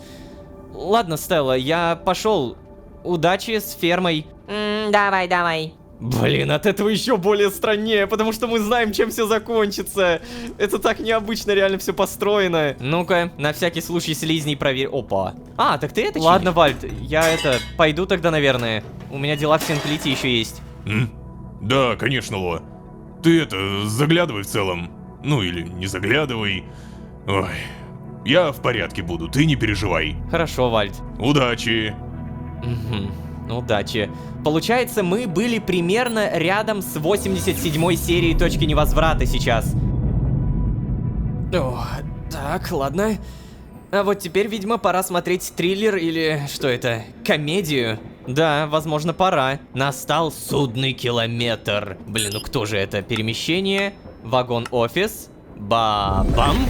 Блин, из-за давления времени на мне долбанное замедление. Я не могу нормально бегать. Сколько у меня? Замедление 2, серьезно. Давай, давление времени, уходи, пожалуйста. Я хочу быстрее бегать. Тем временем, здравствуй, кинотеатр. И, наверное, нам опять же сюда? Уф. Всем привет. Всем А что тут происходит? Это все штурмовики? Ха. Очередное подпольное развлечение или же... Ладно, я думаю, лучше сесть. О, ребят, что-то мне это уже как-то не нравится. Ладно, я, конечно, сяду, но все-таки... Скример? Доброго километра, дорогие коллеги! На нем вы все пришли сюда под разными предлогами, но по общему поводу. На этой дистанции справедливость восторжествует! Да давай ты уже резину не тяни, мы тогда штрафов доедем. Да, реально, Скример, меньше пафоса, больше кинчика. Да, давай быстрее! Ну ладно, давайте просто посмотрим видеоряд. Я назвал его «Он вам не новичок». Да, реально, Лолошка. Да, это он. Да, дамы и господа, это он! На этих кадрах мы можем видеть, что он единственный во всем Синклите, у кого живой питомец. Твою-то мать, Скример! Как он снял это? На этих кадрах какие необычные отношения у нашего новичка с начальником Малецки. Да не, у Малецки со всеми такие отношения. Он просто крутой начальник. Да, реально, Малецки крутой. Во-во, дело говорит. Но птичка, конечно, это факт. Такого ни у кого нет. Да, Малецки просто крут, он со всеми дружит. Да тихо, ладно, дальше смотрите. А вот оно, Луиза де Саль, Собственной персоной. Прямиком в кровать к нашему новичку. Обалдеть. Как ты ее закадрил, Лолошка. Эй, заткнись, это не смешно. Ребят, так если с ней якшается, то всех нас сдаст 100%. Блин, кстати, точно. А вот оно. Наш новичок в вагоне-офисе отдела учета, где штурмовикам делать нечего. Да чё это такое-то, А вот новичок в вагоне исследовательского департамента. И тут тоже. Обалдеть, да чё он реально везде? А вот на этих кадрах они Смолецкий в этическом отделе, что вообще непонятно. А вот тут и Луиза де Саль тоже. А еще знаете, мне достоверно известно, что Лололошку пригласили в вагон совета директоров. Что? Чего? Вагон совета? Ты кто, блин, мать твою, такой новичок? И на закуску свидетельство о том, что бой между Реджинальдом и Лолошкой постановочный. Не, ну тут, Скример, ты совсем оборзел. Это не было постановой. Да, конечно, верим, Реджи, Реджи. охотно верим. Ну все, ты попал, Лолошка. Да чё я ж ничего не делал. Господа и дамы, сеанс окончен. Просьба всем вернуться к исполнению не под... Да заткнись ты уже. Сам из себя главного не строй. Так, короче, хана тебе новенький. Понятно тогда, откуда и премия, и повышение. Тьфу на тебя, сынок Луизы. Да, туда стукача. По делам. Да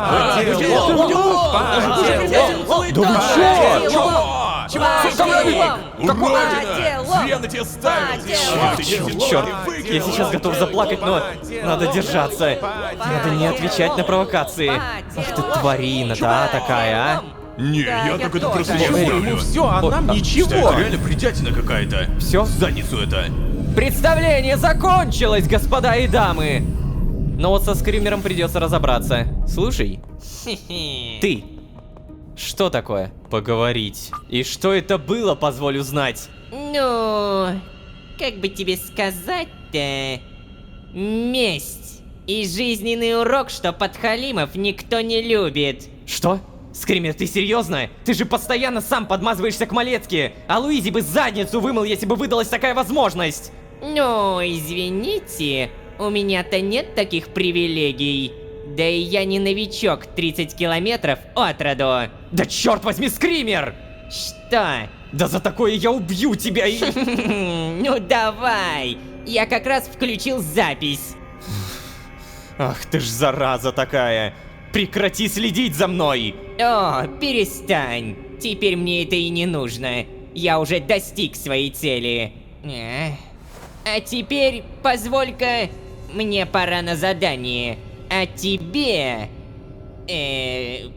А тебе на заслуженное место внизу пищевой цепочки. Ах ты, козел! Я же говорил тебе, ты поплатишься.